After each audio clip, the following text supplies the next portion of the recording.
Chapter 1 Ghost of the Night Aim. A young 10-year-old Naruto was currently in the Hokage's office once again for another public mishap. The blonde boy held his head down in slight shame as the Hokage spoke sternly. Naruto, I know it's difficult for you to behave, but things like this really paint a target on your back. This is the third time this month I've had to call off the village council. You can't keep doing things like this and expect there to be no consequences.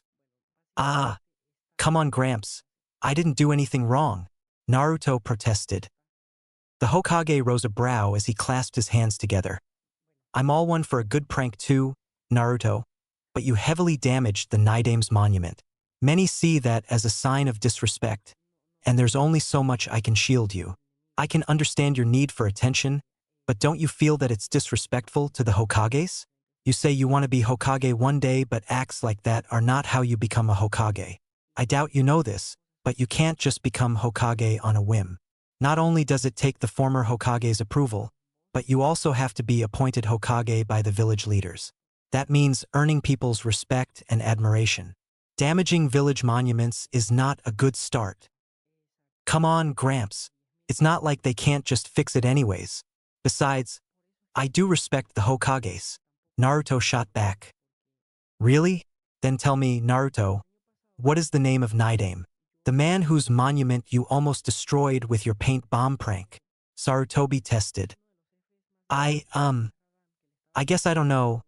Naruto trailed off in thought as if the revelation was deeply shocking to him. Sarutobi sighed.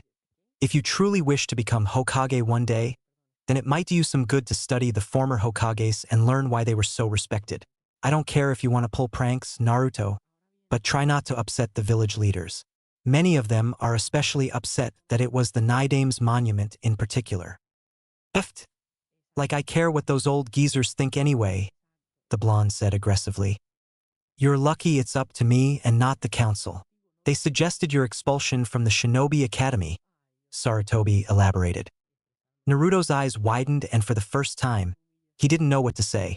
He was silent for a long moment before speaking again. How can I learn about the former Hokages then? They are taught about in the academy, but if you're truly curious to learn more on your own, then I'll allow you access to the Hokage Tower library. Just mind yourself though. Some of it is off limits for everyone except high-ranking shinobi, Sarutobi elaborated. A library? How lame, Naruto said unhappily. Work hard and study, Naruto.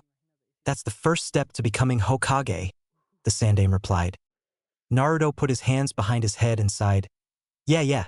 So where's this library at then? It's not too far from my office, actually. Here, follow me. The old man spoke as he made his way for the door. Naruto followed him for about a minute as they winded around some corridors and up a flight of additional stairs. They soon came upon a library.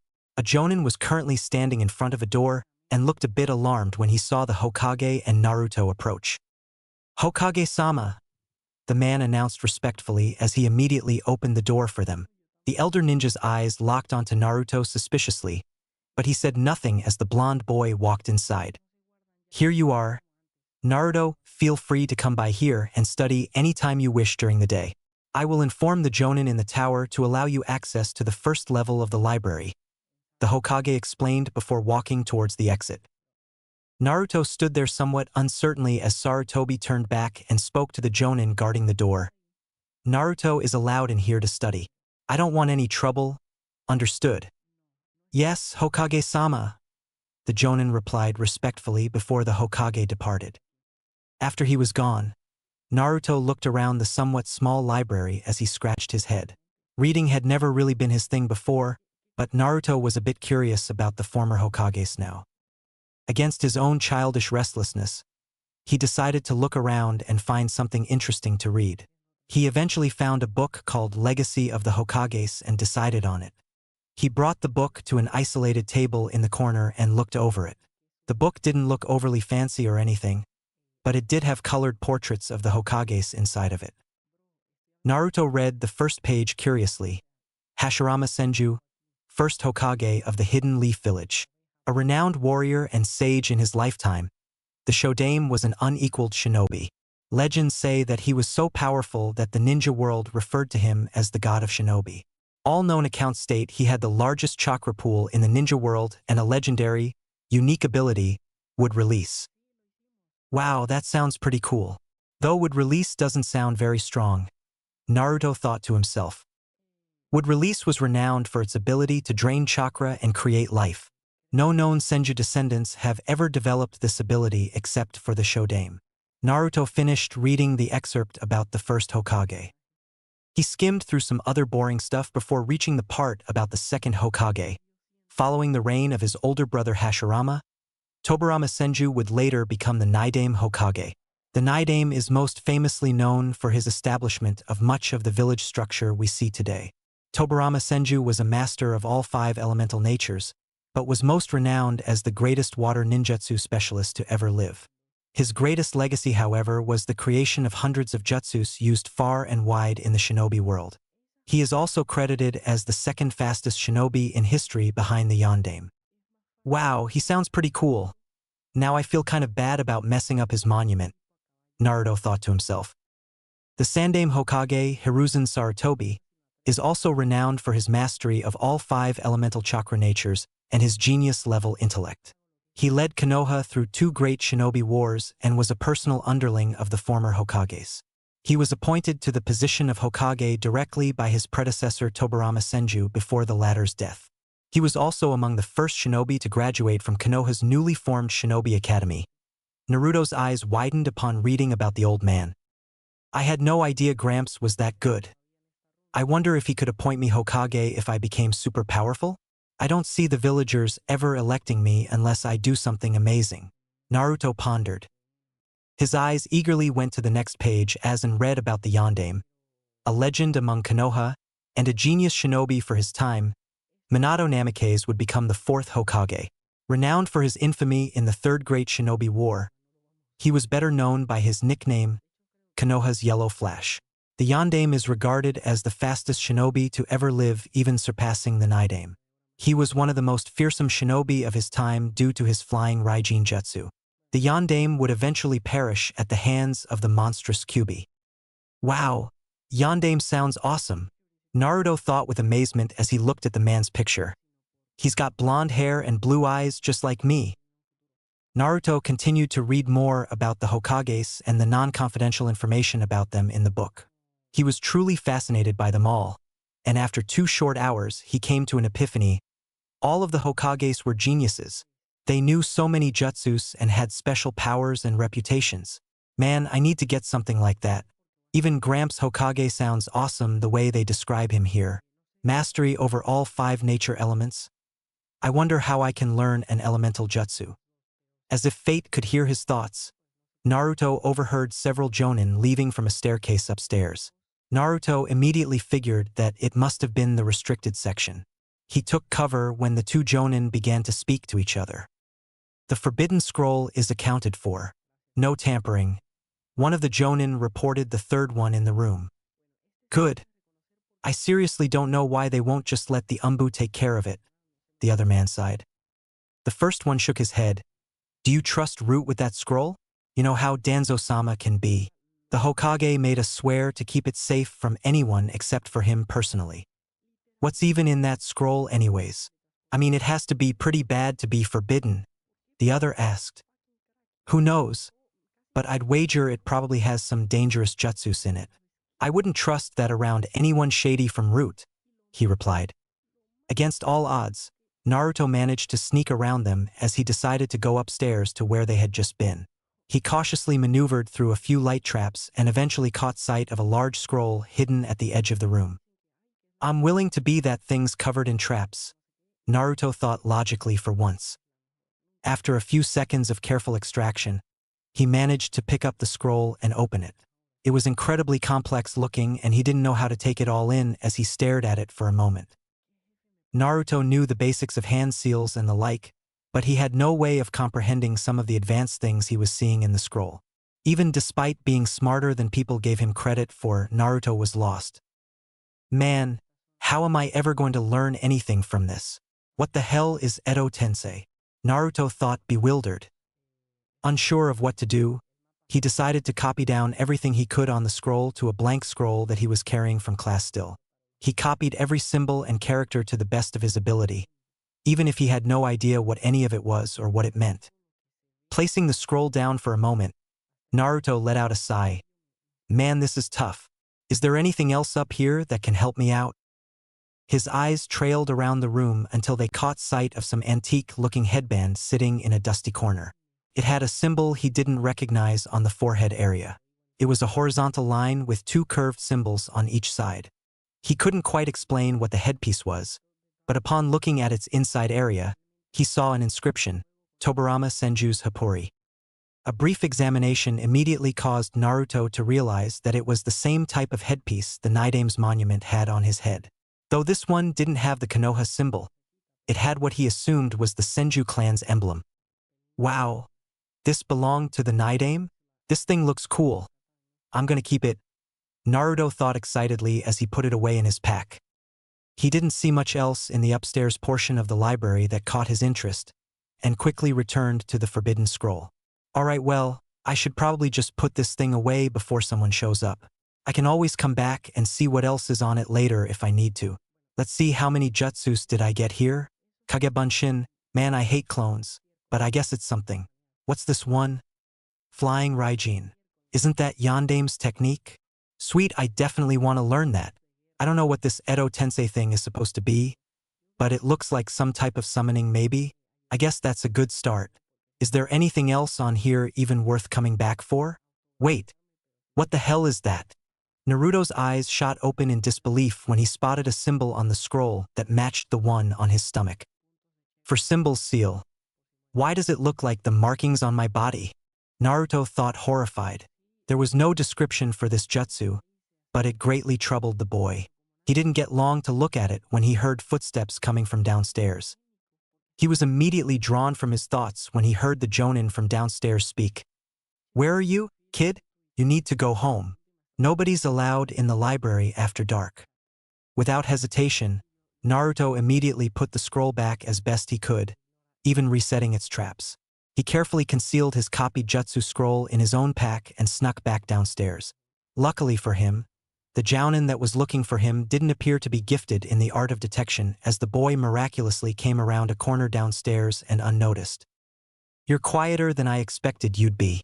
I almost forgot you were still here. You gotta leave, kid. Nobody stays after dark. Hokage's orders, the jounin stated calmly. He looked slightly on edge due to Naruto's unusual and unprecedented stealth. He didn't once take his eyes off the boy as Naruto left the library without a word. Even without looking, Naruto could sense the man going upstairs to check on the scroll. He quickened his pace shortly afterward. I'm glad I decided to copy it down instead of taking it. That guy looked like he was onto me for a minute. Once he was clear, Naruto immediately bolted for the forest, where he could try practicing some of the jutsus in peace. It didn't take him long to find an isolated clearing as he touched down near a tree and began to read over the first copied jutsu. Alright, shadow clones, huh? I suck at making clones. But if it was on that scroll, then maybe it's strong or something, Naruto thought to himself as he worked out how to do it. After a few minutes of trial and error, he let out an annoyed sigh. Alright, here goes again. Kagebunshin no Jutsu. Shadow Clone Jutsu. To his utter astonishment, he created almost a dozen perfect clones of himself. He looked around at them disbelievingly. What? How come this one was easier than regular clones? Naruto shook his head confused as he immediately dispelled the clones a moment later. That was strange. I can't believe I made more than one of them too. I wonder what's different about shadow clones? I didn't expect that to be so easy. Well, let's see if I can have any luck with these other two. He spent the next hour trying to figure out the flying Raijin Jutsu, but couldn't even begin to understand how it worked. The flying thunder god Jutsu was frustratingly difficult to comprehend as it required one to understand seals and be adept with sensory abilities, something Naruto had very little experience with at his young age. So, I mark a location with a seal that I create with my chakra, and then what? He thought, confused as he tried to copy the one he had written down. I should come back to this. I don't have any idea where to start with this one, Naruto thought, frustrated. He then moved on to the third technique, which was also the last one he managed to copy before putting the scroll back.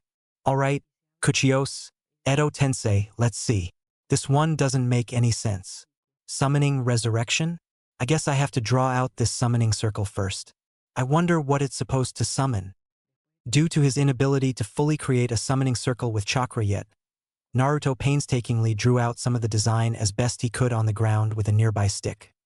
He attempted to pour forth chakra into it a moment later, causing the lines to darken as if they were written in ink. Afterward, he looked at his nearby scroll for the hand signs.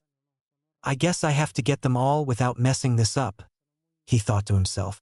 Naruto memorized the hand signs as best he could while going through them at a decently steady pace. Even though he eventually got the hang of doing them, nothing would happen.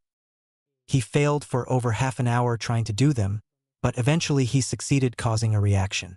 To his astonishment, the lines he drew out in the dirt turned fully black and many additional seal symbols surrounded it. A bright and unholy glow briefly illuminated the circle, but then nothing happened. Naruto looked at it confused. What the hell? Did it work? What's this stupid jutsu supposed to even do anyways? He looked at the complex writings and reread some of it. DNA, blood? Oh, that makes sense. I think summons need blood to work, right? Well, here goes nothing. Naruto bit his thumb to draw blood and pressed it down towards the summoning circle. Once again, nothing happened. Frustrated with his failure, he threw down his pack and growled in annoyance. The hapuri that he had stolen from the library flew out of his pack upon doing so and landed dead center in the summoning circle. A moment later, Naruto felt a horrible sensation wash over him as his chakra began to drain painfully. The circle then glowed again as an ethereal figure took shape within its center. A panicking sensation washed over him as Naruto felt himself being dragged closer towards the center of the circle. He immediately tried to scratch apart the edges of the summoning circle as it slowly dragged him in. This seemed somewhat effective as he managed to break free of whatever invisible force was pulling him. Without hesitation, he immediately dove further away and turned back to look at the summoning circle. What was that? That jutsu was going to kill me, Naruto thought, horrified as the revelation hit him full force. The circle shortly vanished a moment later, but Naruto was surprised to see the ethereal figure in its center still standing there. He looked at it confused as he risked approaching again. Upon closer inspection, he saw that the figure was actually a man. He had spiky white hair, blue armor, and 3 red markings on his face. The hapuri that Naruto had stolen from earlier was gone now, but the man appeared to be wearing one. The blonde gawked at the glowing man as he got even closer.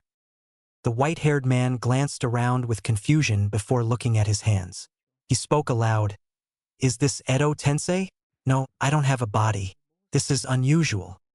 It was finally at this point that Naruto realized the man was actually a ghost. He let out a gasp of horror. What the hell? The white-haired man turned his auburn-red eyes upon Naruto seriously. A boy? Are you the summoner, child? Summoner? I just tried to cast a jutsu. Who are you? Naruto asked disbelievingly. Tobirama Senju, Naidame Hokage and inventor of the jutsu you just attempted to do, he answered with stern stoicism. Naidame? No way. How are you here? Aren't you dead? Are you a ghost or something? Naruto bellowed. The stern man shook his head. I suppose that is accurate. Without a sacrifice, I don't have an actual body, but you still pulled my spirit here from what I have gathered. I don't know how. I did. What was that Edo Tensei jutsu supposed to do anyways? Naruto asked, shocked. Tobirama face-palmed at Naruto as an audible sigh escaped him. You must be joking. How did you even manage to do the jutsu if you had no clue what it was or who I am? I found it on some forbidden scroll and wrote it down. What's it supposed to do anyway? Naruto asked again. The Naidame deadpanned at Naruto, summoning resurrection. It's meant to bring back the dead as a zombie. You're saying you learned this jutsu from the Forbidden Scroll of Seals? How did a child like you manage to acquire it? It should be under guard by elite Konoha shinobi. Edo Tensei brings back the dead? Naruto gasped as he ignored the Naidame's question. Edo Tensei creates a zombie with unlimited chakra that is bound to the will of the caster. It's a forbidden jutsu that I developed when I was still alive. It requires the DNA of the person you are attempting to resurrect and a living sacrifice. Since you didn't offer a sacrifice, you only pulled my spirit here. I take it you must have had some trace DNA of mine to make it activate halfway. Tobirama clarified. Well, I found this Hapuri and it fell out of my pack into the circle when I threw it. Next thing I know, the Jutsu activated, and the circle tried to suck me in. Naruto elaborated. The Hokage side, how would it still have trace DNA of mine? Strange. Maybe some hairs were preserved. My Hapuri's chakra seals were specially made. I never considered this possibility. So, if the Jutsu needed a sacrifice, was it going to kill me? Naruto asked. Without a sacrifice, Edo Tensei will usually siphon the life force from the summoner. I'm honestly amazed you didn't die from it. How a boy like you managed to acquire my scroll and perform an incomplete Edo Tensei is beyond me. Are you even a shinobi? I see no distinctive symbols on your attire other than those swirls. And what is with that ridiculous outfit? Tobirama asked. Naruto looked at the man nervously. Well, I'm in the Konoha Academy if that counts. And what's wrong with my outfit anyway? How do you expect to be a proper shinobi when your clothes make you visible from kilometers away? We're in a forest. Why are you wearing orange? Tobirama asked, shaking his head. It's not that bad. Besides, maybe I want to stick out. I'm tired of people ignoring me, Naruto countered. So, you're just a brat seeking attention then? How times have changed. Peace brings weakness and ignorance, unfortunately. Tobirama sighed. Hey, who are you calling a brat? I'm standing right here. Also, I'm not weak, he shouted. Tobirama stared at him with icy eyes. You say you're in the Shinobi Academy? Standards must have plummeted if that's the case. You lack the bearing of a shinobi. Plus, a boy your age should already be a genin. What? But I'm only 10 though, Naruto protested. I suppose they don't allow early graduations during peacetime, Tobirama said to himself as he put a hand on his chin. If I'm so bad, then how did I manage to learn the shadow clone jutsu in the scroll or summon you here? I'm not a failure. I don't care what you or anyone else says, Naruto bellowed proudly. I suppose it must have taken some skill to even reach the scroll, let alone learn shadow clones. What I'm curious about is how did you even have enough chakra to perform Edo Tensei? What's your name? The man almost demanded. Naruto Uzumaki, the blonde announced proudly to the ghost. Tobirama's eyes widened slightly. An Uzumaki? That would explain your chakra level and those swirls on your clothing. I knew I sensed a familiarity about you. Still, you look nothing like an Uzumaki clan member to me. There's an Uzumaki clan? Naruto asked with amazement. Yes, they're related to the Senju clan and were our strongest allies. They originally came from Yuzushiogakure and were renowned for their sealing techniques. Their members all have vast chakra pools and strong affinities for multiple elemental natures, just like Senjus. My brother Hashirama married their royal heir, and all of his descendants are related to your clan, the Naidame continued. I don't look like an Uzumaki? What do Uzumaki clan members look like then? And are we seriously related to the Senju clan? Naruto asked eagerly. Almost all of the pure-blooded ones have dark red hair. It's a distinctive feature of the clan, though I believe Hashirama's granddaughter was blonde. Do either of your parents have red hair? Tobirama asked. Naruto was silent for a moment as he took in the information with both amazement and a bit of sadness. He spoke slowly. I don't know. I'm an orphan. I've never met my parents. And you've never seen another Uzumaki either? Tobirama asked for confirmation. The young blonde nodded sadly. Yeah. I've never had a family. Both of my parents and two of my brothers died in war before I was even a man. When I was your age, I had already killed, and I watched many of my clan members die. The world isn't a nice place, so don't go acting sad and expecting sympathy from me. Your moping won't change the fact that you're an orphan. Accept it for what it is and become stronger in spite of it. That is the way of a shinobi, Tobirama remarked mercilessly when he saw Naruto's distraught, emotional face. The blonde boy didn't know how to react to Tobirama's somewhat cruel words. He held his head down and spoke angrily. I'm not moping. Good. It doesn't accomplish anything. That aside, I am curious about something Naruto Uzumaki. How did you acquire my scroll of seals? Do you still have it? Tobirama broke the silence after an awkward moment. No, it's still in the Hokage Tower. I just copied down 3 jutsus from it. Kagebunshin, Flying Raijin, and Edo Tensei. Naruto answered. The Night Aim crossed his arms. And you only learned shadow clones from it? Why would you dabble with a forbidden scroll? It's forbidden for a reason. I want to get stronger, Naruto answered slowly. Why? Power without purpose is meaningless vanity. And you're only a child, Tobirama responded sharply. Naruto looked up with determination filling his blue eyes. I want to become Hokage. I want to get stronger, but nobody will train me or help me. Everyone treats me badly or ignores me. They all think I'm dumb or some kind of monster. Hell, people even call me demon brat sometimes. I just want to earn people's respect. You want to be the Hokage? Do you even know what you're saying? Being Hokage isn't just some glamorous position where people respect you. It's a responsibility to be the strongest shinobi in the village and to be its last line of defense. You have no idea what it takes to shoulder that kind of responsibility. This isn't some pipe dream, boy. It's a burden that the strong must bear. You have to be willing to sacrifice everything and die for it. My brother did, and so did I. That's what it takes to be Hokage. Tobirama growled in annoyance. The Night Aim's words hit Naruto hard as he held his head down shamefully again. Something about Tobirama's brutal honesty was really hard for him to swallow. Naruto looked up again and gritted his teeth. Then teach me how to become stronger. Nobody else will. Tobirama gawked at him, somewhat surprised. Teach you? In case you've forgotten, Uzumaki boy, I am a spirit. The only interaction I can have with this world is through your chakra. So what? You can still show me things and tell me how to do stuff, right? Besides, what else are you going to do? Stay dead? Naruto wondered. The white-haired Hokage paused for a moment as he kept his arms crossed. I can release this incomplete Edo Tensei of yours anytime I wish. Give me one good reason to train you besides you wanting to be Hokage. Come on, please Night Aim? Naruto pleaded with frustration. Night Aim-sama, show the proper respect to your elders, Naruto-san. Tobirama corrected him. The blonde shook his head. I'm tired of being the laughingstock of the Konoha Academy. I can't stand everyone thinking I'm weak and praising that smug Uchiha bastard.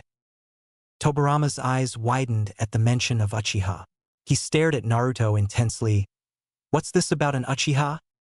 This guy in my class. He's from the Uchiha clan, and everyone praises him for being so good. He always talks down to me and I'm sick of it, Naruto explained. The Night Aim lightened up for the first time as he raised a brow at Naruto. That's as good a reason as any. Fine then. I will train you, Naruto-san. Wait. You will. Why the change of heart? Night Aim? I didn't think that was a good reason. Naruto gasped. You will refer to me as Night Aim-sama or I will revoke my offer, Tobirama stated sternly. Naruto instantly bowed his head. Forgive me, Night Aim-sama, but why are you willing to train me now? I'm doing it so that you can properly rival this Uchiha boy. Members of their clan tend to act condescending unless they are regularly put in their place. It would do him some good to learn humility if he's as smug as you claim, Tobirama answered. The blonde boy beamed with excitement. When do we start then? The sooner I can become stronger that Sasuke team, the better. Since my spirit is bound to you now, I will come and go as I please. For the record, only you should be able to see me. I will train you on the condition that you obey my orders no matter what.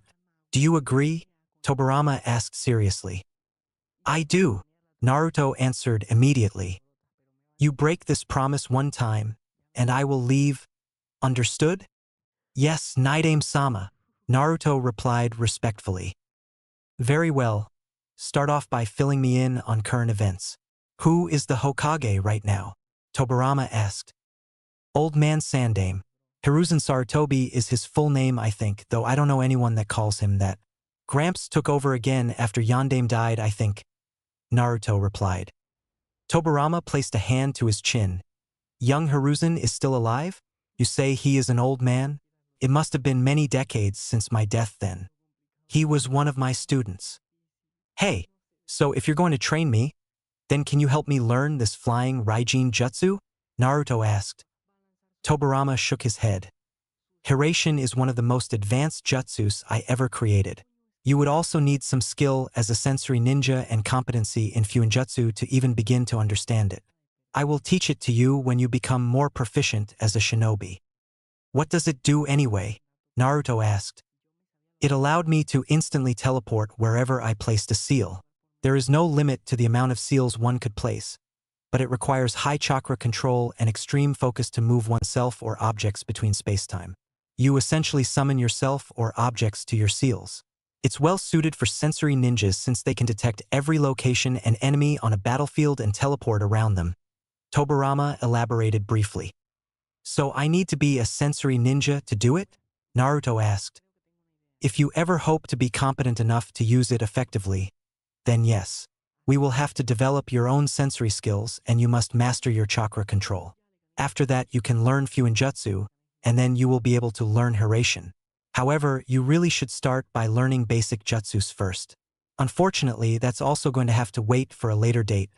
Tobirama trailed off in sentence. Why? I'll learn anything you can teach me right now, he exclaimed with reassurance. The problem is your chakra level. From what I can sense of you and what I know of Uzumaki's, you have enormous chakra reserves.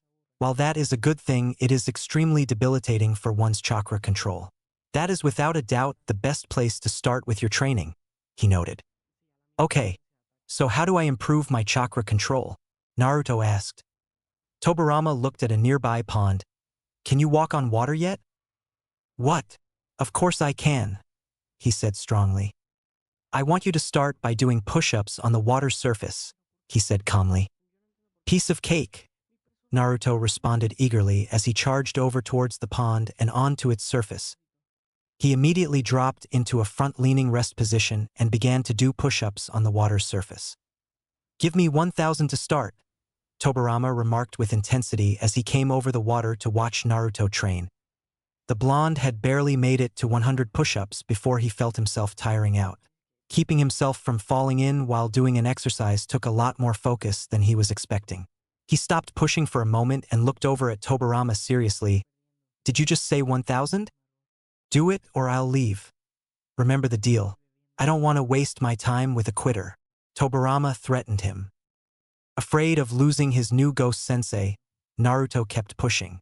He felt his muscles cramping as he got to around 200 push-ups, and before he could react, his body plummeted into the pond. You owe me 798 still, Naruto-san, Tobirama announced as Naruto shot back out of the water and stood on its surface. He was soaked and more than little tired as he panted heavily. The blonde boy caught his breath and spoke urgently. I just need a break. Do you think your little Uchiha friend is having a break right now? You want to be better than him? Then train harder than he does. You get what you put into yourself.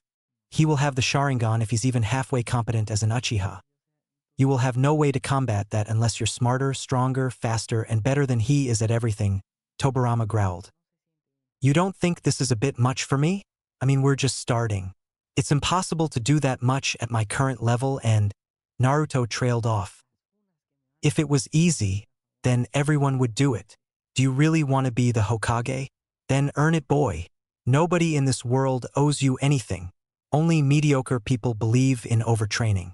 Day 1 is the best time to break your old habits. Succeed or fail. The choice is yours, the white-haired Hokage stated with aggression. Naruto's resolve was renewed as he got back down. I won't quit. I won't. That remains to be seen, Tobirama said distantly as Naruto continued. He fell into the pond many more times but kept getting back up and continuing. This type of training went on for many hours into the night, with Tobirama forcing Naruto to do strange exercises ranging from tree climbing to water surface calisthenics. It was finally well past midnight before Tobirama stopped. A very light first day of training, but it should give you insight into what is to come. Rest, Naruto-san. We will resume your training tomorrow, Tobirama said calmly as a sore and exhausted Naruto struggled to stand up. There's something I wanted to ask you, Naidame-sama, Naruto spoke up after catching his breath. What? The white-haired man asked. Naruto paused as he unzipped his jacket and lifted up his shirt. He pointed at the seal on his stomach. What is this symbol on my body? I saw it in your scroll. It was called the four-symbol seal, I think. Tobirama's eyes widened with disbelief. That's the same seal Mito Uzumaki had. Who? Naruto asked, confused. My brother's wife, Mito Uzumaki, was a Jinchuriki. That seal on your stomach is an Uzumaki technique used for sealing away a powerful creature. If you have the Uzumaki one, then I wouldn't doubt if it was a bijou sealed within your body, Tobirama answered. A bijou? What's a bijou? Naruto asked, bewildered. It's a tailed beast, from what I recall. The Uzumaki clan was given the kyubi for safekeeping. Mito was its host, and I believe one of her great-grandchildren was chosen to become the next host. You must have been the next host after that one if my timeline is correct. Tobirama trailed off in sentence. Naruto was a bit shocked by this news as he spoke fearfully. What does that mean then? It means you're a Jinchuriki, Tobirama answered bluntly. Is that why all the villagers hate me? I have that monster fox sealed in my body? Naruto thought, petrified by the thought. The kyubi is not exactly a monster, but it is a very dangerous and hateful creature.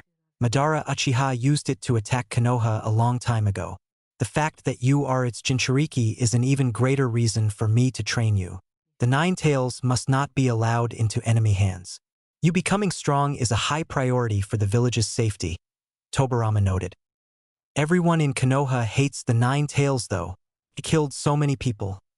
Why, you're saying it's inside of me? How? Naruto said with an emotional tone. In my lifetime, knowledge of the kyubi was only exclusive to the Senju, Uzumaki, and Uchiha clans. How would common villagers know about it? Tobirama asked curiously. The kyubi attacked the village 10 years ago on October 10. It nearly destroyed the village, but the Yondaime stopped it somehow. The boy tried to clarify. Tobirama sighed. So he sealed it inside of you, I take it? That would imply he had knowledge on the Uzumaki Fuinjutsu. He certainly had a connection to them. Interesting. I knew I sensed something strange about your chakra. I will gather the rest of this information on my own. Go home, Naruto-san. We will train again tomorrow. Wait, where will you be? How can I find you? Naruto asked. I'll find you, Tobirama replied before disappearing. After he was gone, Naruto figured he had no other option left but to go home to his shabby, run-down apartment. His mind couldn't get the news of him being a Jinchuriki out of his head. He felt himself sink into a deep depression as he looked around at his broken-down, empty home. So that's why I have to live like this. That's why they hate me? Naruto thought sadly.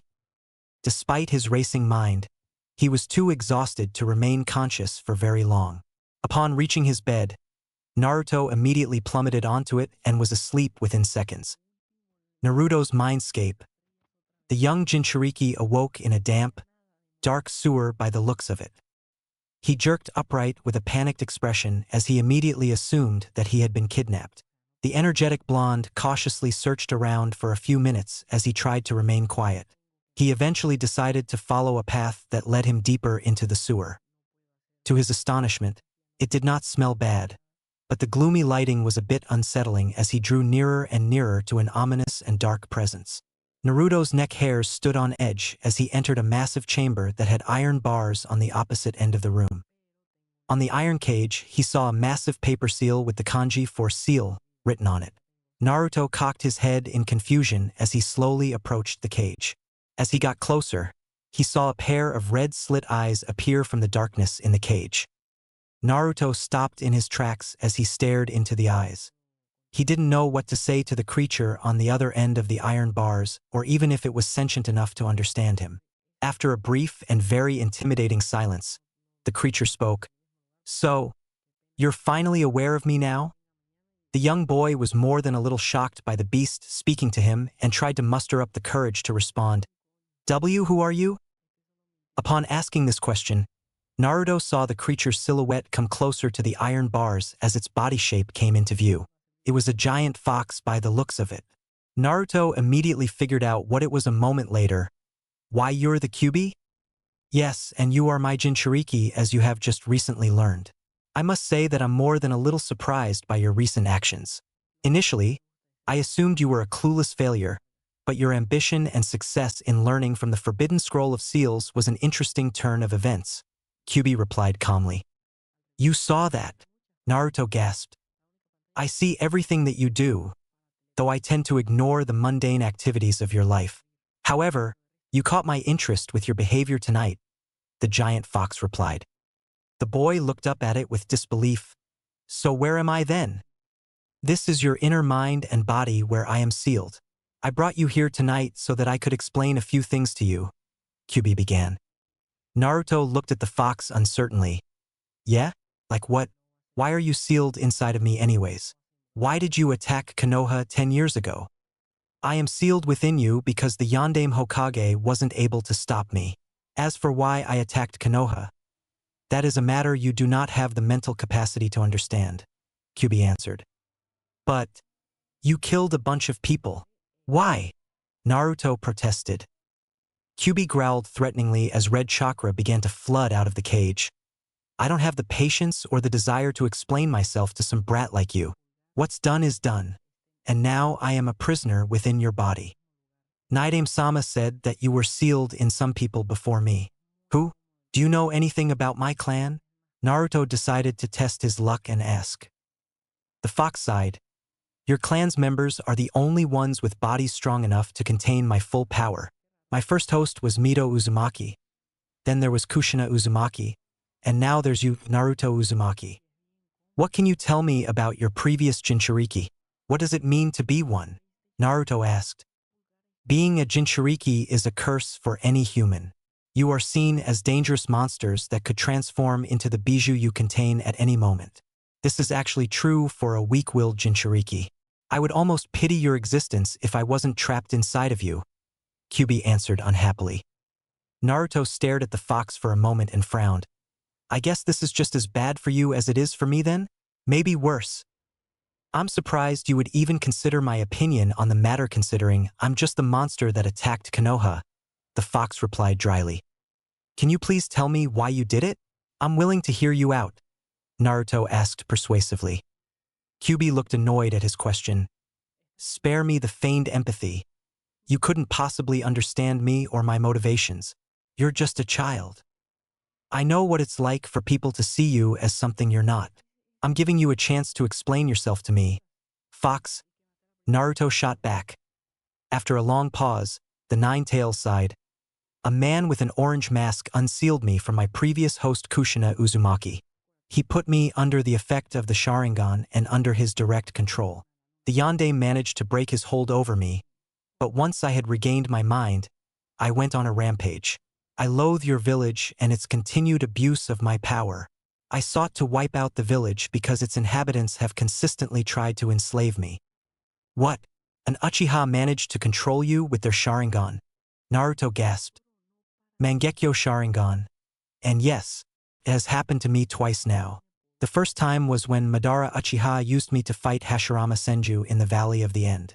I escaped their battle, but the first Hokage eventually caught me and sealed me into his wife. Before she died, Mito Uzumaki had me sealed into her great-granddaughter Kushina Uzumaki. The Kyubi elaborated. So then, you're innocent? Naruto asked almost disbelievingly. Kyubi scoffed at him. Hardly. I would have destroyed Konoha had the Yondaime not stopped me. I suppose I couldn't blame you. I would hate to be used as a tool like that and forced into a cage. You're not evil, you were just angry. You just wanted to be free, Naruto said sadly. The fox looked at him somewhat shocked. Really? You truly believe I was justified? That surprises me greatly that you even have the ability to see my point of view. Honestly, the more I hear, the more I understand. You sound a lot like me, Naruto trailed off sadly. Like you? How am I like you? Don't insult me, Kyubi growled with annoyance. You're lonely and sad too. There's only so much of that a person can take before they get angry at the world. Honestly, I feel that way about the village sometimes. About the way they hate me for no reason. Is that what you had to deal with all the time before getting sealed away? Naruto spoke softly. The fox calmed down a moment later and looked away. You presume much to think I share such feeble emotions with you. I don't care for such things. I'm not some pathetic human. Surely you must have cared about someone or something once, right? Naruto asked. Kyubi looked away somewhat sadly, much to Naruto's surprise. The fox didn't respond to him as the boy stared blankly. I don't know what it means to be a Jinchuriki, and I'm sorry you have to be imprisoned inside of me, Kyubi, but thanks for talking to me. You might laugh at this, but maybe we can be friends, Naruto suggested hopefully. You would be friends with the bijou that tried to kill everyone in your village? Are you slow in the head? Kyubi scoffed. I don't really have anyone else. So yeah, I would, Naruto replied. The fox scoffed at him. Don't go assuming such childish things. I will be civil you, but I will not humor such pathetic aspirations. Well, we're both stuck with each other. So what could it hurt, right? Besides, you don't seem evil to me. Plus, Naidame-sama said you weren't evil either. Maybe it is childish, but I could use a friend. Even if he is a giant, angry fox. Naruto countered. You're being serious right now. I'm the reason your village hates you. Has that escaped your mind? Kyubi asked disbelievingly. So what? Do you hate me? Naruto countered. The Ninetales growled. No, but I don't like you either. Well, that's a start at least, the young boy said optimistically. His genuine desire to befriend the fox was very unusual to the bijou. Kyubi seemed less hostile from Naruto's lack of hate and sighed. We'll see how this goes. At least you're already more tolerable than my last two Jinchuriki were. I wasn't expecting that. So what happens now? Why did you want to talk with me here? Anyway, Naruto changed the subject after an awkward silence. Listen, Naruto Uzumaki. I am willing to be more proactive in helping you develop your power under one condition, Kyubi said seriously. Naruto perked up. What condition? You help me kill the Uchiha that enslaved me with his Sharingan 10 years ago, Kyubi said seriously. Naruto seemed a bit put off at the notion of killing someone, but recently hardened by Tobirama's words. Naruto nodded. I will. Kyubi, you have my word. Then it's a deal. Also, now that we've met, I opened a psychic link between us. I will be able to speak with you while you're awake. So don't act alarmed if you start hearing my voice in your head, Kyubi explained almost eagerly. I guess I'll see you around then, Kyubi, Naruto said somewhat uncertainly. Train hard under the Senju Hokage. He is an expert at defeating Uchihas and will prove to be an excellent trainer for you. I will help you out as well in due time. Now, get some sleep, Naruto. The fox spoke one last time before Naruto's vision went black and he felt himself drift back to sleep. Konoha Shinobi Academy the next day. After waking up the next day, Naruto hurried to class. He had overslept and was about to be late. Fate seemed to be working against him today as he made it to class after Irika. Bolting into the classroom, he quickly caught his breath. Naruto, you're late, Irika announced scornfully as the energetic blonde approached. Sorry, Irika-sensei. I overslept, Naruto tried to explain. Overslept? That's the work ethic of a great shinobi, isn't it, class? Mizuki asked the rest of the class, causing a number of them to laugh or agree with the Chunin. That loser wants to be Hokage, and he can't even make it to class on time. Ha ha ha. Kiba erupted into laughter. Irika eyed Naruto somewhat curiously. The blonde boy appeared far less hyperactive than he was used to seeing and more than a little worn out. He spoke slowly. Are you all right, Naruto? I'm fine, sensei. I just had a long night. It won't happen again, he said as respectfully as he could before moving to his seat. The blonde didn't even react to any of his classmates' comments or jokes. It was as if they weren't even there to him. Irika and some of the other students were more than a little shocked by Naruto's shift in attitude. Irika quickly pushed his curiosity aside as he addressed the class. All right, class. Well, now that we're all here, dash. Naruto didn't hear the rest of Irika's words when he spotted Tobirama's spirit standing next to him in the classroom. He looked over with shock. What the hell is he doing here? Pay attention to your studies, Naruto-san. While it is basic, the fundamentals and history they teach here is important. I will test your knowledge on the subject material later. Should you fail, I will punish you with more physical training. As my father once told me, you're going to be smart or you're going to be tough. Preferably, you'll be both. Tobirama's ghost spoke to Naruto. His voice sounded almost echoic, but a quick look around the room confirmed to Naruto that nobody else could see Tobirama. Horrified at the prospect of extra training from the man, Naruto focused intensely on Iruka as he paid attention to everything being taught. This continued for the entire day with mostly academic studies. He paid no attention to his classmates as he fully enveloped himself in the study material. After class was finally over, Naruto was the last one outside of the school. He spotted a crowd of his female classmates ogling Sasuke Uchiha like classic schoolgirls. He sent a sharp glare Sasuke's way which seemed to draw the Uchiha's gaze. Some of the fangirls quickly became aware of Naruto's presence due to Sasuke's attention on him. A certain pink-haired girl yelled loudly, "Why are you glaring at Sasuke-kun like that, Naruto?" The Uchiha immediately turned to leave when it became apparent that he was looking. Many fangirls attempted to pursue him, but he quickly left them in the dust as he bolted away. After his departure, Naruto heard Tobirama's voice, "That boy is the splitting image of Izuna Uchiha. If I didn't know any better, I'd swear they were the same person. He's your Uchiha rival, I take it." "Yeah," Naruto answered bluntly. "He looks arrogant, but also driven. He has the face of a boy that has seen trauma," Tobirama stated. Naruto shrugged. "Yeah, well, I heard his clan was wiped out by his older brother who went rogue. It still doesn't excuse his condescending attitude, though." "The Uchiha clan was wiped out?" Tobirama asked, shocked. The blonde boy nodded. "Well, everyone except Sasuke, I think." "Humph, and by one of their own too. I'm not surprised. Their clan is stained with evil and power-hungry kinslayers. They were never truly content with their lot in Konoha," Tobirama sighed. "Do you dislike the Uchiha clan, Naidame-sama? You sure sound like you don't." Naruto wondered as he examined his ghost sensei's bitter face. Tobirama crossed his arms. "That is a difficult question to answer, Naruto-san. My clan was at war with the Uchihas for most of my early life. They killed my parents and both of my younger brothers. I never forgave the ones that survived the war. That being said, I do not bear ill will towards the Uchihas born in later generations. They do not deserve to carry the sins of their forefathers. They are all innocent in my eyes.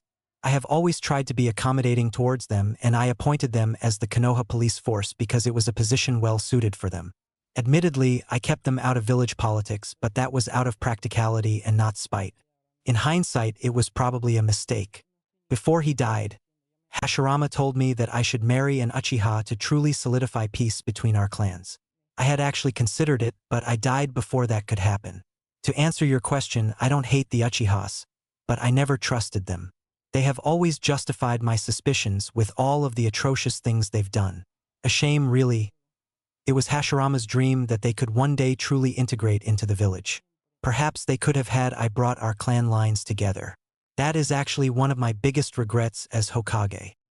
"Wow," was all Naruto could say in response. Even despite his young age, he could somewhat understand Tobirama's feelings on the matter. He didn't get to linger on his thoughts for long as Tobirama began walking a moment later. "There is no point in dwelling on this anymore. We have work to do. Follow me, Naruto-san. There's a special training location that I want to show you," Tobirama stated as Naruto headed into the forest to train. Deep in the forest. "Just how far out do we have to go?" Naruto asked as Tobirama stopped in a distant clearing. He had led Naruto along a strange and somewhat hidden path behind a number of unusual landmarks and through a thick network of trees. "We're a considerable distance away from the village. This should be a safe enough place to train your abilities without catching any attention. I noticed quite a few Umbu watching you while you were in the village. They won't usually take this route if you go through this way, and you will be undetectable in this part of the forest," Tobirama explained. "Where is this place anyway?" Naruto wondered. "This place is called the Senju Grove. To be honest, I'm amazed it's still hidden. It looks untouched. That's good," Tobirama stated as he looked around the area. "Senju Grove? I've never heard of this place. Why is it all the way out here?" Naruto asked. Tobirama turned to face him. This place is where my brothers and I used to train as children. I often sparred with Itama, Kawarama, and Hashirama here. This grove is protected by natural energy. It's very sacred. My brother called this place the Grove of Sages, though our clan knew it simply as the Senju Grove. You will be undetectable here from most things, including Hiruzen's scrying orb. Old man Sandame's scrying orb? Naruto tilted his head confused. The Night-Aim shook his head. Never mind. Just know that nobody will find you here so long as you follow the exact path that I showed you.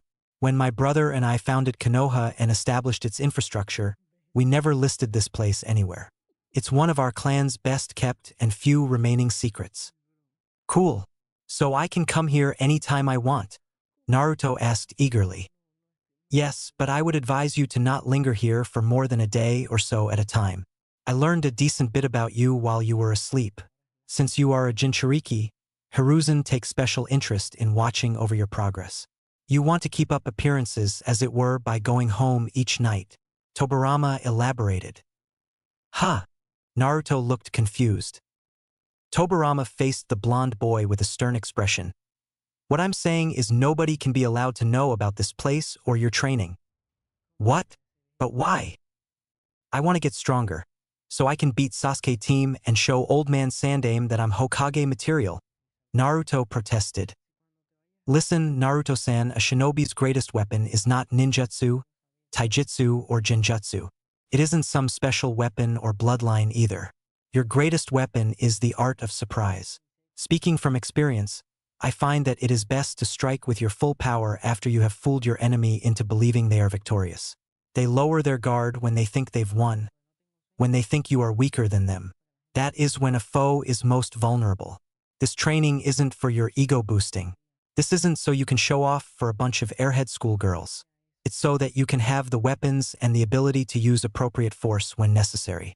I don't recommend building a reputation until after you have developed your skills, otherwise you'll only become a target and lose your element of surprise. Tobirama lectured sternly. So you're saying I shouldn't use anything that you teach me?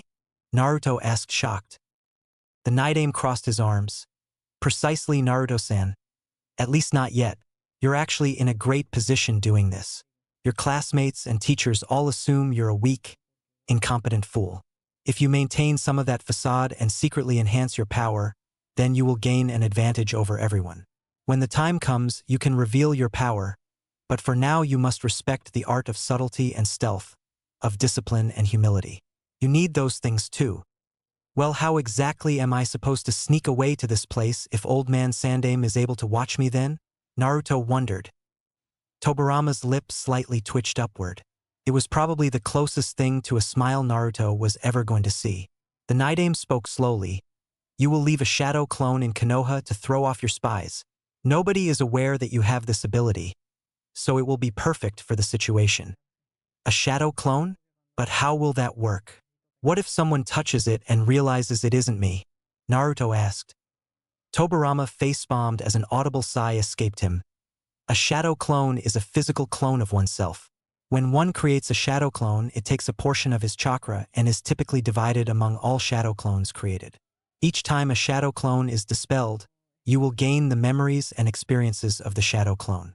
You will also gain its exhaustion, which can be dangerous for someone with low chakra reserves. I don't see that being a problem for you, however. That makes sense, I guess.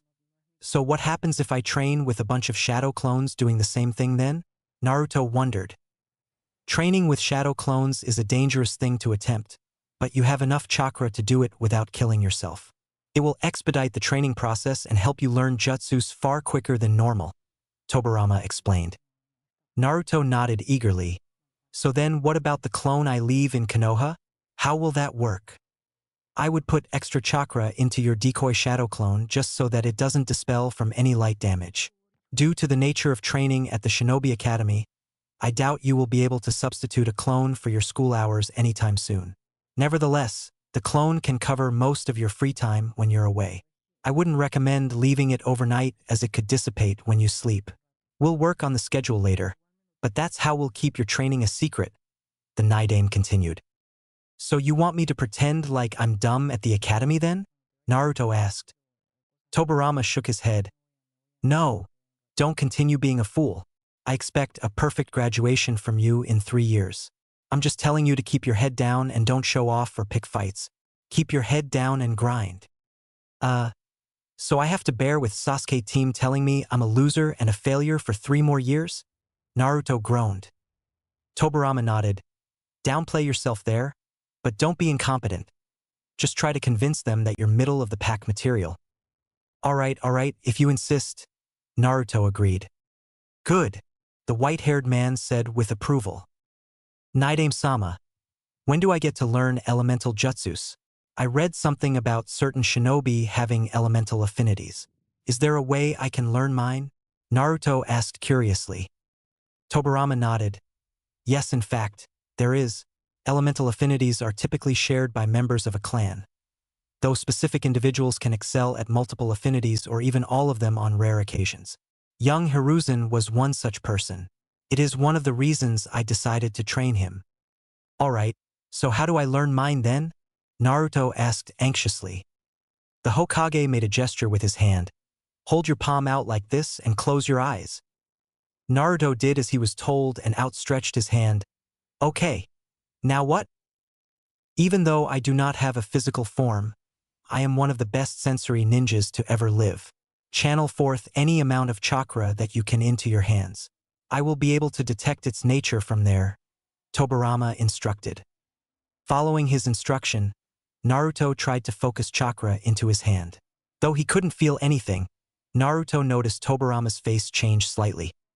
You actually have trace amounts of all of them. That's surprising even for an Uzumaki, Tobarama noted. Naruto's eyes lit up.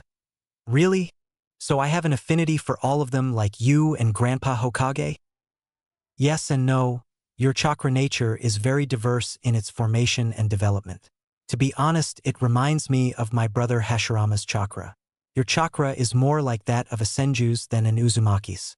You're definitely a descendant of both the Senju clan and the Uzumaki clan, Tobarama stated factually. The Jinchuriki gave Tobarama a lost look. So does that mean I can learn any elemental jutsu? With enough hard work, you could learn any jutsu anyway. Though your body's natural affinity for it will make learning them easier, and your jutsus much more powerful. Both of your parents must have been good at wind chakra because that is your strongest affinity by a considerable margin.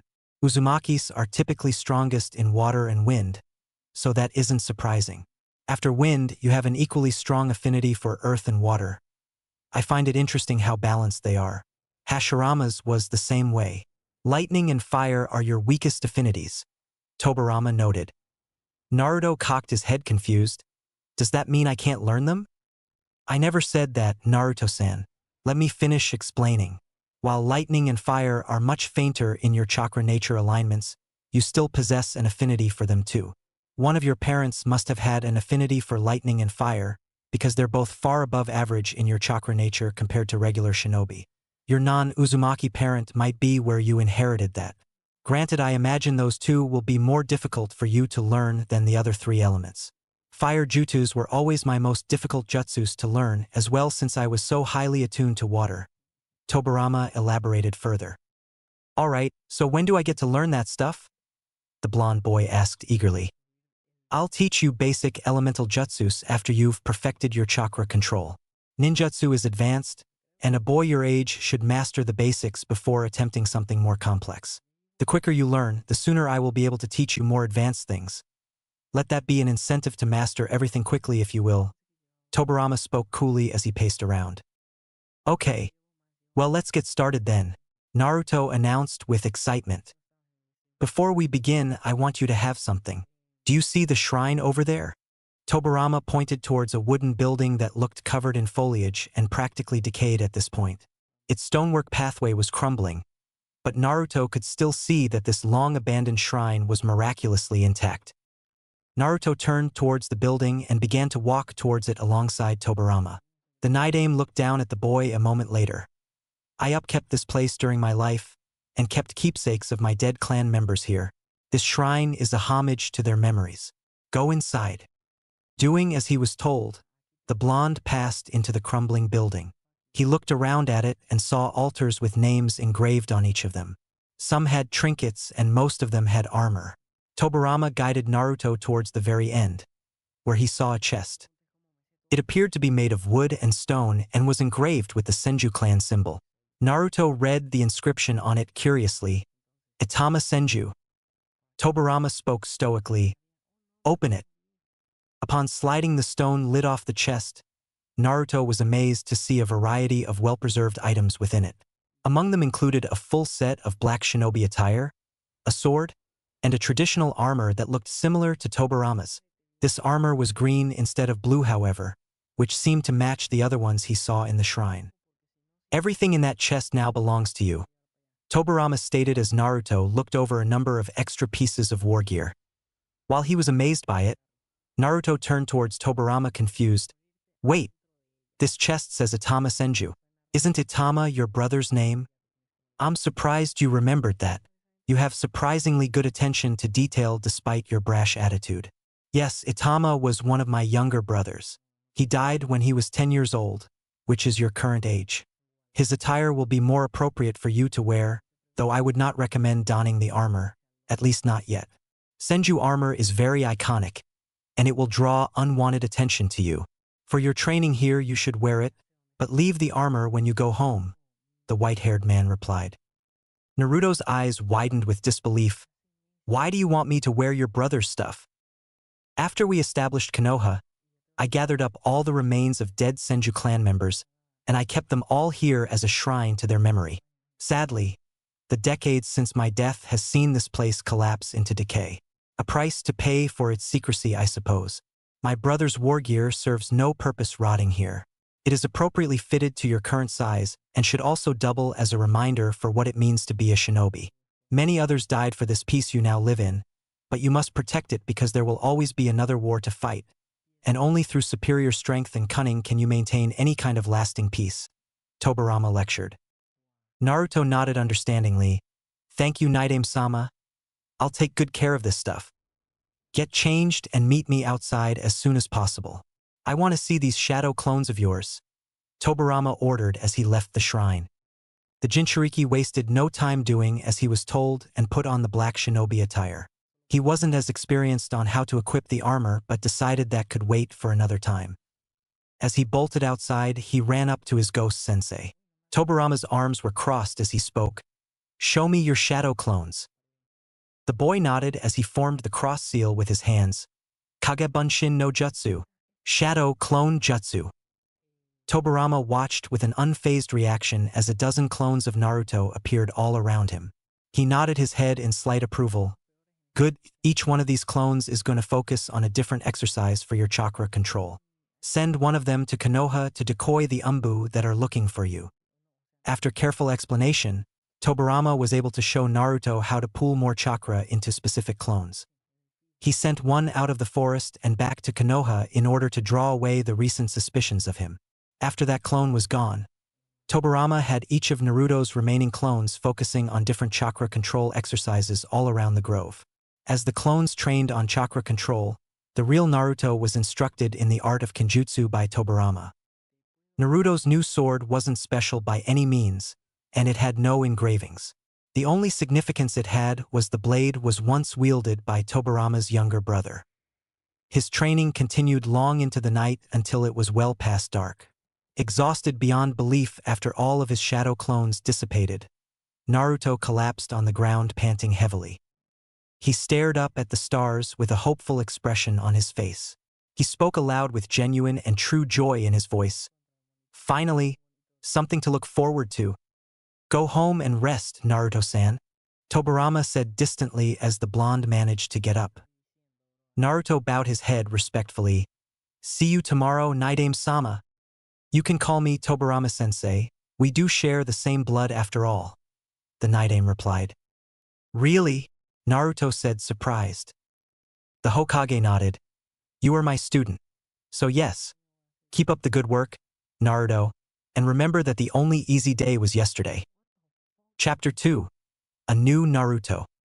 Shinobi Academy the next day.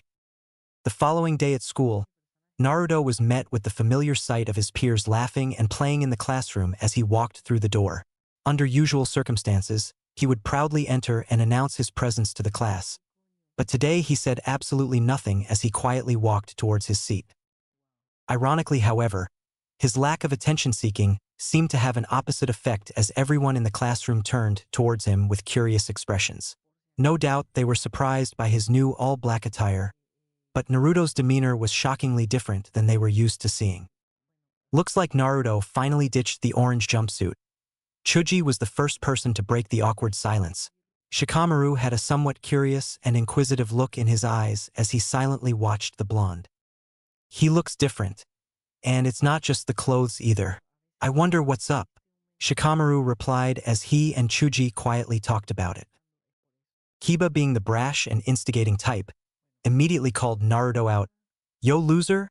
What's with the new clothes? Did you finally catch on to the fact that you looked stupid in the jumpsuit? To everyone's complete astonishment, Naruto didn't say anything in response. He briefly looked at Kiba with a disapproving face but did not retaliate. Ino looked on with surprise. Wow, he's not talking. That's a first. Hey, dead last, I'm talking to you. Don't think that you can just ignore me, Kiba growled as he slammed a hand in front of Naruto's desk. Naruto was about to stand up and say something, but thankfully, someone else did. Kiba, sit down please. The students all jerked their heads towards Irika, who had somehow slipped into the room without them noticing. The dog boy gritted his teeth at Naruto before walking to his seat. Whatever, he's not worth my time anyway. I'm amazed you didn't attack him. A dark and familiar voice sounded in Naruto's head. He immediately recognized it as Kyuubi's. Fox, is that you? He thought, surprised. Yeah, I told you that opened a psychic link between us, right? The Bijou responded. You're right. I guess I forgot, the blonde noted. I know your new sensei doesn't want you to draw attention to yourself, but you shouldn't let this little punk talk down to you like that. I'm not even fond of you, and I hate seeing you take these insults from arrogant children. You should put them in their place, Kyuubi said with annoyance. Naruto sighed. Yeah, well, I'm honestly too tired to care anyways. Besides, I don't think I'm strong enough to beat him yet. His time will come. I suppose that's good motivation to train and study hard then? The fox asked. It definitely is. Besides, other than Sasuke team, I really can't stand this Kiba guy acting like he's so much better than me. I'll show him. I'll show them all that I'm not a joke. I just have to do what Tobirama-sensei said and wait for the opportune moment to strike. Naruto thought somewhat angrily. I get that, but for the sake of your pride, don't let this go on for too long. I already had to watch Kushina get bullied through the academy. I'm not about to watch it again with you, the fox sighed. Naruto perked up. Really? What can you tell me about your last Jinchuriki? What was she like? She was somewhat like you, but with red hair and an obnoxiously self-righteous attitude. I personally found her boring, lazy, and unambitious.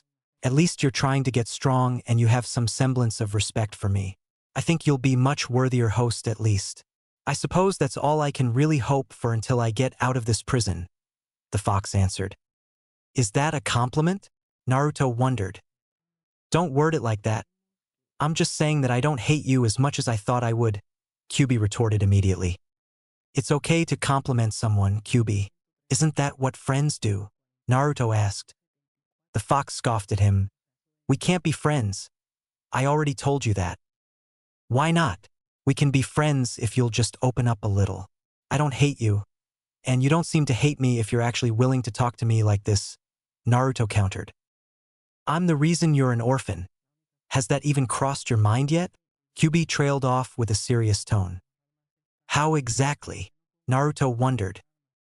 If you really want to know, then think about the situation logically for a moment. You were a newborn baby when I was sealed inside of you. The fox followed up. Naruto paused for a moment before responding. Why did the Yondaime seal you inside of me? I mean, if I was just a baby at the time, why was I chosen? You are an Uzumaki, and only your body could contain me. Kushina was actually the last Uzumaki in this village as far as I'm aware. You were the only other one. Why might that be? The fox asked rhetorically. How am I related to her? He asked anxiously. The fox was silent for a long moment before answering. She was your mother, fool. You're denser than I expected. What? Seriously? Naruto thought, shocked. Yeah. So now you know. Your parents are dead because of me. I thought about withholding that information from you, but I don't see a point. You were under the delusion that we could be friends. We can't. How could you befriend me after knowing that? The fox said darkly. Wait. So if Kushina Uzumaki was my mother, then who is my father? Naruto mentally gasped. Maybe her husband Minato Namikaze with his blonde hair and blue eyes. Is it really that much of a stretch for you? You're an Uzumaki with blonde hair and blue eyes.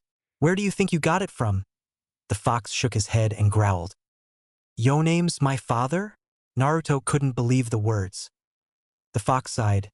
Yes. And he sealed me inside of you after I tried to kill his village. As I said before, we can be civil, but you and I cannot be friends. Naruto didn't know what to say as he tried to hold back tears. He felt a wave of emotions rising to the surface, but he swallowed them immediately. He wasn't about to cry or make a scene in front of his class. His depression, however, became obvious to several inhabitants in the room, namely Irika, Sasuke, and Hinata. They all had different thoughts on the matter, however. Irika stopped his lecture briefly as he turned his gaze towards Naruto. What's wrong with him? I've never seen him look so down before. Did Kiba's words really get to him? Maybe I should say something to him in private. Hinata's eyes lingered on Naruto with a sad face of her own. Her empathy was high as she read Naruto's expression. Naruto-kun looks so sad. He always seems to hide his emotions behind a smile, but something is wrong with him today. He didn't even fight back against Kiba-kun. Sasuke's eyes were affixed on Naruto for a moment. I know that look, the look of loss. Something tragic must have happened to him recently. I've never seen him that depressed before. I doubt Kiba upset him. He's endured worse insults from me. He doesn't have a family as far as I'm aware. Strange. Naruto pushed his emotions and thoughts aside as he focused solely on his academics. His mind kept wanting to go into that dark place and lament on the tragedy of his life, but he maintained his bearing and focus. After what felt like an eternity, class finally ended. Naruto waited for everyone else to exit before leaving himself. Unfortunately, he was stopped by Irika on his way out the door. The Chunin placed a hand on his shoulder. Naruto, may I have a word with you in private, please, before you go home? Why, sensei? Naruto asked bluntly to his teacher. Several of his lingering classmates were doing their best to eavesdrop as Irika had a concerned look on his face.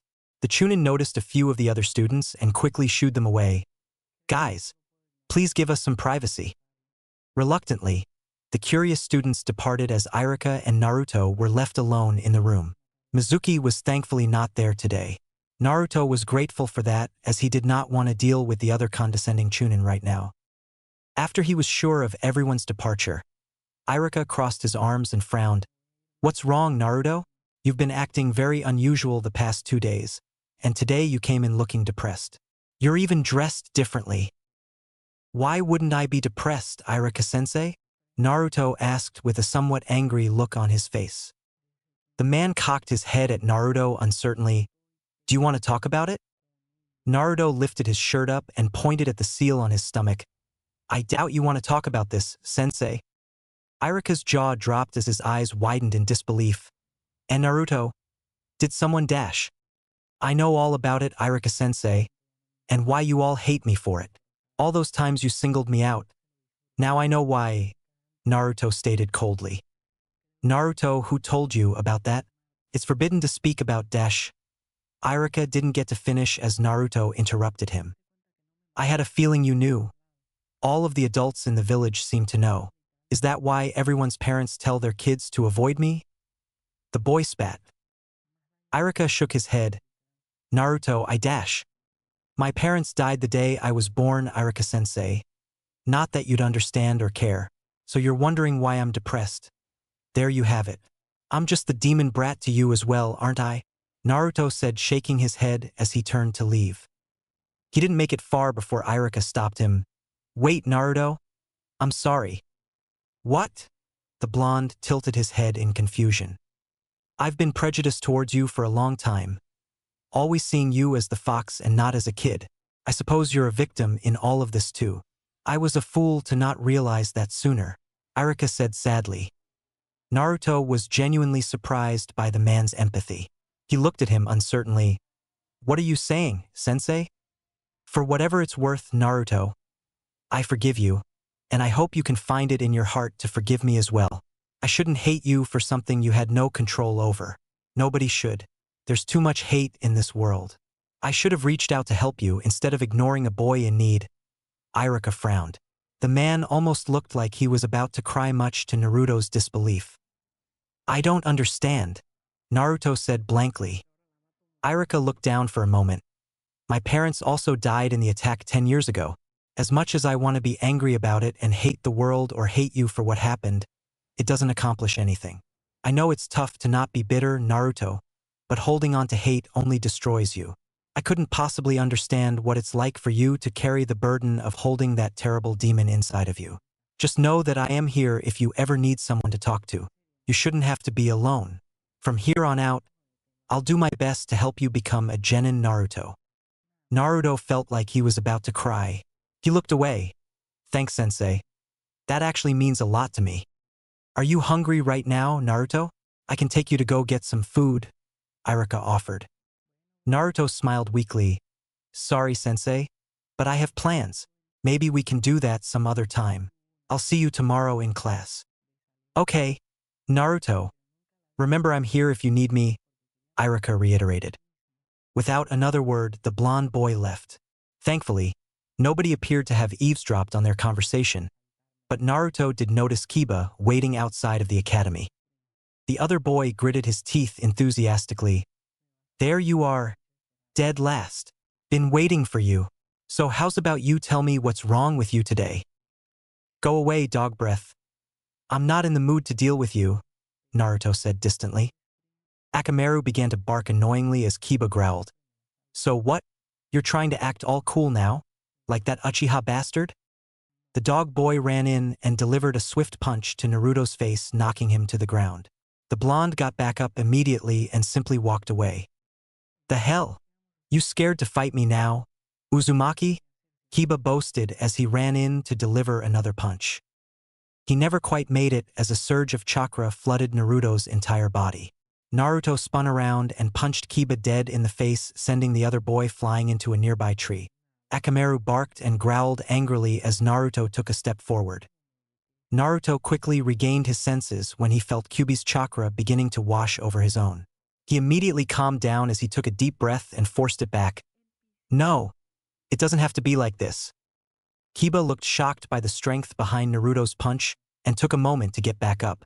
He didn't say a word as he stared at Naruto in extreme pain. Akamaru ran towards Kiba's leg and whimpered fearfully as Naruto stared Kiba down. The blonde spoke up with fury in his voice. I said I'm not in the mood, Kiba. Yeah, I got that, Kiba said, a bit shell-shocked as he rubbed his cheek. He wasted no time, leaving shortly afterward as Naruto turned around. After he took cover, Naruto made a shadow clone to decoy its way to the Hokage Tower. He was going to have that clone study in the library. On his way towards the Senju Grove, Naruto turned back and looked over the village. His eyes lingered on the Hokage head monuments sadly. My dad was Hokage. He died to protect this place. Just like Shodame and Naidame, all of them sacrificed themselves. Is that what it takes to truly be Hokage? After staring at the monuments for a good few minutes, Naruto decided to speak to Kyuubi. Hey Fox, I'm surprised you even want to talk to me right now. What do you want? The Kyuubi asked. Earlier, when Kiba was attacking me, I felt your chakra inside of me, almost like you were protecting me. Why? You're imagining things, the fox replied. No, I'm not. Why'd you help me? Naruto asked. Kyuubi growled. I'm not about to be stuck with another Kushina for the next generation. If people attack you, then defend yourself. If you refuse to do it, then I will. I could have seriously hurt him if I didn't stop you, Naruto countered. So what? Kyuubi scoffed. I've thought about what you told me during our first meeting, and about my parents' deaths. I want to tell you how I feel about all of this." Naruto changed the subject.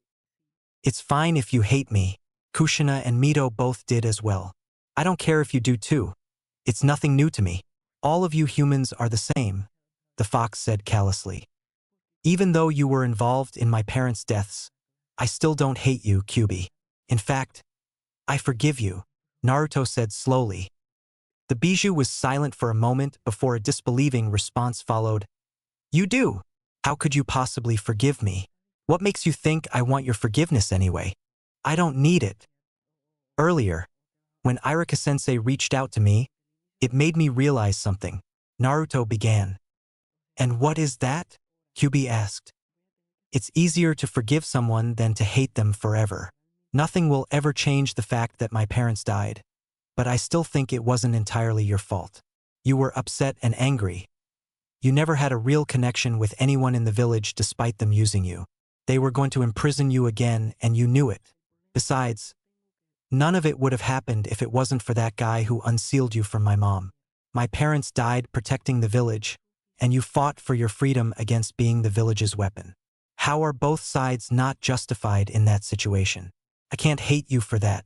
If I were in your position, I might have done the same thing," Naruto said as tears flowed down his face now. He was no longer able to contain his emotions. He cried silently as he stared at the Hokage monuments. "Even after all of this, you still think we can be friends? Why are you so determined to not hate me?" the fox demanded.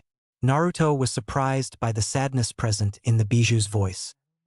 "You told me the truth even in spite of what it would mean. I think a part of you hopes that someone would understand. You're not a monster, Kyubi. I don't care what anyone else thinks.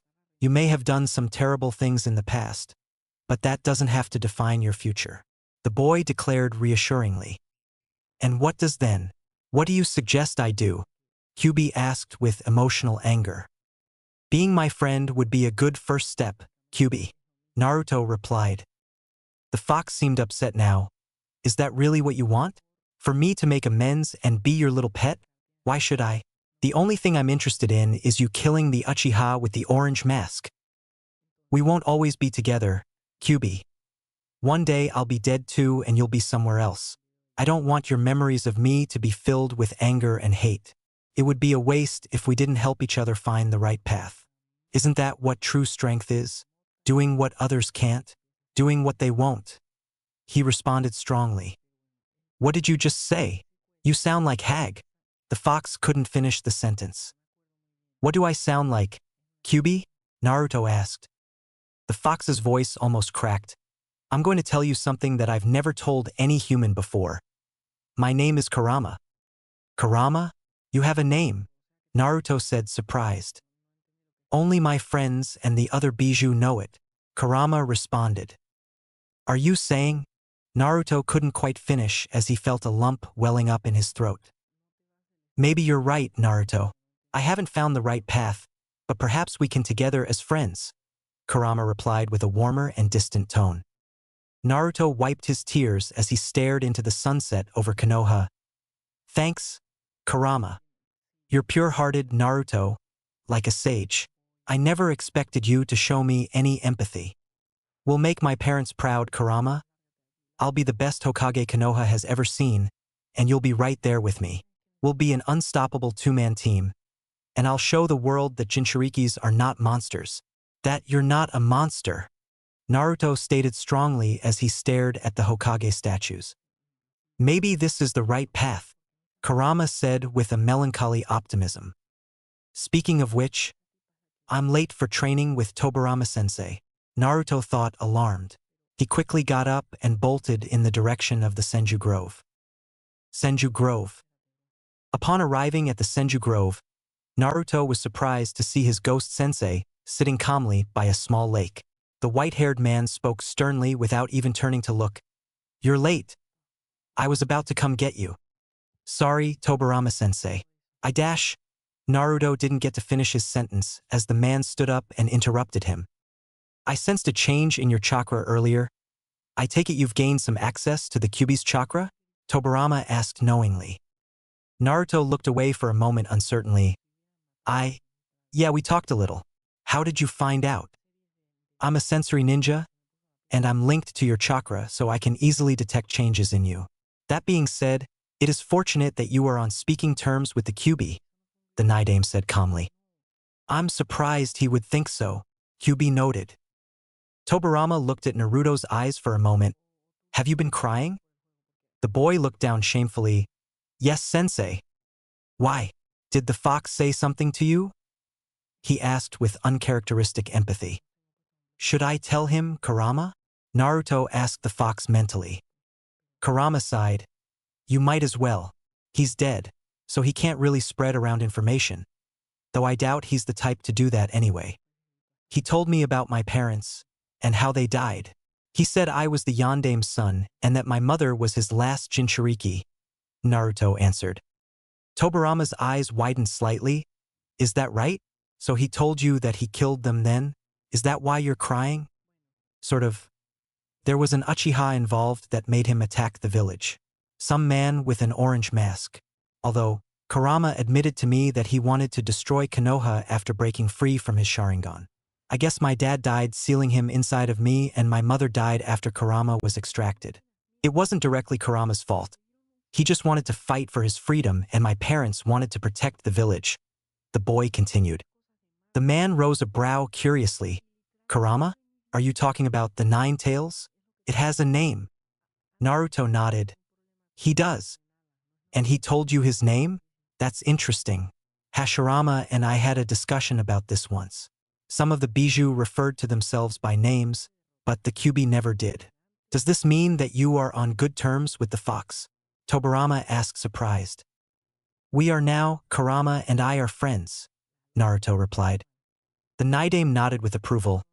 That's very unusual, but I applaud your maturity and initiative. Having the Kyuubi's cooperation will make you much stronger. I'm amazed that it would even speak to you, let alone accept friendship. The Kyuubi never trusted humans after Madara abused its power with his Sharingan. Mito Uzumaki once told me that Kyuubi hated her and Hashirama just as much as Madara. Kurama doesn't like Konoha-sensei. He says that he's tired of being used. I don't want to force anything on him. We're partners in this. He's not a weapon, Naruto stated strongly. The Night had a deep look on his face. I suppose it's not unusual that the Kyuubi would hate Konoha after two Uchihas abused it. How did you get the Nine Tails to tell you all of this? It's rather unprecedented for a Bijou to befriend a human, especially the Kyuubi. I just tried to see his point of view. It's like you said, Sensei, Bijou aren't evil monsters, Naruto said slowly. So you say you're partners now? The Kyuubi wants to help you become stronger, Tobirama asked. Naruto nodded. Yeah, and he wants me to take out that Uchiha bastard with the orange mask. We have work to do then. You won't stand a chance against an Uchiha with a Mangekyo Sharingan unless you're well past Jonin level. Let's get to training, Tobirama said approvingly. Kurama chuckled lightly. I kind of like him. Really? Naruto responded. He didn't once question or condemn your intention to befriend me. He also doesn't like Uchihas. That's 2 for 2, Kurama spoke up enthusiastically. Alright, Naruto, we're going to continue with your chakra control today and your accuracy, Tobirama announced. My accuracy? Naruto questioned uncertainly. The Night shook his head. If you ever intend on being good at flying Raijin, then you had better be good at throwing kunai and shuriken. Why though? Naruto wondered. With flying Raijin, you can place a seal on a thrown kunai and use it to teleport to that kunai. In truth, it is advanced Fuinjutsu where you essentially summon yourself to your seals. To master this, you should be an expert at throwing projectile weapons, Tobirama explained. Naruto nodded. Alright, let's do it then. One more thing. I gained some recent intel while you were asleep and learned more about the state of the village right now. It's incredibly weak. The Senjus and Uchihas are both nearly extinct now, and there aren't many powerful shinobi here anymore. Hiruzen is strong, but he's well past his prime and he's far too soft. Ever since the Yandame died, Konoha has become incredibly vulnerable. You must be prepared for an inevitable attack. Other villages will grow bolder the older Hiruzen becomes. The white-haired Hokage followed up. I understand, Sensei. This isn't just about me anymore. Naruto nodded understandingly. Tobirama nodded. I'm glad to see you understand that. Also, another interesting bit of information I uncovered was the Yandame's reputation. He was known for using flying Raijin and was a renowned sensory ninja like myself. Similar to chakra natures, inherent sensory skills are usually genetic. That makes you very lucky to be the Yandame's son. You have the potential to become more powerful than me if you work hard enough. Wow. So I will actually be able to learn flying Raijin like you and my dad then? Naruto asked excitedly. Tobirama nodded. In due time, Naruto, first you're going to master the basics. The blonde was silent for a moment as he looked away nervously. Tobirama eyed him sharply. What's wrong? I wanted to ask you something else. Is it possible for me to bring back my parents with Edo-tensei? Naruto asked. The Naidame shook his head. I would strongly advise against that, Naruto. Even if you could somehow acquire DNA from them and sacrifices to do it, they would be zombies still. Edo-tensei is not something you should ever take lightly. It's a very dangerous and arguably evil jutsu. I used it to create zombies that could take out my enemies with no regard to their own lives, since they were already dead. Using it the manner you speak of would be immoral. Do you really want to subject your parents to undeath? I'm here as a spirit and I can leave when the time comes. They, on the other hand, would be denied the afterlife in that state. Neither living nor dead. That's not something you should put your parents through out of a simple desire to see them. Naruto looked sad at this news but nodded understandingly. I guess it was a bit much to hope for. Still, I do want to find a way to talk with them one day, even if it's only for a short while. Let's get to work. You've already wasted 2 hours today. Tobirama changed the subject after a short silence. Yes, Tobirama-sensei, Naruto replied. 1 year later. In the following year, Naruto consistently trained every day after school with Tobirama. Every waking hour of his free time other than sleep was spent in the Senju Grove learning and mastering all the basic skills a shinobi possibly could. Naruto spent the first few months perfecting chakra control, accuracy, taijutsu, and kenjutsu. His proficiency with shadow clones only continued to grow with each passing day as he now trained with hundreds at a time. He typically always had some doing basic exercises while the majority would focus on his current day's objectives.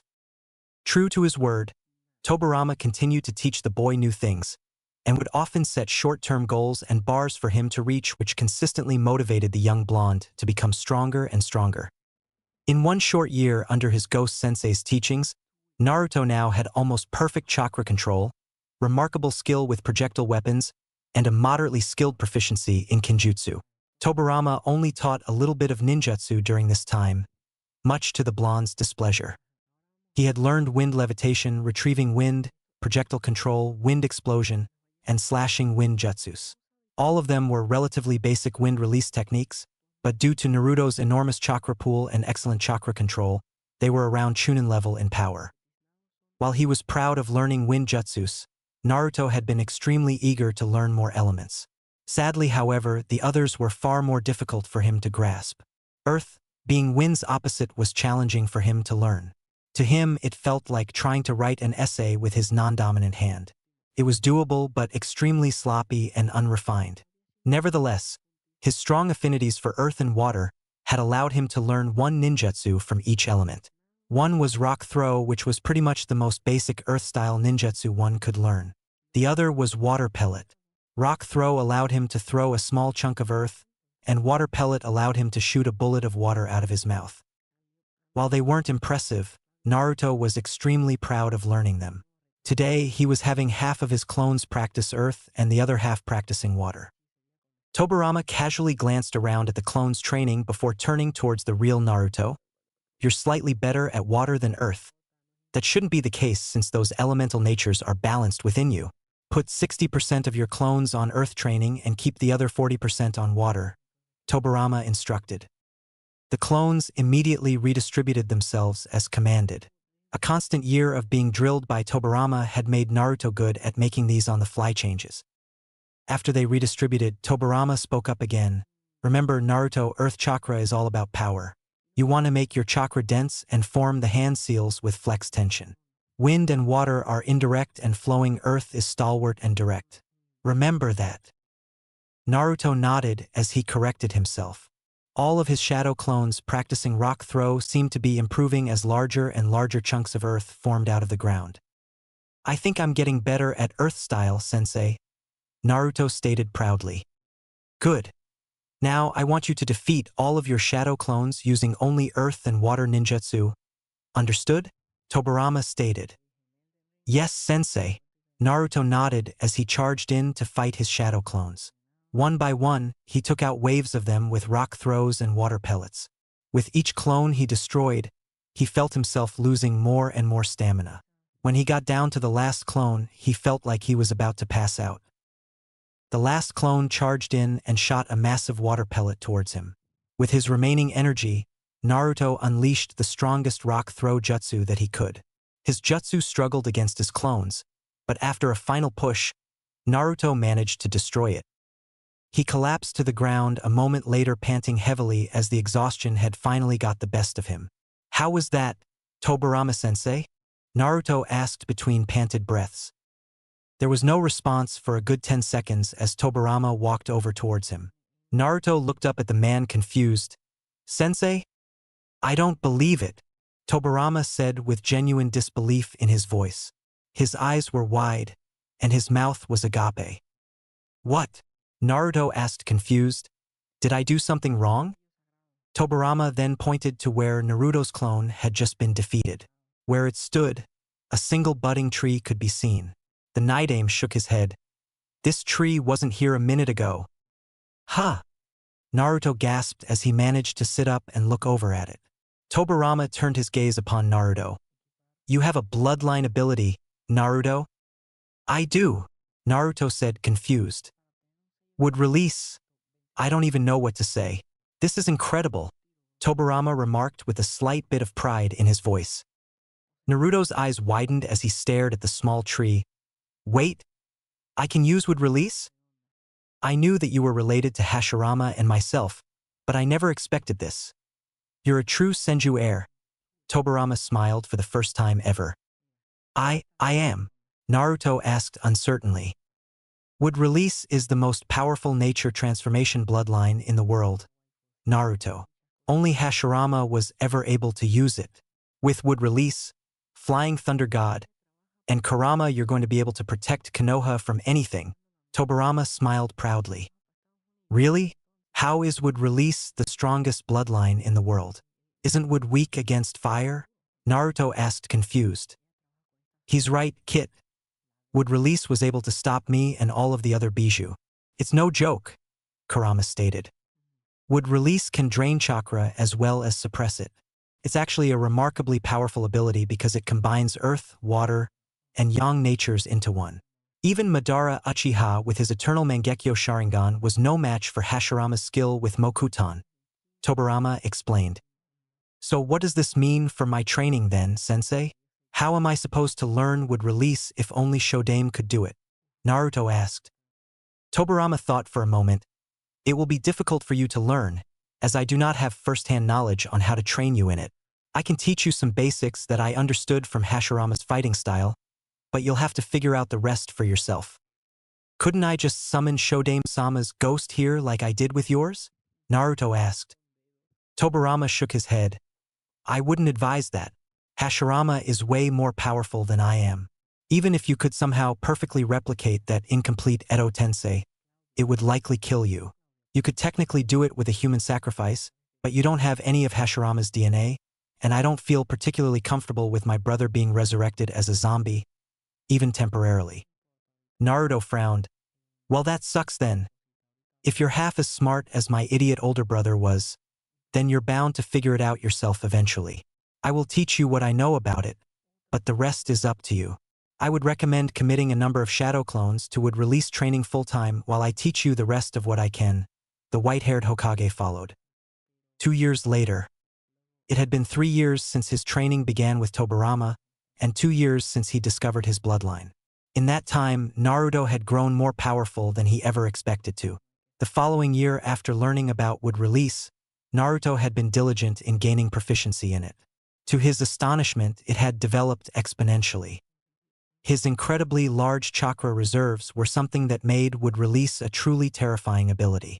His deep forest creation was probably his favorite jutsu now, as it conjured as large and as many trees as he could create with his chakra. As his abilities got more and more powerful, he would end up training further and further away from the village. He often trained by creating forests and destroying them periodically with other techniques. His ability to use would release was nowhere close to Hashirama's level, according to Tobarama, but it was still fearsome to behold. As his training got progressively further and further away from Konoha, he had to put a large amount of chakra into his decoy shadow clone in Konoha, so it wouldn't dissipate.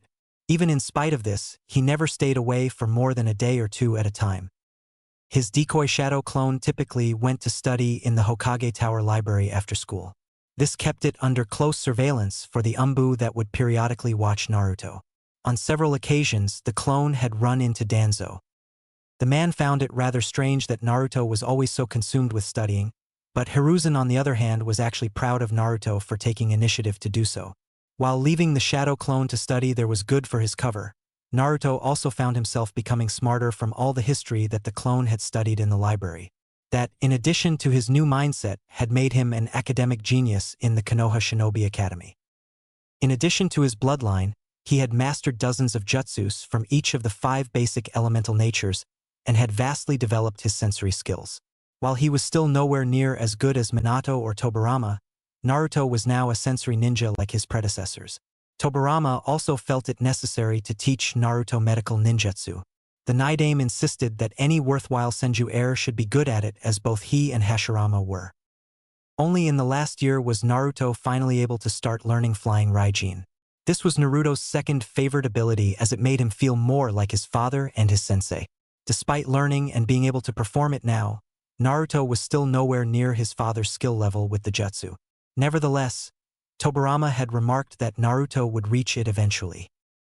Other than his training with Tobarama, Naruto had also gained a deeper connection with Kurama's chakra. The two of them had been working on aligning their chakra with each other so that they could one day use a bijou transformation if necessary. Unfortunately, despite their preparation for it, Kurama had explained thoroughly to Naruto that he would have to learn how to unlock his body's seal in order to reach a full transformation. Tobarama taught Naruto how to unlock his seal but told him only to do so if necessary. Overall, Naruto's hard work the past 3 years had paid off in more areas than one. Not only was he much smarter and stronger now, but Naruto was also well developed for his age. Tobarama stressed the importance of eating a lot of protein and carbs to help him grow stronger and bigger, which they did. He also grew his hair out slightly longer as well, similar to his father's. Part of him felt like it honored Minato to emulate him. Many of his classmates in the academy found his development impressive and confusing. Some even tried to befriend him as Naruto became cooler, as it were. Namely, among them were Shikamaru and Chuji. Naruto always turned down their offers to hang out after school and had become almost antisocial in the past 3 years. Despite his eagerness to make friends, Naruto knew he couldn't skip training.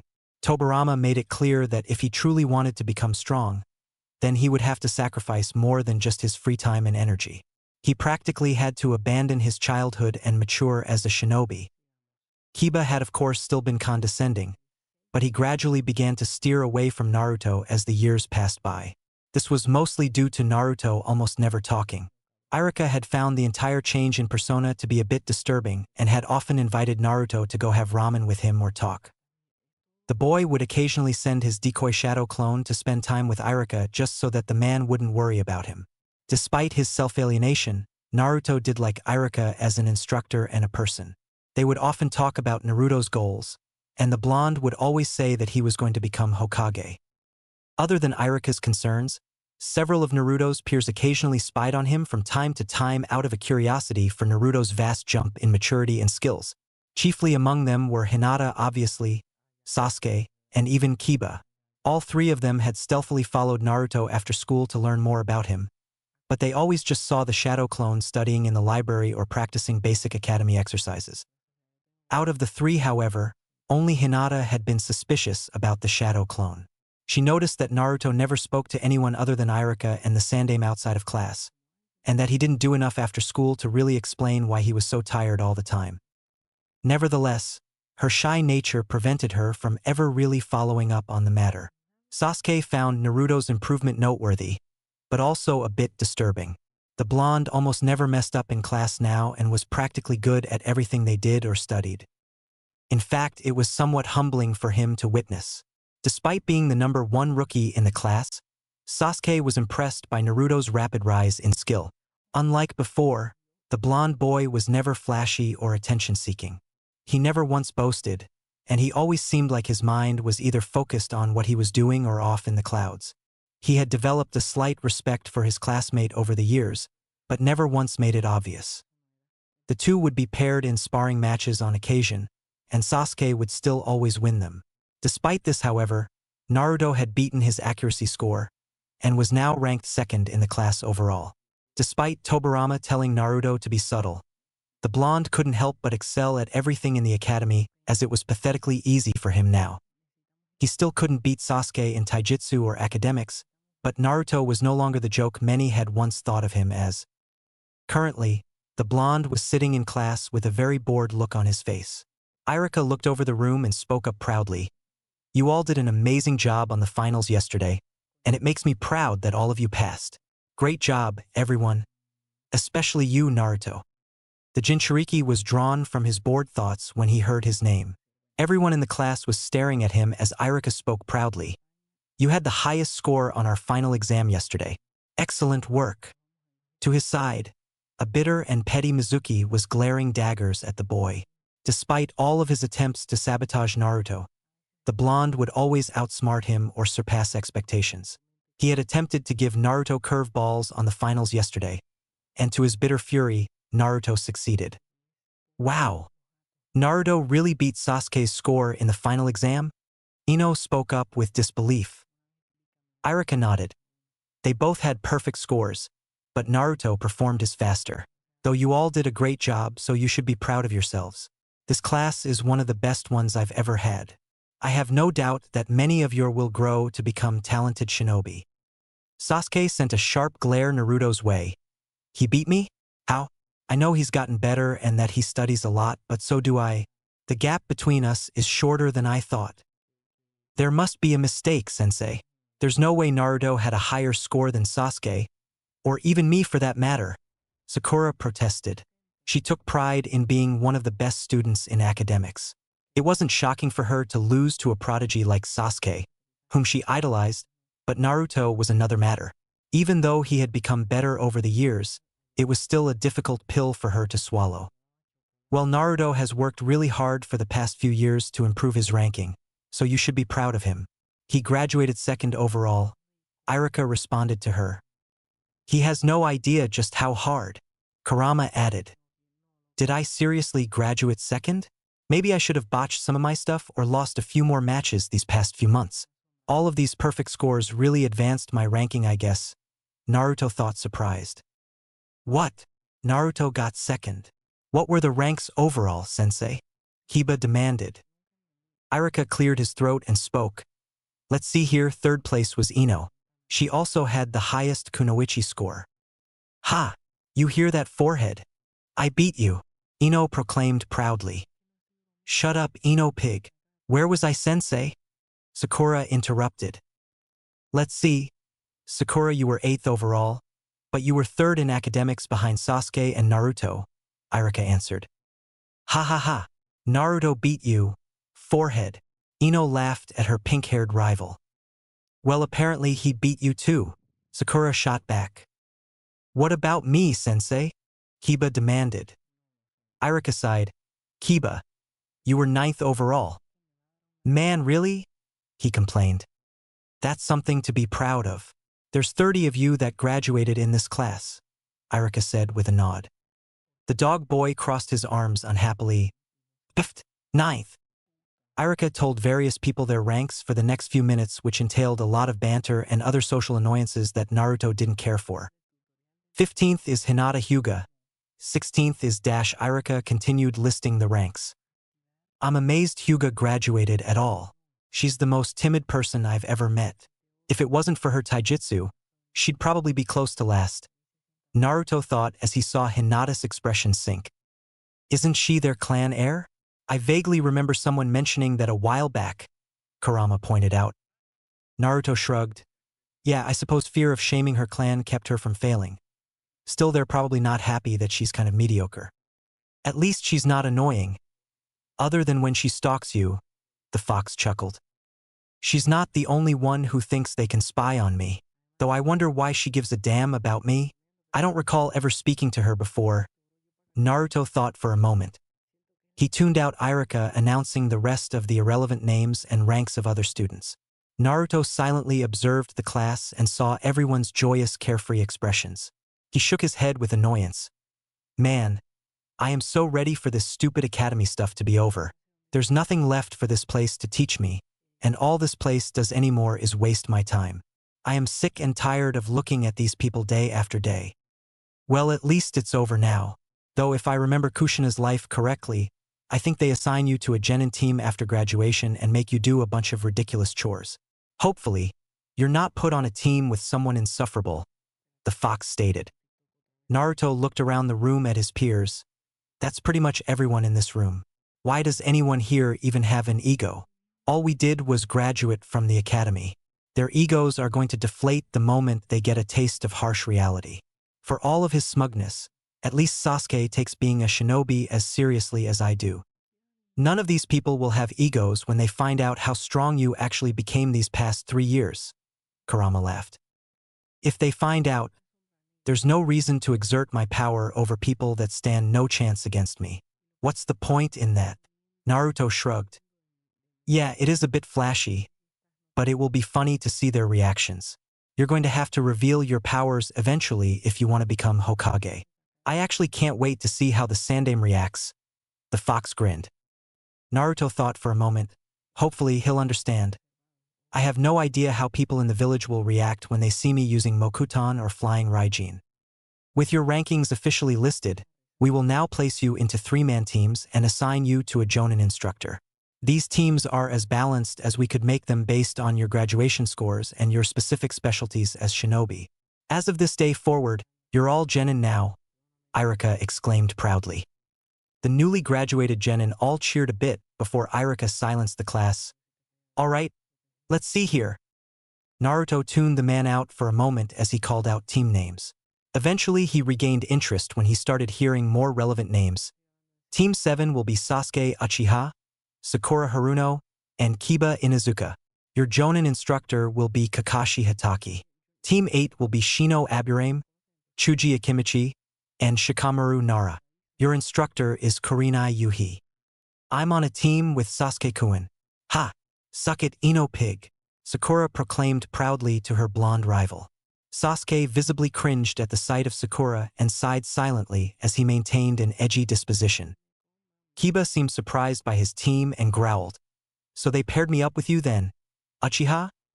Sasuke didn't even respond as he glanced at Kiba briefly. The dog boy cracked a fist and shook his head. Whatever. At least I'm not on a team with Naruto. Ahem.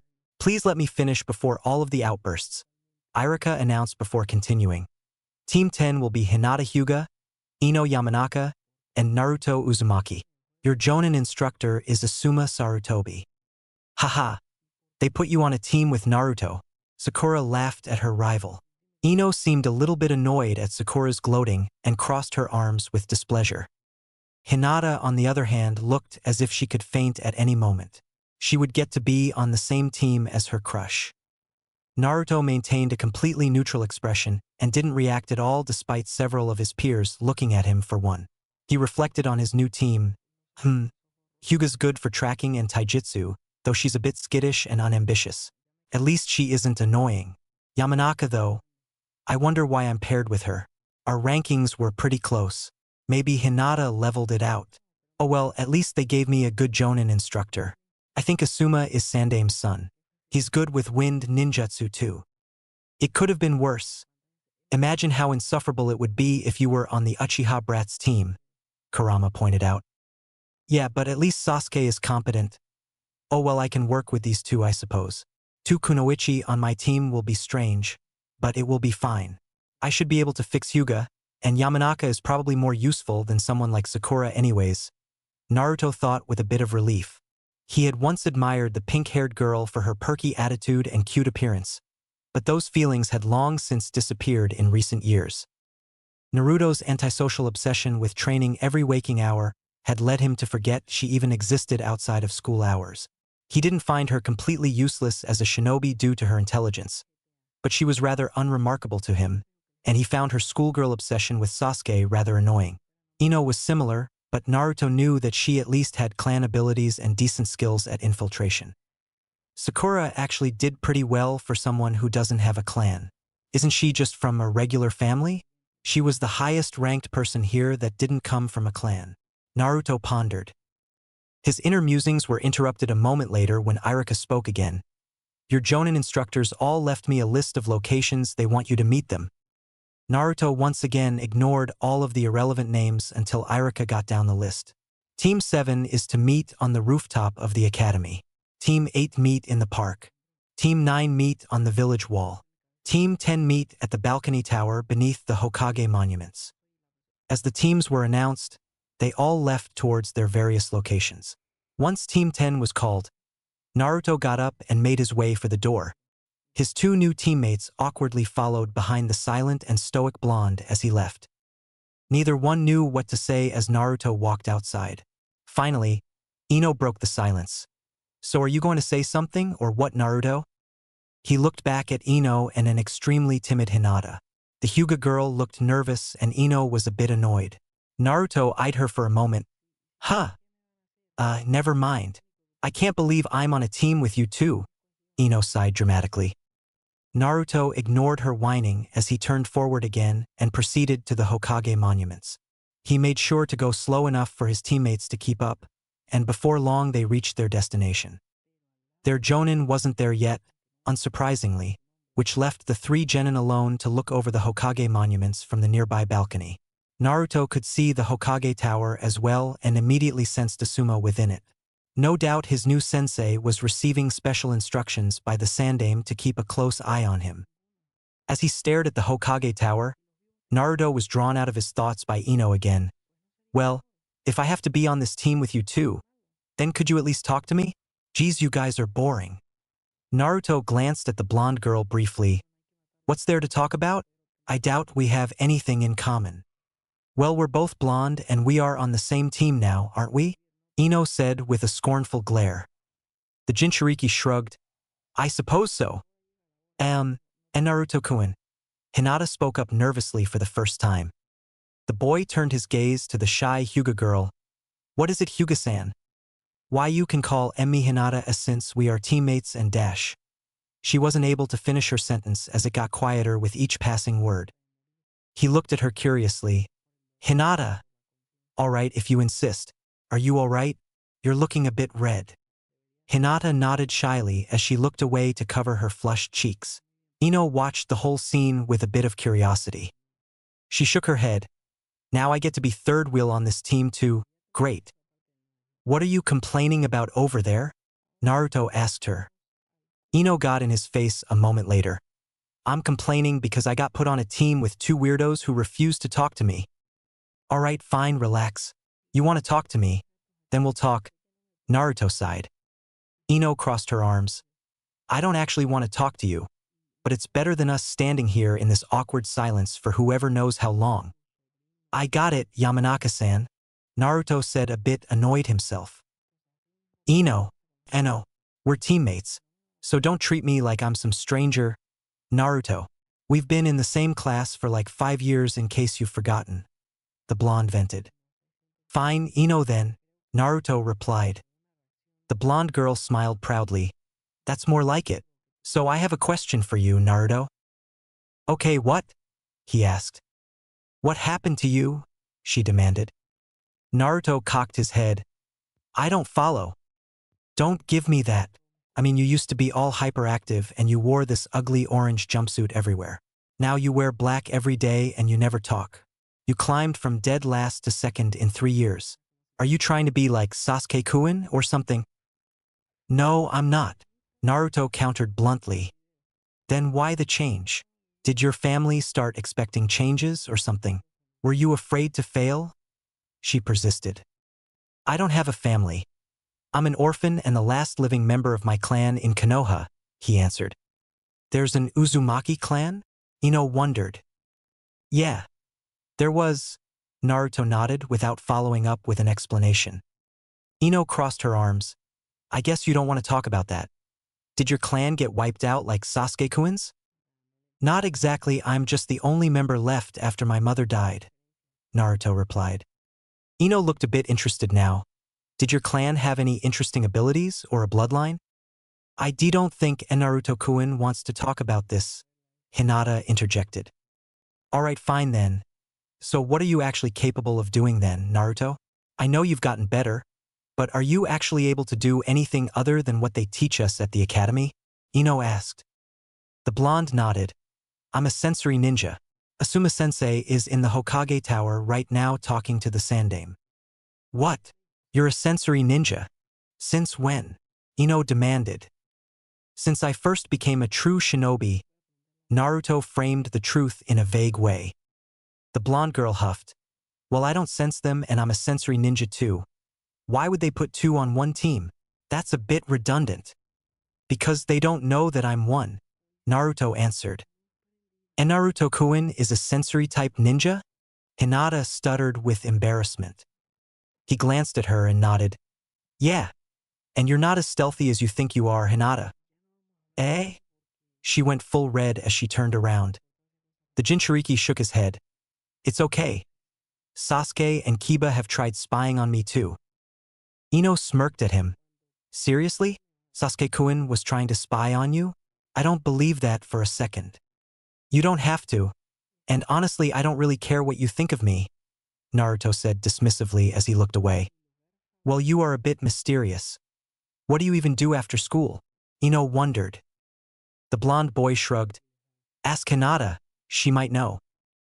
The poor Hyuga girl fainted with embarrassment upon hearing those words. Ino looked over at her with a raised brow. So she's been stalking you then? Occasionally, I guess. She usually gets bored of it after an hour or so. She doesn't seem very confident in talking to other people. Maybe she was trying to make sure I was okay or something.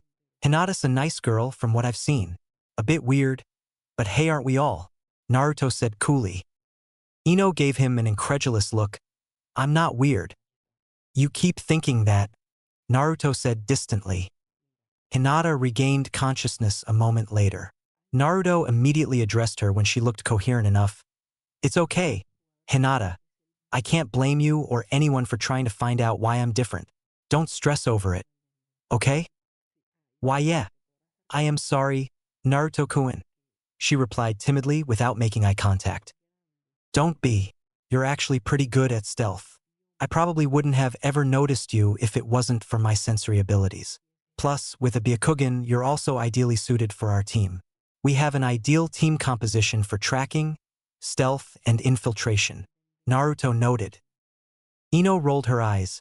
I'm still not buying that you're a sensory ninja. You're telling me you can sense our sensei all the way over in the Hokage Tower? How? I can't. Fine, don't believe me, Naruto shrugged. I'll believe it when I see it, and I want to see it right now, she huffed. Naruto turned towards the street. Test me then. Sense something nearby and ask me what it is. Okay, what's on that corner right there? Ino immediately demanded. A cat. It's black and white and female, Naruto answered. Ino's eyes widened. Lucky guess. What 4 people are over there in that shop? Chakra natures suggest 2 Chunin and 2 Jonin. All 4 male, Naruto responded. The blonde girl seemed more convinced now. Humph. Maybe you are a sensory ninja then, though I still don't believe you can sense our sensei. We haven't even met him. I've encountered him a couple of times at the Hokage's tower. Asuma-sensei is the Hokage's son. He's one of the few people in the village with a strong affinity to wine chakra nature. He's very distinct, Naruto replied. Ino looked somewhat infuriated as she got a bit closer as she leaned in. So what else can you do then if you're so good at this? I'm good at wind ninjutsu too, Naruto shrugged as he briefly channeled a light amount of chakra over the kunai he was reflexively spinning between his fingers. You can do an elemental nature transformation? Ino perked up surprised. Naruto nodded. Yes, I can. Since when? I've never seen you do anything like that at school, she protested.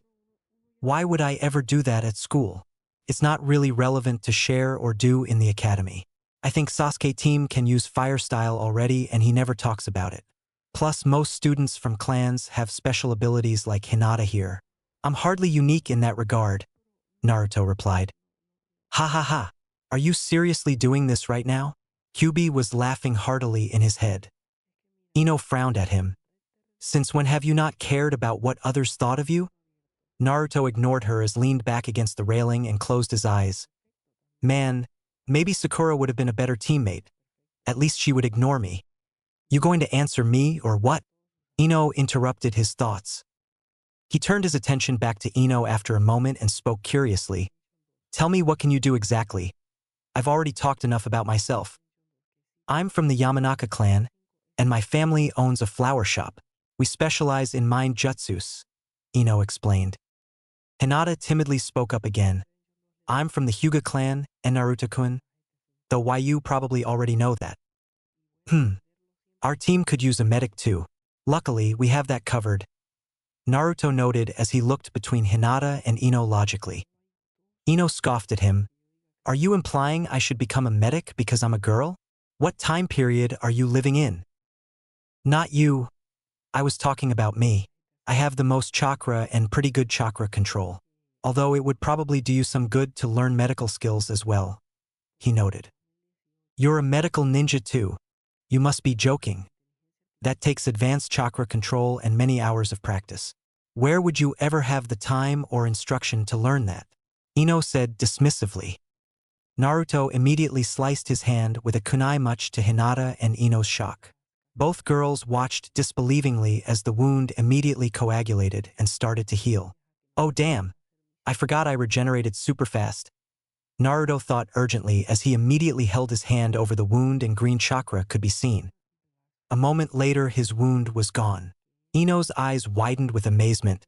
That's amazing! It healed so fast. Who taught you how to do that? Just a friend of mine. Naruto tried to avoid answering.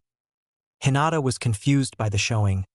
How would Naruto-kun have had time to learn that when he spends most of his time reading and exercising? Maybe he does it when I'm not around? I suppose that would make sense if he was able to sense when people were watching him. So you can teach me how to do that too? Ino chirped excitedly. Naruto shrugged. I could, but only if you have good chakra control. Otherwise, it's going to take a while. Are you kidding me? I have amazing chakra control. Mine's even better than Forehead's. Ino boasted. The Jinchuriki shrugged. Well, maybe I'll make time to teach you then if you're serious about it. Maybe being on a team with you won't be so bad after all, Ino said with approval. Talk about a 180. Didn't Naidame tell you not to show off for schoolgirls? Yet here you are flashing all your fancy abilities fresh out of the academy. Kurama laughed. The Jinchuriki mentally sighed. Well, they're my teammates, and I'm technically not in school anymore. Besides, I don't want her thinking I'm incompetent. Plus, she could benefit a lot from some extra skills. I want to improve my teammates, and this is the way to do it. It's not like I plan on busting out would release or flying Raijin around them. I suppose that's true, the fox snickered. Asuma-sensei's here now, Naruto thought as he immediately turned towards the location where he knew the Jonin would be. His two teammates noticed this, and a second later Asuma was standing in front of them. Ino was staring intensely at Naruto now. He really is a sensory ninja. Why would he keep that a secret for all these years? I'm so lucky I get to be on a team with Naruto-kun. I hope he can train me too, Hinata thought hopefully. Ah, so this must be Team 10. Nice to meet ya kids. I'm Asuma Sarutobi, and I am your new Jonin instructor. The black-haired, bearded man announced himself. Nice to meet you, Asuma-sensei, Naruto replied. The man chuckled lightly. We've met before, haven't we, Naruto-kun? A couple of times over the years. I hear you're the old man's son. Naruto shot back. Asuma nodded. Yeah, you're pretty close with my father, aren't you? Look at him acting like he doesn't already know that, Kurama sighed. As far as he knows, I'm a clueless Jinchuriki that Grandpa Hokage wants him to look over. I'm pretty sure Irika-sensei never mentioned to anyone that I knew about you. Though I'd wager he might have told the old man. Naruto responded. Nice to meet you, sensei. Ino spoke up with a smile. The Jonin looked over the three new genin for a moment. Alright, I already know Naruto-kun, but who are you two? Ino Yamanaka of the Yamanaka clan, the blonde girl said proudly. Hinata Hyuga, was all the shy girl managed to speak. He nodded casually. Alright, and what are all of your goals? Why did you become shinobi? I am the Hyuga clan heir, Hinata said skittishly. My dad's a shinobi, and as his only child he encouraged me to follow in his footsteps. If I wasn't a ninja, I'd probably run my family's flower shop. I do rather like floral things as well as nature. I aspire to be the wife of Sasuke Uchiha and the best kunoichi in Konoha. Ino went into more detail than anyone cared to know. Everyone's gaze turned towards Naruto last. The blonde simply shrugged. My goals have never changed.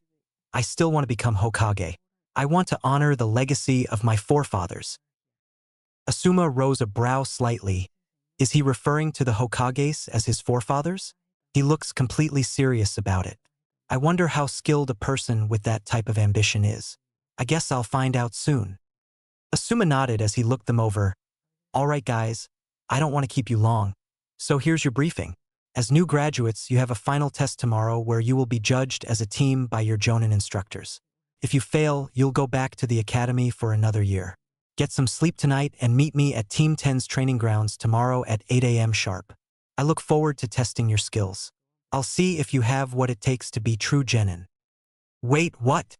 Ino spouted, but she never got a response as Asuma disappeared a moment later. She shook her head. We have another test. Seriously? And here I thought I could finally relax now that I'm an actual shinobi. Now that we're actual shinobi, we should work even harder. The only easy day was yesterday, Ino, Naruto said dismissively. She crossed her arms with displeasure. And here my parents threw me a party and everything. How am I supposed to celebrate knowing I have another test tomorrow? Well, I'll see you two tomorrow then.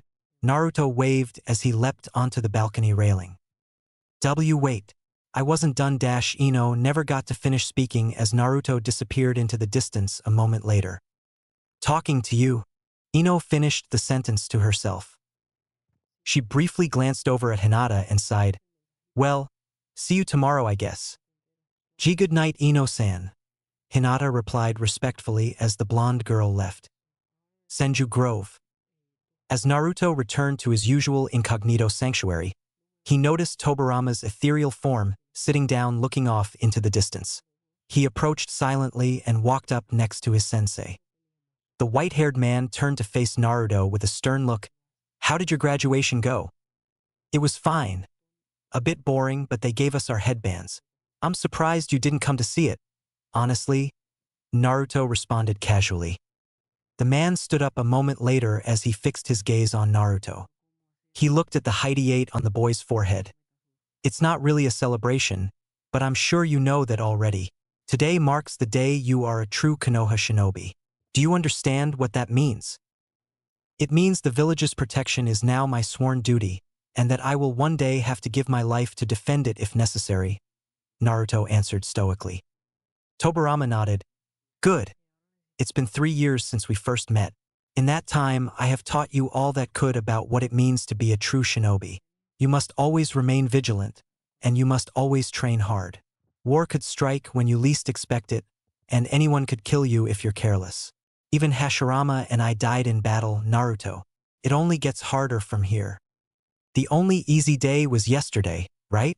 Naruto reaffirmed his sensei's words. Indeed.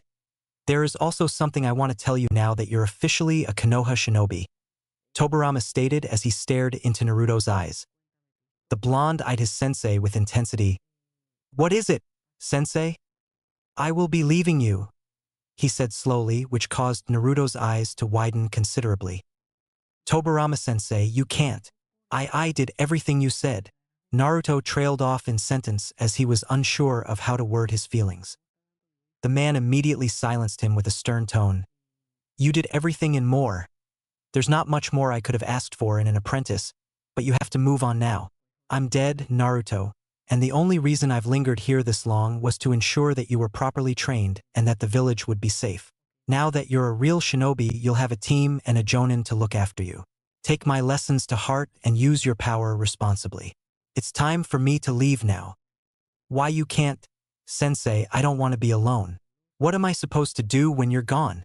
Naruto said with urgent desperation. Pass on my teachings to others. Defend Konoha no matter what it takes. And I mean no matter what, you're the last true Senju heir, the last true Uzumaki. Defend that legacy and bring honor to it, Tobirama said strongly. Naruto looked a bit sad, but he maintained his toughened emotional stoicism. The blonde bowed his head respectfully. It was an honor, Sensei. I swear to you that I'll defend Konoha at all costs. Hopefully the next time we meet, we can talk about your reign as Hokage. Tobirama smiled faintly before his ghost body flaked away and disappeared completely. After it was gone, Naruto felt a wave of depression wash over him. Even though Tobirama was already dead, part of him felt like his sensei had just died. Who was he going to ask for wisdom and advice now? Who was going to help him when he had problems with certain jutsus? The boy cleared his head after the brief sadness. He's entrusted Konoha's protection to me. He wouldn't have left unless he was confident that I was ready. I won't fail you, Sensei. I'll reignite the glory of the Senju and Uzumaki clans. I will be the greatest Jinchuriki, the greatest Hokage. Well, you still have me around. Kyubi spoke up, lifting Naruto from his thoughts. Yeah, I'm glad I have somebody to help me through the rest of this. It's just you and me now, Kurama. You and me versus the world, haha. I'm surprised you didn't even consider your new team, the fox added. Naruto frowned. I don't know what to think of my team yet. I doubt I'll ever be close with them. They won't understand when they find out I'm a Jinchuriki. I'll help them out, but I don't see a point in trying to make friends. It's just going to bite me in the ass. Yeah, it's probably best that you don't get too attached to them. Becoming Hokage is one thing, but making the village like you is another thing entirely. I honestly don't think they'll ever understand. I'll always be the monster fox to them, and you'll always be the demon brat, Kurama sighed. Sometimes we have to bear a heavy burden for the sake of others. I'll become Hokage even if they hate me. I owe it to Tobirama-sensei and to my father to defend Konoha. We'll cross that bridge when we come to it, I guess. Come on, Kurama, let's train. Even though Sensei's gone, I can't slack at all. Naruto thought as he created a ton of shadow clones. Chapter 3, Team 10. Hokage Tower Jonin Meeting. Several dozen Jonin were having their daily meeting this morning near the Hokage Tower. Namely, among them were all of the Jonin that were newly assigned a Genin team. How many Genin graduates did we get this year? One of the men asked curiously. 30 in the newest class and about 54 returning ones, another Jonin answered. One of them seemed surprised. 30? That's more than the last few years. Yeah, well, I doubt we'll see more than half of them pass to become full-fledged Genin. A female Jonin shook her head. I wouldn't be so sure. This year has some promising graduates. The last Uchiha boy is one of the new graduates, and half a dozen graduates from clans are in that class too, the first man noted. I also heard the demon brat is in the new class. I can't believe they let him become a ninja, a dissatisfied Jonin huffed. You're talking about that child, right? The fox boy? Someone else added. The first man nodded. Yeah, I feel bad for whoever has to be that kid, Sensei. They'll have to worry about him killing his teammates or something.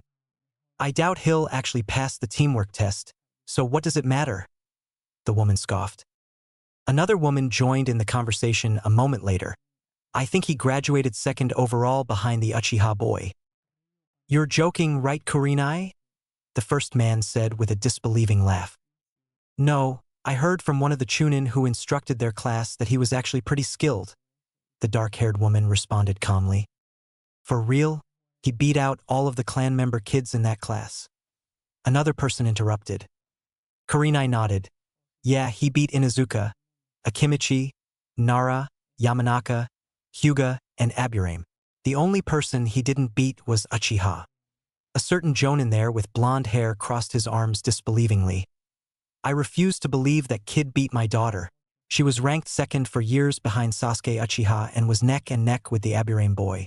I can't believe they put that fox kid on my daughter's team too. What were they thinking? My son speaks pretty highly of him, Inoichi. I don't think it's as bad as you're imagining. Shikaku shook his head. Inoichi turned his gaze towards his former teammate. Your boy doesn't know any better. My boy is a genius, even if he is lazy. Shikamaru is not one to misread people. Shikaku sighed. Inoichi shook his head. People, not demons. He's just a kid, Inoichi. Shikaku sighed.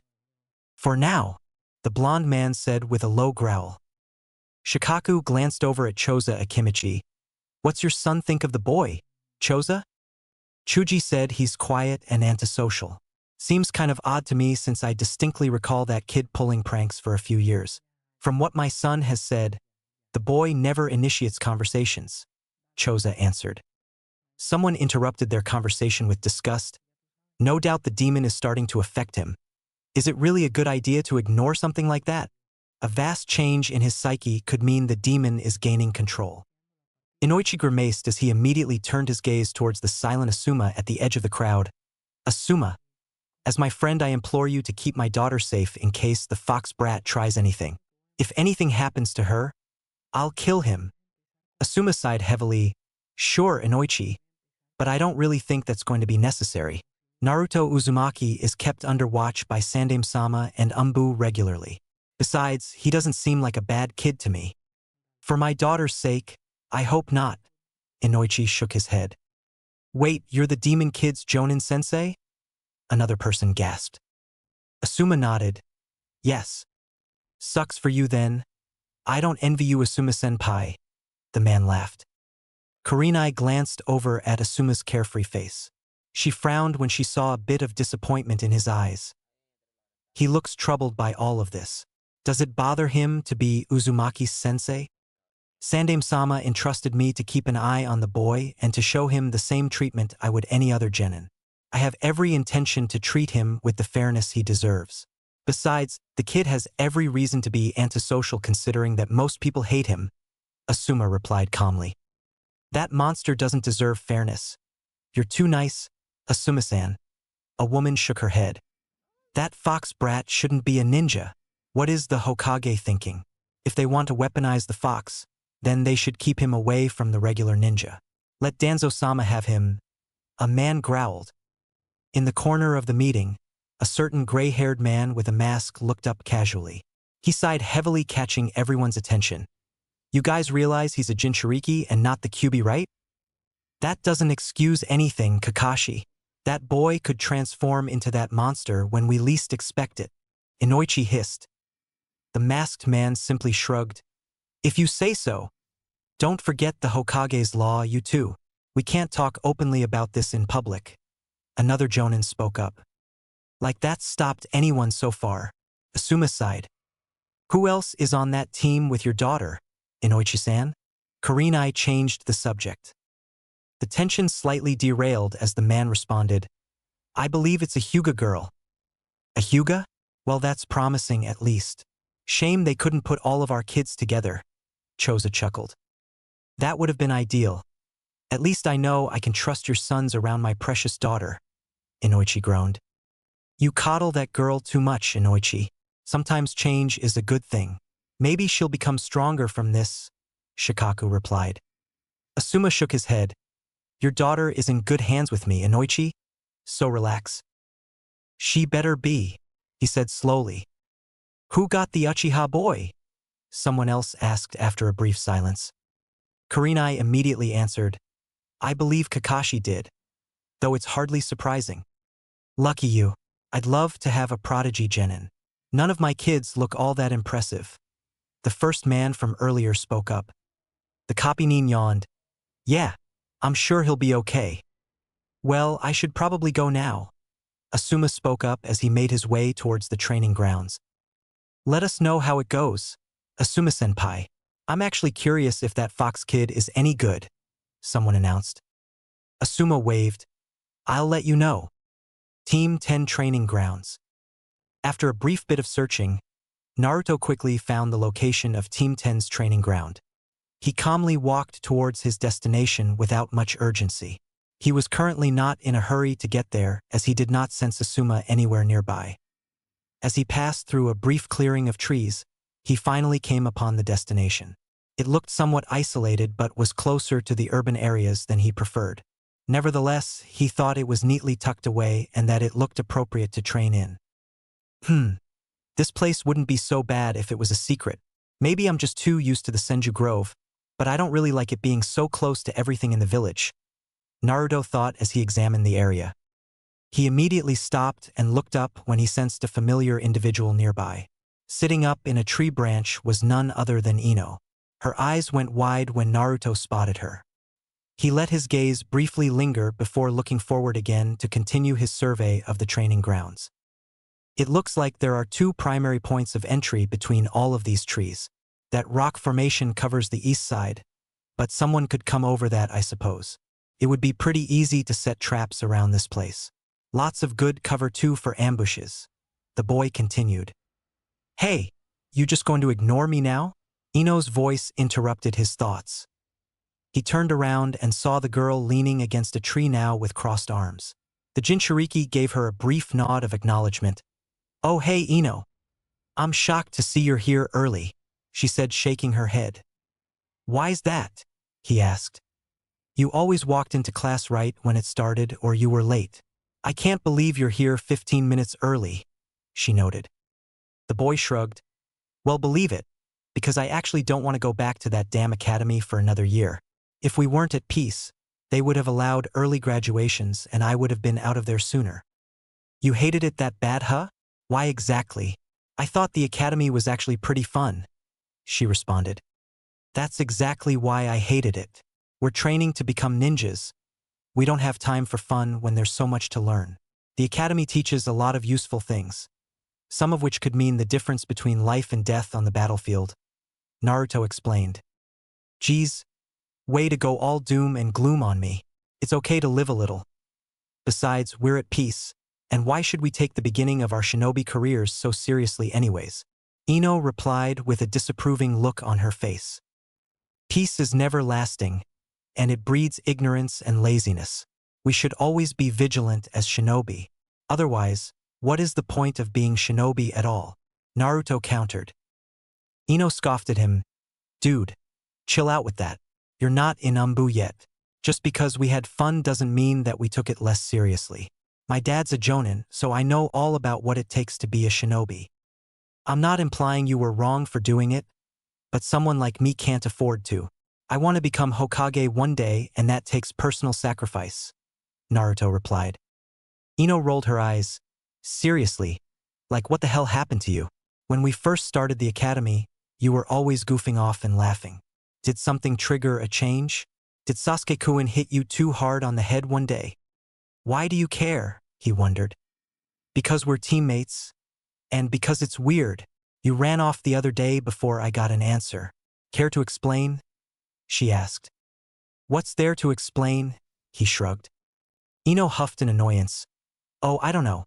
Maybe why you're a sensory ninja and you never told anyone. Maybe how you know wind ninjutsu and medical ninjutsu without any reasonable explanation. Maybe why you take everything so damn seriously now. I learned that stuff from a clan member of mine. Naruto framed the truth in a vague way. A clan member? I thought you said you were the last member of your clan. Ino cocked her head in confusion. I'm the last living member in Konoha, Naruto followed up. This is amusing. You're technically telling the truth, Kyubi laughed. Ino seemed interested now as she walked closer. Wait, so someone from outside the village taught you? No, he was from here, Naruto replied. So where is he now then? Why did this guy leave? Ino prodded. He's dead, Naruto said grimly with a heavy tone. Oh, sorry, I didn't realize. Ino trailed off with a bit of shame. The Jinchuriki didn't bother responding as he stared off for a moment. This conversation with her brings up a good point that I hadn't fully considered. How am I going to explain any of this to Grandpa Hokage if he finds out? It's only a matter of time before Asuma-sensei realizes that I know elemental ninjutsu. Didn't Naidame tell you not to let the Hokage know about you using the scroll? I guess it's probably a good idea to come up with a decent cover story. How are you going to explain this to him? Kurama asked. I probably don't have to tell him anything at all. The old man has got nothing on me, and I can avoid his umbu spies or that scrying orb thing he does anyways. I'm technically not lying to Ino about a clan member training me, and Grandpa Hokage has no way to really find out. So long as I keep myself limited to basic jutsus, then it shouldn't be too suspicious, Naruto shrugged. They're bound to be extremely suspicious if you refuse to give an answer, Kurama sighed. Let them be suspicious. I can outmaneuver them, and they have no way of learning my secrets unless I tell them. If the old man starts asking questions, I'll just tell him that every shinobi has their secrets. What's he going to do? Force it out of me, Naruto replied. The fox seemed uncertain. Well, that's probably fine so long as you keep your wood release and flying Raijin abilities to yourself. Though even that shadow clone jutsu was in the forbidden scroll. I'd be careful using shadow clones in front of anyone. Good point, Kurama. I'll definitely keep that in mind, Naruto replied. So you really miss this guy then, huh? Is that why you're always so focused and antisocial now? Ino interrupted Naruto's thoughts with a question. Naruto looked at her with a bit of emotion seeping from his eyes. Yeah, I do miss him. He was like a father to me, especially since I never knew mine. So what happened to your parents exactly? Ino wondered. They died, he answered bluntly as he began to walk away. Yeah, but how? Ino followed. Naruto stopped as he glanced back at her again. Defending the village. Ino looked away briefly. Sorry for being so rude, but I was genuinely curious about it. I don't mean to be insensitive. It's fine. You didn't know? Naruto replied with a calmer and lighter tone to alleviate the mood. Wait, I just thought of something. So where do you live and how do you afford anything if you're an orphan? How did you pay to go to the academy? Ino asked. I have an apartment and I get a monthly welfare allowance from the village. Can you please stop with this interrogation? I think I've talked enough about myself now. Naruto sighed.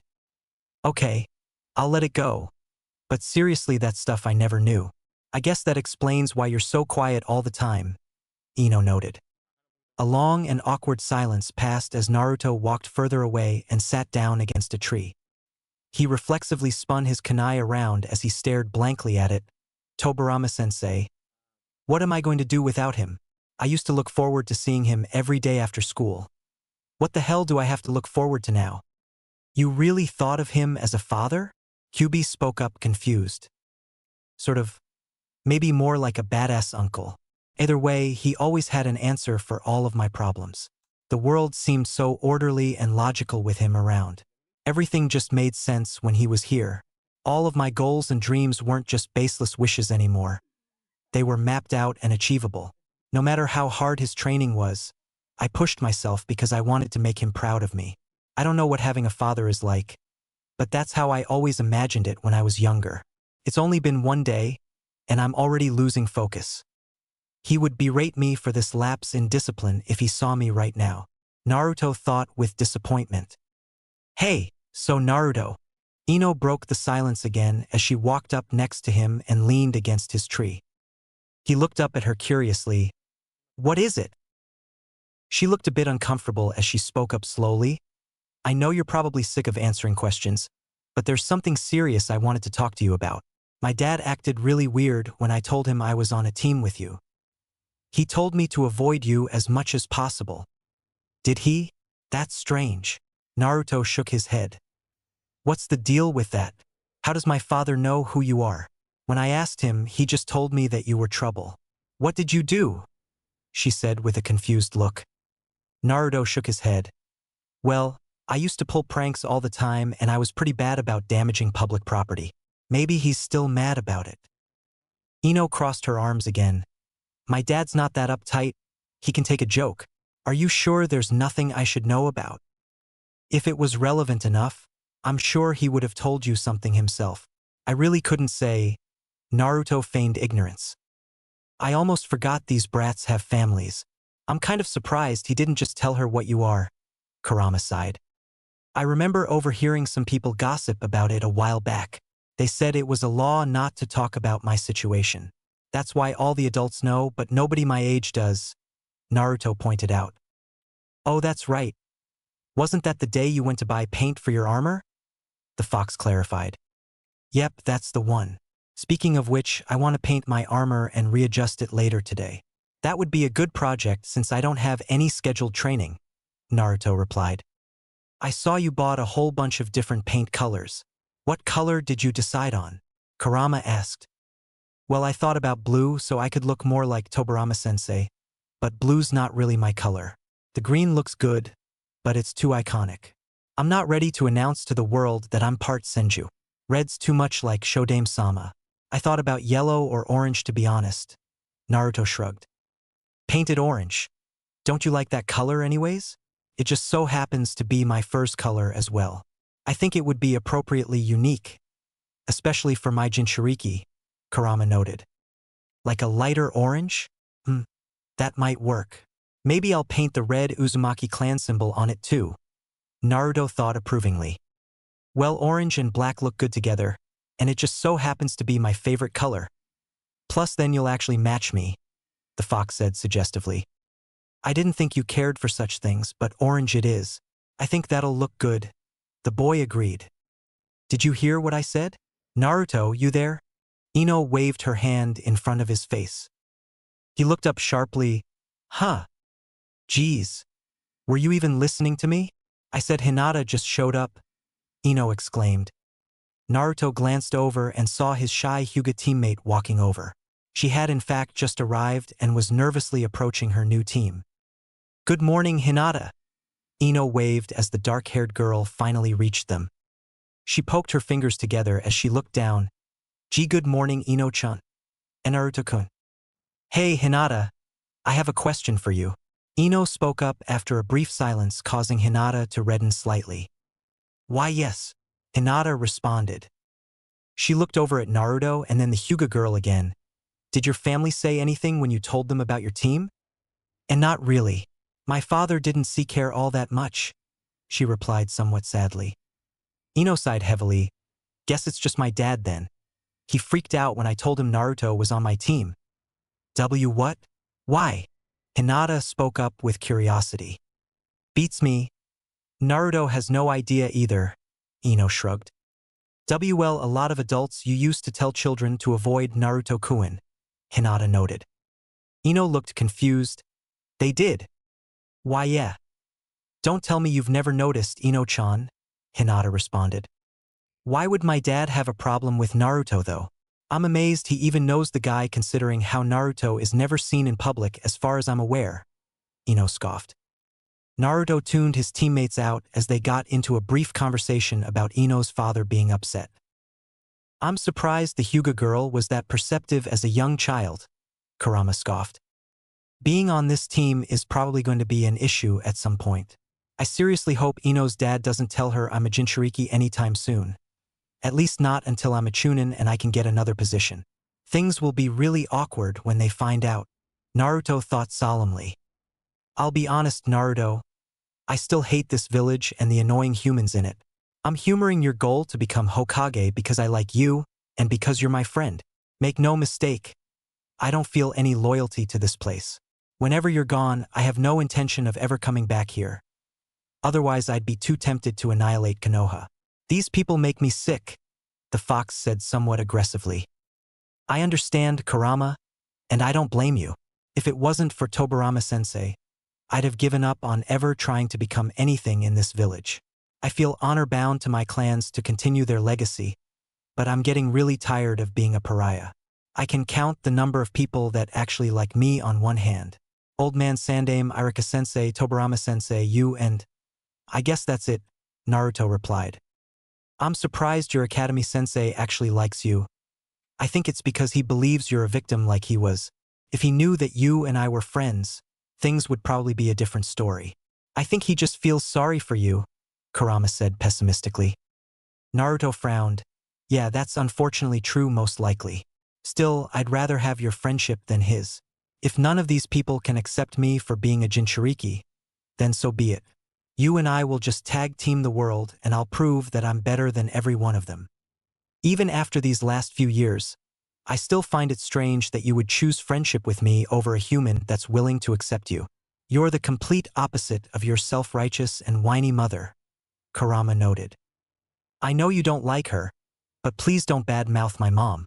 I forgave you a long time ago for what happened to them, but I still don't want to hear that, Naruto said disapprovingly. I'm not sorry for saying it. Kushina was my least favorite Jinchuriki host, and she's not much different than these villagers that detest you, Kurama countered. The blonde seemed confused. How so? It's difficult to explain. You've had it the worst out of all my Jinchuriki. Kushina had it the best. Nobody even knew she was a Jinchuriki except a select few. Yet in spite of this, she suppressed my power completely and saw me as a monster, just like the rest of them. She had a self-pitying attitude about it and kept it a secret out of shame. You, on the other hand, have been willing to embrace it wholly. You don't pretend like you're not a Jinchuriki, Kurama explained. I suppose I can see where you're coming from. It's hard to like someone who rejects you. So you and my mom never talked much then? Naruto wondered. Obviously not. Forget I said anything. I suppose it's wrong of me to sully the memories of your parents. I can tell you one thing for certain though. They did love you, Kurama said with sigh diffusing the tension. Well, that's something at least. Let's just not talk about this anymore. I didn't know them, so who am I to say you're wrong? Besides my mother, what was your other Jinchuriki like? Naruto changed the subject. I don't think I ever talked much about Mito's life, did I? It was slightly better than yours. But only because she had a family. I think you should be aware of the realities of being a Jinchuriki even under the best of circumstances. Mito was an adult when I was sealed into her. Nobody knew at first except a few of her clan members and Hashirama Senju. I watched how her own clan members started treating her differently when they found out. This was even before I had any kind of reputation for slaughtering Konoha or Uzushio Nin. While they weren't openly hostile, they subjected Mito to an even worse fate. Fear, isolation, and disingenuous camaraderie. People rarely came near by choice except her own children and Hashirama himself. Just think about that for a moment. Even before I became the demon fox and was a monster to your village, people still treated her like she wasn't human. I don't want to discourage you for trying to prove to the world that Jinchurikis aren't evil, but I think it's something you should be aware of. So long as anyone knows you're a Jinchuriki, then you'll always be a pariah to the population at large. Kushina knew this, and that's why she kept me hidden away and why Mito kept herself hidden away, Kurama explained with a heavy tone. I hope you're wrong, Kurama. Otherwise, what was the point of all this? Naruto said distantly. The Jinchuriki tuned back into reality when he heard Ino complaining. I still can't believe we have to do another test even though we already graduated. Naruto stood up and looked between his two teammates briefly. So I've been thinking about what this test is about. Really? And what have you come up with then? Ino wondered. The Jinchuriki paused for a moment as he looked at Ino intensely. I think it's some sort of psychological test to see how we'll handle being a genin team. I'm not sure what the objective is, but it's probably best that we work together to accomplish it. So like teamwork then? Is that what you think this is about? Ino clarified. Naruto shrugged. Maybe. But I can't think of any other reason they'd have to test us the day after we joined our teams. That's a good point, I suppose. Ino nodded. I've seen this nonsense before with Kushina. It's a teamwork test. You were actually right about that, Kurama interjected. You could have told me that sooner. Naruto sighed mentally. It didn't seem very relevant, and you were focused on other things, the fox replied. And Naruto-kun. Hinata never got to finish her remark as Ino interrupted. The blonde girl sighed dramatically. It's already 8 a.m. Where's Asuma-sensei? Do you sense him yet, Naruto? He looked around for a moment before kneeling to the ground and touching it. This was a sensory technique that was inherent to Tobirama, but the Nidaime had taught Naruto a lesser version of it. Sending his chakra through the ground, Naruto traced all life signs in the immediate vicinity.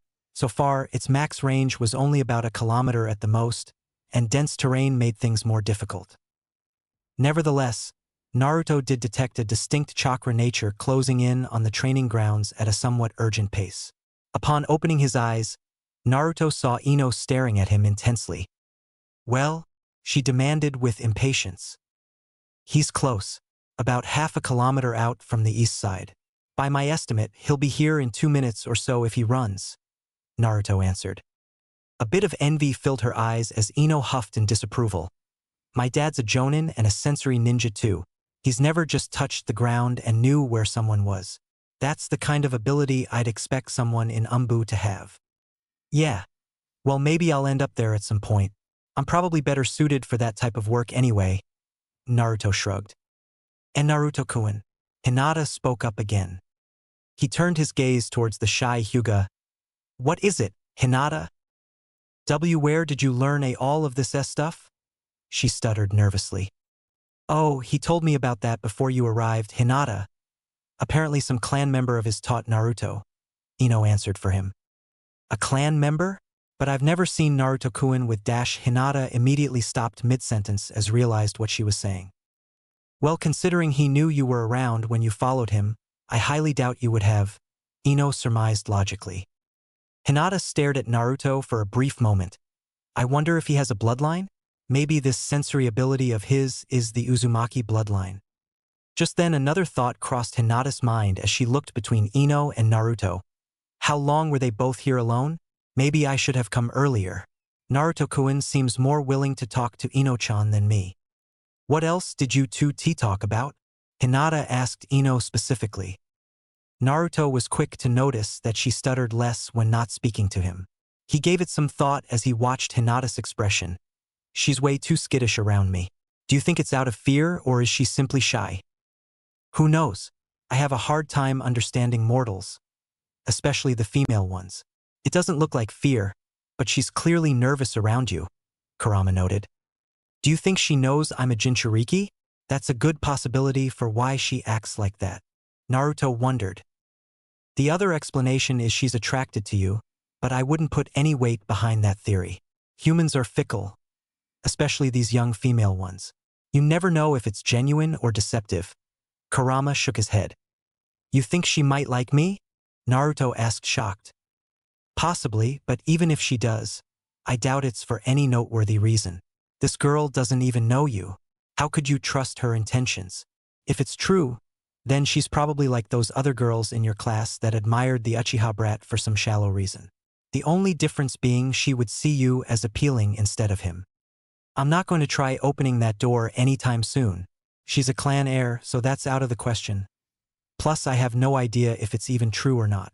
Even if it is, it won't end well when she finds out what I am," Naruto thought dismissively. "That's likely for the best," the fox agreed. "You're way too skittish, Hinata.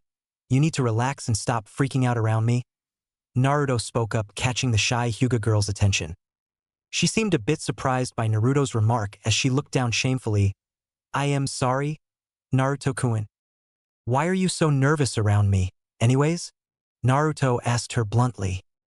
Hinata couldn't answer as she avoided eye contact. "Whatever it is, you need to put it aside for now.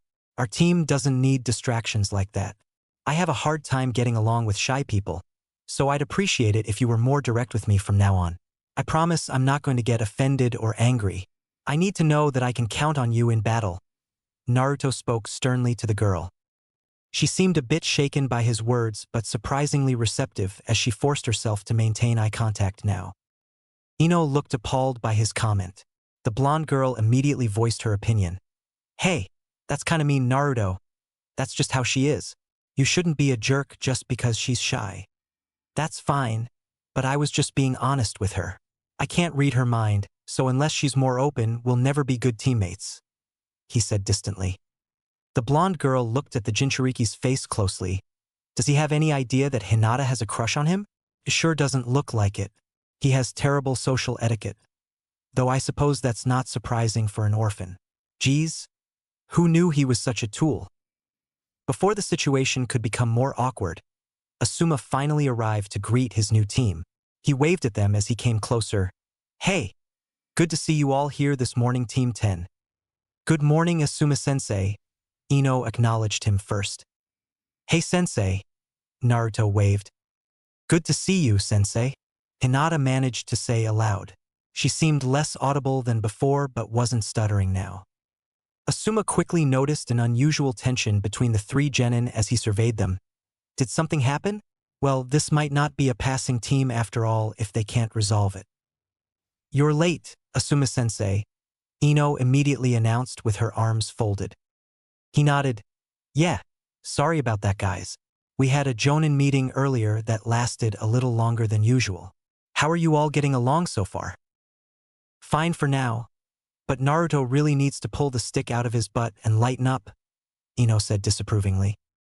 I find it strange that she would think so considering how much she fawns over the Uchiha boy when he acts serious, Kyubi scoffed. Who cares? I just want to get this crap over with so I can go do something productive today, Naruto thought with mental exhaustion. Asuma looked at her confused before turning towards Naruto. What's the problem exactly? Nothing serious, sensei. I'm just a little bit on edge today, Naruto replied.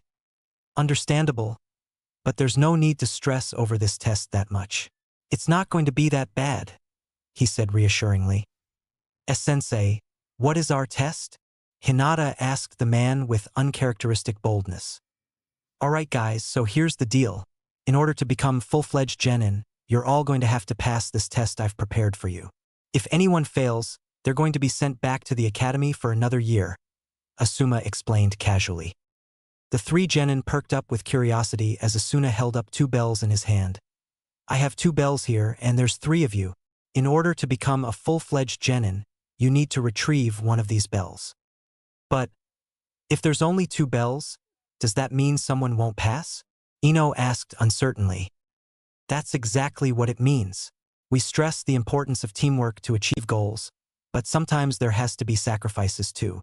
This is a way to test how you'll handle that, Asuma replied as he clipped the bells onto his waist. So one of us each has to be the sacrifice? Hinata gulped fearfully. There was no doubt that she assumed it would be her. How is this test fair at all? I mean, if we're supposed to be a team, then leaving someone behind doesn't seem like a good thing to do, Ino noted. Asuma shrugged. That's something you're going to have to figure out then. This test makes no sense. Passing 2 and failing 1? Did my mom ever do anything like this, Kurama? Naruto asked. The fox sighed. Not really. She had some other lame tests she had to do. Her sensei was mostly testing their teamwork, I believe. Though that was back in the last Shinobi War where they really couldn't afford to fail any potential genin that could be used on the battlefield. Honestly, I don't know. Just wing it. A moment later Asuma got into a fighting stance. Ino looked shocked, Hinata nervous, and Naruto dead serious. Don't hold back against me. I'm a jonin and I doubt any of you could hurt me anyways, Asuma said calmly with a smile. That's not a bet he should take against you, the fox laughed. I'm surprised he would say that knowing that I'm a Jinchuriki. Granted, I don't know how much I could really do against him without high-level ninjutsu or my secret abilities, Naruto noted. The test begins now, Asuma announced. Upon hearing his words, Naruto and his teammates immediately retreated to cover a good distance away. Both girls followed him and were looking at Naruto for some type of guidance. A brief silence passed before Ino spoke up. This is ridiculous. Why is there only 2 bells? This definitely explains why so many genin graduates came back to the academy last year, Hinata said grimly. Come to think of it, I do recall seeing a lot of remedial genin in our upper class. How come I never noticed this before? Ino trailed off as she clenched a fist. What do we do then, Naruto-kun? Hinata immediately asked Naruto for the answer. He looked between her and Ino for a moment and shook his head. I don't think it really matters if there's only 2 bells. This situation is meant to simulate the importance of retrieving a battlefield objective, it seems. I think if we get both bells and work as a team, then we'll pass. Yeah, 2 of us will pass, Ino said grimly. Let's just focus on getting the bells first, alright? He affirmed.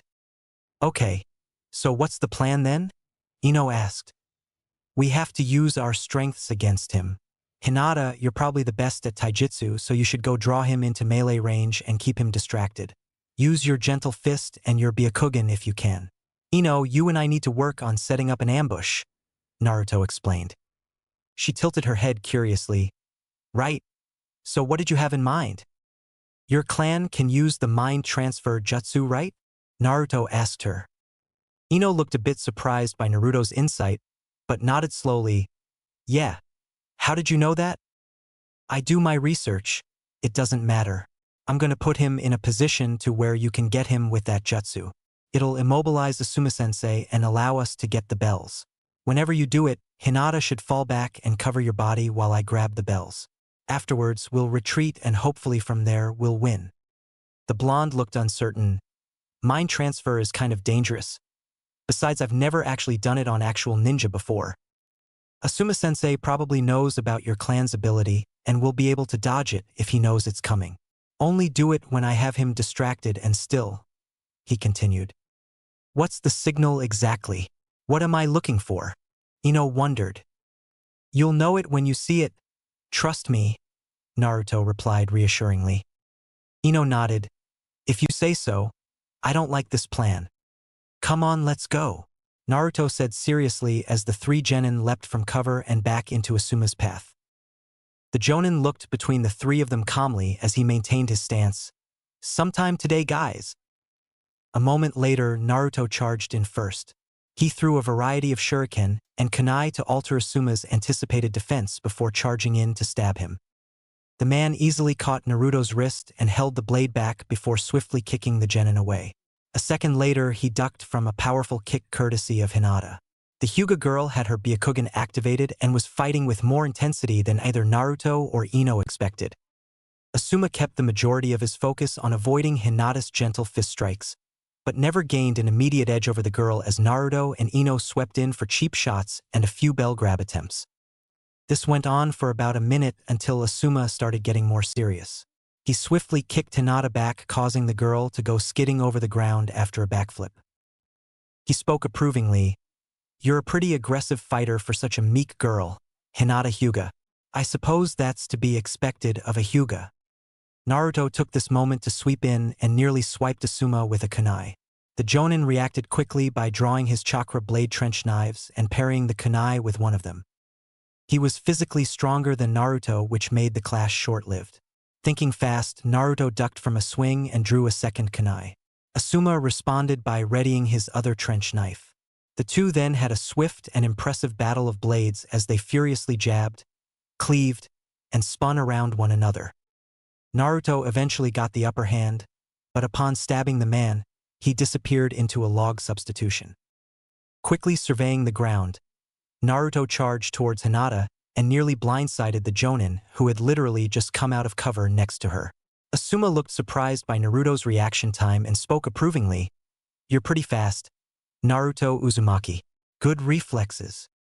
Hinata flanked the jonin and charged in for supporting attacks as Naruto got into another knife fight with Asuma. Seeing he was disadvantaged, Asuma delivered a powerful kick into Naruto, knocking him back into a nearby tree. He then turned towards Hinata to deal with her. As he moved in, Ino threw a hail of kunai his direction, allowing Hinata a quick moment of respite to distance herself. Naruto did not allow for a moment's pause as he immediately took the offensive again to refocus Asuma's attention on him. He quickly put a kunai in his mouth for an extra blade and fought with increased speed against Asuma. The jonin looked a bit surprised by the genin's gradually increasing speed. He's moving faster than before? He doesn't even look tired at all. Was he just warming up to test me? I wonder if the QB affects his stamina? The Hyuga girl looks out of breath, but he hasn't stopped moving once. Asuma was also a bit surprised by Naruto's skill with kunai fencing.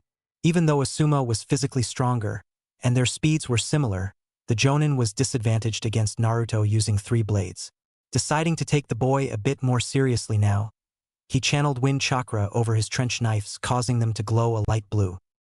He immediately cut 2 of Naruto's kunai in half with his newly sharpened blades, which forced the blonde to fall back momentarily.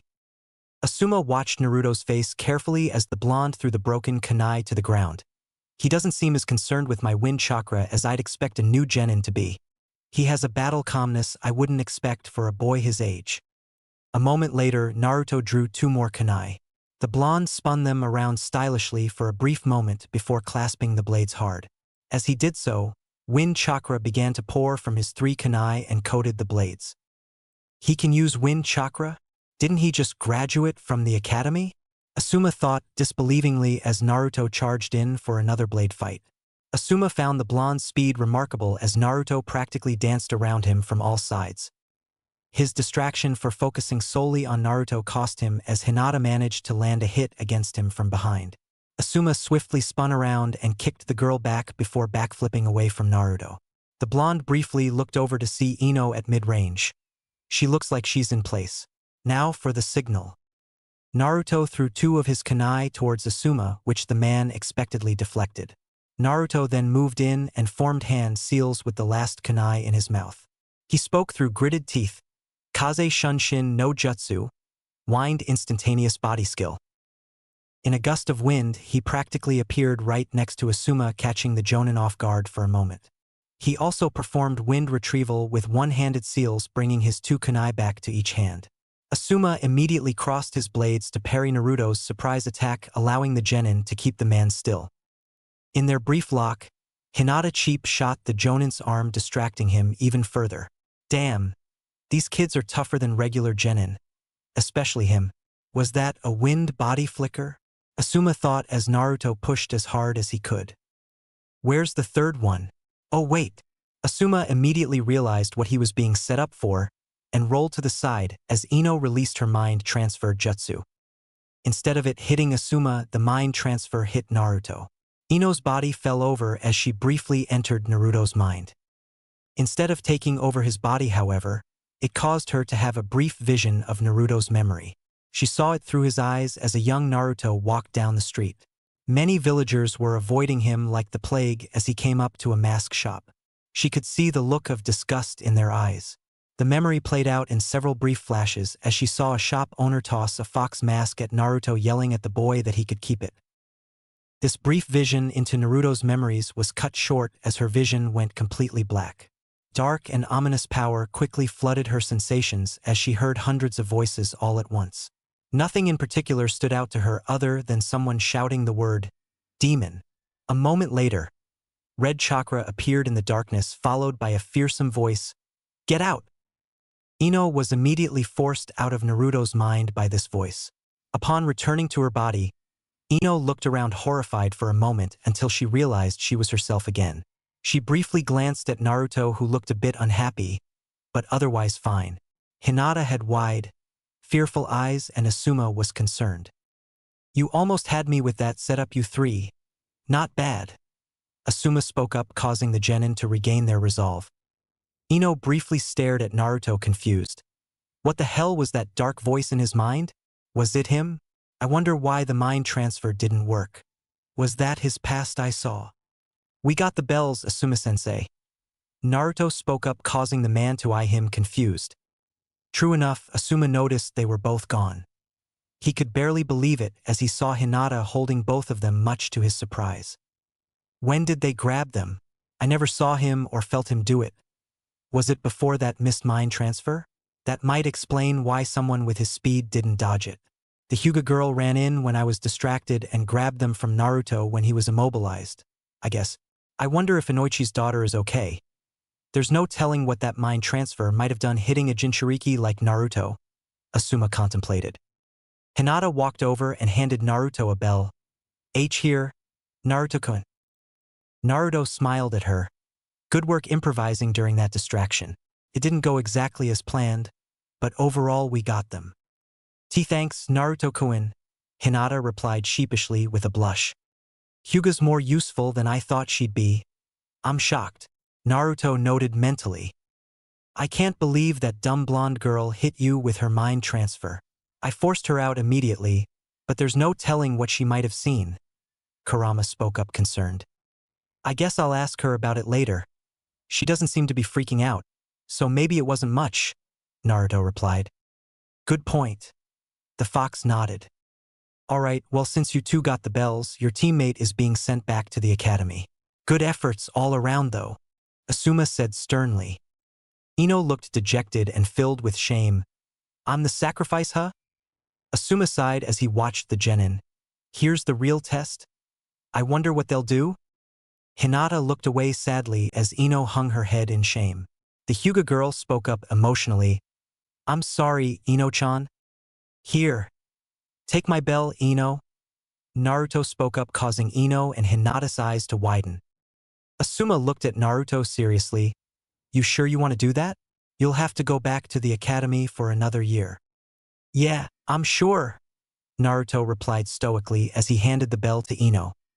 What are you doing? Kurama asked. I'm resetting so that I can get another team. What's another year in the academy anyways? I'm already stronger than most people in this village. Besides, I don't think I want to be on this team anyways. Both of them are from clans and are too high profile for my liking, Naruto responded. Ugh. Fuck that academy. Kurama groaned in disapproval. Ino looked at Naruto disbelievingly. But why? Didn't you say you hated the academy? You're just going to sacrifice yourself for me? You both have clans and families to appease. I don't. What's another year of training anyway? Naruto shrugged calmly. And Naruto-kun, if why you're going back? I will too. Hinata stuttered as bravely as she could. Ino looked surprised by her teammates giving up their bells. She sighed heavily as she dropped the one in her hand. I just can't accept this bell while you two go back to the academy. I guess I'm going back too. Hopefully, my dad understands. Alright, well all that's left to tell you guys now is that you all pass. Asuma interrupted the somewhat grim mood with a smile.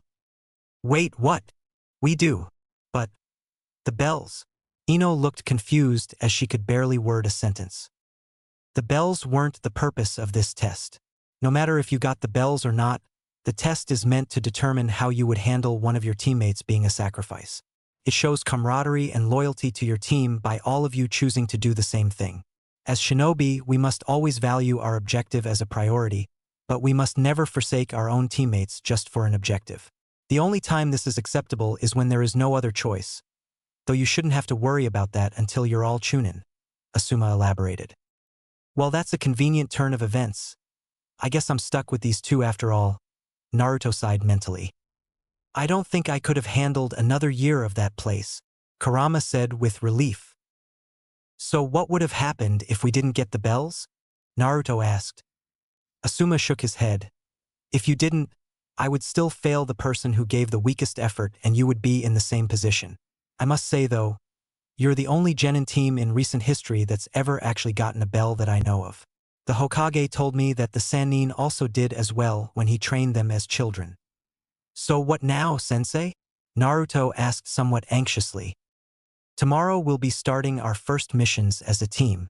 Take the rest of the day off and celebrate. You've all earned it. Meet me here tomorrow, same time, Asuma said proudly. Naruto glanced over at his two teammates. Good job, you two. I'll see you tomorrow. Without another word, the blonde boy was the first person to leave. Asuma glanced over at Ino and Hinata curiously. Is something wrong? Hey, Asuma-sensei. Have you ever heard of the Uzumaki clan before? Ino asked curiously. He glanced at the girl perplexed. Why do you ask?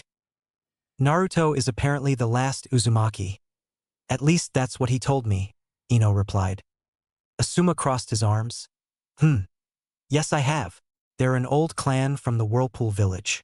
They had good relations with the Senju clan though. They were Konoha's closest allies during its founding. Do they have a bloodline? Ino wondered. The Jonin shrugged. None that I'm aware of. The Uzumaki clan was wiped out a long time ago, I believe. They were pretty renowned for fuinjutsu and healing though. I also heard they had large chakra reserves. Hinata perked up curiously. Healing? Maybe that's why Naruto knows medical ninjutsu. Interesting. What wiped them out? Ino asked. I believe Kiri and Kumo both did during a past war. I actually don't know that much about them beyond that, sadly, Asuma replied. So Naruto is the last member of that clan just like Sasuke-kun is the last member of his? Ino clarified. Asuma shrugged. It would seem so. Did you know his parents at all? Ino wondered. The Jonin looked at her briefly. Sadly, no. Do you know why my dad doesn't like Naruto? He warned me about going near him. Ino trailed off uncertainly. Seeing where the conversation was starting to go, Asuma shook his head. I couldn't say, Ino, but your father might have misjudged him. Naruto was willing to go back to the academy for you to pass. He might be a bit strange, but the kid's definitely not one to let his team down. You're actually pretty lucky to be on a team with him. I'm kind of amazed he can use wind release too. He'll be a good shinobi. He looks a lot like Yandame-sama. I guess it's no surprise his son is skilled too. Asuma thought briefly as he began to walk off.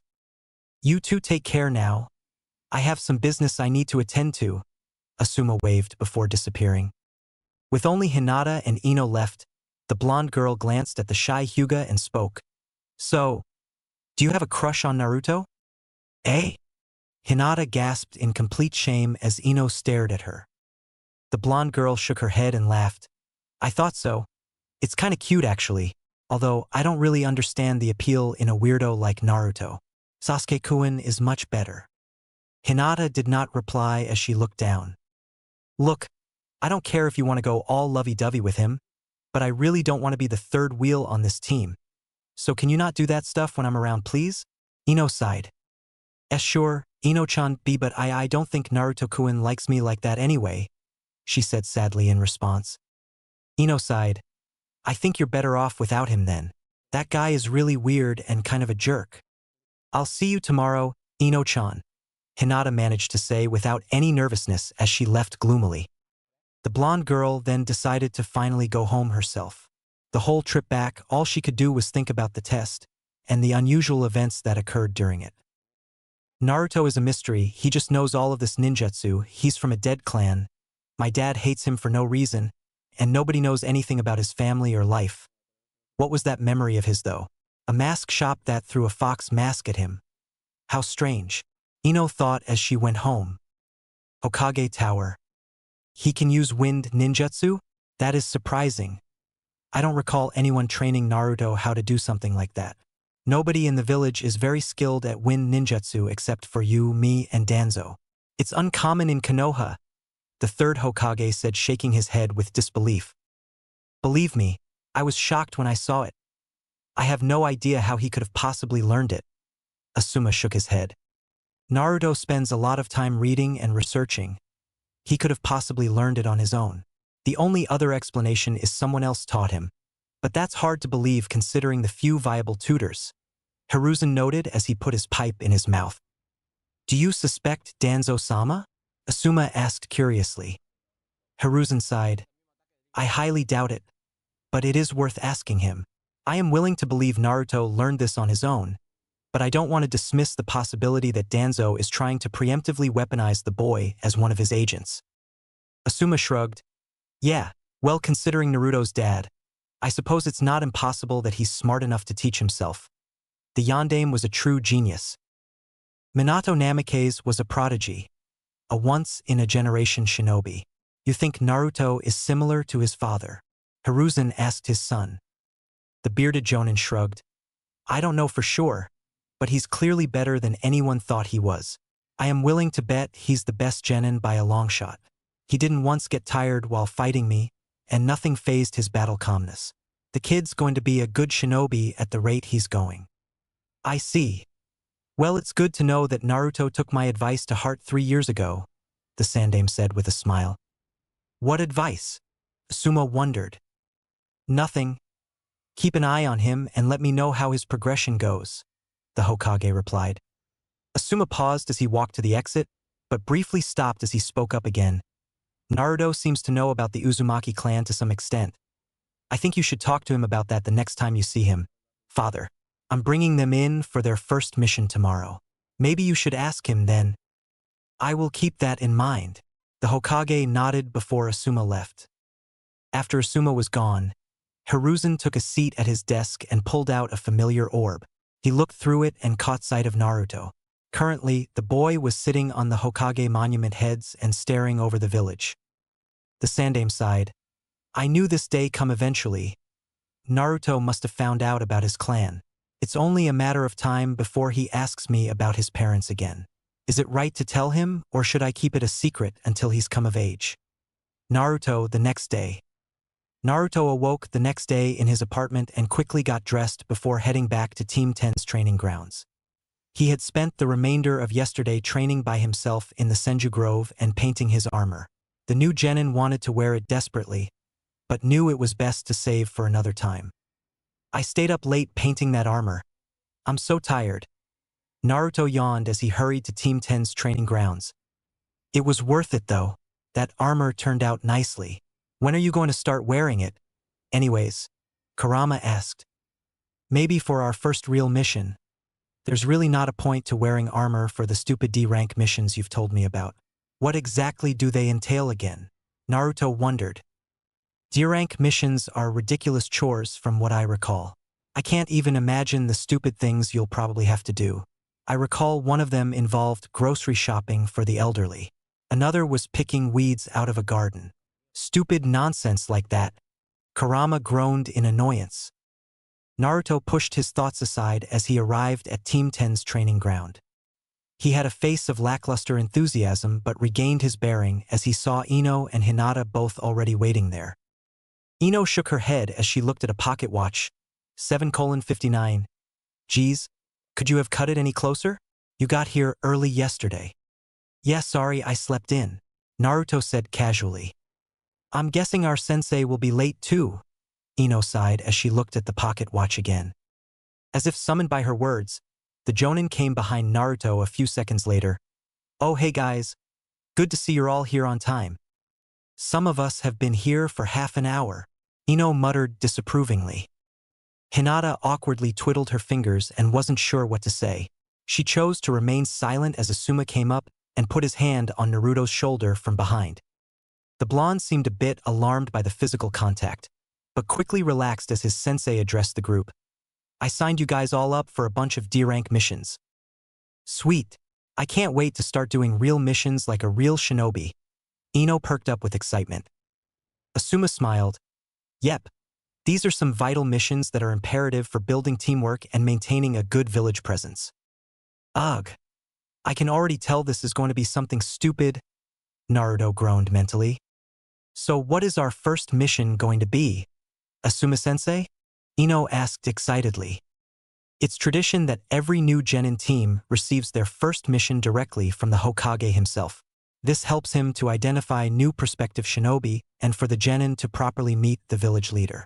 When the Senju clan used to run the village, they always believed it was imperative for the lowest ranking and highest ranking ninjas in the village to have proper interaction.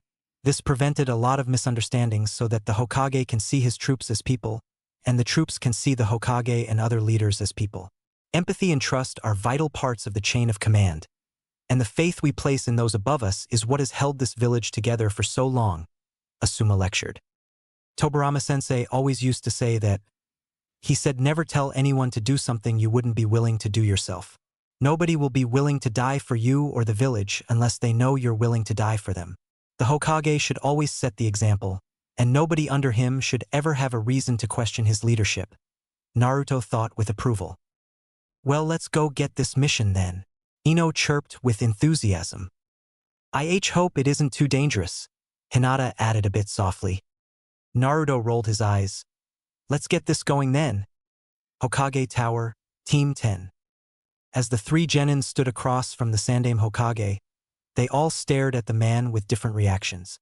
Ino and Hinata looked a bit intimidated, with the former slightly awestruck. Naruto had a look of indifference and addressed the Hokage casually. Hey Gramps, so what's our first mission? I am glad to see you graduated from the Shinobi Academy Naruto.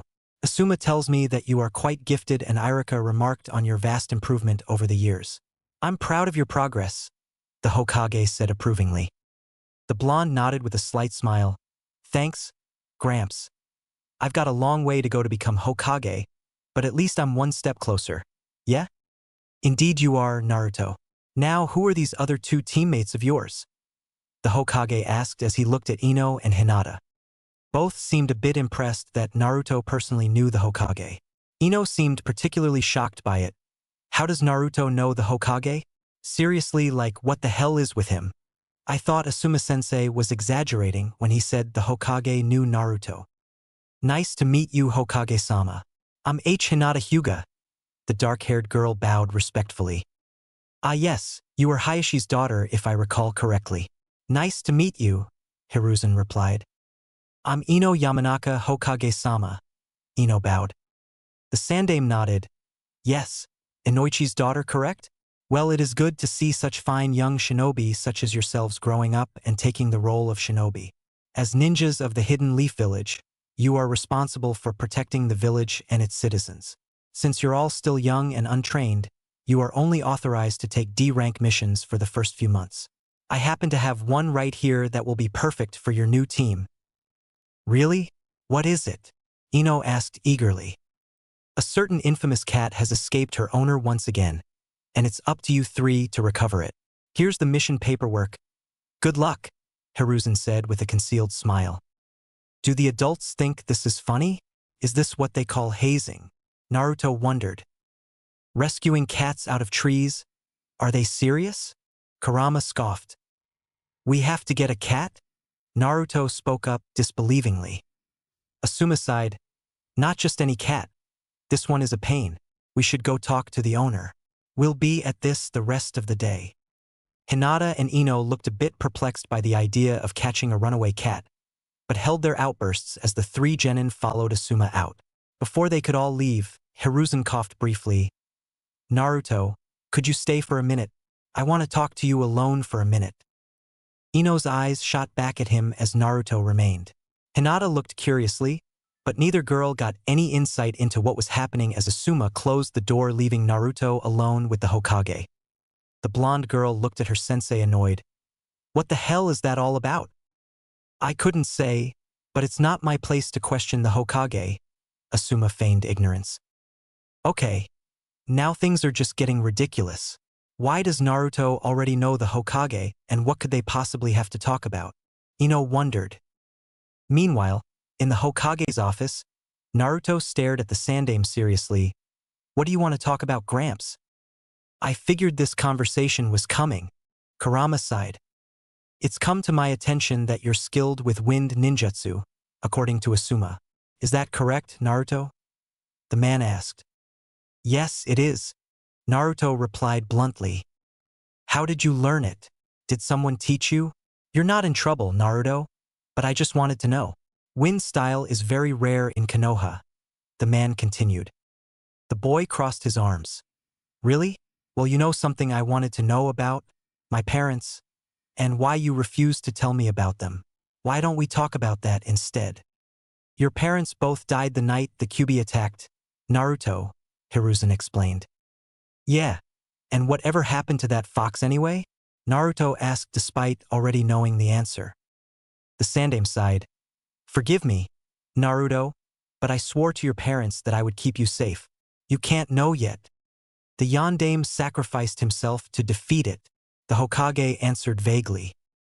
Naruto glared at him somewhat angrily as he lifted his shirt up and pointed at the seal on his stomach. Then what the hell is this seal doing on my body? The Hokage's eyes widened surprised. Naruto, do you know about the Kyuubi? Of course I do. How long were you going to wait to tell me? Naruto demanded. The Sandaime looked at the boy shamefully. I'm sorry, Naruto, but I didn't feel it was right to tell you about the Kyuubi. You were only a child. As if that mattered to the villagers. They think I'm some kind of monster. You haven't done anything to stop them either. Naruto shook his head. How did you find out anyways? The Hokage asked curiously. Someone told me. Does it really matter? You don't get answers from me until I get answer from you, Naruto said angrily. The Hokage stared at the boy sadly. The Yondaime sacrificed himself by sealing the fox into a newborn baby. You were that child, Naruto. You are a Jinchuriki. He still refuses to mention my parents' names and identities. Why? Naruto thought with annoyance. Somehow I'm not surprised. Kurama growled. What do you know of the Uzumaki clan, Naruto? Hiruzen asked after a brief silence. Not much other than the fact that they're from the Whirlpool village and they're all dead now. Maybe you should tell me about them. The boy practically spat. They are renowned for Jutsu and for having strong chakra pools. They also have exceptionally durable bodies. The reason you were chosen to be a Jinchuriki is because only an Uzumaki has a body capable of containing a bijou as powerful as the Nine Tails. Hiruzen told half of the truth. Naruto looked at the Hokage curiously. How was the Uzumaki clan wiped out?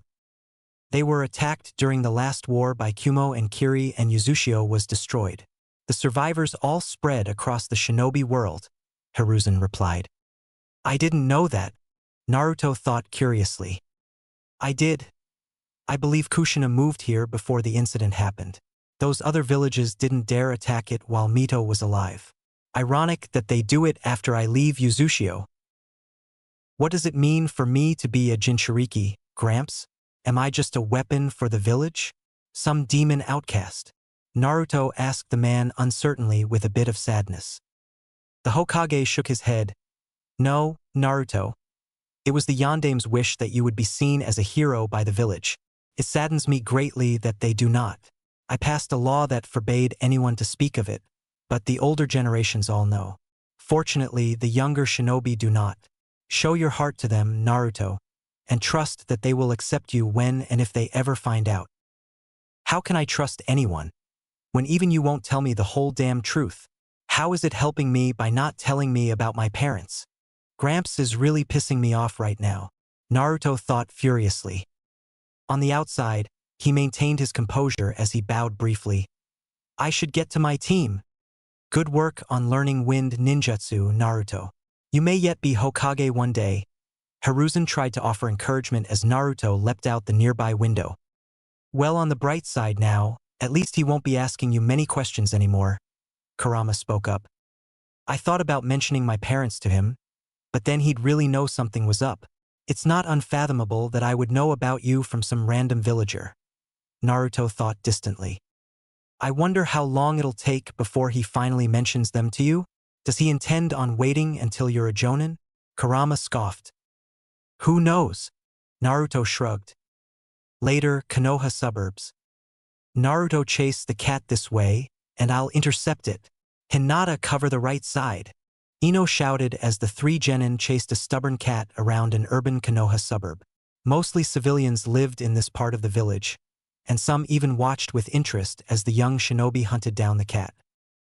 Naruto dove for the cat, but it narrowly avoided him and charged between Hinata and Ino.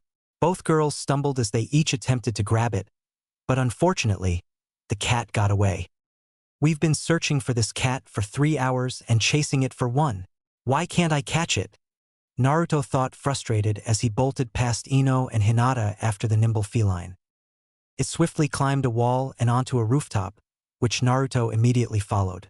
He finally managed to catch the cat as he dove onto the creature and held it still. The stubborn animal flailed around and meowed annoyingly as it tried to claw him. The claw marks immediately healed, so Naruto didn't pay them any mind. The animal finally calmed down as Naruto scooped it up and jumped down to his teammates. Both looked relieved that he managed to catch the elusive pet. Finally! That was freaking stupid, Ino huffed in disapproval. Naruto sighed in agreement. Let's just get this damn cat back to its owner. These D-rank missions suck. I mean, what's the idea here? Making genin do this is ridiculous. Ino continued ranting. Well, considering how annoying this cat was to catch, I doubt a civilian could catch it, Naruto noted. Hinata frowned. That poor cat probably doesn't like its owner. Naruto sighed as he placed his hand on the cat's stomach. I doubt this is the last time I'll be coming after this annoying animal. Let's just discreetly put a seal on it so I can catch it instantly next time. You're marking that cat for flying Raijin? Kurama laughed. Might as well. I'm not chasing this damn thing all the way across the village again, Naruto thought strongly. The rest of the mission was spent in relative silence as the three genin returned the poor cat to its horrific owner. Upon turning in their mission to the tower and leaving, Naruto automatically began to make his departure. He didn't go far from the tower door before Suma spoke up. Hey, Naruto, you want lunch? It's my treat. He looked at his sensei, a bit perplexed but nodded in agreement. Sure. Shortly thereafter, the blonde boy was at a ramen stand of all places. Irika had taken him here a couple times before, and Naruto found the food enjoyable whenever he came around. As he sat down at the ramen stand, the owner and his daughter warmly greeted him. "Welcome back, Naruto-kun. Do you want the miso ramen again? I'm surprised how nice these ramen stand people are to me. They always call me by my name when I come here with Irika-sensei." Naruto thought as he nodded. "I'll have the same thing. Oh, and I'm paying too," Asuma announced to the Ichiraka workers as he took a seat next to the boy. Asuma noticed Naruto's distant, melancholy face and spoke up. "What's got you down, kid? You made it to Genin, you should be proud." "Asuma-sensei, how do you feel about being my sensei?" Naruto asked the man as he glanced over him. The bearded jonin smiled. "Personally, I'm actually glad I'm your sensei. You're skilled in wind ninjutsu like me. I'm actually ideally suited to teach you. Plus, you seem like a good kid, and my father likes you a lot." "There's no way he doesn't know I'm a Jinchuriki. Why's he being so nice?" Naruto wondered. "I know you're not very talkative or social, but feel free to talk to me if you need anything. I'm your sensei now, and I take that role seriously. I'm here to look out for you," he continued.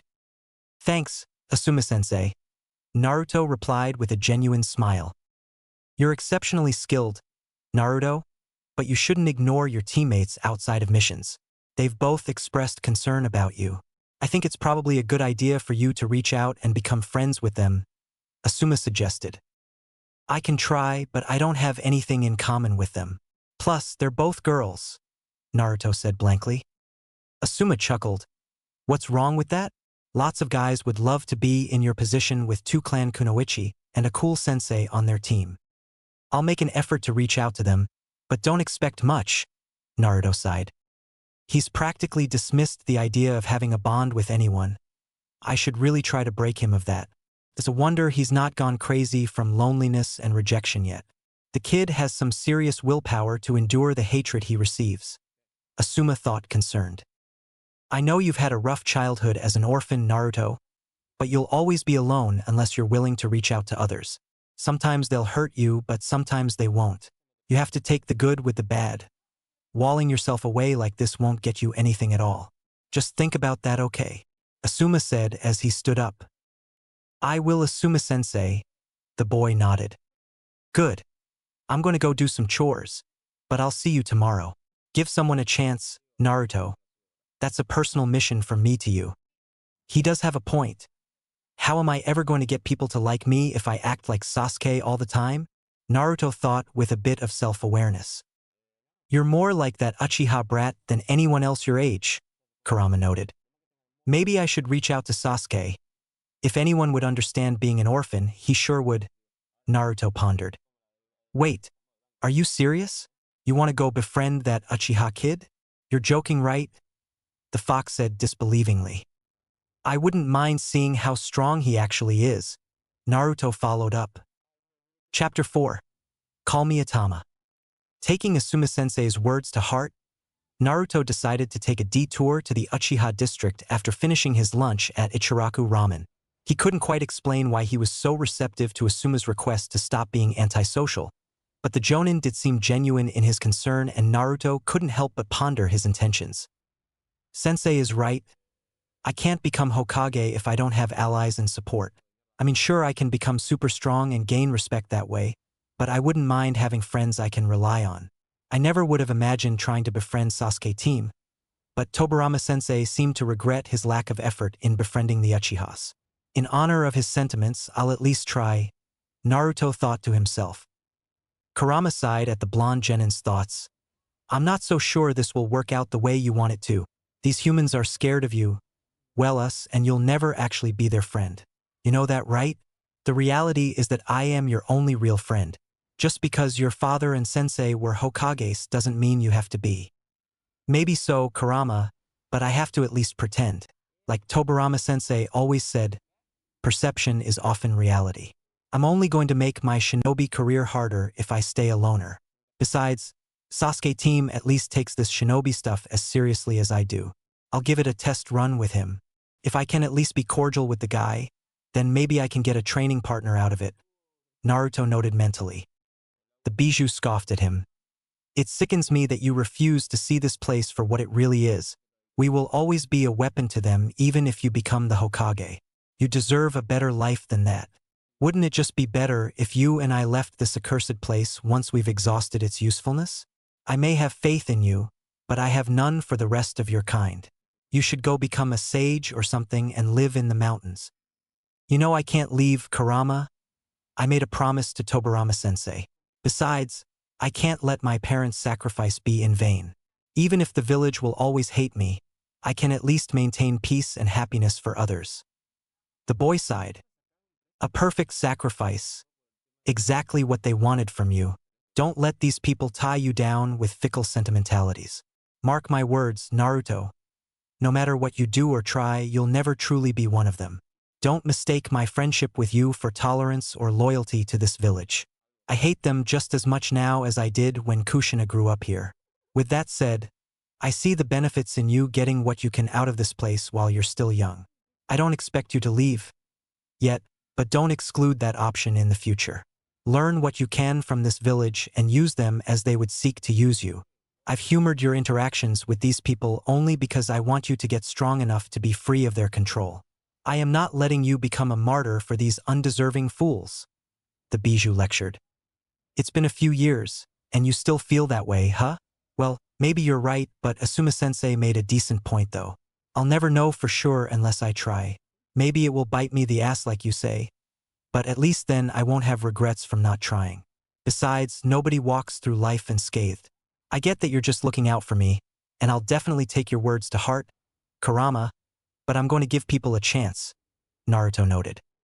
If that's the path you want to take, then fine. We'll do things your way for now.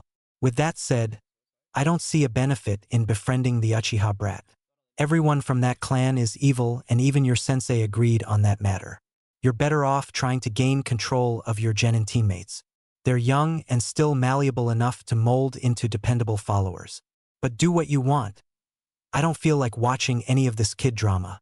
The fox groaned. Suit yourself, fox. Naruto sighed. Uchiha District. After a short trip through the outskirts of Konoha, Naruto eventually made his way to the eerily empty Uchiha District.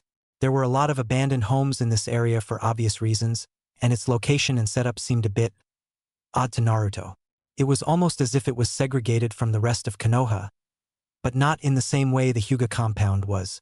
Given Tobirama's input about how the Uchiha clan wasn't trusted by the elders, it made sense. Using his sensory skills, the genin was quick to locate Sasuke training by himself in a field behind one of the houses. Sasuke didn't seem to notice Naruto's arrival initially as he went about his progressions practicing fire jutsus. They were rather impressive for someone who was a genin, but considering all the training Naruto had been through in recent years, he didn't think they were comparable to some of his elemental jutsus. Nevertheless, he quickly checked his own pride and ego as he remembered Tobirama's words about not looking down on others or underestimating them. Plus, given the fact that he still vividly remembered what it was like to be weak and incompetent, Naruto didn't want to be a hypocrite or act like Sasuke did back then. After getting within 5 meters of Sasuke, the Uchiha finally noticed his presence and jerked around almost defensively. The raven-haired boy looked alarmed and confused when he spotted Naruto of all people visiting him at his home and practically sneaking up on him. He quickly got into a defensive stance and stared the blonde down almost hostilely. In the past, Sasuke usually looked at him with disgust and contempt, but his expression seemed far more wary and curious than Naruto had ever seen before. It was as if Sasuke took him seriously now and was baffled by his presence there. Naruto, what are you doing here? I almost didn't detect you sneaking up on me. Sasuke began calmly. Don't you usually call me loser or dead last? Naruto countered. Sasuke frowned. I still would if that were still true. The blonde sighed. You're good, Sasuke team. I'll give you that. Most people can't detect me at that range. You and I may not like each other, but I do respect your competency as a shinobi. That doesn't explain why you're here, Sasuke stated plainly with a cold glare. I came by to talk to you, Naruto replied as he walked a bit closer. The Uchiha tilted his head curiously and asked what he had been wanting to ask for a long time now. You've really changed? You know that? In the past, I thought you were pathetically incompetent. Then one day a few years ago it's like you became a different person. I've been wanting to ask you for a while now, what happened to you? Since when have you been so serious and skilled? I never would have imagined 3 years ago that you and I would become the top 2 genin, or that you would have any respect for me. I'm amazed you have such a high opinion of me, Uchiha. I guess I just realized how important all this shinobi stuff is a while back. We might be kids, but the founders of this village were already fighting in wars when they were our age. Peace can only last if there are those willing to defend it. I wanted to become Hokage, and I still do, but whining about my situation wasn't helping anything. You were a jerk to me, but nothing you said was really wrong. My obnoxious attitude and lazy entitlement wasn't doing me any favors. I guess I woke up to reality, Naruto replied seriously. Sasuke seemed surprised as he responded slowly. Even your vocabulary got better. I guess all that reading you did at the Hokage Tower is paying off, huh? I know you've been stalking me for quite some time now. I came here to talk to you about it, Naruto replied. I figured you were on to me. Well, normally I wouldn't bother even talking to anyone about irrelevant topics, but I'll make an exception for you. Seeing as how you take being a shinobi as seriously as I do now, maybe it's worth us clearing things up. The Uchiha smirked. Naruto nodded. All right, well I'll answer your questions then, if you have any. In return, I want to ask you some questions as well. My only condition is that anything we talk about is strictly confidential between us. Deal? Fair enough, Naruto. We have a deal. I'll bite. My first question would be, what was the turning point in your change? Sasuke wondered. The blonde looked down. I was reading about the Hokages and a lot of their writings, about the wars and the sacrifices, about how all of them were prodigies who stood above their peers even from a young age. It was an epiphany of sorts. If I wanted to be like them, I had to be the same way. I had to be like you. I always thought you were an edgy jerk, but I understand why you were so serious now. You didn't take that academy crap seriously, and rightfully so. Some of our predecessors were running missions when they were younger than us. I know your sensei was, I know the Sannin were. I know the old man Hokage was too. They had to kill, and the safety of the village depended on them. We're not civilians and we're not regular kids. I realized that I had to stop acting like one. Sasuke hung off his words intensely before responding. You had an epiphany? That's a big word for you. I'm honestly surprised that you would admit to emulating me. You really seem to hate me. Still, I'm glad to know at least someone our age understands my mindset to some extent. I guess you're not hopeless after all. I've been thinking about it a lot lately. We're kind of similar, Naruto sighed. Similar in what way? Sasuke shot back almost aggressively. He seemed a bit offended about Naruto comparing himself to him. We're both orphans. We both lost our clans. We both want to become more powerful. We both take this shinobi life seriously. Neither of us really has any friends. Plus, we both have goals that other people don't understand. Naruto started listing off similarities. Sasuke calmed down a moment later as his eyes widened. You have a clan? I've never heard of an Uzumaki clan.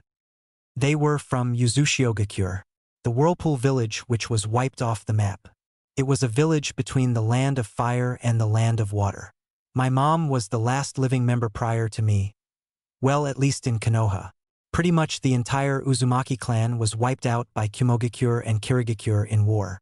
You should know that the first Hokage was married to an Uzumaki, so they were a pretty significant clan back in the day. Obviously, my situation is not the same since your clan was murdered while you were alive, but we are similar in that we're the last members of our clans in this village. I can relate to you on that matter, Naruto explained. The Uchiha's eyes shot open in disbelief. Your clan was married into the Senju bloodline. How come nobody knows about that? How did you learn this? Are you making this up? No, but I can understand your skepticism. Before you fly off the handle, I'm not saying I can understand what it's like to lose everyone you ever cared about. In truth, I never really had anyone, so I guess it's easier for me to cope with it. Naruto swallowed his pride and announced. Assuming this is all true, how did you find out about this? The old you would have bragged about being from a clan. Plus, none of the other clan kids seemed to know you were from one. Sasuke shook his head. There was one member of my clan I met a few years back before he passed away. He trained me and wanted me to keep everything a secret for my own safety. I'm telling you this in good faith because I think you and I should be allies, Naruto answered. It was clear to Sasuke that Naruto almost seemed pained to humble himself like this, but he couldn't help but appreciate Naruto's empathy and awareness on the differences in their oddly similar circumstances. He also found it unbelievable that Naruto of all people wanted to reach out to him and be allies. That explains a lot, but what makes you want to ally with me? Sasuke shook his head again. Why not? You're the only other person our age I have anything in common with. Neither one of us has any friends, so maybe we could be friends, Naruto sighed. Sasuke blinked in disbelief. You want to be friends with me? I told you the truth about myself, so you'd at least consider it. Honestly, I'm not expecting you to say yes, but if you do say no, then at the very least keep what I told you to yourself. Trust is a two-way street. I don't expect yours without offering some to you first. With that said, I did mention I had questions of my own for you. If you're willing to answer, Naruto responded seriously. Sasuke gave him a bewildered look for a moment before a serious stare graced his features. He was silent for a good few seconds, but finally he spoke up again. Considering what my goals are, I don't think I can have any friends, nor would I want any either. I'll answer your questions though since you've been cordial enough to answer mine. Go ahead and ask what you want to know. Your clan was wiped out by your older brother, right? Naruto asked. The Uchiha seemed a bit surprised by Naruto's insight but simply nodded in response. Yes, and my goal is to get strong enough to kill him. My brother was in Umbu when he was our age, so your perception on how serious I take my shinobi training was completely accurate. This kid stuff they have us doing is a joke compared to what my true goals are and how much stronger I need to become. Do you know why your brother spared you? Naruto asked. Sasuke seemed shocked by Naruto's uncanny knowledge about that detail and went wide-eyed as he stared at the blonde in silence. Finally, he spoke. I won't even ask you learned it. But what is the purpose of asking me a question like that? I think I know why. Naruto followed up, causing Sasuke to glare at him. He clearly didn't like Naruto cross-examining him or talking about the Uchiha massacre, but his curiosity kept him from shutting down the conversation. How could you understand him or his twisted motives? How could anyone? Sasuke shook his head, almost disgusted. Do you know what a Mangekyo Sharingan is? I'm guessing your brother had one if he was strong enough to wipe out the Uchiha clan. Apparently, it's awakened through pain and suffering. It's an immensely powerful variation of the Sharingan, and each one is said to be unique. It's a double-edged sword though, and overusing it will render an Uchiha blind eventually. The only way to counter its corrosive deterioration is to get an eternal Mangekyo Sharingan, which can only be acquired by taking the eyes of sibling Uchiha who also has a Mangekyo Sharingan. I think your brother tortured you so that you'd awaken a Mangekyo Sharingan, and so that he could take your eyes one day, Naruto explained. To say Sasuke looked mortified by this information was an understatement. Naruto had impossible knowledge about the greatest secrets of the Uchiha clan, it seemed. Not even Sasuke himself knew about most of this, but everything made sense to him after hearing Naruto rationalize Itachi's actions. His brother could only get an eternal Mangekyo Sharingan through him. All of the torture and his brother's words about becoming stronger. It made perfect sense now. The reason Naruto knew this information was because of Tobirama. His sensei explained how it worked to him after telling Naruto the story about Madara Uchiha and his brother Izuna, whom Tobirama killed. It was forbidden knowledge even among the Uchiha clan for obvious reasons since it would encourage infighting. How do you know all of this? Even I didn't know any of that. I did know about the Mangekyo Sharingan, but not this eternal Mangekyo Sharingan. So, my brother killed everyone in our clan just so that he could get stronger. He did all of this so that I could get powerful and he could steal my eyes. Why? My brother was already powerful and a prodigy. What did he need more power for? Sasuke began to start showing emotion as anger rose up from beneath his normally stoic demeanor. I learned about it from my former sensei before he died. He knew a lot about your clan and told me some of this stuff. After I looked into the Uchiha massacre, it just made the most sense to me. Sorry to pry into your business, but I just thought you should know if you didn't already. It won't give you closure, but at least you can understand your brother's motives now, Naruto sighed. The Uchiha cracked a fist as he looked into Naruto's eyes, My entire life. I've tried to rationalize why he did it and why he spared me. I'm glad you told me. It's the answer I've always been searching for. He won't kill you until you get a Mangekyo Sharingan. So I take full advantage of that time to get as strong as you can, Naruto stated. Sasuke then nodded in approval. You make a good point. This is the extra motivation I truly needed. Speaking of the Sharingan, do you have yours yet? Naruto followed. Sasuke stared at Naruto intensely as he answered, I think so, but I don't know how to activate it. Just how much do you know about the Uchiha clan anyways?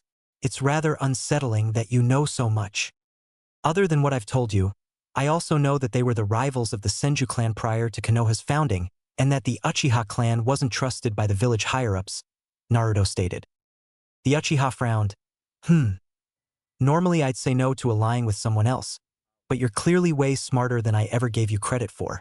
Plus, I appreciate your humility in confronting me like this, Naruto. I'm receptive to the idea of us being allies, but I can't promise you any friendship.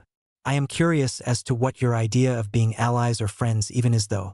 What exactly do you want out of this? You seem way too pragmatic to simply be doing this out of sympathy or childish reasons. What do you want from me? Well, I could use a reliable training partner, and I wouldn't mind us exchanging information or advice on serious dilemmas. I'll help you hunt your brother as well, if you're willing to help me whenever I need it, Naruto followed up. Sasuke glared at Naruto almost offended. I don't need help hunting Itachi. I have to be the one to take him down. You shouldn't involve yourself in that. Yeah, well, I'm willing to help you do that. For starters, I can at least help you train to get stronger. You look like you need a good training partner as much as I do, Naruto noted. The Uchiha scoffed. And what kind of help do you want from me in exchange? Just be my ally and help me out if I ever need it. We don't have to real friends, but I think you could do with some help. And I certainly could too. That's the whole reason I'm reaching out to you in all honesty. I can't become Hokage without reliable and powerful allies, and I'm willing to invest into helping you out for that, Naruto explained pragmatically. Sasuke sighed as he thought over the situation. Well, when you put it that way, I can see the mutual benefits of such an agreement. I do have one more question though. Do you want revenge for your clan as well? Naruto thought about that question for a long moment. He understood the significance of Sasuke asking it. The Uchiha would see him as a kindred ally if he said yes. Naruto didn't really want to be dishonest about it. He did not crave revenge for his clan's death, but maybe that would change in the future after learning more about it. Maybe Kumo or Kiri would want him dead as well. He definitely wanted revenge for Tobirama's death. Eventually, he decided that saying yes was the best way to get Sasuke to befriend him. If the Uchiha saw him as a fellow outcast survivor seeking retribution, then he would be a lot more receptive to believing that they were in the same boat. I do, but I don't know enough about how my clan was wiped out to have any direct goals surrounding it yet. I know that I have an obligation to my ancestors to get strong and to make sure they didn't die in vain. Ultimately, my goal will be the restoration of my clan, as well as becoming Hokage to combat foreign threats. I have every intention of killing anyone who threatens those goals, including Itachi Uchiha. Naruto answered with vague and indirect honesty. Sasuke then smirked. Then I guess we are the same after all. All right, Naruto, given how honest and sincere you've been about all of this, I'll be your ally. Thanks, Sasuke. I'm glad we could finally see eye to eye. Naruto nodded as he extended his hand. Sasuke then reached his out as they shook hands and stared into each other's eyes with newfound resolve and optimism. The Uchiha's thoughts were racing. I never expected Naruto of all people to confide in me like this. So he's a lone survivor of his clan too. Maybe we really are similar? I never would have imagined having any respect for him, but he's clearly matured if he would go to this length to ally with me. Maybe having his help won't be a hindrance after all. At the very least, it's nice knowing that someone else around here understands how I feel. Plus, I definitely owe him for telling me about the eternal Mangekyo Sharingan. After finishing their handshake, Sasuke then spoke up again. Well, if we're going to be training partners, where would you like to start? You're better than me at taijutsu, so I wouldn't mind practicing, Naruto stated. You're that eager to get pummeled again? All right. I'll analyze your weaknesses and point out where you need to improve, Sasuke chuckled. A moment later, his eyes widened in disbelief. Naruto just made him laugh. How? He quickly regained his stoic composure as the two got into combat stances. I won't go easy on you since I know you can actually fight now, Sasuke stated seriously. That's what I'm talking about, Naruto exclaimed before the two ran in and began their brawl. 2 hours later, both genin collapsed on the ground, lying side by side as they stared up into the sky. Their melee training had been extremely intense and non-stop for 2 straight hours, and both were severely exhausted. While Sasuke was indeed superior to Naruto in taijutsu, he did not have the same stamina that Naruto seemed to, or the same toughness. The blonde would get up no matter how many times he went down, and he vastly improved over the course of their sparring to the point where they were almost equal near the end. Sasuke found the training extremely beneficial for his personal sake as well, since going that long and that hard would do wonders to improve his battle stamina. Naruto would indeed make a worthy training partner. As the two genin caught their breath and stared at the sky, Sasuke broke the silence. You're definitely trained. That much is obvious. You almost got me a few times. Hee hee.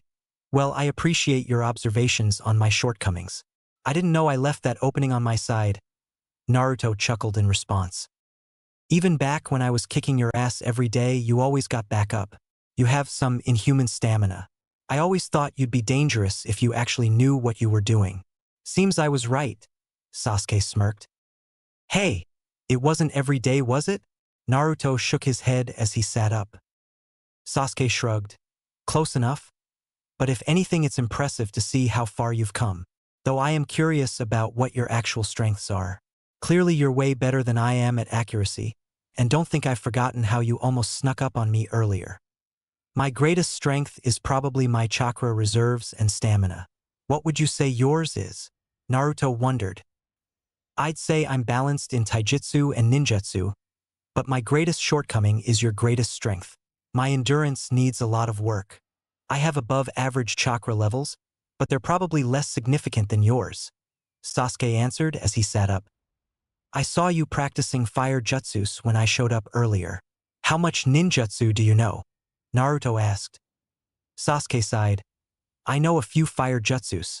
If I'm anything like my brother, I'll probably have an affinity for the lightning element as well. Do you know any ninjutsu, Naruto?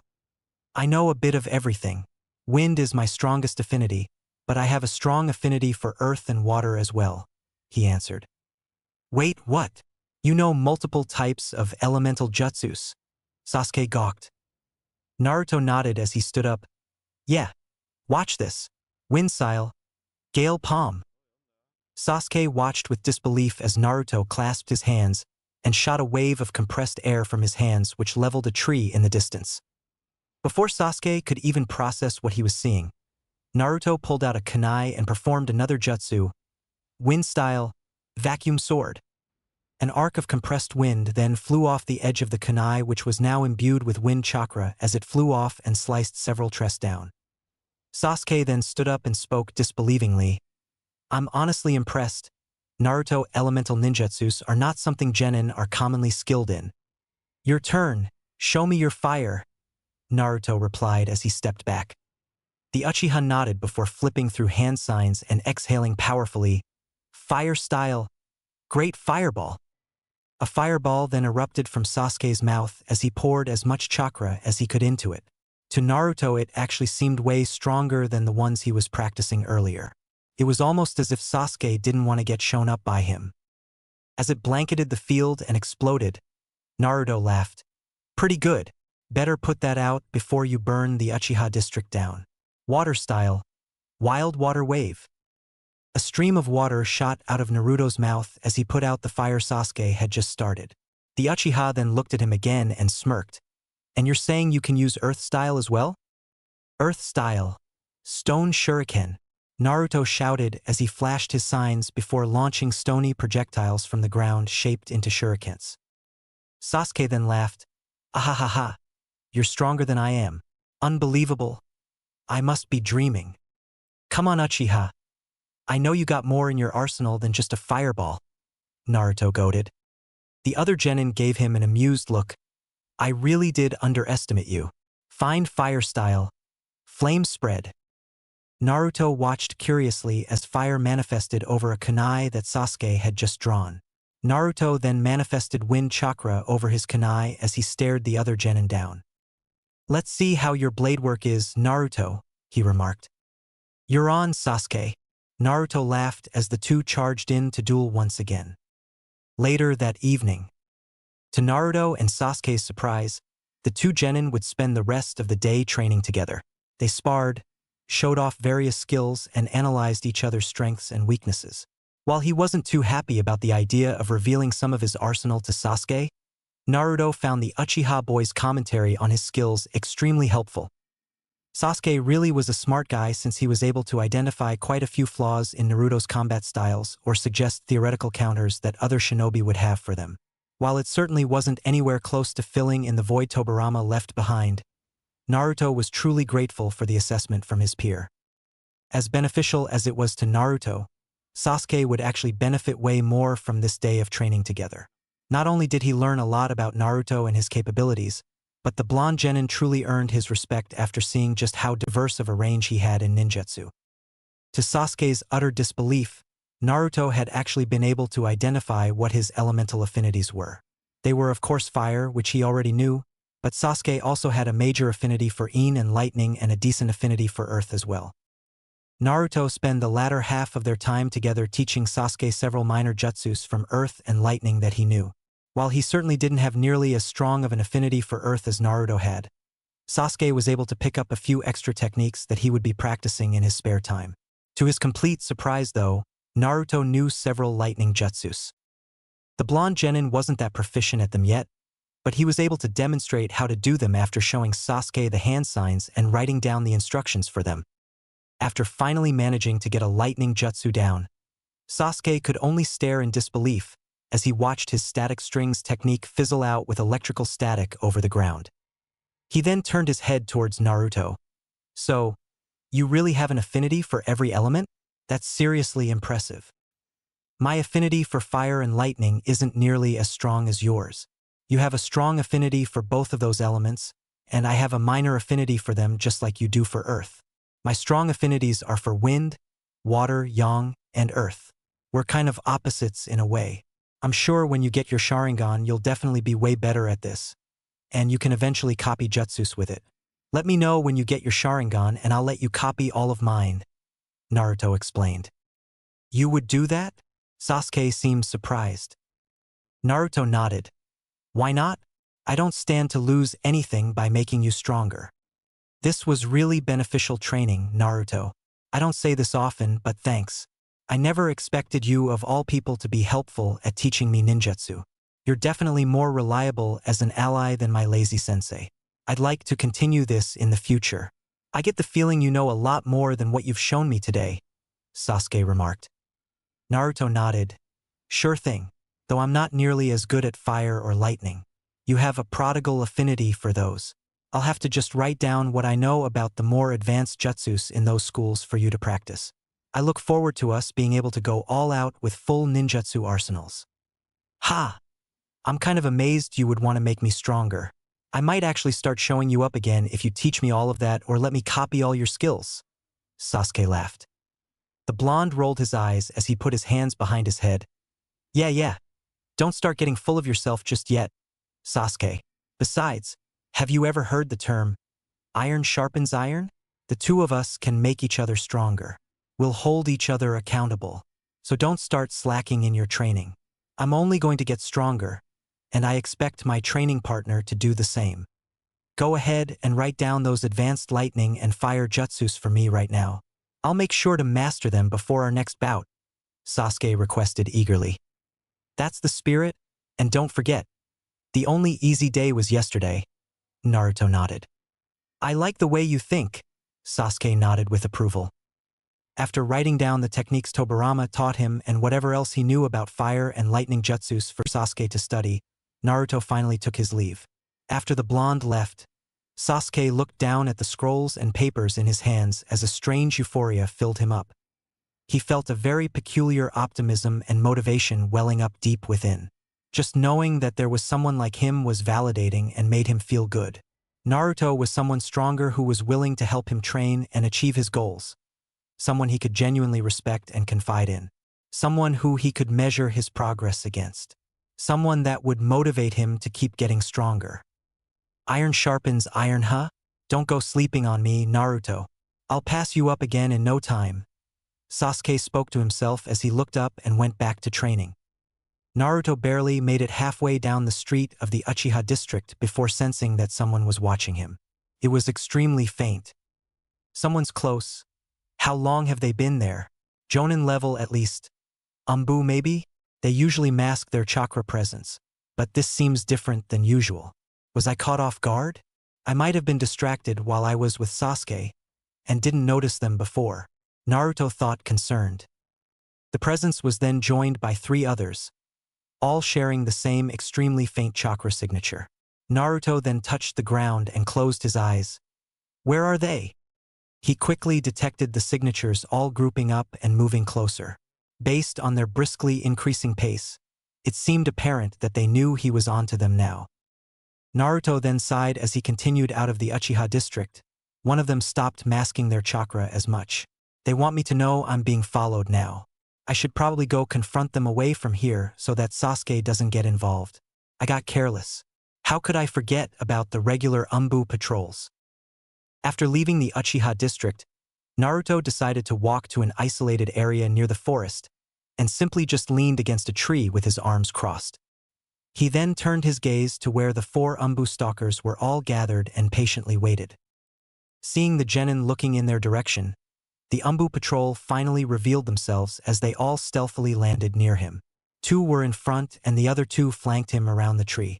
All 4 were wearing masks and they were deathly silent as they stared down the Jinchuriki, radiating as much cold intimidation as they could. Naruto could tell that they were surprised by his perception, but he had a bad feeling that they actually wanted to talk to him in the first place. Naruto Uzumaki, you've been summoned.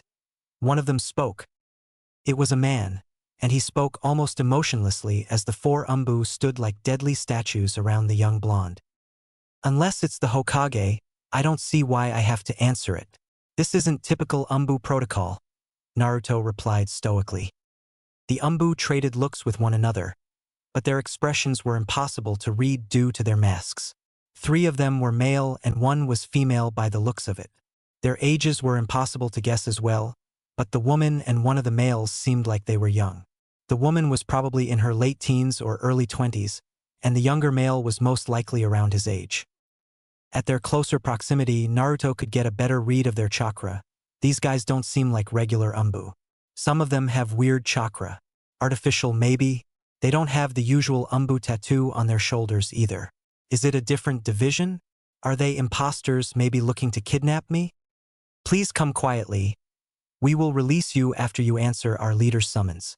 He has questions for you. That is all I'll say. The one who spoke followed up calmly.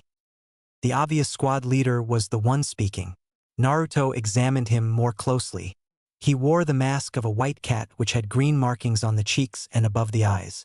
It also had 2 red crescent moons outlining the outer edge of each eye socket. Another one of the male members, who looked older, had auburn hair which was half-tied in a short ponytail. He had a similar build to the first man, muscular but slender. His mask was that of a bear and it had a green vertical stripe on the forehead. Naruto recognized what the stripe meant though. Sensory Umbu had those to signify their status. At least the ones in Konoha did. Of the 2 younger-looking members, the 3rd male had medium-length black hair and pale skin. His mask was a plain ovular shape with a neutral frown on it and red, antler-shaped markings up the sides. This younger male appeared to be Naruto's own age. The final member was the girl, or woman rather. She had a snake-shaped mask. The most distinguishable feature Naruto could identify about the woman was her short but spiky ponytail which was fanned out behind her head. Her hair was a darkish violet color. She also wore fishnet armlets and had a fishnet shirt beneath her Umbu flak jacket. Naruto then looked around at the 4 of them. I could probably escape. These guys can't take me if I use all my abilities, but I should play this smart and find out what they want and who they are first. The genin didn't move as he looked them over calmly and analytically. If I take out their sensory teammate quickly, I can remove their ability to track me as easily. They won't be able to catch me. I should wait until we're moving though. They have me surrounded right now and have their guards up. Or I could sneak attack him and run off to divert them with a shadow clone and pick them off one at a time. Whoever these guys are, they definitely don't work for the Hokage. That could be a good thing or a bad thing. What happens if I don't want to go? Naruto stalled for time and asked petulantly as he feigned a bratty attitude to get them to lower their guards. They all eased up slightly from his act as Naruto seemed less hostile and more like a defiant kid now. We would prefer to do this the easy way. The sensory Umbu with the bear mask then spoke up. Naruto sighed as he put his hands behind his head. Yeah. Alright, you got me. Guess I'll go with you lame weirdos. He's a cheeky little brat, isn't he? The snake-masked woman scoffed. The younger Umbu male didn't speak at all but followed alongside the woman as the two older males took point. They escorted Naruto in a square formation and led him further away into the forest. The one with the cat mask then looked over the bear mask Umbu. It would be smart to blindfold him. Don't bother, Kino, he's a sensory type. Clearly a good one too if he could detect us at the range he did. Why do you think he's so difficult to track? He's not a normal child and he can't be deceived easily. The bear mask Umbu replied. You really think so? This kid doesn't seem like a sensory type, or all that strong. The woman with the snake mask spoke from behind. He sensed us all the way back at the Uchiha district and let us catch up to him. Don't underestimate the boy, Kasaka. He's very dangerous and unpredictable.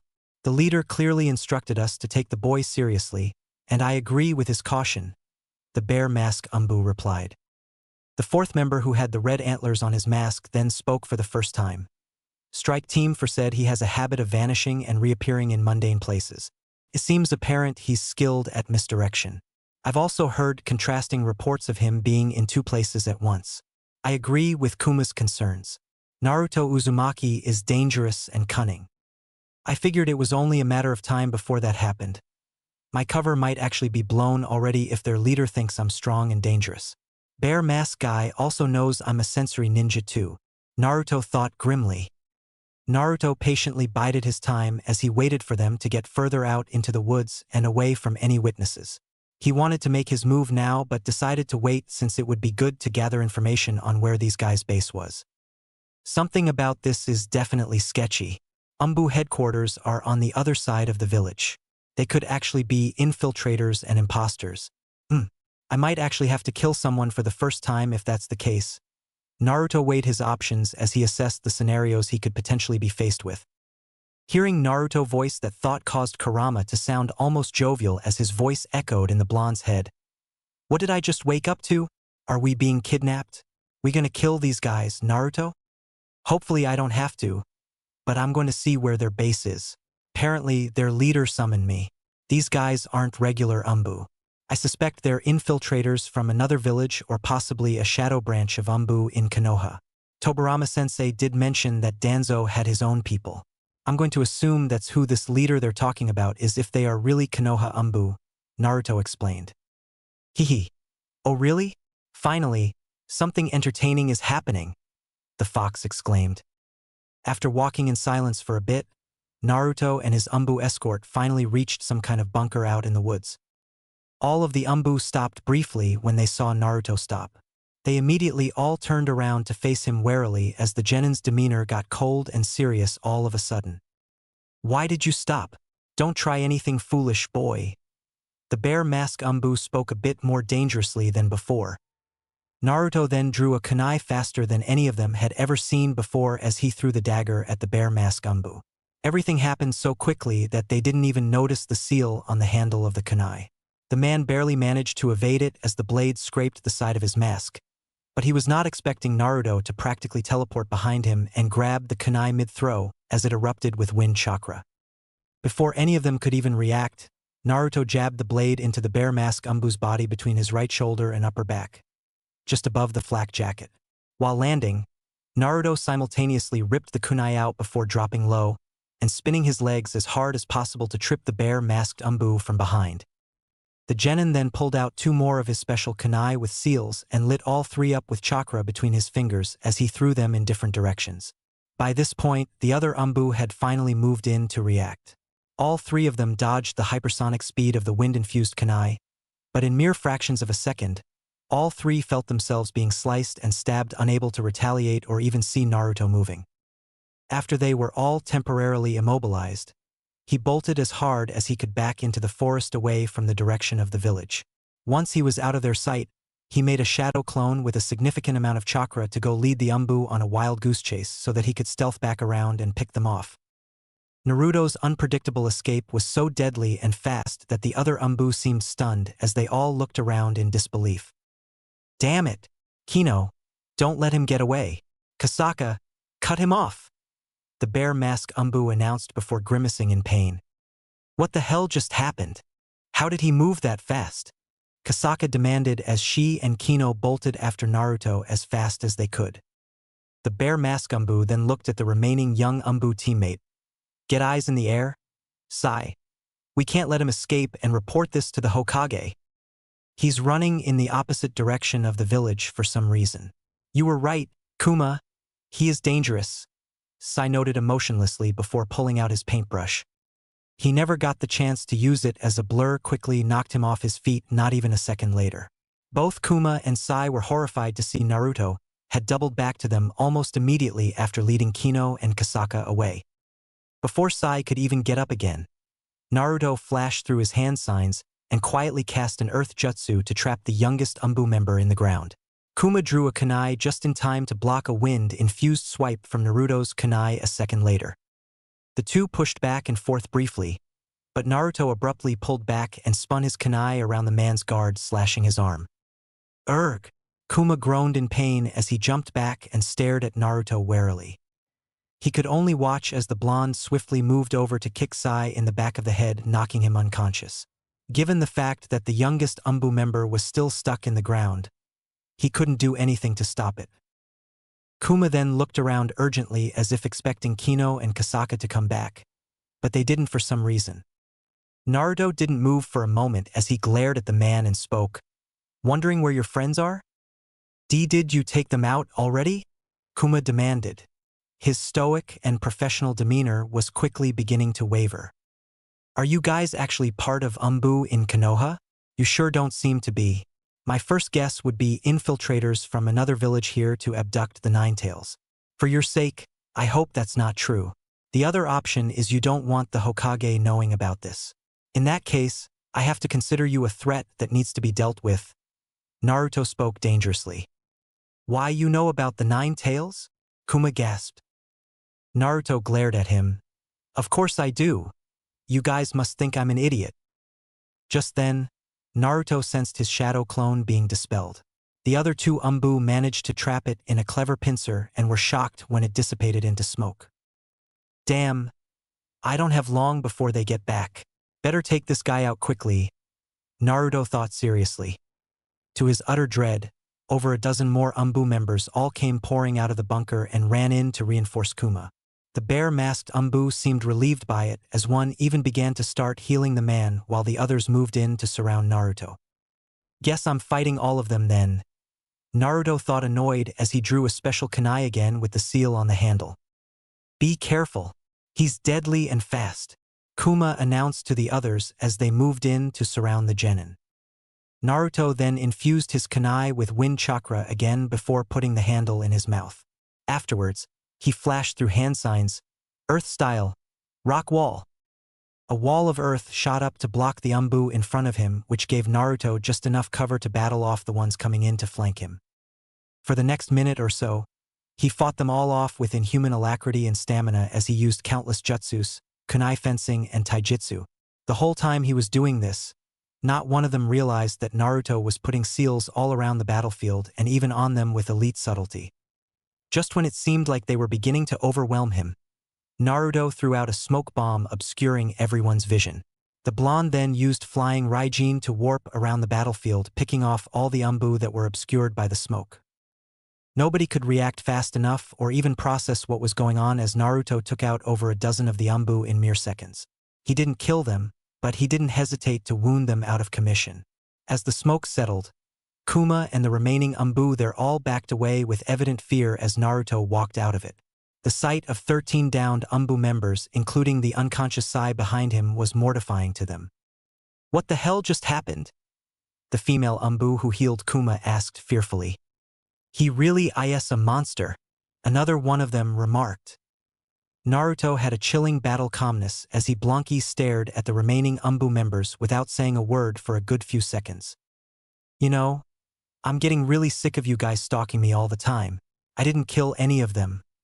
Yet, I wonder what the Hokage would think about Umbu trying to lure me to some bunker outside of the village? Unless you want him to find out about this, I suggest one of you starts talking. You guys can't bully me or intimidate me. Naruto finally broke his silence. With style, silent strangle jutsu, a voice which sounded like Kino's came from behind. Naruto was caught off guard by this as he did not expect anyone else could use with style. Branches and roots erupted out of the ground as they wrapped the Jinchuriki up. The blonde then turned his attention towards the return of Kino and Kasaka, who both seemed out of breath and serious. Kino's arm was transformed into a large tree of wood and was the source of the branches and roots now constricting Naruto. How in the world does an Umbu know with style? Isn't it a unique Kekkei Genkai that only the Shodame Hokage and I have? Naruto thought, shocked. Kasaka was panting, but she took in the scene and spoke grimly as she saw the 13 downed Umbu members. Kuma, what the hell happened? She broke her bearing and demanded angrily. I told you fools to not underestimate him. Good job catching him. Kino? Kuma let out a sigh as he walked closer to look at Naruto. The blonde was in a bind. Literally, and he was debating on the best way to get out of this situation now. I could use my own with style, but I don't want that kind of attention from Umbu. I probably shouldn't have even used flying Raijin, but I don't think any of them knew what it was or really noticed the seals. Naruto then felt his chakra being drained by Kino's with strangle and stayed still as he conserved his energy. Not so tough now, are you kid? Kuma hissed before backhanding Naruto. The blonde gave Kuma an angry glare before spitting out blood from the heavy hit. Sensing Kino's chakra now, Naruto could tell. It was artificial. He could mimic with style, but his chakra almost didn't seem like his own in some ways. If I teleport in this position, they'll be able to realize I'm using seals. But the only way out of this other than that is to reverse his with jutsu. I guess I gotta pick my poison. I can't believe I let myself get caught off guard. Tobirama-sensei would be pissed if he saw me in this predicament. I guess what he said was right. I'm not invincible, and even the toughest of people can get killed if they're careless. What was I thinking trying to fight an Umbu squad? Maybe I made a mistake, but it's not like I can keep my abilities a secret forever. It's okay to use them for serious reasons, Naruto thought as he glared between Kuma, Kasaka, and Kino. I was not expecting the kid to be this strong. I mean, taking out a platoon of Umbu as a genin is crazy work. Kasaka shook her head and let out a sigh of relief. He was smart. He lured Kasaka and I away so he could pick us off one by one. He even attacked our sensor first so that Kuma wouldn't notice the diversion. He went after our weakest member, Sai, afterwards. This kid is far more tactical than most jonin are. How on earth did he gain this kind of combat experience? Didn't he just become a genin? Kino added. Well, knock him out real quick so we can take him to the base and bring him to the boss, Kasaka told Kuma. Moments later, all of them backed away fearfully as Kino's wood constriction began to start moving on its own. What are you doing, Kino? Kuma demanded. It's not me. He's moving it himself with his chakra, he announced in disbelief as Naruto broke his arms free and began to cut apart the roots and branches with wind chakra. How many damn tricks does this kid have up his sleeve? The other female Umbu member demanded. With style, deep forest emergence, Naruto shouted after clasping his hands. All of the Umbu could not even fathom what just happened as trees erupted beneath all of them, binding every single one of them into tight, constricting holds. Naruto made sure to localize the jutsu so it wouldn't spread too far or draw attention from Konoha, but he successfully captured all of the remaining Umbu members before they could even react. In truth, though, they were so shocked by his use of wood style that most of them didn't even move after seeing it. Manipulating the trees with his chakra, he had all of the conscious Umbu members dragged into one place as their restraints began to tighten to a crushing force.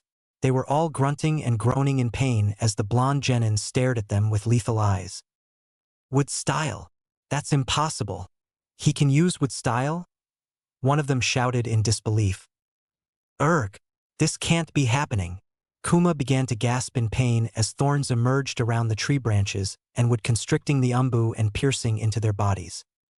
Naruto then casually walked over and began to rip off their masks one by one almost dramatically as he took in the horrified and disbelieving expressions of the elite shinobi. He also made sure to backhand Kuma as payback for the man hitting him earlier. After doing that, Naruto examined their faces. He didn't recognize any of them personally, but he would remember them for the future. Kasaka's jaw was dropped, and she looked at Naruto in actual terror as he stared at her briefly. Huh. You're that lady I always see at the dango place down the street from Ichiraku Ramen. I thought I recognized your darker chakra. So, you guys really are Konoha Nin then? Naruto then glanced at Kuma. I've seen you in the Hokage Tower before.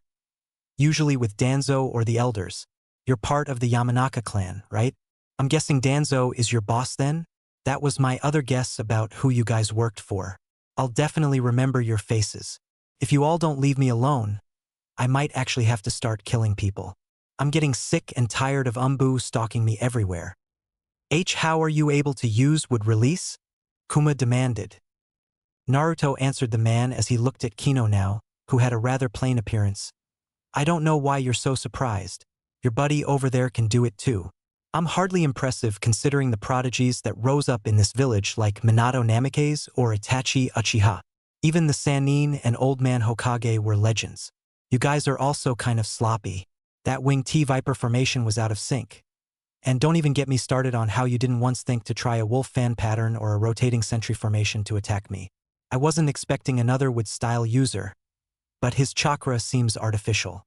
He won't be able to use it against a natural wood-style wielder like me. The other female Umbu member who had longer hair then spoke up confused. How do you know Umbu tactics? Maybe the fox told me, who knows? You guys think I'm a demon brat. So why are you so surprised that I'm actually a monster? I don't really like grand shows of force, but I could wipe out all of you by myself if I really wanted to. Even without the QB. Keep that in mind the next time you try giving me orders or acting high and mighty. I know you can't kill me because of the fox, but I could definitely kill you guys. Naruto replied almost darkly as he was hoping to scare them. It clearly worked as several of the stoic Umbu members recoiled at Naruto mentioning the fox. They were even more shaken than before. Kuma wasn't since he heard Naruto mention it earlier, but he still seemed gravely concerned. Kasaka gritted her teeth and glared defiantly at Naruto. Arrogant little brat, you think we're weaklings compared to you?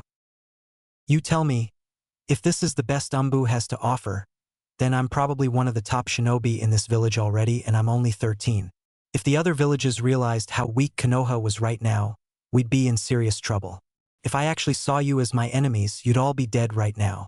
I'm not going to kill you, but I will remember your faces and I will put you down if you ever test me like this again. You can tell your crippled old boss to come talk to me himself if he has something he wants to say. Naruto replied dryly. Before anyone could say anything else, the sound of clapping caught Naruto's attention. He then spotted an older black-haired man with bandages covering part of his head and one of his eyes. One of his arms was also bandaged in a sling. I wouldn't have believed it if I didn't see it for myself. The voice of Danzo caught everyone's attention. The conscious Umbu there all looked mortified and embarrassed as they saw the man walk up with a very uncanny smile on his face. Naruto couldn't remember ever seeing Danzo looking happy. Please release them, Naruto Uzumaki. You proved your point and your strength. There is no need for us to battle. You will not be reprimanded, and we will not report the events of this night to the Hokage or anyone else. If anything, I'm impressed by this unprecedented display of power and guile. I severely underestimated you and your ability to protect yourself, Danzo stated as he walked up calmly. To everyone's surprise, Naruto actually did release them, causing all of the Umbu members to slump down and grimace in pain. Every single one of them looked humiliated as Danzo turned his gaze over them and back towards Naruto. You know, you could have just walked up and asked to speak to me, old man. Sending a shady Umbu squad to pick me up without any indication of what they wanted was too big of a risk for me to trust. You almost got these people killed for nothing. Naruto scoffed at him. I actually sent that squad to bring you to one of our root bases here in the hopes of recruiting you. After witnessing your impressive display of power, I'd say you're clearly the type of shinobi Konoha needs right now. Obviously, the Hokage would not approve of it, which is why this cloak and dagger situation was necessary. Fuyamanaka here believes you're a gifted prodigy. And you proved that just now by taking down an Umbu platoon by yourself. I am pleased that things ended up this way. My men needed to see just how vast the gap of power was between you and them. Nothing you said was wrong. Konoha is too weak right now and it needs stronger weapons and stronger ninjas, Danzo stated plainly. So, he wanted me to retaliate to see how strong I actually was. Cunning old bastard. Isn't he? Maybe running was the better option, but if Danzo was on to me, I guess this was inevitable at some point anyways. Naruto thought seriously. You want to recruit me? That's surprising. I thought you hated me. I've never heard of Root before. Is that why some of these Umbu members seem different? Naruto asked confused. Danzo nodded. Yes, Root is a special division of Umbu.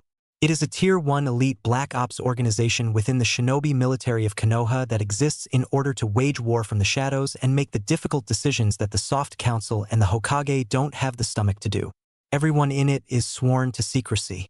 You see, boy, for some of us, the last great shinobi war never really ended. Our enemies are constantly probing us for weaknesses.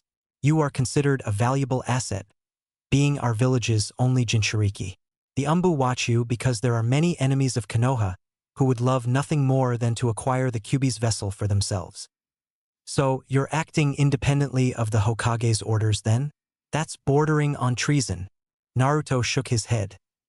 The Sandaime is strong and wise, and I have always respected him, but Hiruzen is getting old and soft.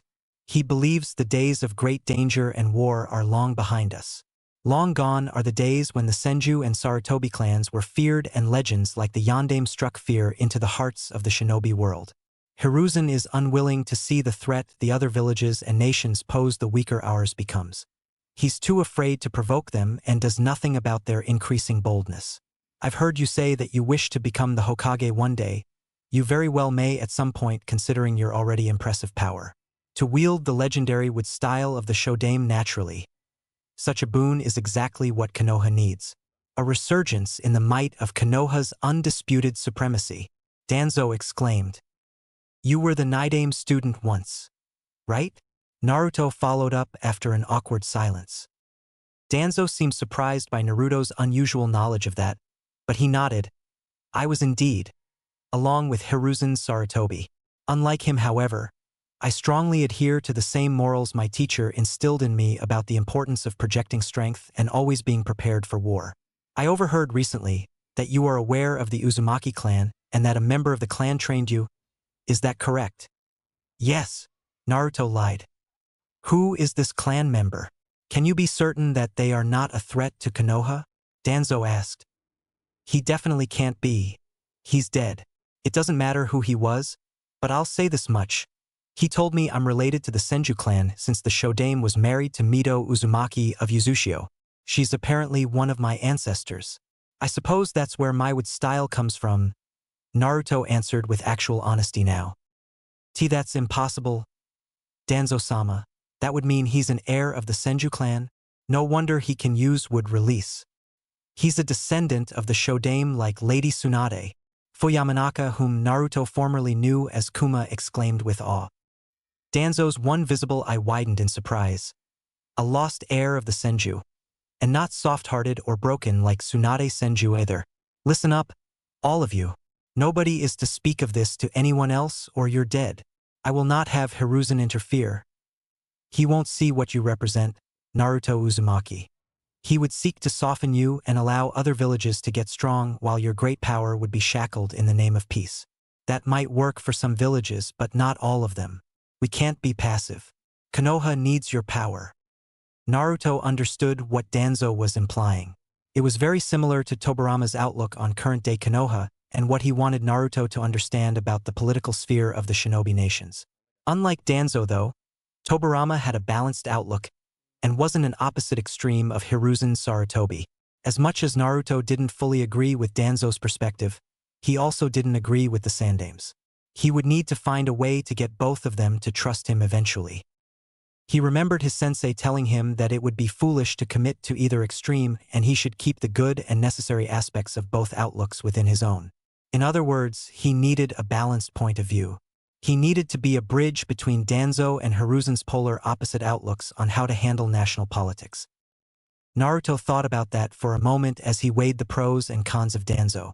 As immoral and extreme as this man was, he was a necessary evil. It would be smart to be involved with Danzo's machinations so that Naruto could temper them with morality when necessary or so that he could remove this man from power if he became a liability. On the flip side, he could use Danzo for when he needed to drop the hammer and destroy real threats to Konoha without having to go through the regular village politics or the Hokage. The genin then quoted Tobirama directly. True and lasting peace can only be maintained through absolute strength. I respect Hashirama's will of fire and the love and mercy it encourages, but not all people can be reasoned with or forgiven. I believe in adhering to it when I can, but I won't be limited by its idealism. I won't allow our own compassion and mercy to be weaponized against us. Show mercy when you can and deliver death when you must. Shine like a brilliant light, but always cast a shadow on those who would try to snuff it out. Be vigilant in peace. Be victorious in war. Be a sacrifice in death. Danzo looked like he was seeing a ghost as his visible eye widened as far as it would open. The man stared at Naruto incredulously and seemed at a loss for words. How did the Jinchuriki know those words? He remembered Tobirama Senju saying something almost verbatim many decades ago when he used to run missions with him and Hiruzen. The way Naruto said it actually reminded him of Tobirama Senju. The tone and delivery were almost exactly alike. The look in Naruto's eyes spoke volumes about how seriously he meant those words and how well he actually understood them. This was unprecedented and unbelievable. Danzo expected he would have to fully manipulate the boy to do his bidding, but Naruto already seemed to have the mindset of a proper shinobi without even going through the indoctrination of root training or experiencing any wars for himself yet. In addition to that, Naruto was extremely powerful, but he kept his powers a secret. He was a real shinobi, someone Danzo could actually respect. Where did you learn those words, Naruto Uzumaki? I remember the Night Aim saying something very similar to me when I was barely older than you are now. Danzo spoke after a long silence. The blonde shook his head. Does it really matter where I heard them? All that truly matters is I believe them. I have a ton of respect for Grandpa Hokage, but I actually do understand why you undermine him. He lives up to an ideal and believes the legend of Konoha's past is enough to protect it from dangerous threats. He isn't willing to get his hands dirty anymore and puts his hope in the younger generations. In spite of that, though, he's done nothing to truly prepare them for the horrors they could potentially face in war. Plus, the older he gets, the bolder other villages will become. There is no ideal successor as the next Hokage right now, and I think that's the old man's biggest blunder. I personally resent the fact that he never considered mentoring me to be his successor, especially considering my father was the Hokage. Surely, he knew how strong I could actually become. He thinks coddling me and lying to me about the Nine Tails or Minato Namikaze is protecting me. But it's not. From my perspective, it seems like negligence and it's setting me and the village up for failure. I'm always going to be a target, and I am the village's weapon. He should have trained me himself to be his successor. That's how Hokages were made in the past. Tobirama-sama chose Hiruzen Sarutobi to be his successor. The Yondaime Hokage was chosen because he was a feared and powerful killer, but he also carried the will of fire and showed temperance. You seem to have missed the point about what your sensei said to you all those years ago. Tobirama Senju believed in a balanced outlook because he saw what pure idealism did to his brother. I understand perfectly well who I am and what I represent. I don't fully believe in the Sandaime's vision or yours. I believe in the same thing the Night Aim did. The real will of fire. Wait, what? He's the Yondaime's son too? Kasaka gasped in disbelief. Many other Umbu there also seemed surprised by this information. They knew he was a Jinchuriki and that he was a Senju heir now, but being the son of the legendary Yellow Flash was even more unbelievable to them. How do you think I took you guys down so fast? I wasn't joking. I really could kill all of you if I wanted to, even without the Kyuubi's power. I didn't plan on revealing myself for a while, but I won't squander the opportunity to make a point here. If you really care about the village's prosperity and safety, then you'll help me instead of trying to shackle me. Naruto shook his head at them. Almost all of the Umbu there looked petrified as they finally realized just how lethal Naruto Uzumaki really was. He could use flying Raijin like the fourth Hokage, would release like the first Hokage, and he had the Nine Tails power. This boy was without question an S-rank shinobi and way beyond any of them. You are quite knowledgeable and insightful for a boy your age. Truly I am impressed by your outlook and wisdom on these serious political matters. I won't ask how you learned about your relation to the Yondaime, but it seems apparent that you are indeed one of the most powerful shinobi in the village and you know how to be subtle. I'll interpret your confession of this information to be a sign that you see some benefit in working with me. Am I right to assume that? Danzo followed up after recovering from his surprise. Naruto sighed. In spite of your extremist views, I actually agree with you more than the old man Hokage when it comes to dealing with threats and doing dirty work from the shadows when necessary. If you help me out and don't get any crazy ideas about betraying me or the Hokage, then I'll be your weapon, and we can work together for the betterment of Konoha. If you aid me in that mission, I will afford you all the privileges and powers of an Umbu and lay the groundwork for you to become the Hokage one day. I will also relent in my undermining of Hiruzen. It won't even be necessary if I have someone like you willing to protect the village from the shadows, Danzo stated almost excitedly. I get the feeling this guy wants to be the Hokage. He probably means after he dies or something. People like him speak of noble intentions, but his ultimate goal is probably for power. He needs you a lot more than you would need him. I don't think it was a good idea to play your hand so early. He'll only seek to find ways to control us. He'll be a lot more dangerous if he has leverage over you, Kurama pointed out. Even so, as immoral and shady as Danzo is, it'd be really useful to have him in my back pocket. I could get out of that genin crap and actually start running real missions and getting stronger. He might want to use me, but I can use him too. Tobirama-sensei always said that it's best to keep your enemies close.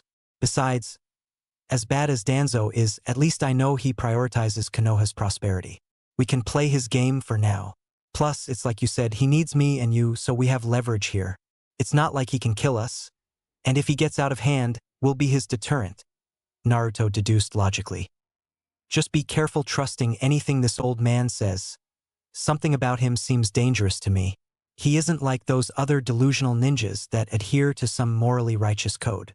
This man seems like he would do anything to get what he wants. He's clearly a threat to us if he isn't shaking in terror at the thought of trying to work with you, the Nine Tails noted. So, you want me to join Umbu then? And do what exactly?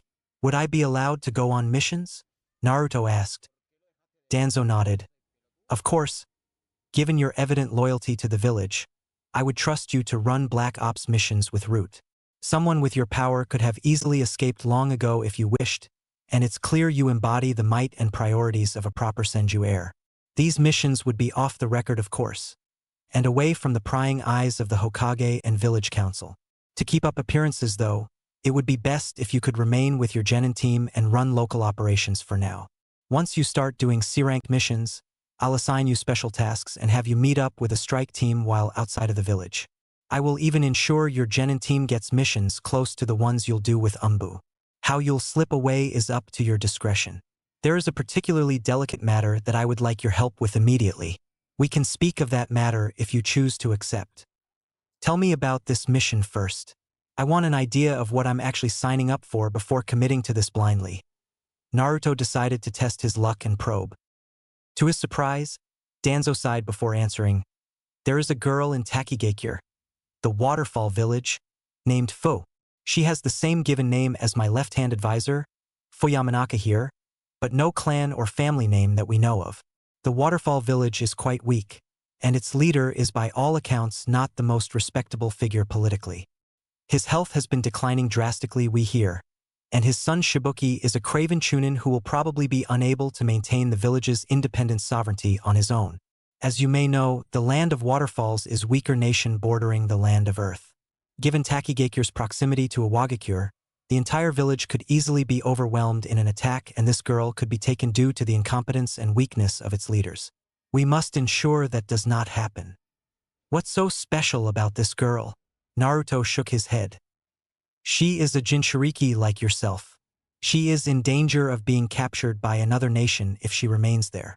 One of the most efficient ways we can strengthen the village overnight would be to gain a second Jinchuriki for Konoha in addition to yourself. This girl is the container of the Seven Tails and would make a vital asset. If we don't intervene, IWA will get her instead, Danzo explained. Naruto went wide-eyed. Another Jinchuriki? Yes, as you may or may not know, our greatest rival IWA has two of them already. The Four Tails and the Five Tails. Kumo has the Two Tails and the Eight Tails, and they are our other greatest rival. Both of these nations are very close to Taki. A traitor amongst Takigakyers ranks by the name of Suan recently informed IWA that his village is in possession of the Seven Tails. He offered to help them infiltrate his village in exchange for being placed in command of it. He has agreed to be their vassal as well and to trade half of Taki's resources to IWA. Surely, I don't need to emphasize the dangers IWA would pose to the Land of Fire if they gained such a close front to us as well as Taki's resources and a third Jinchuriki. Danzo continued. Naruto looked shocked by this information. This was a huge political dilemma, and for whatever reason, he felt a sense of dread at the thought of IWA subjugating Taki and having three Jinchurikis. From all the history books he used to read, and from all of Tobirama-sensei's talks about the political breakdown of the great shinobi nations, Naruto perfectly understood why Danzo considered this mission such a priority now and would even be willing to ask him for help. In case you're curious, Kiri has the Three Tails and the Six Tails last I heard, and the Kazekage's son Insuna has the One Tails. If IWA were to acquire the Seven Tails in addition to having the Four and Five-tailed Jinchurikis, then they could topple the balance of power among the great nations and truly threaten us. The best course of action is to remove this Jinchuriki girl from Takigakure and to defeat the IWA forces invading it. Our nation is at a disadvantage only having one Jinchuriki, especially given how dangerous and uncontrollable the Nine Tails is.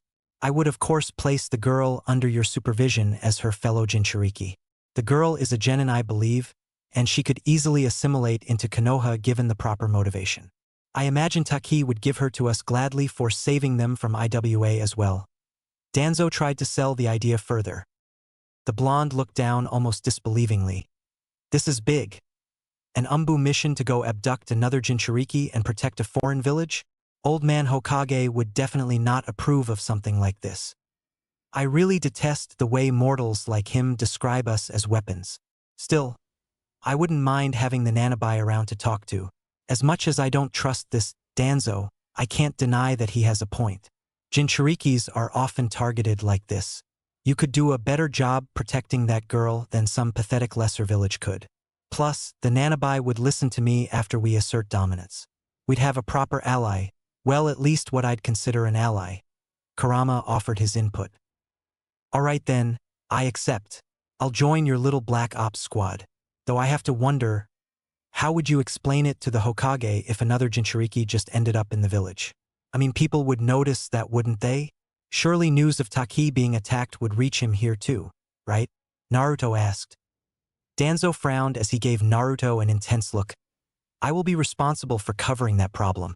This operation is particularly delicate. It will take another month to fully put together, and I will ensure your genin team receives a C-rank mission to the border there when we are ready to launch it. We know that IWA plans to attack Taki within 5 weeks to acquire the Seven Tails and depose of its leaders. Your squad will retrieve the girl. I want her to return with your genin team as well to cover up our involvement and to make it seem like the girl is a refugee. What if she doesn't want to leave her village? Naruto asked. The old man shook his head. You convince her by any means necessary. Explain the dangers she'll put her village in if she stays. Offer protection from IWA as well. From what I understand, the girl is your age. She is emotionally unstable and likely impressionable. She'll trust another one of her kind, you. Naruto looked down for a moment before responding. It sounds like this mission can't really happen without my help. It can, but your involvement would make it much easier. Our initial plan was to protect Taki and abduct the girl where she could be detained in root headquarters, Danzo stated. The genin's eyes got dangerous as he leered at Danzo for saying that. Naruto's expression lightened slightly as the old man continued. However, with your help and cooperation, we can assimilate her into Konoha and trust her so long as you take responsibility and watch over the girl. If you can convince her to come willingly and to join Konoha, then I won't need to detain her. Her Jinchuriki status would only be reported to the Hokage himself. This mission was one of the main reasons I intended to recruit you, Danzo elaborated. Naruto's leering gaze dissipated after hearing that, but he was still frowning. I'm surprised you'd trust me to leave the village. You seem like the controlling type who wouldn't want to risk my capture in a high-stakes mission. Your perception is not wrong, boy. To be honest, I have always been wary of the idea of you leaving the village for extended periods of time as a shinobi. I considered it liability. My impression of you changed after you snuck into the Hokage Tower library vault to copy down jutsus from the Forbidden Scroll and learn them on your own. Yes, boy. I am well aware that you have been using shadow clones, and I imagine you learned the flying Raijin from the scroll as well. I can't even imagine how someone of your age has the intellect to learn something that only the Nidaime and Yondaime could. Clearly, you're a prodigy, but knowing that you can use Wood Release and Flying Raijin has convinced me that I can rely on you completely to safeguard the village and yourself. Wood Release will also give you the ability to detain and suppress other Bijou and Jinchurikis like the first Hokage once did. Danzo stated knowingly. Wow, how long have you known? Naruto asked surprised. About 2 years now.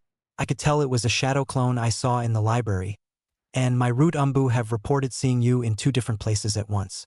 Given that library's proximity to the scroll and the fact that the Nidaime's Happuri was missing from the vault, it didn't take long to realize it was you, Danzo explained. How come you never told the Hokage then? Why didn't you expose me? Naruto wondered. Danzo shook his head. I respected the fact that you kept it a secret and trained in secret. That told me all I needed to know about what kind of a shinobi you would be. The kind who is willing to work from the shadows and to live in humility so that he can accomplish a greater mission. Clearly, glory is not what motivates you. I found it fascinating how you had the mindset of the children I train en route without any direction or oversight.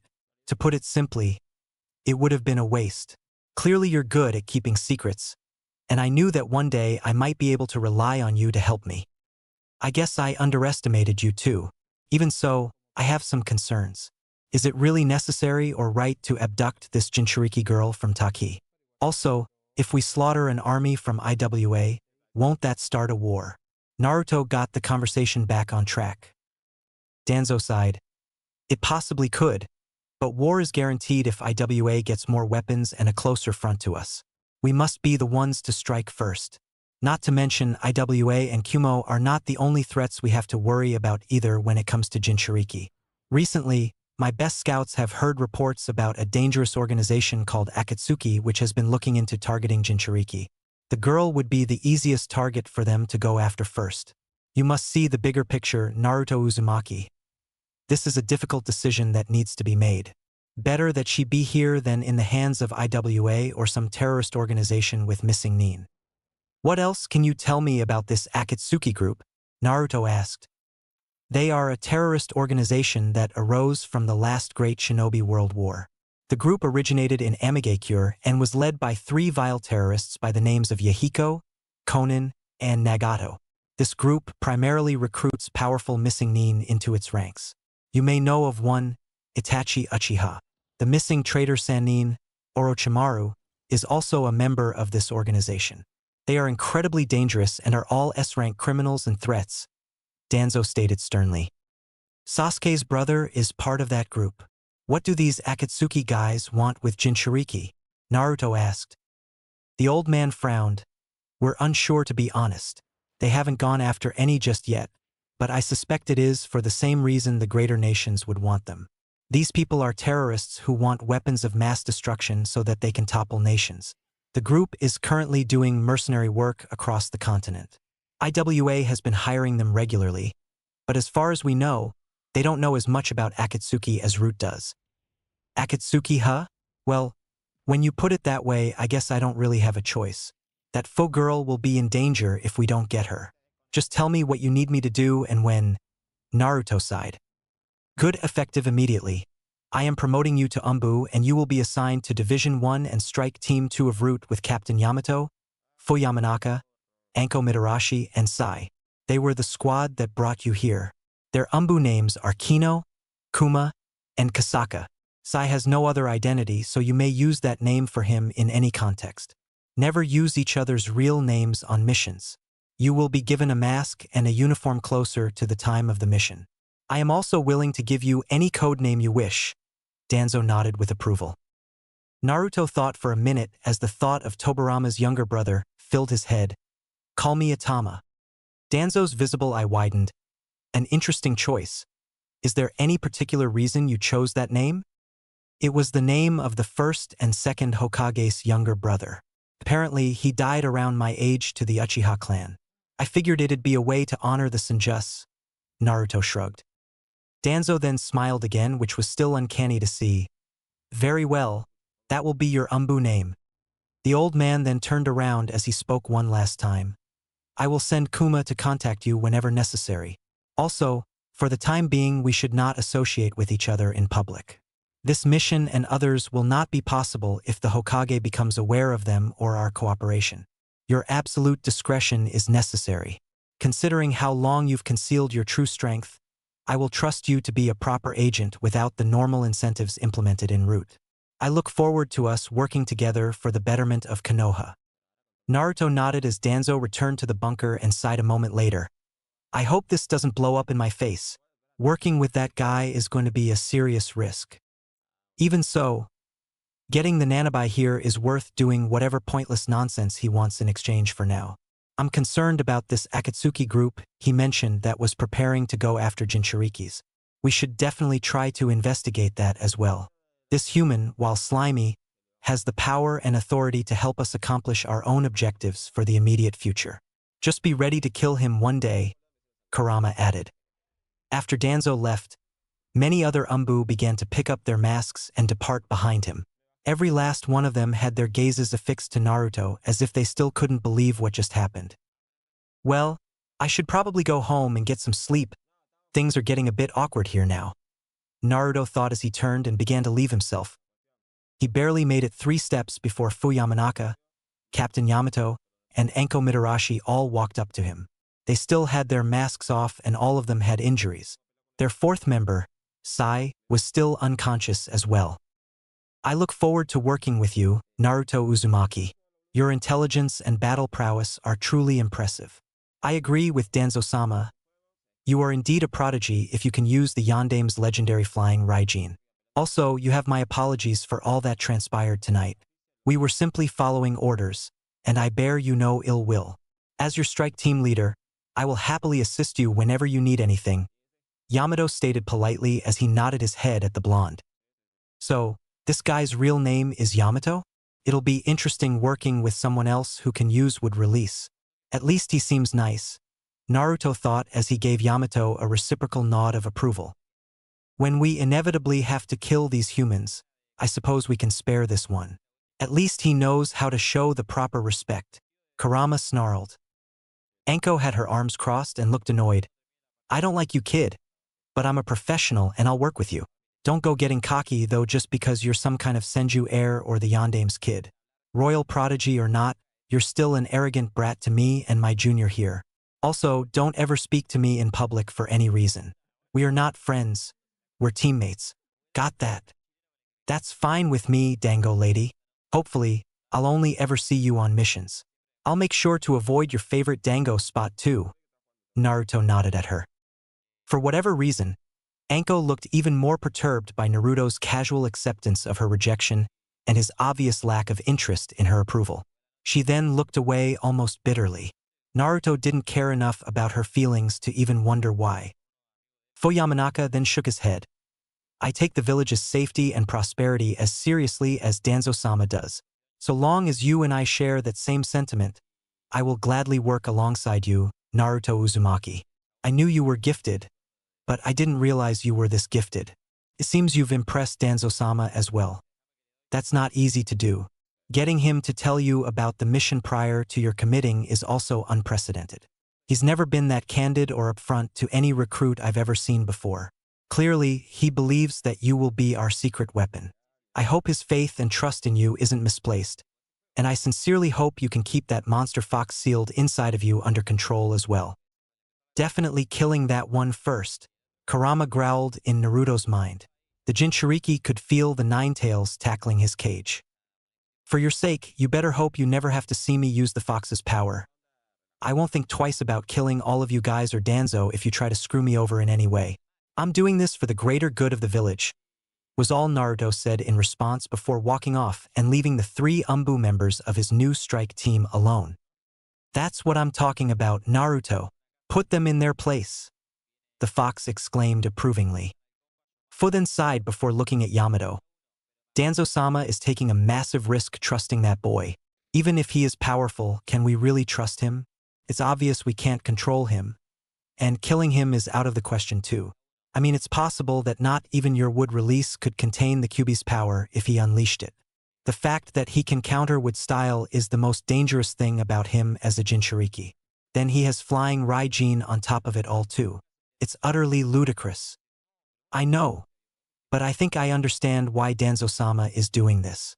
Naruto Uzumaki is loyal to the village in spite of everything he's likely experienced as a Jinchuriki. His blood ties to the Senju clan and the 4th Hokage are most likely why. They're also quite a big deal politically. There are many who believe Jiraiya-sama or Tsunade Senju-sama will likely be the top candidates to be the next Hokage once the Sandaime retires again. Given Lady Tsunade's pedigree, it seems unquestionable to choose a living Senju and a Sannin if she is willing to take the mantle. That boy, though, he is strong-willed and ruthless. That is the type of person Danzo-sama would want to defend Konoha. Is someone he would approve of as a successor one day. The fact that he's very powerful also means he can ward off anyone after the 9 tails. That will take a lot of pressure off of us. I am also relieved to know that he bears no thoughts of treason against the Hokage as well. He could certainly influence Danzo-sama in a good way, I think. Yamato noted. Don't go speaking like that, Kino. Most of us here still don't trust you after you came back. If this information gets leaked to the Hokage, you'll be the first person I suspect. Fu spoke threateningly. Yamato shook his head. It won't, Kuma. I don't always agree with Danzo-sama, but I do agree with the necessity of his role and the work we do for Root. So long as it is for the betterment of Konoha, I won't have any objections. I am just glad to know the boy shares my sentiments about everything. I'm looking forward to working with him. We'll be in serious trouble if that kid decides to go rogue. I mean, he was right about what he said. He might actually be one of the strongest shinobi in the village already. Plus, he's only going to get stronger. Fu shook his head. All the more reason to be his ally then. I'd strongly advise giving him a reason to trust us. Calling him demon and backhanding him is not a good idea. But I suppose you paid for that already. Yamato shook his head. So, he's Yellow Flash's son, and that attack he used to catch us off guard, the legendary flying Raijin? Enko asked annoyed. Fu Yamanaka nodded. It would seem so. I can't even fathom how a child learned something so advanced. It's uncanny beyond description. Not even the best scholars in Konoha have been able to decipher how to use that ability on the Forbidden Scroll. I'm still confused as to how he learned Umbu formations and advanced ninjutsu when he just became a genin. I mean, has he been spying on us all this time too? Enko shook her head. I'm returning to base. You two should go update Sai when he wakes up. Fu Yamanaka sighed before taking his leave. Enko then looked at Yamato. Can't believe we gotta work with 2 kids now. I'll take care of Sai. You should go get your injuries tended. It looks like you're still bleeding, Kasaka. Yamato replied before walking off. Enko scoffed as she departed herself. Damn brat. He thinks he's better than us. How the hell is someone his age so powerful? I've been doing this for way longer.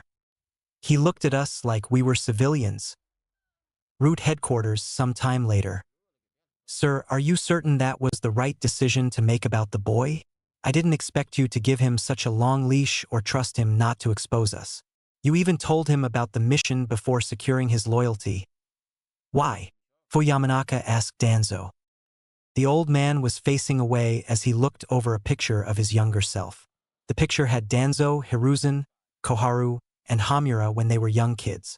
Tobarama was standing behind them with his arms crossed, looking serious.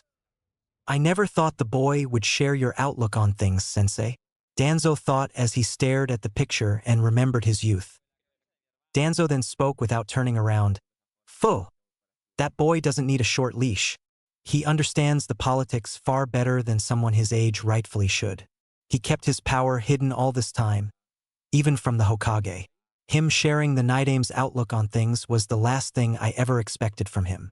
Besides, he is definitely loyal to the village considering his pedigree. He wants to be Hokage one day, and I believe we should help him. I will groom him to be my successor. Hiruzen has no idea how badly be blundered by neglecting that boy. I won't let it go to waste. I haven't seen a shinobi with his potential since Itachi or Shursui. Do you think it's possible he was trying to manipulate us? I have concerns, sir. He is far too powerful to not have any failsafe for dealing with him. If he were to go rogue or turn against us, Fu trailed off. Danzo then turned around. He won't if we give him what he wants. For normal agents or assets, I like to maintain a certain level of control, but that's not always possible for exceptionally powerful individuals. We struck gold getting him on our side, and we have to take the risk in exchange for his great power. With him, we can truly accomplish some of my more ambitious projects. The boy is very smart. He knows we can't kill him because of the Kyuubi and the Hokage. He defeated 3 strike teams of Root to showcase that we can't intimidate or coerce him either. He forced our submission to his whims, and he could report us at any time to the Hokage if we were to make him an enemy. He has the leverage here, Fu. And he knew it. To be honest, I actually respect the boy for the way he handled things. Plus, even if we can't control him, he was receptive to working with Root and maintaining secrecy. We can't afford to lose him as an ally.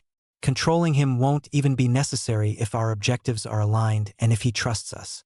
Be sure to keep that in mind and treat him with proper respect. The boy aside, I have concerns about Captain Yamato. His return to Root is still weighing heavily on me, Danzo-sama. What if he reports this to the Hokage or to the main branch of Umbu? Fu asked. Danzo shook his head. I'm well aware of Captain Yamato's capability of being a double agent and spy. Honestly, that's fine. It was worth the risk of reobtaining his wood-style abilities for Root. Those won't be necessary if we have Naruto Uzumaki. Besides, he won't be able to contain the Kyuubi boy with wood-style from what I saw, Fu pointed out. Danzo then shook his head. You wonder why I allowed Captain Yamato to return? Think about it for a moment, Fu. Due to his abilities, he was the Hokage's top Umbu agent for watching Naruto Uzumaki. He will feel a greater sense of loyalty and discretion if the boy also works for us. So that's why you allowed it? Because you knew he'd stay quiet to watch the boy then? Even so, he'll be a massive liability if he reports everything to the Sandaime Hokage. Fu sighed. The old man shook his head. I actually asked him to come back to Root specifically so he could watch over the boy. I told him that I wanted to recruit Naruto Uzumaki and would place the boy under his watch on Umbu. My condition was that he accept a cursed seal under his tongue. I also assured him that I would not commit any true treason against Hiruzen. He actually accepted a cursed seal? Well, at least we have a failsafe for him then. Fu let out a sigh of relief. How has Anko Mitarashi been assimilating to Root? Danzo changed the subject. Fu frowned. She's been doing well enough, Danzo-sama, considering she's kind of an outcast in the village. I don't suspect her of getting cold feet or turning against Root. A lot of the mainstream military doesn't trust her, which makes her easy to control. She made it clear that she'll do anything Root wants if we help her get revenge against Orochimaru. Her insight into Orochimaru is the primary reason I recruited her. She is exceptionally gifted among Jonin and her abilities shouldn't be squandered. I also have a special mission for her here. Danzo handed a small scroll to Fu. Fu looked at it briefly before Danzo's voice sounded again. Read it. The auburn-haired man opened the scroll as he read it over for a moment. His eyes then widened as he looked up at Danzo. You want her to do that? You wanted a failsafe, didn't you? Danzo shook his head. Fu Yamanaka then looked down at the scroll again uncertainly. I don't see her taking this well, sir. She's quite proud and would find it insulting. I don't demand anything serious or immediate. She has time. Just make sure she's aware of what her secondary role on your strike team will be, Danzo stated seriously. The Umbu bowed his head. Yes, sir. I will deliver it to her at once. I would prefer if we waited until after the Jinchuriki retrieval mission to give her that scroll. I just wanted you to be aware of it ahead of time, Danzo stated sternly. As you say, Danzo-sama, the man nodded. You're dismissed, Fu. Danzo sighed before walking off. Fu then looked down at the scroll in his hand briefly before closing it and placing it in his pack. A moment later, he bowed his head once again before leaving. Chapter 5: Building a Real Team. The next day, the ringing of his doorbell woke Naruto up from his deep and well-earned sleep as he groggily sat up in bed and looked around hazily. I haven't been sore like this in a while. I guess that training with Sasuke was more serious than I gave it credit for. That or fighting a platoon of Umbu. He spoke aloud to himself as he got out of bed and began to get dressed. Meanwhile, his doorbell continued to ring periodically as he ignored it without a care in the world. About 10 seconds later, whoever was pressing it began to spam the button repeatedly, causing an annoying sound to ring around his apartment. Naruto finally answered the door, annoyed.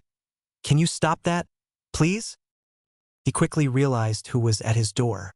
It was Ino of all people, and she was by herself, much to his confusion. Naruto blinked at her several times in bewilderment before looking over at the calendar next to his door. It's Sunday. What are you doing here? We don't have any training or missions today, I thought. Also, how do you know where I live? Geez, Naruto. I thought you were never going to answer your door. Were you really still sleeping? It's almost noon, Ino complained. Yeah, I probably should get to training. I was out late last night and guess I was tired. You're right. I can't be lounging around even on our day off. Guess I better get back to the grind, he remarked with a yawn before closing his door behind himself and locking up. His complete disregard for Ino's presence there annoyed the other blonde as she leered at him in disbelief. Her face almost went aghast as Naruto walked right past her and made his way for the stairs. Are you seriously ignoring me? Ino called out as she followed behind him in a fit of annoyance. Why are you here, anyways? Did Sensei send you over to get me or something? Naruto asked as he continued walking down the stairs. I can't believe you. We're teammates, and you think it's weird I'm visiting you at home. You're the worst, you know that? Ino complained. He then stopped in his tracks as they reached the street leading away from the apartment and looked back at her.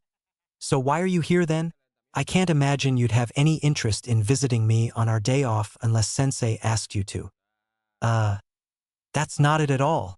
Stop being such a jerk. Naruto, I just thought that, well, maybe, you know what, never mind. I'm out of here, Ino sassed before storming away. She didn't make it far before Naruto called out to her, Hey, wait! Ino stubbornly kept walking away, but was shocked when not even a moment later, Naruto moved in front of her at unbelievable speed. She stepped back shocked as his blue eyes met hers again. I'm not used to getting visitors. Sorry for blowing you off. What did you need, Ino? He asked. Oh, so you do remember my name. And now you want to talk. Humph. Ino crossed her arms and looked away in frustration. Look, if you're going to be like that, I'll just leave. Obviously, this is something important if you'd go out of your way to visit me at home on a Sunday. So, what's this all about? Naruto sighed. Ino finally conceded as her mood lightened and she answered, I wanted to talk to you about some stuff. In private. That doesn't sound good, but I'll humor you. Where do you want to talk? He asked. Our Team 10 training grounds. Come on, let's go, she said, almost embarrassed as she grabbed his arm and practically tried pulling him along. He reluctantly followed her, and after a short trip through Konoha, the two Genin teammates found themselves at the Team 10 training grounds. Neither one spoke to the other during this time, and after finally reaching an isolated corner of the training grounds, Ino stopped and looked back at Naruto.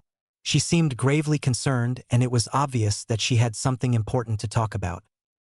The blonde girl then broke the silence. Use your sensory skill to make sure nobody else is around first. Got it? Naruto nodded as he placed his hand on the ground to check if they were alone. He then stood up and responded sharply, Nobody's around. You can tell me what this is about now. Ino took a deep breath before speaking. The other day, I missed my mind transfer on Asuma-sensei, and I hit you instead. I saw some weird flashes of your past, and there was this dark voice that told me to get out. There's something weird about you. I mean, you're ridiculously powerful for someone our age. The Hokage knows you personally, and my dad seems to think you're evil. Is there something I should know? I wouldn't tell her about me. Brats like this can't keep their mouths shut, and if she finds out, then it won't be long before everyone does, Kurama stated skeptically. Like it really matters. I'm in Umbu now. Besides, her dad might tell her himself anyways. Naruto thought dismissively. Naruto sighed as he looked away. I almost forgot about that. I was actually going to ask you about it myself. What exactly did you see? What does your dad tell you about me? He just says you're dangerous and that I should avoid you. He was pissed when he found out about me being on the same team as you. Also, I guess I sort of saw some of your childhood memories. All the adults were glaring at you, and someone threw a fox mask too. I even heard the word demon. What does it all mean? How do you know the Hokage so well? Just what's your deal? Ino asked with genuine concern. Naruto looked away. The Hokage knew my parents really well. He promised them that he would look out for me after they died in the Kyuubi attack years ago. I don't really see a point in keeping the truth hidden from you since you're bound to find out eventually. Your dad hates me because I'm a Jinchuriki. What are you doing? She's going to tell everyone. Idiot, Kurama protested. I know, but I didn't really care about being close friends with her anyways. Her dad is bound to tell her sooner or later, and I'd rather just get this over with now so that she'll stop trying to talk to me. We don't need to worry about this Genin squad if we're in Umbu, Naruto explained. I suppose you're right. At least this will give you a taste of reality finally, Kurama huffed. Ino blinked in confusion as a long silence passed. Finally, she responded, a Jinchuriki? What's that? Naruto then lifted up his shirt showing his stomach to Ino. She initially looked away almost disgusted by reflex, but her girlish reaction evaporated after seeing the seal. A Jinchuriki is a human vessel that contains a tailed beast, a bijou inside of their own body. The Yondaime Hokage, Minato Namikaze, sealed the Kyuubi inside of me when I was a baby. He didn't defeat him, he sacrificed himself to do that. Apparently only someone from my clan had a strong enough body to contain the Nine Tails. Your dad and a lot of the adults think I'm a monster because I contain the Nine Tails, which killed a lot of people in the village back then. They direct their hatred for the fox towards me, and some people think I'm possessed by it. All of the adults know, but the Hokage made a law where no one is allowed to talk about it. That's why nobody our age knows. I suppose the Hokage hoped I wouldn't be ostracized by keeping it from the younger generations, but most of the adults have already turned their kids against me, so it doesn't even matter. I already know I'm going to regret telling you about it, but I figure your dad was probably going to tell you soon anyways. I'd rather just get this crap over with now. I don't expect you to like me or for us to be friends. If anything, I expect you to be afraid of me and keep your distance like everyone else does. That's fine. But for the foreseeable future, we have to work together. With that said, I'll do my best to make it as painless for you as possible so long as you cooperate as my teammate. Naruto answered with blunt and dismissive honesty. Ino stepped back almost fearfully as her mouth went agape and her eyes widened to the size of coins. Why you have that demon fox inside of you? That's impossible. So that's what it was. Yeah. And for the record, that's the main reason the Hokage and the village elders keep close tabs on me. You see, Jinchuriki are usually seen as potential weapons to their respective villages. Most people don't know that though. They just think I'm a ticking time bomb who will turn into the Kyuubi one day, or that it lives in my skin or something. Obviously, he doesn't have any control over me. But my body does contain him. My mother was the former Jinchuriki of the Kyuubi, in case you're curious, and that's why I was chosen. One of the Uzumaki clan's duties was to contain the Kyuubi's power. Are you satisfied now? Sometimes it's better not asking questions to things you don't really want the answers to, Naruto stated coldly. His emotional walls were all the way up and he braced himself for the predictable worst reaction imaginable. To his confusion, Ino didn't scream or run away. She looked shaken beyond belief and extremely wary of him now, but she stood her ground as she stared in silence. I don't believe it. That's why my father told me to stay away from you. B, because you're a living seal containing that evil demon fox. And your mother was a Jinchuriki too, Ino uttered as she shook her head. Naruto nodded as he kept a stone-faced stare on her. Yeah, and I'm not going to bother telling you to keep it a secret. Go ahead and tell everyone. I'm already an outcast, so I don't really care if the other people our age start resenting me too. Now that I've answered your questions, I'm outta here. He then walked past her with as much stoicism and apathy as he could muster. It obviously pained him having to tell someone his own age the truth about the Kyuubi, and he could feel a whirlwind of emotions swirling in his head at the thought of drawing worse contempt from the other genin. They already didn't like me, so it's probably for the best. I don't think Sasuke will take it badly though. At least I hope he doesn't. He's the closest thing to a friend I have right now besides you, Kurama. Naruto thought a bit sadly. Pfft. I'm the only friend you need around here. These people are fickle and shallow. Let them fear us. Who cares? That Fo girl and Nanabai can be your friends after we get them from Taki. We don't need these people. That's what I keep telling you. I hope this finally wakes you up to reality. The Kyuubi scoffed. Wait. Ino called out as she turned around. Naruto closed his eyes and took a deep breath before turning around. He braced himself for whatever horrible thing Ino was probably about to say as he solidified his stoic demeanor even further. That's it. Ino asked somewhat emotionally as her expression seemed to radiate distress. What else is there to say? I'm a living weapon and your dad is right to be afraid of me, he responded blankly. Ino scoffed at him. What do you mean by that? You aren't upset about this?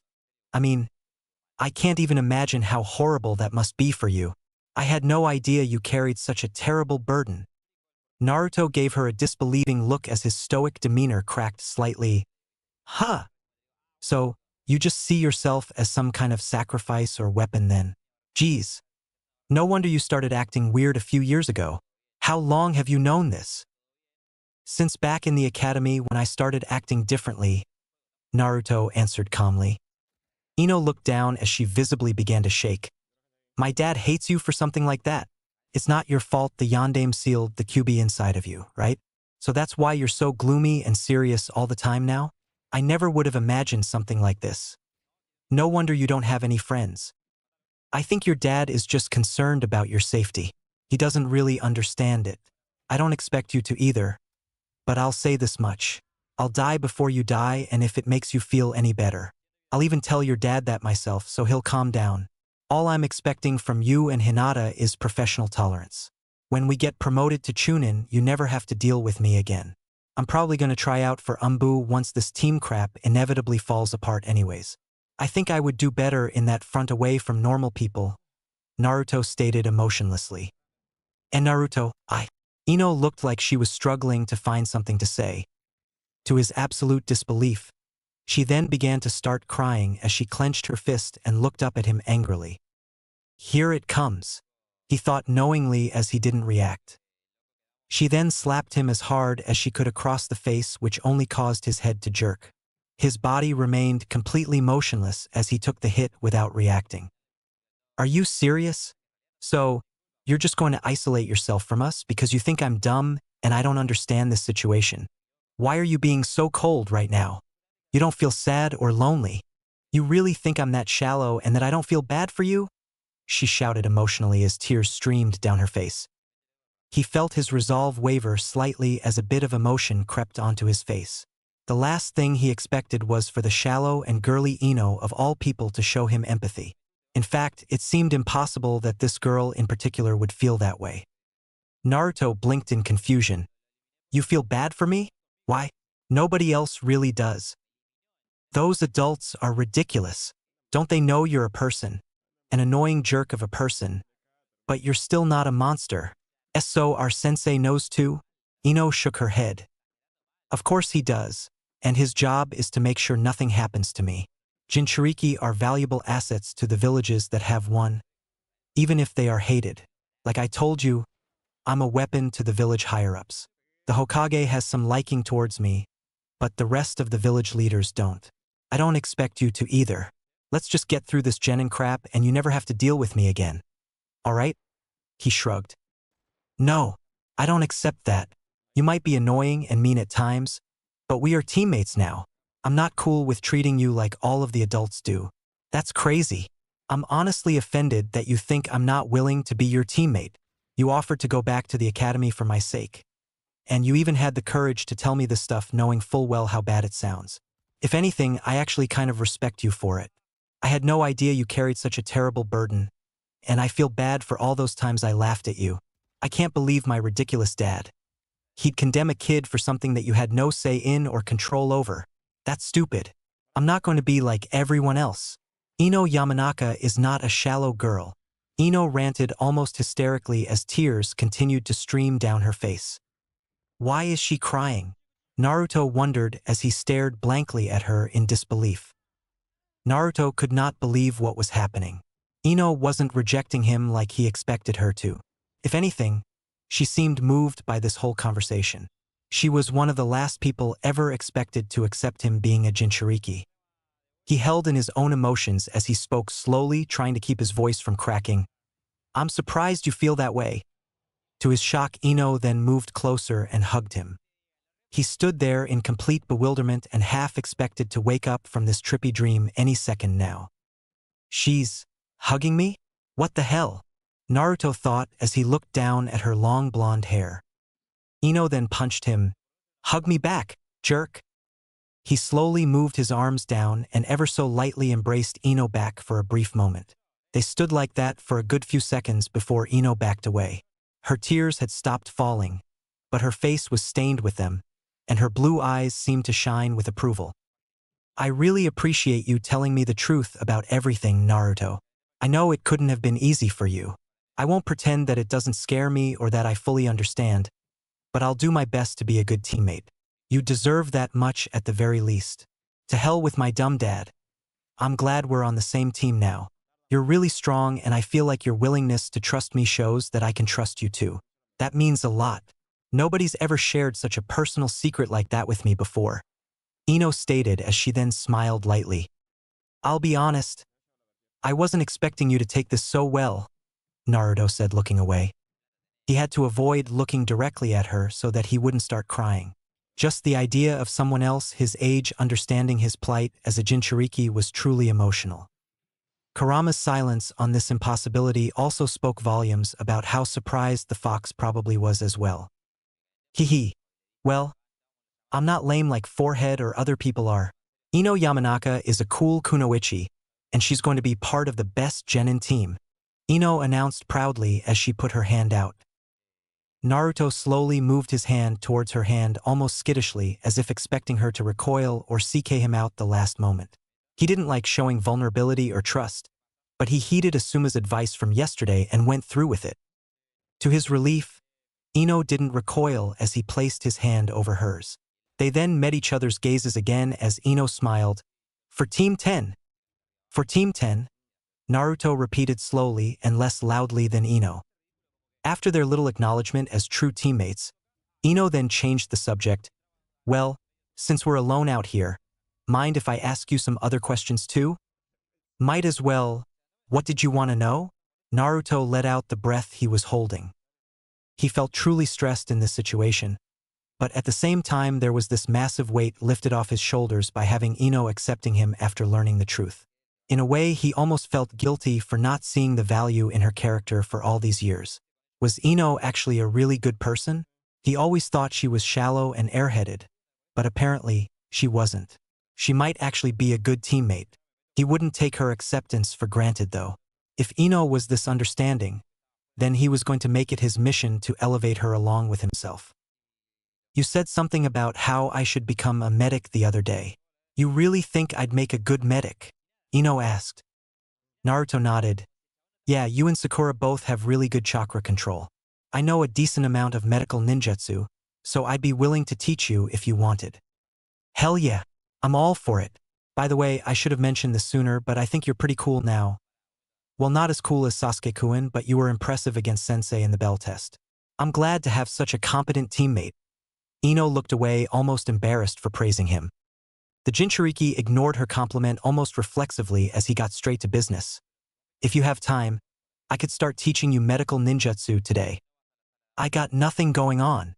Let's do it. Ino exclaimed eagerly. Sure thing. We'll start with the basics. Medical ninjutsu is primarily a yang release since it's a physical manifestation of manipulating chakra. Some people aren't suited for it if they're more yin aligned, but anyone with sufficient enough chakra control and a strong understanding of anatomy is capable of learning it to some degree.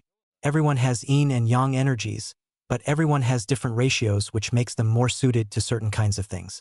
I'm more aligned to yang than yin by a lot. It means I'll never be a true master of genjutsu. I imagine you're probably more yin aligned since your clan abilities are all yin abilities that affect the mind. So, to start I should see what your alignment is. Naruto nodded as he lifted his hand up. Ino almost looked shy. How can you tell? I'm a sensory ninja, remember? He answered. She looked amazed. I didn't know sensory ninjas could detect people's chakra affinities. That's crazy. How did you learn how to do that? My clan member taught me. It's not something everyone can do. You probably could learn it since you're also a sensory ninja, but I'm not sure if you could reach my level with it. It's apparently a specialty of certain members of the Uzumaki clan. Here, grab my hand and focus your chakra. I'll assess it right now. It might be worth seeing if you have any elemental affinities as well. You'd be extra helpful if you had some offensive ninjutsu I can teach you in addition to medical and sensory stuff, Naruto stated. Ino slowly reached up and clasped hands with him. For whatever reason, she felt her heart flutter from the touch. Naruto felt a similar embarrassment holding the hand of his fellow genin. He had never really looked at her this closely before, but Ino seemed a lot prettier than he ever recalled thinking she was in the past. Why are you staring at me like that? Come on, this is getting weird. Ino looked away shyly. Sorry, give me a moment here. Naruto regained his composure as he closed his eyes and focused on Ino's chakra. After a few awkward moments, he let go of her hand and opened his eyes. No way! What? Is that a good no way or a bad no way? She asked anxiously.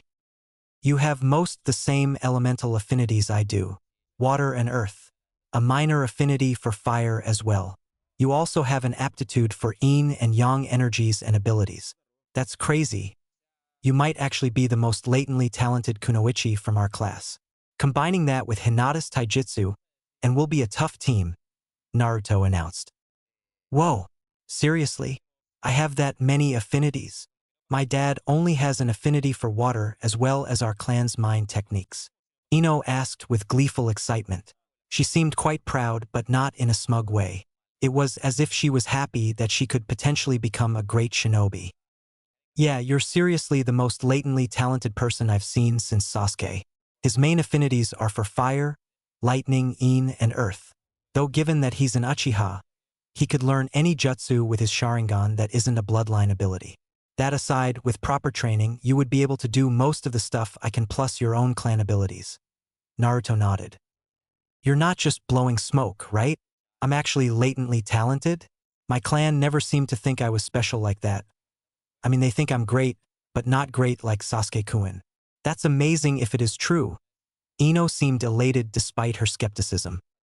Her genuine glee and gracious reaction to this validation seemed quite pure from Naruto's perspective. It led him to believe that Ino was probably insecure and not nearly as arrogant as he always thought she was. Your only real weakness seems to be your smaller chakra pool and your lack of proficiency in taijutsu. Sakura usually beat you in melee fights and she's not even from a clan. Just improving that alone will make a huge difference in your versatility, Naruto noted. Ino crossed her arms. Well, what are your weaknesses since we're being so brutally honest right now? I'm not the greatest at taijutsu either. I'm also horrible at genjutsu. That's not really my thing. Maybe Hinata would be willing to help us get better at taijutsu. It's hard to practice by yourself, so I've been stagnating a bit in that area, Naruto admitted. I remember when you couldn't even make a clone. This competent version of you that doesn't ignore me is way more likable, Ino chuckled. Yeah, that was because I had an enormous chakra pool and poor chakra control back then. It took a lot of training to get good at it so I could learn sensory and medical ninjutsu. Naruto nodded. Ino tilted her head surprised. You have a huge chakra pool? I suppose you did mention that once. Is the Nine Tails the reason for that? Yes and no. People from my clan naturally had massive chakra pools and strong, resilient bodies. Obviously, the Kyuubi gives me more, but I don't know that much about its power, Naruto answered and sort of lied at the end. He was still wary about the idea of telling her that he could use the Kyuubi's chakra. Given how uncertain he was about her acceptance of him still, he figured it was worth holding back on that detail so he didn't ruin this unexpectedly good dynamic they had just built. The blonde girl gave Naruto a quizzical look. Wait a minute. How do you know what Sasuke-kun's affinities are?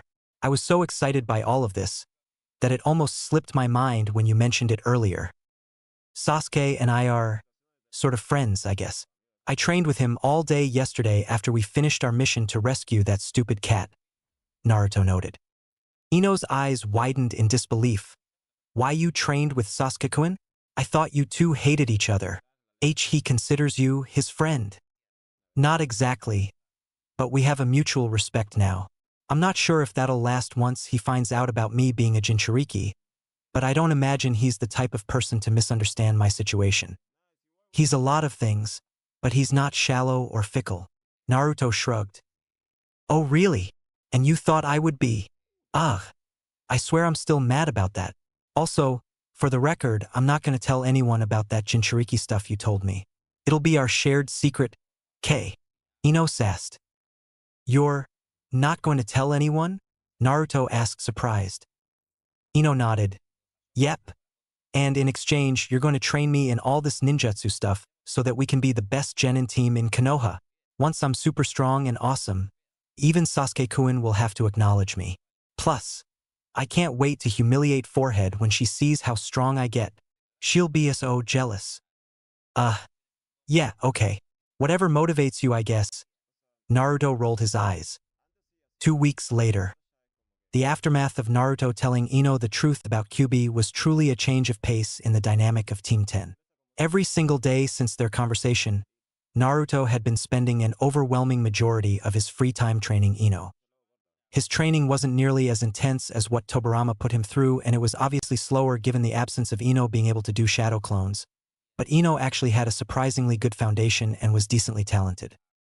For the first few days, he would teach her all of the basics about sensory tracking, chakra analysis, and chakra control. Given the fact that Ino already had good chakra control, it wasn't too difficult for her to pick up on a lot of it almost immediately. To add difficulty to her training, Naruto would transfer his own chakra to her and make her relearn chakra control with a larger pool. He quickly discovered that she also had a latent ability to transfer chakra, and it made it easy for him to supplement his own to her periodically so she could keep going. Chakra transfer was also a fundamental part of medical ninjutsu, and Naruto made sure to put her through the ringer with it. Given Ino's young age, she was still capable of growing her chakra reserves a bit more, and Naruto prioritized doing that for her by overloading hers with his own and forcing her to relearn control. They did everything from water surface calisthenics to back and forth transfers. Given enough time and work, this would naturally increase her reserves and improve her already excellent control to a nearly perfect level. In addition to that part of the training, Naruto also taught Ino actual medical ninjutsu, and he even forced her to learn anatomy and physiology to a ridiculous degree. She seemed utterly bored and uninterested in this book-learning work, but she took it seriously after Naruto explained the importance of how this knowledge played a role in medical ninjutsu. He did not expect her to master it overnight or even within a year, since it took him years of learning to get to his level with it, but Ino did manage to learn enough to be able to start practical training with it before long. Naruto chose to give her a taste of the practical training so that she would be motivated to keep learning without extra motivation. When they got to the practical training, Naruto would actually cut his own hand and use himself as a live training dummy for her to work on her medical ninjutsu with. At first, Ino seemed concerned about it, but seeing Naruto regenerate faster than humanly possible changed her mind about allowing it. She was a bit spooked at first, but it seemed apparent to her that this was a side effect of Naruto being a Jinchuriki. Eventually, she managed to get some basic training wins as she effectively learned how to mend cuts. Naruto wanted to progress to more serious wounds, but Ino drew the line in objection when the idea of Naruto hurting himself significantly for her training became too unbearable. They put a hold on the practical training after that, and Naruto assigned Ino homework to study in her downtime afterwards. The past few days, the duo had been working on helping Ino manifest elemental ninjutsu. He had her learn the basic water and earth ones that he first learned. Obviously, her novice aptitude and lack of skill in them was apparent. But Ino was beyond proud of her progress and pushed herself harder each day to practice everything Naruto taught her. Given his willingness to transfer her more chakra endlessly so that she could keep going, Ino actually learned them way faster than he was expecting. After finishing their daily training, Ino collapsed on the ground and looked up at the sky as Naruto walked over. "I finally got it. This is awesome. I'm really getting stronger," she said aloud, almost in disbelief. "Yeah, you're really picking this up faster than I thought. I guess that's a clan kid for ya." Naruto nodded. She then looked over at him and smirked. "It feels kind of weird. The two of us spending so much time together every day. You should have seen the look on my dad's face when I told him I was training with you. He's been all worried since I stay out so late all the time now." "Well, you shouldn't worry him like that. Also, I probably wouldn't have told him you were spending time training with me." Naruto sighed. Ino shook her head. "Why's that? I'm not ashamed about training with my teammate. I haven't shown my dad any of this stuff you taught me yet. I'm kind of looking forward to showing him how helpful you've been to me. Maybe that will shut him up finally." "Suit yourself. I'm gonna go get some personal training of my own in. You should probably go home and get some sleep," Naruto replied as he began to take his leave. The blonde girl then got up and followed him. "Hey, wait up!" He glanced at her as she caught up to his side and walked with him out of the training grounds. "It's kind of late. Don't you have to go home? I don't want your dad thinking I abducted you or something." "Ha ha ha, let him worry. Where are you going to train?" "Our training grounds are back there, Naruto." Ino laughed. The other blonde shook his head. "I sometimes go a bit further out of the village. I'm kind of a private person, as I'm sure you've noticed." "Pfft. Yeah, Mr. Mysterious has to go have his edgy solo training session, huh? Why don't you take the night off? You look pretty tired, and we do have missions to do tomorrow." Ino shook her head. Naruto frowned. "I guess I am a bit tired. I transferred a ton of chakra to keep you going all day." "Oh ho ho, so you got jokes now? I never asked you to do that. But you just insisted on helping me. Don't go blaming me over your boneheaded decision. I was fine on my own, I'll have you know." "I'm not some damsel," Ino countered. "Yeah, that's why you kept collapsing. But whatever, I'll go home if you go home," Naruto chuckled. What time is it? 9 p.m.? Why don't we go get some food or something? I'm not in the mood to go home yet. Also, I don't believe you when you say you're going to go home too. I'm going to make sure you do." Ino stuck her tongue out at him. Naruto rolled his eyes. "Don't you have some big important social life outside of training with me? I thought you said you had stuff to do tonight." The past 2 weeks, all I kept hearing was, "Oh, but I have to go to my friend's house that day, Naruto." Or my favorite one, "The girls and I were going to go shopping on Saturday, so I can't stay late today." Oh, give me a break. I did not sound like that. Besides, it isn't easy maintaining this beauty. I'll have you know. I can't let forehead get ahead of me in trying to impress Sasuke-kun. A girl needs her amenities," Ino stated sassily. "Well, I'm gonna go home, I guess." Naruto shrugged at her as they made their way through the streets. "Oh, come on, you dense idiot. Weren't you going to treat me to dinner as thanks for hanging out with you all day?" Ino protested as she grabbed his arm. "I don't recall saying I was going to do that. Plus, everywhere is closed this time of night. Not to mention, I don't feel like breaking the bank just to feed you," he scoffed. Ino narrowed her gaze and glared. "What's that supposed to mean? I don't eat that much. Look over there, an open ramen stall. Time for you to pay up for all that torture you put me through lately. Come on, we're going." Naruto reluctantly allowed Ino to drag him along to the ramen stand. It was Ichiraka Ramen, his favorite place. Upon getting there, Naruto noticed the daughter of the owner, whose name was Ayam, working the counter as her father cooked in the background. "Hello, 2 tonkatsu ramen bowls, please." "He's paying," Ino announced as she successfully planted Naruto in a seat before sitting down next to him. "I'll have a miso ramen instead," Naruto corrected. 2 tonkatsu ramen bowls, please. 1 for each of us," Ino repeated before sending him a sharp glare. I looked surprised by Naruto's presence there and greeted him warmly. Hello, Naruto-kun. It's nice to see you came back. Is this your friend? We're teammates. Goofball and I here are Genin on Team 10. Ino announced proudly. Goofball. I chuckled.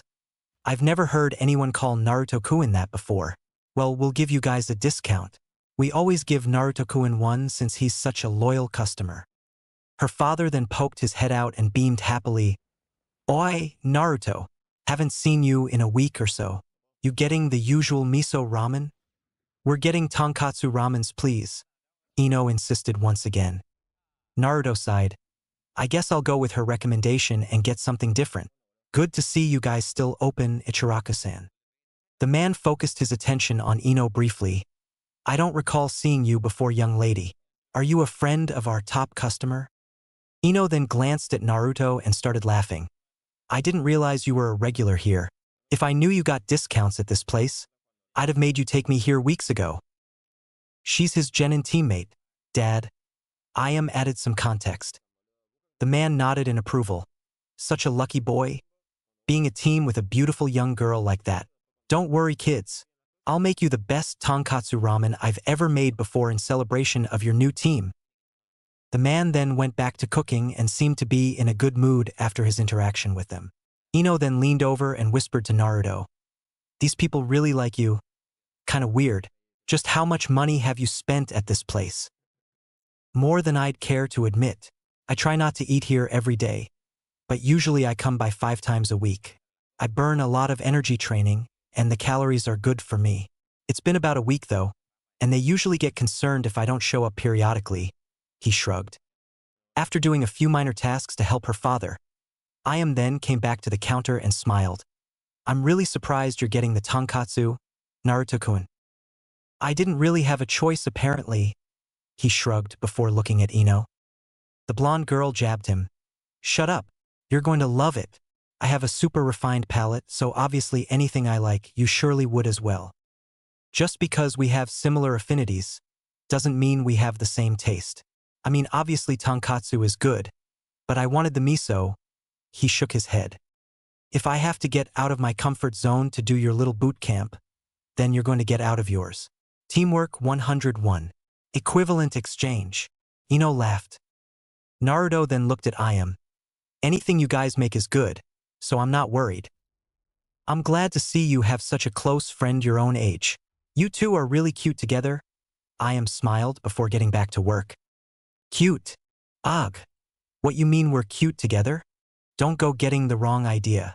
We're just teammates. Ino responded with embarrassment as Ayam turned around. Yeah, that's right, just teammates. She's a really cute girl, but Ino likes Sasuke. Whatever. Someone like me isn't cut out for that kind of stuff right now. Tobirama-sensei told me not to even think about girls until I grew up anyways. Naruto thought as he pushed aside his subconscious thoughts that this almost looked like a date. So, tonkatsu ramen? You're a pork fan, huh? Is that why Sakura always calls you Ino Pig? Naruto broke the awkward silence as they waited for their food. Ino's eyes shot open in horror as she turned to punch him. Hey, that's not funny. And don't go telling Forehead about this. Just because I like pork ramen doesn't mean I'm a pig. Jerk. Naruto lightly rubbed his shoulder and sighed.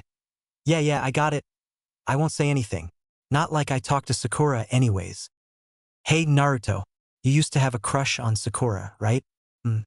Why, if you don't mind me asking? What did you like about her? Ino broke the following silence as she nervously avoided his gaze. I thought she was cute, I guess. Sakura is also pretty smart and is surprisingly competent for a non-clan kid. I don't really know what I saw in her back then other than that. Maybe I just liked the idea of trying to win her over since she was into Sasuke. Maybe I just had some kind of delusional idealization about her. I couldn't say, he answered candidly without any shame. That, or I liked the fact that she didn't ignore me, he voiced internally.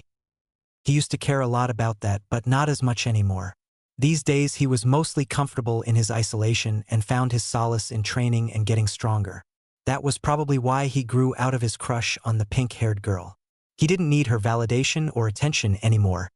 He found self-fulfillment in his goals and making his dead sensei proud. Ino's eyes widened as she turned her head towards him surprised. Oh, so you don't really like her anymore? I don't really think about her anymore, let alone harbor feelings like that. Hopefully she turns out good and can grow being around someone competent. She's lucky to be on a team with Sasuke, though he'll never respect her unless she takes being a shinobi seriously. Personally, I think she's too sheltered. But that's not her fault. Her parents are civilians, and she doesn't have any good mentors to look up to. She has potential, though. Whether she has ambition or willpower, I couldn't say, Naruto answered as he looked away deep in thought. He doesn't seem embarrassed or uncomfortable talking about this at all. So he really doesn't like Sakura anymore. No way. Who does he like then? Ino thought, surprised. She then shook her head. I still can't believe you think so highly of Sasuke-kun now. Weren't you calling him team all those years?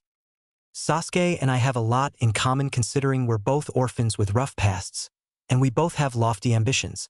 I hope we can be friends. It would have been awesome if he was on our team, but that would be a bit overpowered and unfair. Besides, it would probably distract you. I hope Sakura and Kiba aren't annoying him, Naruto noted. I swear every day you surprise me more. Well, at least you've finally seen the light and can admire Sasuke-kun like I do. Ino nodded. Their meals then arrived moments later as the two focused their attention forward. Ita de Kamasu, they both said almost in perfect unison before beginning their meals. Naruto ate in silence as his mind focused on urgent things he wanted to work on. Ino's progression has gone pretty well, but I definitely need to find some way to convince Hinata to train with me. I don't know why it's so hard for me to ask her if she wants to come along. For such a meek girl, she's a bit unapproachable even for me. She kind of just rushes home immediately after our missions and training. Maybe I hurt her feelings by being too blunt the other day. She probably didn't respond well to me trying to toughen her up. I wouldn't mind talking to her, but it would feel too weird to visit the Hyuga compound.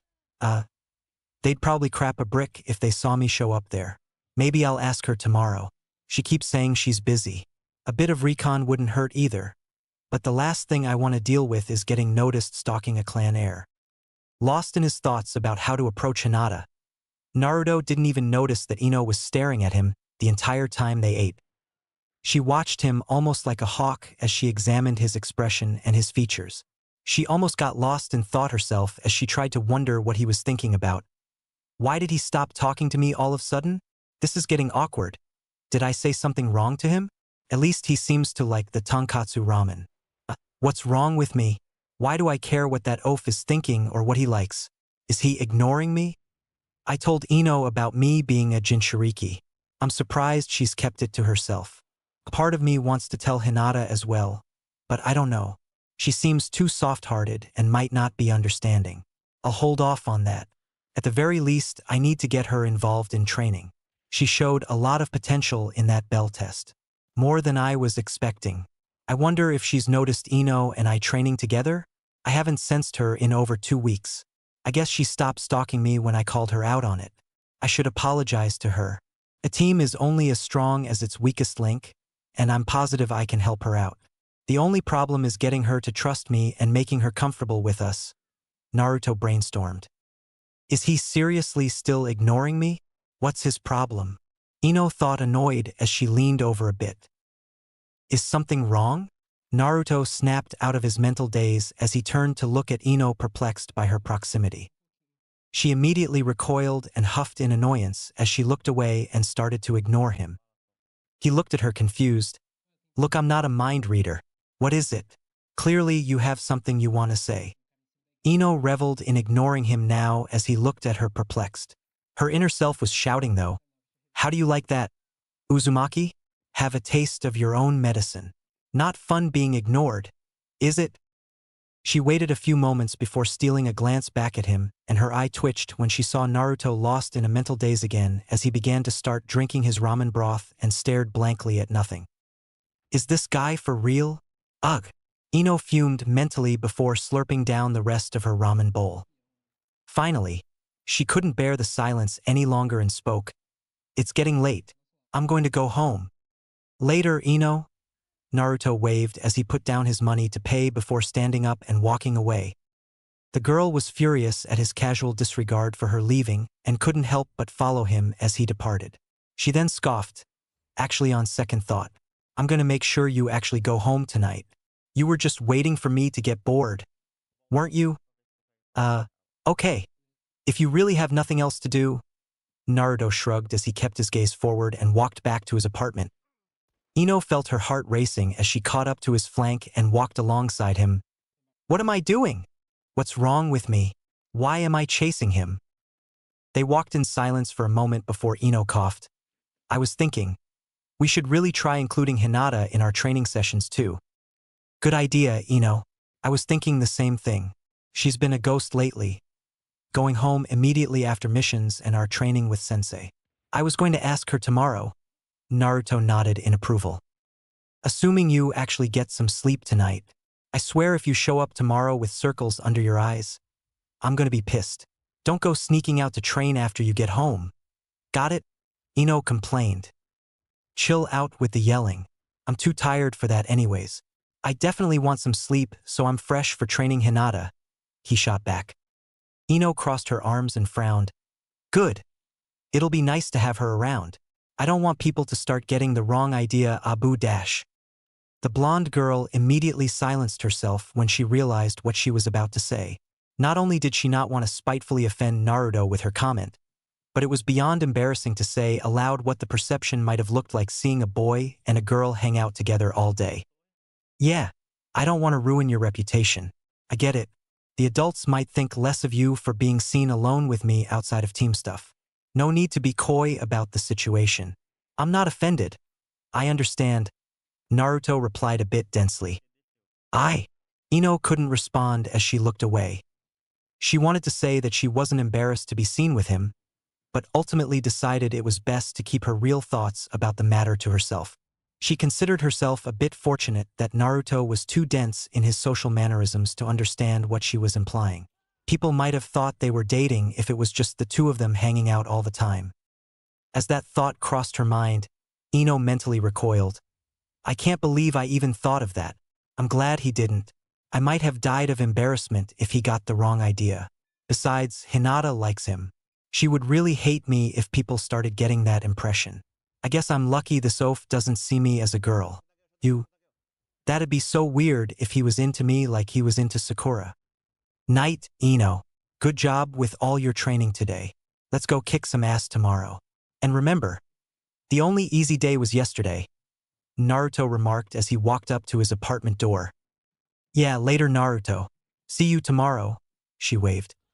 Ino watched him go inside, but instead of leaving right away, she decided to test out her new sensory skills to detect if he was actually going to stay. She waited around for a few minutes and eventually realized that Naruto wasn't leaving. Finally, she decided to go home herself. Her mind was racing more than usual as she walked home to her family's flower shop. The past 2 weeks had been a bizarre but welcome experience. All of her dreams seemed so attainable to her now, and she had Naruto to thank for it. "I never would have considered the possibility of us being friends before, but he's really helped me a lot. He shared his darkest secret with me too. It feels so weird being close with him of all people.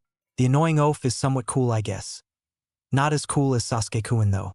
Still, if those two are friends, then I could certainly get closer to Sasuke-kun too. Ha! Forehead won't see me coming," Ino reflected. Despite her thoughts on how beneficial it would be to become closer to Sasuke through Naruto, Ino couldn't help but think back to her earlier thoughts. It would be so weird Naruto started chasing me like he did to Forehead. She then briefly imagined the scenario in her head of Naruto chasing after her and declaring his affections. The blonde girl swiftly jerked her head in dismissal as she banished that thought to the darkest corners of her mind. "You? What's wrong with me? Why did I imagine that?" "You look flustered, Ino. Did you have a rough day? It's concerning to see you getting home so late. Your father was worried sick." The voice of Ino's mother drew her from her thoughts. Ino sharply looked up and composed herself immediately. "I was just training. I'm going to become the top kunoichi in Konoha, and I can't let Forehead get ahead of me." "By the way you were blushing, I would have thought you were on a date." Ino's mom giggled as the girl came into the shop and threw her stuff down. "A date? Don't go saying embarrassing stuff like that. Mom, The only person I'd want to go on a date with is Sasuke-kun, she protested. The mood immediately got tense as Inoichi, her father, came into the room. Ino, you're home at this hour. Thank goodness. I was about to go searching for you. Ino crossed her arms and sighed at the sight of her dad in his full shinobi attire armed for battle. Seriously, Dad? I didn't get kidnapped. I was just training at the Team 10 training grounds. Was that boy there again? Inoichi asked almost dangerously. As a matter of fact, he was. Ino sassed back with preteen defiance. Your sensei told me that you've been spending a lot of time with him lately. I'm concerned. I don't ask much of you, Ino, but please listen for once. That boy is dangerous and nothing good can come of you being around him more than necessary. Inoichi sighed. The blonde girl narrowed her gaze. Dangerous how? Be more specific. He just is, alright? I've been around a lot longer than you, and I don't like you being around a deviant like Naruto Uzumaki. Inoichi stuttered. Ino's mom frowned. Honey, Ino says that boy is a good teammate. Surely you're getting worked up over nothing. Against her better judgment, Ino then rolled her eyes. You're ridiculous, Dad. I should be scared of him because he's a Jinchuriki? Inoichi and his wife both looked horrified hearing Ino mention that. Ino's mom dropped a vase in shock and Inoichi went paler than the moon as he stepped back and gasped. Ino, who told you that? Inoichi broke the tense silence a moment later. Naruto told me himself. I missed a mind transfer on Asuma-sensei like 2 weeks ago and hit him instead. I asked Naruto about what I saw, and he told me the truth right away. He said it's why all of the adults hate him. He's not a demon, Dad. It's not his fault the Yondaime Hokage sealed the Kyuubi inside of him. Ino shook her head. Ino, why you can't talk about it? I can't believe this. Inoichi seemed to almost start hyperventilating as he paced around in distress.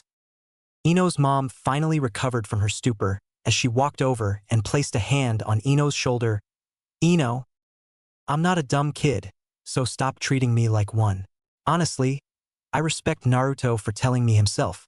He actually assumed I would react like you guys and was talking about going to Umbu or something. He's not trying to deceive me and he's not a demon. A jerk maybe. But at least he's honest and he takes me seriously unlike you two. Before you have a heart attack, Dad, you should know that Naruto is actually super skilled and competent. He's been teaching me medical ninjutsu. Wanna see?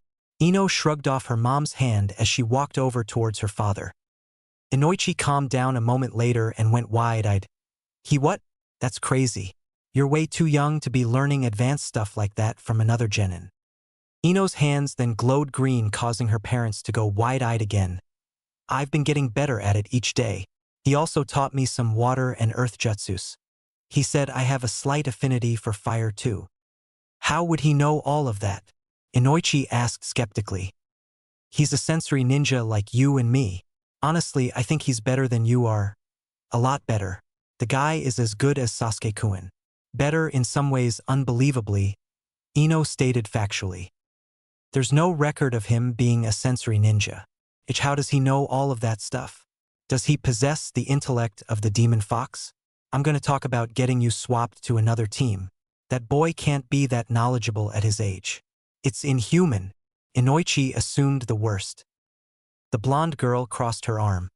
I'm not going to another team, period. If you're that worried about him, then come watch us train. Come talk to him, he's not all that bad. I mean, Asuma-sensei likes him, and the Hokage seems to as well.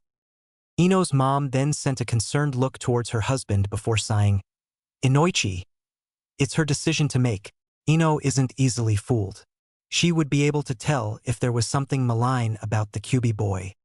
Asuma told me he knows wind release, and you're saying he taught you water and earth styles as well? Inoichi asked after a tense silence. Yeah, come outside. I'll show you. Geez, Dad. Ino rolled her eyes before walking into their backyard. Inoichi and his wife slowly exchanged doubtful glances but followed her outside a moment later. Both watched quietly as Ino flashed through some hand signs. Earth style. Rock throw. The Jonin watched with disbelief as his young daughter performed the jutsu. She looked back at him and smirked proudly before flashing through another set. Water style. Water pellet. Afterwards, Ino dusted her hands proudly before striking a pose for her parents. See, I'm learning ninjutsu from Naruto. You're wrong about him, Dad. He's been really helpful. I'm glad he's my teammate. I'm going to be the best kunoichi in Konoha. Just wait and see. Inoichi's jaw was as wide as it could possibly go, and he was staring in utter shock as the revelation of Ino's claims began to dawn on him. He couldn't believe it. The Jinchuriki boy was teaching his daughter, who was barely out of the academy, elemental ninjutsu. Ino's mom then clapped proudly. My word, that was impressive, dear. Your training certainly seems to be working. Inoichi looked at his wife, a bit surprised by her support, but he then took a deep breath and sighed. I suppose with results like that, he actually is training you. Wow, I don't know what to say. I didn't start learning elemental jutsus until I was a chunin. I'm telling you, Dad, he's not what you think. Seriously, just come by and watch us train tomorrow. I won't even tell him you're coming, though he'll probably sense you before you get close. He always knows when Asuma-sensei is coming. The man's daughter insisted. He's that advanced at sensory detection? That's concerning. Inoichi thought, surprised. Finally, Inoichi conceded as he nodded.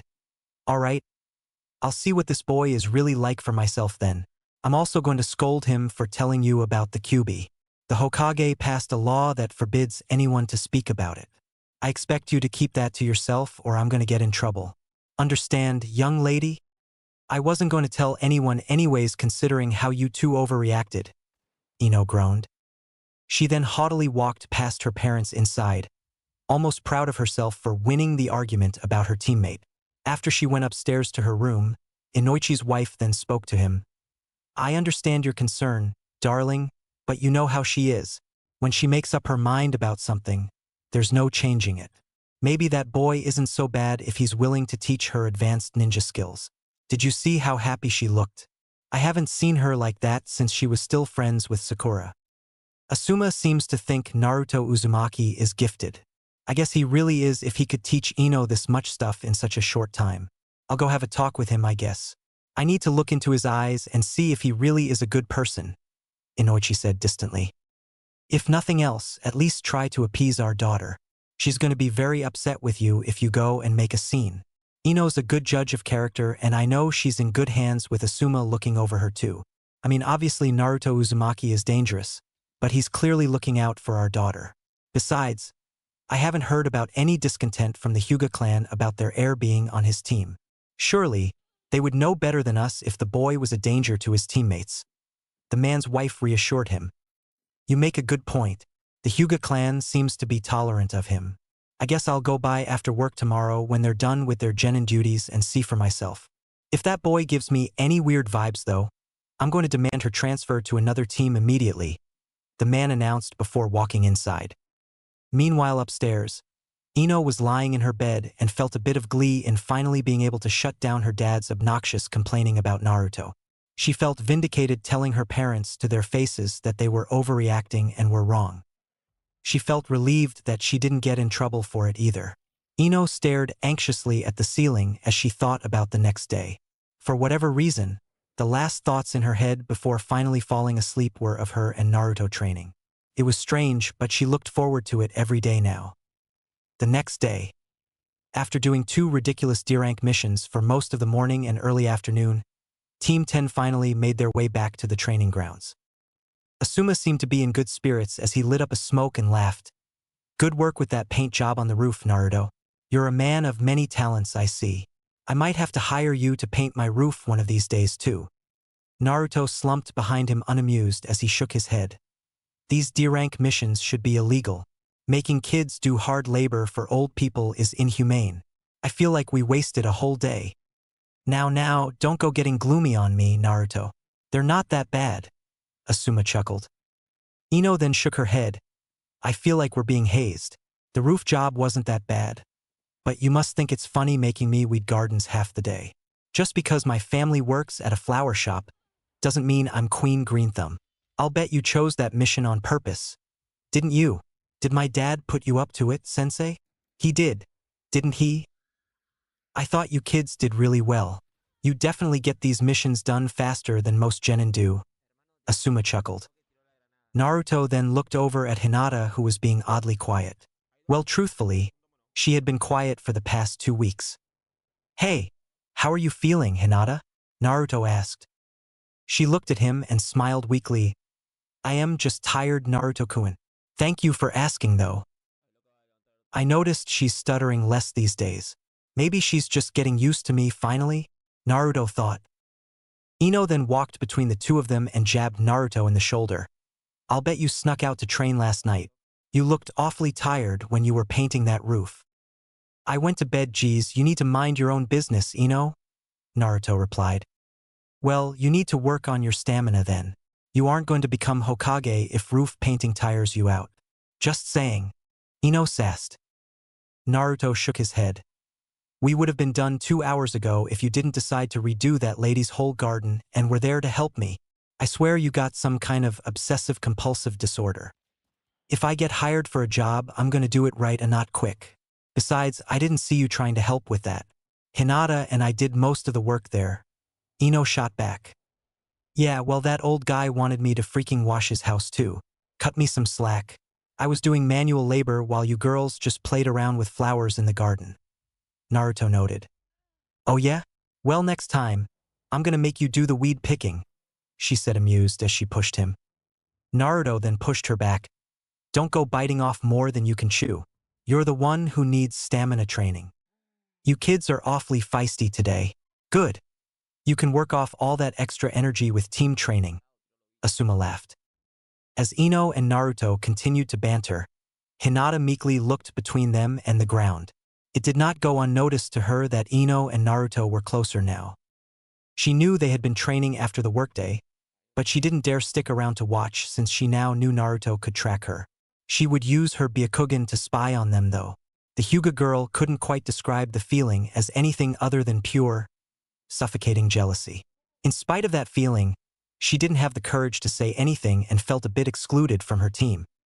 Nobody had ever been this close to Naruto before, and it made her feel sick seeing Ino of all people doing what she wished she could do, bantering with Naruto.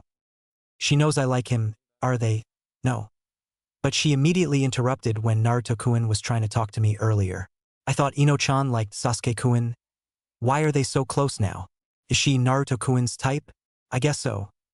He said he didn't like shy people and she's bold and assertive. The complete opposite of me," Hinata thought sadly. Things would continue on like this for the next few hours as the 3 genin did some training with Asuma before their sensei finally called it a day. He would then thank them for their hard work before leaving. As he left, he looked back briefly. "Inoichi's daughter has really taken a liking to Naruto lately. I noticed they've been hanging out a lot more and training together. Hopefully they don't neglect Hinata as well. She seemed a bit out of it today. Well, I'll trust the kids to work it out. Glad to see Naruto took my advice though. He is a good kid." After Suma left, Hinata immediately bowed her head to her teammates. "I'll see you two tomorrow. Thanks for all your help today." "Wait, Hinata," Naruto called out as he ran over to block her from leaving. She shrunk back nervously at his proximity and seemed surprised by his interest in her, especially given the fact that Ino was the only person he even paid attention to lately. "Why yes, Naruto-kun?" she asked meekly.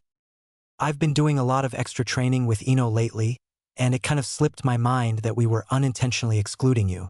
Do you want to do some extra training with us today? I'd really like to build our team up some more," Naruto stated. Hinata then looked over at Ino, almost expecting her to have a disapproving face. To her surprise, Ino was smiling. "Yeah, this dense jerk over here didn't even think about you for 2 weeks. Can you believe this guy? I mean, how insensitive can one person be?" Oh, I can be a bit forgettable at times. I'm quiet and not as outspoken as you two are," Hinata replied, looking down. Naruto then took a deep breath before placing a hand on Hinata's shoulder and trying to meet her avoidant gaze. "I also wanted to apologize about that stuff I said to you a few weeks ago. I'm not the most socially keen person, as I'm sure you know. I was a jerk calling you out for being shy, and I might have gone a bit overboard. With that said, you actually have been more impressive than I thought you'd be. I mean, you were really awesome in the bell test, and I think you'll develop just fine. We're willing to help you out. Ino and I want Team 10 to be the top genin squad in Konoha." You down to train with us, Hinata? The Hyuga felt a light flush in her cheeks, but a newfound courage all of a sudden. Normally she'd faint or shrink into her shell immediately upon being this close to Naruto, let alone having him touch her shoulder. Why, you really think I'm impressive? Hinata asked, barely stuttering at all. Naruto nodded. Hell yeah you are. You're a Hyuga, and we need a good frontline fighter to round out our squad. I noticed you're innovative and good at making adjustments in combat. Besides, you're probably better than we are at taijutsu. Plus, you're remarkably tough for such a meek girl. I mean, I rarely see you tired. You got way more stamina than Ino probably does. Hey, I have good stamina. Just because I don't have superhuman endurance like you do. Don't go thinking I'm some dainty damsel, Naruto. Ino protested. Hinata felt a weird combination of anxiety and elation. She was truly happy that Naruto personally asked her to train with them, but she felt awkward and worried about being a third wheel or making herself look bad to her teammates. I don't want you to feel like an outcast, Hinata. Trust me, I know how that feels, and I'm not going to put you through that. We're a team, so let's train together. I'm sure you'll be blowing Ino out of the water after a few weeks. Naruto laughed. If I didn't want to scare Hinata away, I'd pummel you for saying that, Naruto. Ino shouted. Naruto shook his head at her antics. Anyways, let's start with a quick spar, if you're up for it.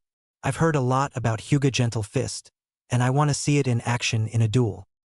If Naruto-kun wants to spar, then I suppose I can.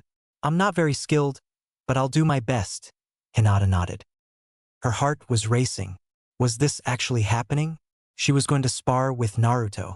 The dark-haired dame fortified her willpower as an unusual confidence came out.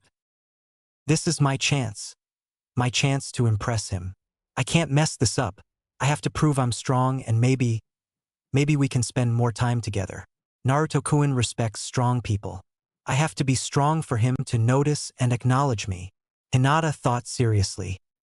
Her shyness was a part of who she was, but Hinata felt a wave of purpose washing over her. She was not going to mess up her chance to prove to Naruto that she could be a good teammate. For whatever reason, she felt her jealousy from earlier coming back, and in a strange way it boosted her mental fortitude and got her in the right headspace to properly spar. This feeling was beyond strange to her.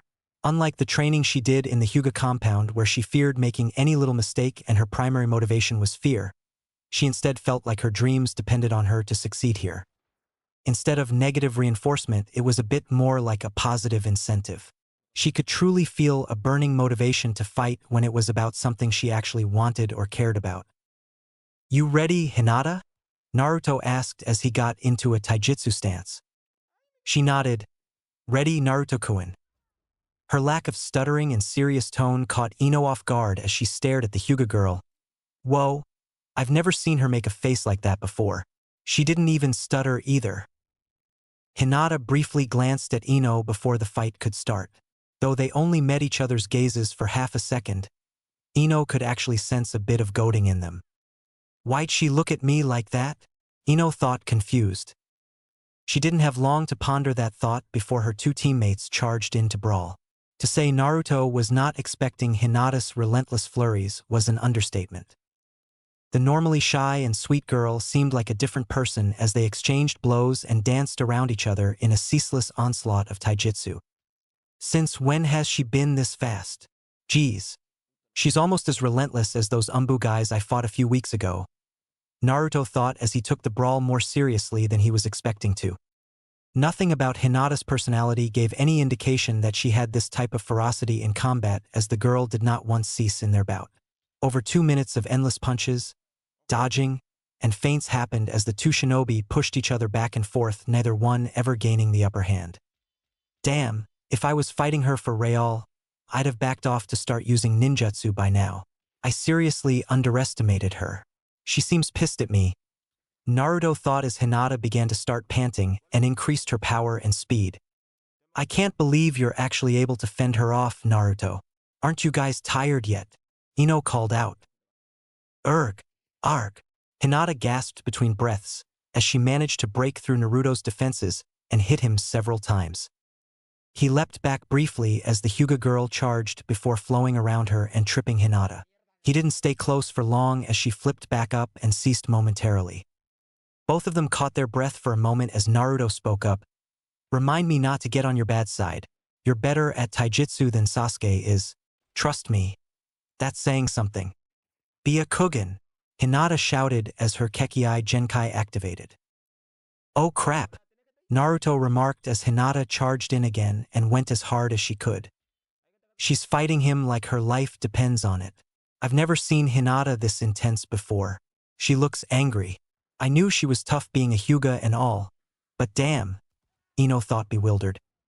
Knowing how bad the situation could get if Hinata managed to seal more of his chakra pathways, he started treating her like a genuine threat now as he formed wind chakra around his hands and feet. Ino looked amazed at the sight, and Hinata seemed concerned as the added wind chakra caused him to start moving faster and his blows to land harder. His speed then doubled as he flurried around Hinata using his keen eyes and instincts to dodge and weave through all of her gentle fist strikes. He didn't bother trying to hold back hitting her now as he supplemented all the kicks and punches he could into a whirlwind of alacrity and grace. Both of them received cuts and bruises from it. Hinata then surprised him once again as she spun ridiculously fast, repelling his strikes and nabbing him a few times in the exchange, causing Naruto to go sliding away on his feet. He then looked at her shocked. What was that? 8 divination palms of the hand. The heavenly spin. That's the first time I've ever done it right, Hinata answered without stuttering. Okay, seriously, you're actually a badass. I was not expecting that. Damn, Naruto remarked with genuine admiration in his voice. Hinata was out of breath now and slouched over as she began to start coughing. She finally seemed to be at her limit. Good job, Hinata. It's not easy to impress him. Trust me, I know. He rarely ever compliments me, Ino noted as she walked over. Hinata then stood up straight and looked at Ino. I'm not done. Naruto-kun isn't even tired yet. I can keep going. Are you being serious right now? He's a freak of nature. You've done more than enough to impress us with your taijutsu, Ino remarked. Hinata then looked at Naruto after catching her breath. Fighting you feels like fighting Niji Oniai-san? Naruto-kun. Niji Oniai-san? Is that your brother? Naruto asked. My older cousin, was all she said in response before getting into a fighting stance again. Okay. I had no idea she was a battle maniac. Meathead over there is probably loving this right now. Look at that stupid grin on his face. Ino thought, annoyed. If you want to keep going, I'm all for it, Hinata. I almost never get to fight someone as good as you are at taijutsu, Naruto said approvingly. Hearing that validation from him fueled Hinata's insatiable will to keep going and to ignore the pain and weariness building up in her body. This was nothing like the training with her father. She wanted to keep going. She felt good seeing Naruto paying attention to her. It was more motivating than anything she could ever remember experiencing in her life. This was pure euphoric validation. This would be her reason to get stronger. For moments like this, Hinata then charged again as the two genin went on for another few minutes. Even Naruto himself was getting worn down and tired and started getting a bit careless near the end, paying for it with some gentle fist strikes. Nevertheless, he kept his battle composure up and treated Hinata as a true opponent until the bitter end. Finally, she couldn't go any longer and tripped as she collapsed halfway in her last charge. To her disbelief, Naruto managed to catch her before she hit the ground.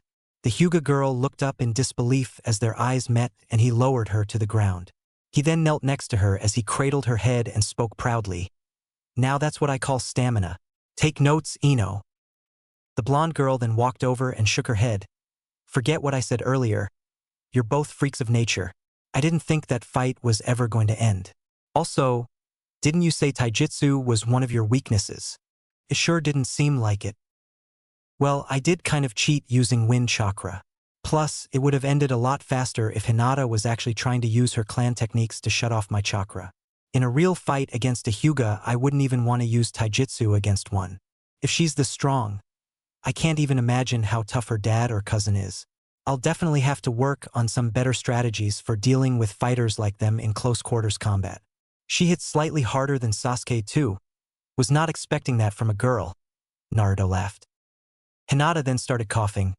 Why, you're really incredible, Naruto-kun. I went all out. Sorry if I let you down. I did my best. It was clear to Naruto in that moment that Hinata was not used to being complimented. He actually hadn't given that much thought before now, but considering the grim way she spoke her cousin's name, Naruto was keen enough to pick up on the fact that the Hyuga clan must have been a bit too hardcore and rigid for someone kind like Hinata. They probably didn't respect her and thought she was weak. He sort of thought the same thing prior to this bout and felt bad about it now. I have something I wanted to ask you, Hinata. You don't have to answer if you don't want to. Naruto trailed off. Ino perked up a bit seriously and immediately wondered if Naruto was going to ask about Hinata's obvious crush on him. She felt her heart flutter for some reason at the thought of it, but didn't focus on those odd concerns as she stared in anticipation at the two of them. Go ahead, Naruto-kun. I'll answer anything you want to know. Hinata nodded. She's been stuttering way less today. Hell, she just got a whole sentence out without doing it, and she's not blushing as much. What does she see in him anyways? She's incredible. Why would a Hyuga be into Naruto like that? Whatever. At least she's not chasing Sasuke-kun. She'd be way more dangerous competition than Forehead. Ino complained in her head. What's your relationship with your clan like? From what I've heard, Hyugas are pretty hardcore and strict. And they're not believers in positive reinforcement. I get the impression you have low self-esteem, and them not believing in you would be the most likely cause. Naruto asked her a deeply personal question. Neither Ino nor Hinata were expecting Naruto to ask something like that, and both seemed a bit shocked by his lack of boundaries in prying into someone's personal feelings or family matters so insensitively. Ino, however, did feel a bit of relief that he didn't ask about Hinata's crush for some reason. As usual, though, she expelled those very brief thoughts out of her head almost in denial as she stared at Hinata, hoping that Naruto didn't offend her. To her surprise, Hinata looked a bit vulnerable emotionally as she tried to avoid Naruto's gaze. You don't have to answer it, Hinata.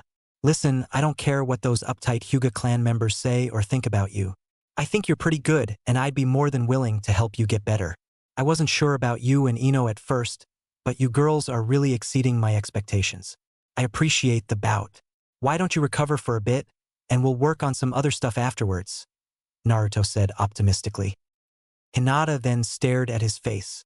She saw the flash of genuine goodness in him that she used to always see. Being a professional Naruto observer, Hinata had been worried about Naruto's drastic change in personality a few years ago, but the light and warmth was still there. He was still everything she used to like about him deep down. And more. Her cheeks then got flushed as she sat up and pretended to be wiping her face off. Naruto was completely oblivious to this as he turned around and started talking about what he wanted Ino to work on. The blonde girl was tuning him out as she stared at Hinata. The Hyuga girl then glanced at Ino a bit shyly as they locked gazes again. Only a master of female body language could have possibly understood the extremely brief and odd tension between them. Ino then smiled as she offered Hinata a hand up. Good job, Hinata. A shame you couldn't pummel Meathead's face a bit more. Don't go letting him get a big ego just because he roughed you up. No boy should be proud about beating up a girl anyways. Thank you, Ino-chan. Hinata nodded. The blonde girl then examined a few of the bruises and cuts on her before smirking. Perfect chance to test out my medical ninjutsu. Hold still, Hinata. The Hyuga watched disbelievingly as Ino's hands began to glow green as her bruises and cuts dissipated. How long have you known medical ninjutsu? Hinata asked concerned. Oh, this? Naruto taught me. I'm still super novice, but I can treat light stuff like cuts and bruises. Ino practically boasted. Naruto then turned around and saw Ino working on her healing and walked back over to observe. Hinata felt shy and embarrassed at his proximity as her normal personality began to creep back a bit. Move your hand up here, Ino, and remember to gradually regress in output. Think about the blood flow and clotting. You're going to leave a scar if you don't repair it from the inside out and decrease the chakra flow near the surface. Hinata can't regenerate like me, so be careful or you'll leave a small keloid. Naruto instructed as he physically moved her hands further up on Hinata's cheek. I remember all of that. It's just a minor cut, so relax, Ino protested. Treat every injury the same way no matter how minor or insignificant they seem. You'll develop bad healing habits if you try to take shortcuts on minor injuries. Being a medic takes discipline and patience. Naruto shook his head. I'm doing it now, Okay? I got her. So back off, will you? Ino shook her head. Naruto then looked down and saw Hinata's fingers were bleeding and quickly grabbed one of them, causing the Hyuga girl to go crimson and gasp briefly. She willed herself to calm down and act normal. But Hinata couldn't look directly at him as she felt Naruto's hands envelop one of hers. A green light then surrounded her hand and his as Naruto began to heal her. Ino rolled her eyes and spoke in protest. I was about to get to that. You're not helping me get better if you do everything for me. Next time, deal with the more serious injuries first. When healing multiple people, you have to also remember to triage properly. He reminded her. Ino scoffed. She's a girl, Naruto, and a clan noble. I consider healing her face more important than her hands. Last thing we need is the Hyuga clan getting mad at us. Good point, I guess. Naruto nodded as he let go of Hinata's healed hand and grabbed the other one. Her hands are very calloused. She clearly trains a lot, and she definitely has a high pain tolerance. Most girls her age would be writhing in pain from bleeding knuckles like this. Naruto thought as he healed Hinata's other hand. Thank you both for healing me. Hinata managed to speak up as her two teammates finished. Ino then gave Naruto an annoyed look. Of course it was a good point. You see everything so pragmatically and logistically, but you have to factor in the emotional side as well. So long as her life isn't danger, I think a girl would rather have her facial beauty or aesthetic features tended to first. I mean, if I was hurt, I'd rather have my beautiful face healed so I wouldn't look deformed. I mean, if this was a serious healing job, you have to consider the patient's feelings and who they are as well. If I ever get injured, you better heal my face first. Sasuke-kun would forsake me if I got all scarred up. Also, try not to be so rough with Hinata. She's practically a princess in Konoha. Her clan would be pissed if you ruined her beauty or sent her home all beat up. I suppose there is some logic to that. It would ease any mental trauma on the patient and alleviate stress or social stigmas in the aftermath. Still, we are shinobi and not models, so make sure you remember priorities in actual scenarios that require it.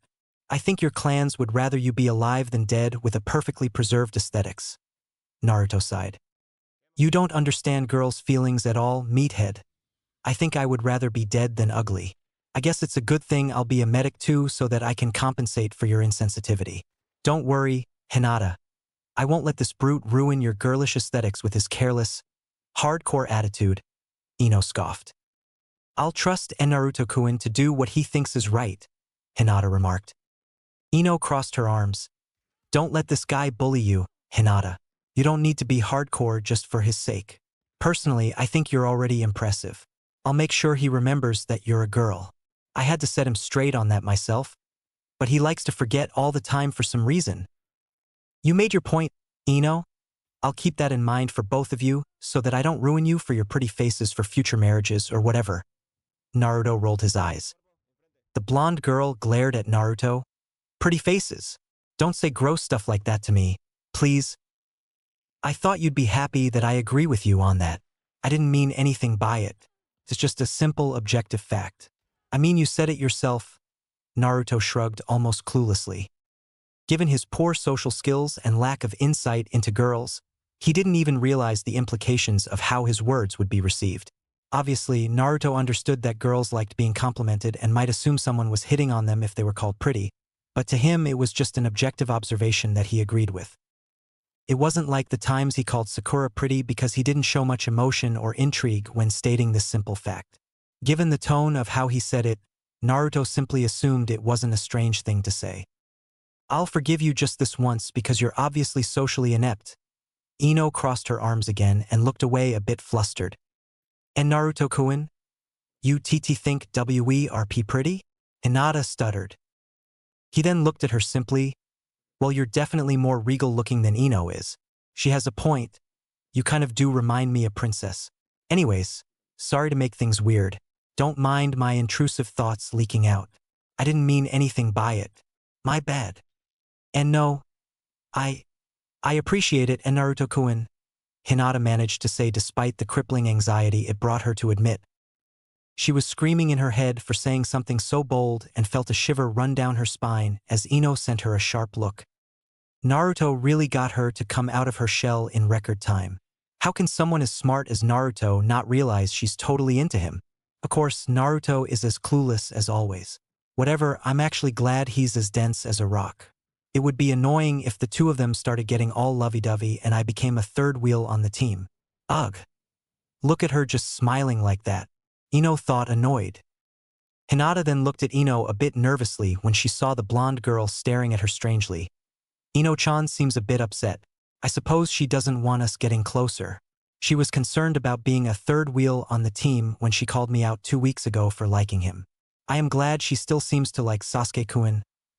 Things would be awful if I had to compete with her for Naruto-kun. I guess it's best if I don't make things more awkward. Still, and Naruto-kun thinks I'm pretty.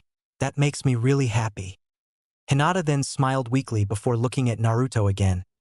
I hope we can be a great team, Naruto-kun, Ino-chan. Not even a second later, Naruto snapped his head around and immediately placed a hand against the ground. He closed his eyes and quickly identified the chakra signature. Definitely a shinobi jonin level at least. Maybe an Umbu spy? No, the signature isn't faint enough for an Umbu. Maybe one of their parents? It's similar to Ino's. Must be her dad. Naruto then stood up and turned his attention to where the presence was approaching. The hidden presence landed in a nearby tree shortly after and stopped. Whoever it was, they were clearly there to watch him. Naruto immediately looked over at the tree before throwing a kunai towards it with remarkable accuracy and absurd wind-infused velocity. Further away, Inoichi could barely believe how quickly he was detected as a kunai whizzed his way. He then almost fell back in disbelief, as Naruto practically appeared next to him and grabbed it right before it could pierce his flak jacket. What the hell? He sensed me and got here before I could even move. How? Inoichi thought fearfully as Naruto stood across from him on the branch and put his kunai away. Hey, you must be Ino's dad. You look a lot like her, and your chakra is almost the same. Naruto addressed him almost nonchalantly. How did you get over here so fast? The man asked disbelievingly. I'm guessing you came here to make sure I wasn't doing evil and corrupting your daughter? Naruto replied before sending the man a blank look. Inoichi backed away a bit as he gulped. He was not expecting the Kyuubi kid would actually be able to catch him off guard. If Naruto really wanted to kill him, he probably could. And that was terrifying to consider. I just came here to check on my daughter, Inoichi said a bit warily. For some bizarre reason, he felt intimidated by the Jinchuriki. Even hearing from Asuma and his own daughter that Naruto was skilled and mostly nice, he could not fathom how intimidating the kid was or how easily the genin intercepted him. He really is a sensory ninja, but how did he move so fast? This kid can do elemental ninjutsu and medical ninjutsu on top of that as well. At this rate, he'll be a jonin in 2 years, Inoichi thought, concerned. All right, sorry for the aggressive interception. It's kind of a reflex. I'll go get Ino for you. Naruto shrugged before leaping out of the tree and back to his teammates. Inoichi followed behind him and could feel his heart beating quickly as he noticed a confused-looking Hinata and Ino staring at Naruto and himself in disbelief. Naruto, how did you just move so fast? Also, is that you, Dad? Ino demanded. I can move quickly with wind chakra, Naruto lied. Part of him was still surprised that nobody was keen enough to notice him using flying Raijin. He'd have to be careful doing it this casually in the future, but he wanted to make a point by scaring Inoichi. The jonin let out a breath he had been holding and nodded. Yeah. Sorry to interrupt you kids. Did Asuma go home already? Ino nodded. Yeah. Sensei left like 20 minutes ago. We were just training, Dad. Naruto wanted to spar with Hinata and see the Hyuga gentle fist style in action. I was also working on my medical ninjutsu. Hinata bowed her head politely at the jonin. Hello, sir. Did you need anything from us? I just came to check in on Ino. She's been training late the past 2 weeks, and I wanted to see how her team was doing. Inoichi mostly told the truth. Naruto nodded. Well, you're welcome to come by anytime you want. I'm Naruto Uzumaki, but I assume you already know that.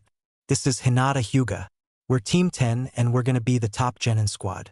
Ino says you are kind of on the fence about me, but I can promise you that I'll keep her safe and help her career, sir. Inoichi then looked at Naruto as their eyes met. Blue eyes peered into blue eyes as the older jonin man stared at Naruto in a brief silence. There doesn't seem to be anything inherently malevolent or dark about him. The kid is definitely terrifying for someone his age, but I don't sense any hatred or resentment against me. He has the disposition of someone in Umbu. I think he just wanted to make a point by trying to scare me and showcasing how dangerous he actually could be. He knows I consider him a threat, but he clearly doesn't see me as one. I don't see any malign intentions in his eyes. He's looking at me like I'm clueless. Inoichi's thoughts raced as he tried to psychologically analyze Naruto. Dad, can you stop being weird, please? Why are you staring at Naruto like that? This is embarrassing, Ino complained as she face-palmed. Inoichi then broke his gaze with Naruto and chuckled. My apologies. I was just impressed by how professional and talented your teammate's demeanor was. He seems quite mature for his age. And Naruto-kun is intense, but he's a nice person, Yamanaka-san. I am very happy to be on his team. Hinata spoke up. Don't be insensitive, Dad. Naruto is an orphan like Sasuke-kun. Of course, he has to act more mature since he doesn't have parents. Besides, don't fall for his edgy tough guy act. He's a goofy meathead underneath all that. You should have seen the dumb grin he was making when Hinata went all out against him. Ino stated factually. Naruto then scoffed at her. I wasn't making a dumb grin. Yeah, you were. Tell him, Hinata. He was smiling like a kid after you activated your Byakugan. Freaking battle maniac. I swear. Ino countered. Well, do you mind if I stay to watch you all train for a bit? It won't be for long. I do need to pick up some things at the store for your mom, Inoichi asked as he looked between his daughter and Naruto. To his absolute shock, Naruto nodded first. That's fine with me. I was actually about to put Ino through some ninjutsu drills. She needs to work on her stamina, and I've been trying to develop her chakra reserves. Based on her affinities and her clan techniques, she's best suited to be our backline. After I get her going, I was going to check and see what kind of affinities Hinata had. So, you can determine a shinobi's elemental affinities? How? That seems extremely advanced and difficult even for most sensory types. Inoichi wondered. Naruto nodded. Yeah, I can find out what yours are really quick if you don't believe me. Sure. I'm curious to see how it works for you, Inoichi nodded. Put out your hand, Yamanaka-san, and channel chakra into it, Naruto instructed. After doing so, Inoichi felt a bit tense as Naruto grabbed his hand and closed his eyes. A moment passed before the blonde spoke. Water is your strongest affinity. You have a minor affinity for earth too. Your lack of fire affinity suggests that Ino probably gets that from her mom's side of the family. You have less yang energy than Ino does though, so you're not really suitable to be a medic. Inoichi looked almost impressed as Naruto let go of his hand. He really can analyze elemental affinities and chakra natures, but just by touching someone's hand though, this boy is a prodigy. How did you sense me coming so easily? Inoichi then asked, deeply intrigued. He was less wary of Naruto now after seeing the Jinchuriki's willingness to showcase his abilities for him. He just touches the ground and can sense stuff. I've never seen anything like it. I think he's better than our whole clan is at sensing people. Given our mind powers, Hinata's Byakugan, and his sensory abilities, our squad is built to be the ultimate reconnaissance team, Ino noted. The second Hokage, Tobarama Senju, had that ability. I learned it from a dead clan member of mine. That's all I'm willing to say about it. Naruto sort of told the truth. Clan member. So you actually know about the Uzumaki clan and were trained by a member of it? Inoichi couldn't help but ask. Yeah. So that's why I'm a bit more advanced than most people at my age.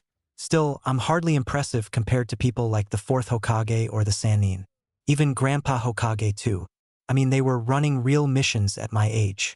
The Yondaime Hokage especially was a true prodigy. He's one of the people I look up to the most along with the whole Senju clan. It's one of the main reasons I want to become Hokage one day. To be like those guys. I have a long way to go, but it's what motivates me, Naruto replied with humility. Inoichi seemed even more caught off guard by Naruto being humble. This boy, he's being quite honest and humble even despite how easily he caught me off guard. He might not actually be that bad of a person. I mean, he admires the 4th Hokage? Surely there couldn't be any malign influence from the Kyuubi if he thinks like that. Still, I'm very curious about how much he knows of the Uzumaki clan and who actually trained him. You know about the Uzumaki clan, Dad? What happened to them? Ino asked. They were originally from another village called Yuzushiogakyure. It was on an island off the east coast of the Land of Fire and close to the Land of Water. It was an allied village to Konoha several decades ago. It was wiped out by a combined assault from Kumo and Kiri. I don't know much about the Uzumaki clan itself, but they were apparently powerful and feared enough for two great nations to ally against them.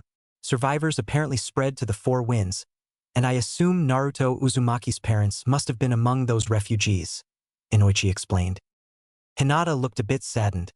So Naruto-kun's entire clan was wiped out in war? That would explain why he's so driven to get stronger. I have to get stronger too so I can support him. Uzushio was Konoha's strongest ally. The red swirls on Konoha's shinobi uniforms are the Uzumaki clan's symbol. Naruto added. They are? Ino asked surprised. Inoichi seemed surprised by this information as well. I didn't know that. Well, it became a thing before you were even born, so it's not common knowledge even to people that know about the Uzumaki clan. Members of the Uzumaki clan also predominantly have dark red hair. I don't. But I'm not really a pure-blooded Uzumaki though, Naruto noted. That's fascinating. You're quite knowledgeable, Naruto-san, Inoichi remarked. Well, don't go telling everyone. Just thought it was worth pointing out that my clan always had close ties to Konoha. Naruto shrugged. Do you know who your parents were, Naruto-san? I've always wondered who they could be. I believe there was a kunoichi with long red hair with the name Uzumaki back when I was younger, but I didn't know her very well. I have no idea who your father could have been. Inoichi couldn't help but indulge in his curiosity. Ino and Hinata both seemed interested in this topic as well and remained deathly silent. Both girls stared from afar as they watched Naruto walk closer to Inoichi and left them staring at his back. Naruto then drew one of his special kunai and held up the handle against his head for only the jonin to see. Inoichi looked confused by the seal on the handle, but not nearly as confused as Ino and Hinata seemed to be since they couldn't see it. Naruto quickly put the kunai away before the girls could see the seal on it and pointed at his hair afterwards. His hair had grown a bit longer over the years to almost resemble Minato's hair now. I'm honestly amazed nobody in this village has figured it out yet. I swear you guys must be blind. The Hokage probably thinks I'm a moron too. But I understand why he won't talk about it to me and why it's not common knowledge. I know who both of my parents were and how they died. And I also know why I shouldn't talk about it for my own good. You probably shouldn't talk about it either, Yamanaka-san. I don't want you getting in trouble with the Hokage, so keep it between us. Please. I've never actually told anyone before. Take it as a sign of trust. I'm loyal to the village. Inoichi stared briefly for a moment before his eyes shot open widely in disbelief. Is he implying? No, that can't be possible. There's no way. The Yondaime never had a child, right? Wait a minute. That move he did to intercept me earlier, a yellow flash. His kunai had a seal on it. Was that flying Raijin he used against me? The Yondaime's legendary ability? He's the fourth son. That can't be true. How did I never notice it before?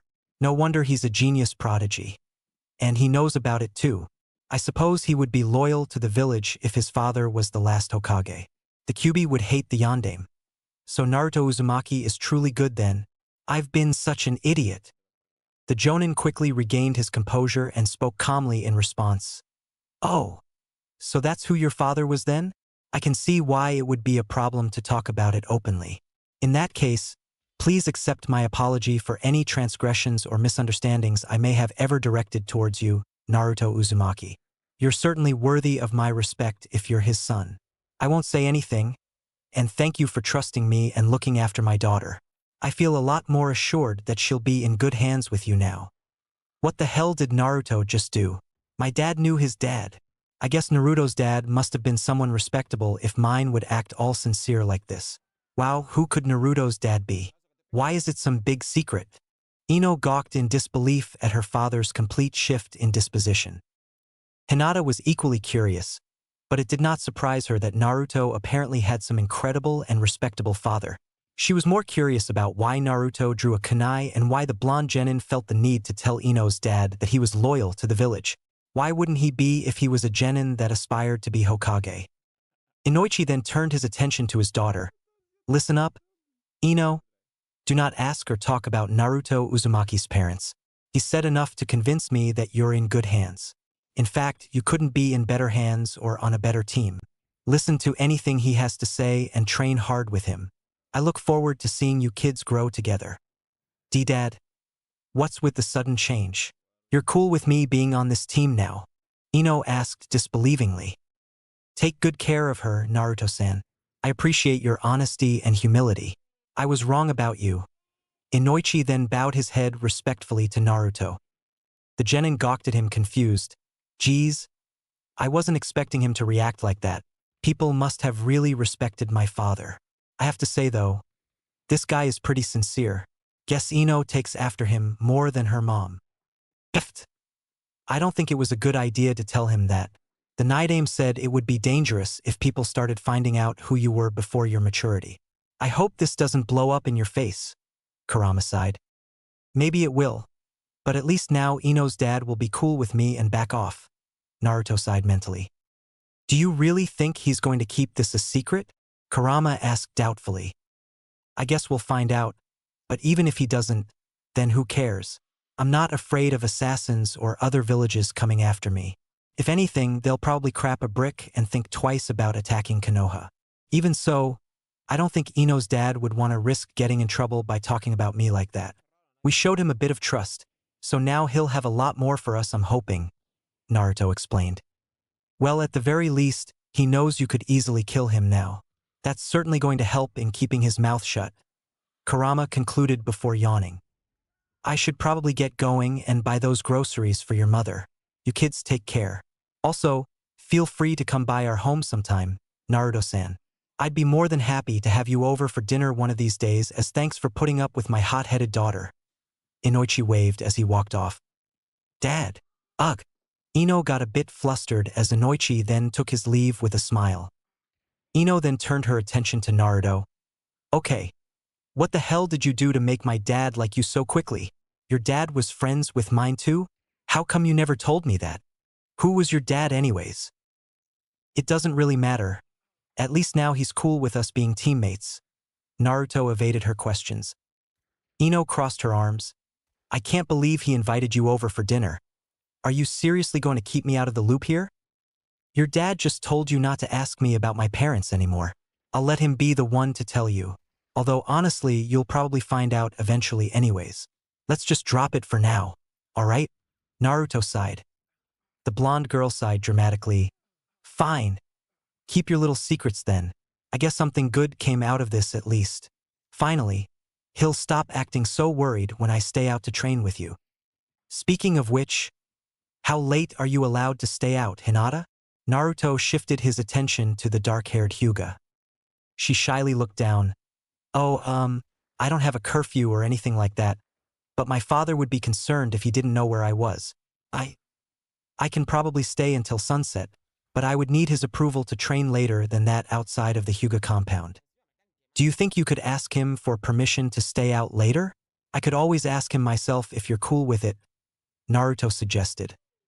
Hinata meekly frowned. I could try asking him, but my father is usually not very accommodating. Let's go talk to him then and ask for his permission. I'd like to see him for myself anyways. Is he at home? Naruto asked. And no, why you can't. Hinata got flustered at the idea of Naruto visiting her home. Ino quickly interjected. We can't just waltz into the Hyuga compound. Naruto, they're real traditional noble types. It's best if you just let Hinata ask him herself. Alright, well. See what he says then, Hinata. If he says no though, I'll go convince him to change his mind. At any rate, we still got daylight, so let's continue with training. The Jinchuriki nodded. 2 more weeks later. The following 2 weeks progressed much more smoothly than the previous 2 as Team 10 now had a much healthier relationship and routine as they trained together in unity and became friendlier. There was still a strange tension between Ino and Hinata for some reason, but both girls seemed to get along with him quite well, and they both continued to progress exactly how Naruto wanted. To Naruto's absolute disbelief, however, Hinata's father actually did approve of her training later with her team and had no objections or strange conditions at all.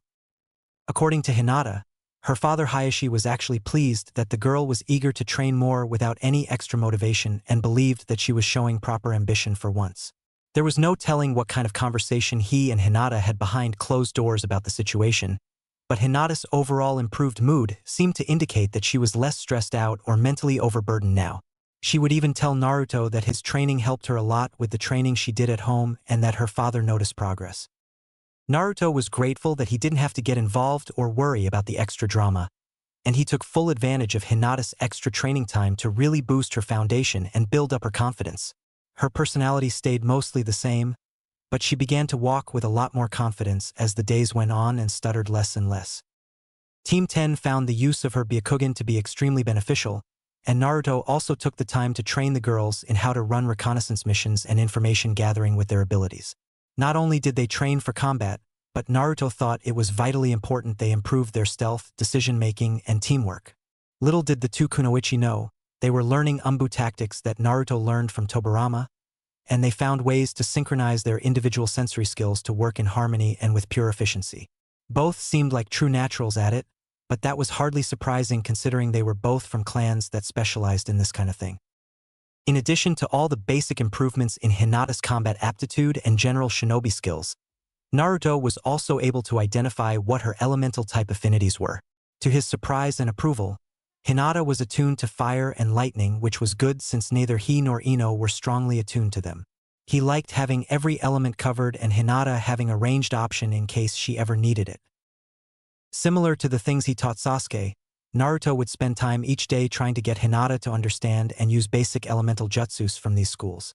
She was definitely nowhere near as good as Sasuke was at them, but Hinata was smart and determined and could usually pick it up within a day or two. With his help and encouragement, she had learned how to do a few ninjutsu moves from both schools. Naruto also decided to teach her medical ninjutsu after she asked and realizing how great her chakra control was. While she would never be as gifted as he was at it, Hinata seemed almost as good as Ino was at chakra control and learning ninjutsu. They were both gifted at learning in different ways.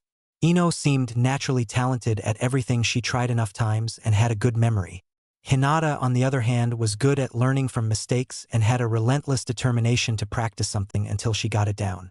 In that way, Hinata was similar to him. It was clear she had stronger willpower than Ino, but that made sense given how tough she was being trained by her clan. Hinata's chakra pool was also way larger than he was expecting it to be for a primary melee-type fighter, and it seemed to explain why she had good stamina. It made sense though given the fact that she had a dojutsu which would constantly drain it when active. The years of training with her clan had no doubt shaped her to be a strong kunoichi from the start, but the Naruto had somehow unlocked her confidence and ambition to put these things together.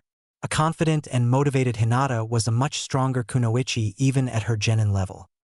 As for Ino, she continued to get better at the stuff Naruto was teaching her previously, but he also made it a point to make her more proficient at taijutsu and would have either himself or Hinata spar with her each day and wear her out until she was tired. Being a girly girl, Ino wasn't too fond of taijutsu, especially against Hinata, but she got better at it. She would never be as good as Naruto or Hinata at taijutsu, but Naruto just wanted to make sure her weaknesses were covered and that she could hold her own if someone ever got too close. He would also continue to overload her chakra and practically force her body to develop a larger pool and relearn control over and over again. He did the same for Hinata as well, and predictably it ended up throwing her chakra control off balance and disrupting her ability to do Gentle Fist and Byakugan initially. However, each time he did it, Naruto would make her train until she could use them again. It was extremely grueling, but it would force her body to get used to controlling more chakra and naturally increase on its own. Naruto learned this from Tobirama and said his brother Hashirama used to do it to him. According to the Naidame, this was similar to one physically training their muscles and breaking them down so they would grow back stronger and larger. It wasn't some big secret in the shinobi world, but chakra transfer wasn't very common for a large portion of ninjas, and most people weren't creative enough to use it in this way.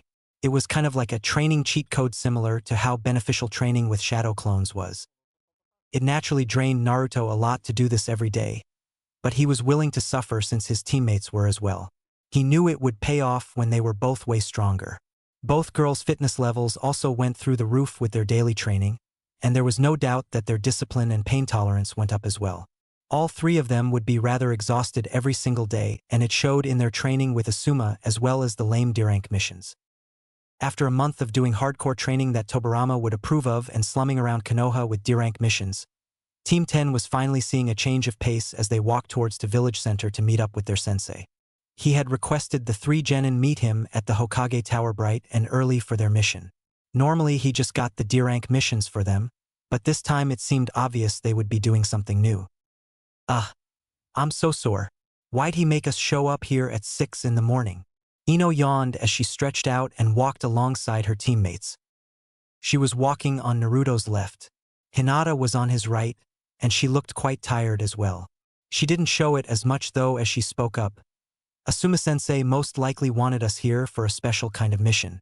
Perhaps we've finally earned enough prestige to do a C rank. Geez, I hope so. I'm gonna fall asleep in the middle of the street if it's another lame, boring D-rank mission, Ino exclaimed. It's definitely a C-rank mission.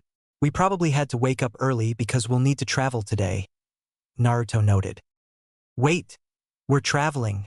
Why wouldn't Sensei just tell us that then? I would have packed if I knew that, Ino replied.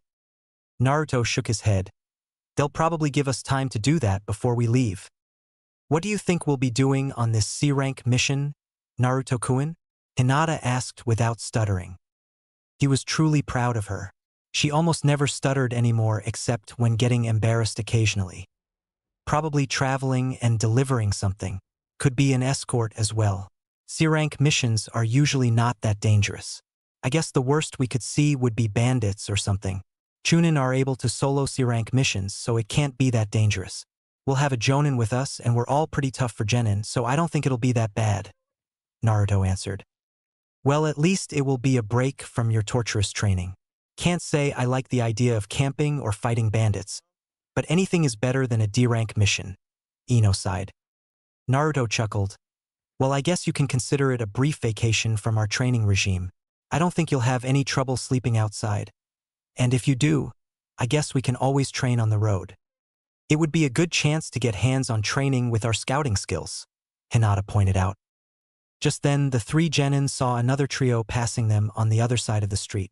It was Team 7 with Sasuke, Sakura, and Kiba. Akamaru, Kiba's dog, wasn't with them strangely enough though. To everyone's surprise, Sasuke diverted away from his team and walked over with his eyes on Naruto. Ino and Hinata were both baffled by this, but not nearly as much as Sasuke's own teammates. He then spoke to Naruto in an almost friendly tone. Haven't seen you around much, Naruto. I've been meaning to show you some of my new skills. Yeah, I've been busy training with my team lately. They're coming along better than expected. I'm guessing you already mastered those jutsus, Naruto responded. The Uchiha boy smirked, but not in a condescending way. I wouldn't say I mastered them, but I got the hang of most already. By the way, I meant to tell you that I was surprised by how good your handwriting is. Glad to hear it, Sasuke. I'll definitely have to make time for coming by. How's your team coming along? Naruto asked. How do you think? Sasuke's almost enthusiastic tone went completely blank as he looked back at Kiba and Sakura. Kiba sent him a glare when he saw Sasuke looking back, but also sent one Naruto's way. The Inuzuka boy was clearly not a fan of either one of them and found their cordial attitudes towards each other baffling. Hello, Sasuke-kun, Ino exclaimed as she moved up to Naruto's side and waved at him. He looked at her carelessly before turning his attention back to Naruto. I found your chakra control exercises really useful as well. You've done a lot more to help me than my useless sensei has. Where is your sensei anyways? Naruto asked. He's with our client at the moment. We just got approved for a C-rank mission. Apparently it's some escort mission to the land of waves.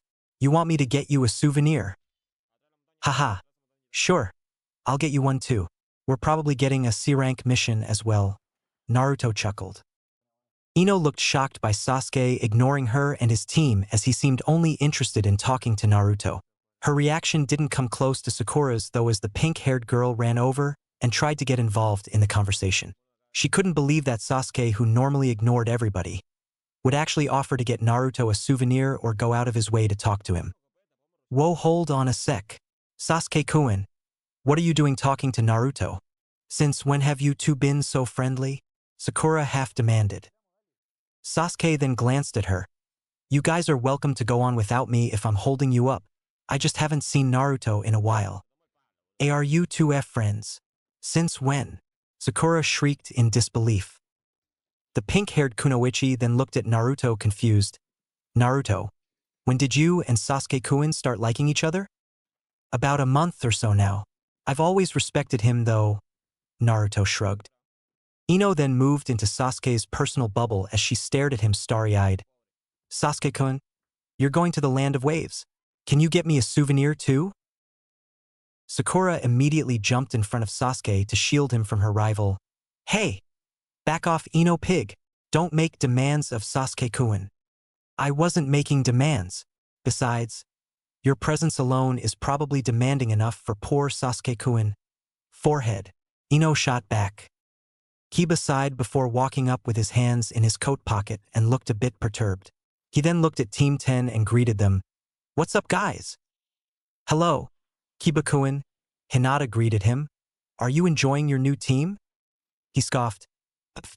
Could be worse. At least I'm not on Naruto's team.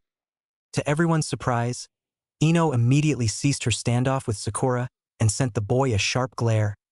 Are you joking? We're the strongest team by a long shot. Naruto's an awesome teammate. Sakura looked shocked by Ino of all people defending Naruto.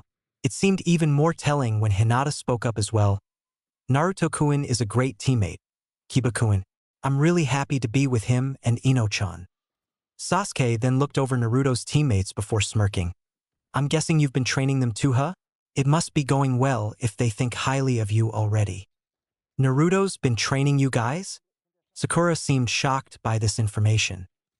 Ino then proudly nodded as she put her elbow on Naruto's shoulder and gave a peace sign. That's right, forehead. And he's super strong.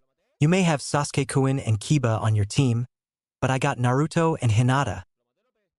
Kiba then looked over at Naruto and spoke to him finally. No way. You really got this blonde bimbo to listen to you? Bimbo? Take that back. Kiba, Ino shouted. She's actually latently talented. I was really surprised when I found out about it. Plus, Hinata's really strong too since she's a Hyuga. Naruto praised his teammates. Kiba ignored Ino's fuming as he then shook his head. Man, I never would have guessed you three would get along. Guess you must be competent now if even Uchiha over here deigns to bless you with his attention. What kind of training have you guys been doing? How would Naruto of all people train you? I mean, what's he even good at besides throwing kunai? Sakura wondered. What isn't he good at? Naruto is almost as good as Sasuke-kun. Ino countered. To everyone's disbelief, Sasuke then shook his head. He's actually better at a lot of things. You two are lucky to be on his team. Hearing Sasuke Uchiha of all people admit that someone was better than him at something was truly mind-boggling to everyone there. Well, that could easily change once you awaken your Sharingan. I'm not sleeping on you, Sasuke, Naruto replied. The Uchiha boy shook his head.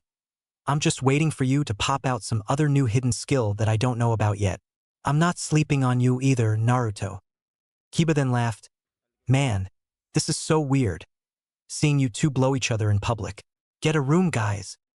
That's not funny, Kiba. Sakura held up a fist and shouted at her teammate. Sasuke-kun isn't like that, Kiba, Ino added as she joined in with Sakura's scolding. Kiba endured their brief berating comments before putting his hands behind his head and sighing. Geez, it was just a joke. I already got to take crap from Sakura all day on the job and from my mom and sister all night at home. I have sensitive hearing, you know. Where's Akamaru at? Naruto wondered. He found the lack of Kiba's constant companion very strange and couldn't help but ask about it. The brown-haired boy glanced at him and sighed. He's with my mom at the moment.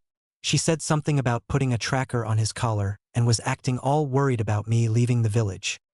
Isn't your mom that intense lady with the red eyeliner and the wild hair? She's a jonin, right? She seemed kind of hardcore. She's worried about you, Naruto asked.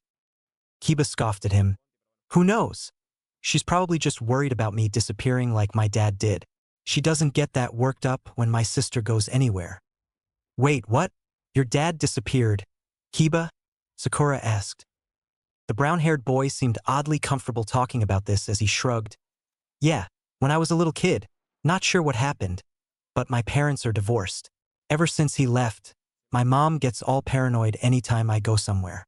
I still got a dang curfew if you can believe that crap. It's freaking embarrassing, man. That lady needs to give me some space. Tell me about it. My dad was acting like I was getting kidnapped when I was staying out late to train. He also had this weird gripe about Naruto at first. He loves Naruto now though. It's kind of weird. I guess my dad knew his dad, but he didn't want to talk about it, Ino pointed out. Kiba then looked at Naruto and Ino surprised. Wait, your dad knew his dad? Who was Naruto's dad? No idea, but I guess he was some big shot who died a long time ago, Ino shrugged. Sakura could only stare in disbelief as Naruto stood there awkwardly, trying to avoid this conversation. Her mind was racing though. Naruto had a renowned father? I didn't know that. And what's with Ino Pig liking him so much now? Well, if Naruto is so great, Ino Pig, then why don't you just marry him and leave Sasuke-kun to me? Sakura chimed in. Everyone immediately went deathly silent as Sakura's comment seemed to embarrass the blonde girl. Hinata did not seem to approve of that comment as even she sent a sharp look Ino and Sakura's way. Ino had to make a furious face to hide her light blush and shook her head angrily. Get real. You wish forehead. Well, you're on the same team, aren't you? Maybe you should just accept what you get, Ino Pig. Sakura and Ino then clasped hands as they pushed against one another. I'd tell you to move on to Naruto, but he probably takes you less seriously than Sasuke-kun. Ino shot back. Her words seemed to actually cut deep as Sakura ceased her aggression and looked confused by them. Ino then proudly continued, You fumbled big time, forehead. Although even Naruto was too good for you. Hinata, Kiba, Naruto, and Sasuke were all deeply uncomfortable watching this and quickly distanced themselves a bit further away from the two girls feuding as they pretended not to hear any of it with an unspoken collective understanding. Kiba continued ignoring the weird dynamic going on with the girls as he spoke to Naruto again. Hey, Naruto, I guess I'm sorry for all those times I made fun of you in the academy. If your team and even Uchiha thinks you're competent, then I guess you might be. Somewhat. Plus, you made Genin too. So we cool. Don't worry about it, Kiba. We were just kids. I wouldn't hold a grudge over something like that. Naruto smiled at him much to the dog boy's surprise. He found it baffling how the former deadlast could forgive him so easily and frowned. Yeah, I guess so. Well, good luck on your mission, guys. I'm gonna go pick up Akamaru and pack. Later, Kiba. Naruto waved. Goodbye, Kiba-kun. Hinata waved. Be safe. After Kiba left, Sasuke sighed. Well, I'll see you when you get back, Naruto. There's some stuff I've been working on that I'd like your input for. I'll make sure I get a good souvenir for you. The Uchiha boy then left as well. Hinata was almost too intimidated to talk to Sasuke, but she waved along with Naruto as the Uchiha walked off with his arm up and the other one in his pocket. Naruto then looked over surprised when he saw Ino and Sakura both glaring at each other still and arguing about something irrelevant. Are they still at it? Give a rest, Ino. Naruto sighed as he and Hinata approached their overzealous teammate. Come on, Ino, we're going to be late. You can square off with Sakura later. Naruto intervened as he walked up and pulled the blonde girl away. Sakura had a strange look on her face and spoke before Naruto could leave. Naruto, wait a moment please. What is it, Sakura? He asked. She frowned and looked away. Didn't he used to always call me Sakura-chan? Was Ino Pig right? I? Sakura looked like she couldn't find the words as she looked away. Let's go, Naruto. I don't want to look at her anymore. Ino rolled her eyes before pulling her teammate along. Tell me when you get back, I guess. We're kind of in a hurry. Naruto sighed before leaving with his team. The pink-haired Kunoichi could only watch in disappointment as she saw them departing. Her thoughts kept repeating what she wanted to ask him aloud. Would you mind training me too? She couldn't quite explain why her feelings were so hurt from Ino's words and was also wondering if it was actually true that Naruto didn't like her anymore. He didn't seem to have any animosity, and he didn't ignore her. but Naruto's passive disposition towards her made Sakura feel irrelevant. It was also strange seeing her rival doting over a boy that used to be shamelessly infatuated with her. It wasn't quite jealousy, but she felt weird about it. All of her former classmates were making bonds and getting stronger, leaving her behind. She was already deeply insecure about being from a civilian family and having no clan among her class of prodigies. She always had confidence though, since someone like Naruto managed to succeed there too.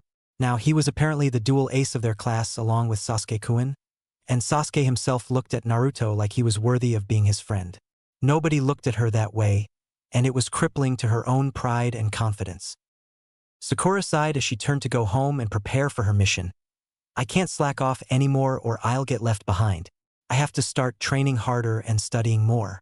I don't want to be the forgotten member of our class. And I can't let Ino Pig be right. Hokage Tower, Konoha. The 3 genin of Team 10 proceeded into the tower as they made their way to Asuma. Naruto sensed him upstairs talking to someone. We're here, sensei. Naruto announced as the genin trio came into the room where Asuma was speaking to a woman. The woman looked at the 3 genin a bit warily as she stood up from her chair. Are these your shinobi pupils, Sarutobi-san? You can just call me Asuma. My clan name is a bit weighty around here and I don't need all the formalities. This is Team 10. They're my genin squad. Go on and introduce yourselves. Kids. Asuma spoke up. I'm Ino Yamanaka from the Yamanaka clan. Nice to meet you. The blonde girl bowed her head respectfully. Hinata Hyuga, heir of the Hyuga clan. Hinata followed. Naruto went last. Naruto Uzumaki. His lack of emphasis on who he was beyond his name caused his teammates to eye him briefly, but they didn't voice their thoughts. And you're confident that you and these children can protect my caravan? The woman asked Asuma. The man chuckled. You wouldn't think it by looking at them, but these kids are strong as hell for genin. Naruto especially. He's the group leader and definitely one of the top genin in the village. Since when have you been group leader? Ino asked with a chuckle. Naruto-kun is the group leader, Ino-chan. I mean, he knows the most and he's the strongest. Besides, you listen to him as much as I do. Who would be the leader if not him? Hinata pointed out. Asuma then laughed. Crazy to think that you kids barely spoke to each other a month ago. I've been scoping out the other genin and teams, and they don't have nearly as much chemistry as you kids do. What's our mission? Naruto asked with a calm and professional tone as he ignored Asuma's amusement. Their sensei quickly answered them. This is Gurin Ishihana. She's a merchant who primarily specializes in selling jewels. She comes from the northern territory of the Land of Fire and wanted us to escort her trade caravan to the Land of Grass. Apparently, there's been a lot of bandit attacks in the west. Kusa and Aim are unstable regions on our western border and have a lot of outlaws. Gurin-san was hoping that Konoha would do the escort for 100,000 Ryo up front.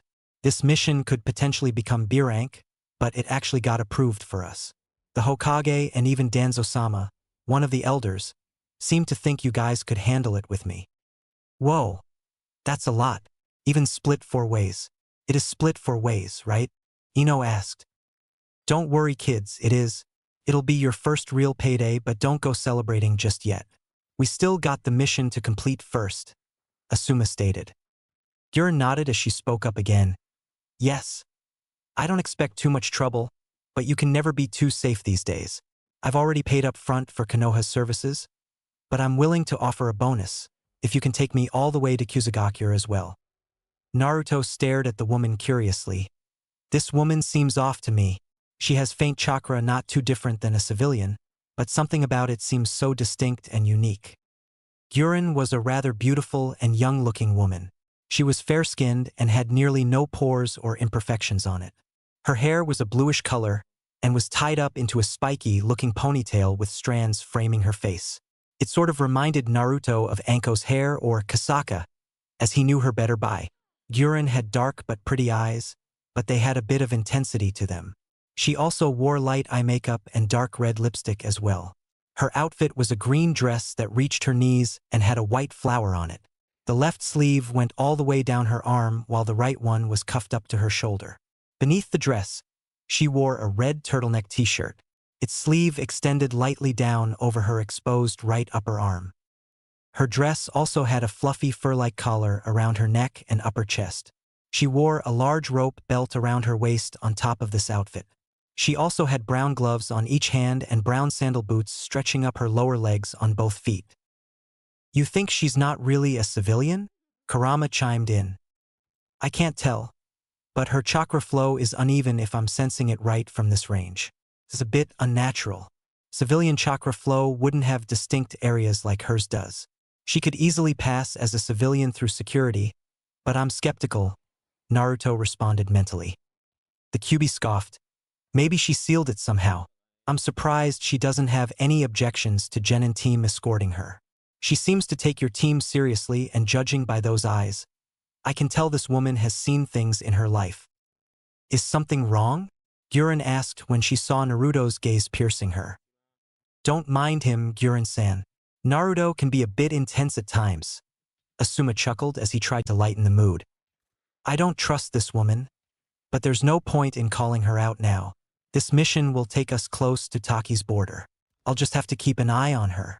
With that said though, if she does take us seriously, I need to make sure she doesn't so we can have the upper hand and catch her off guard." Naruto thought to himself before relaxing his features.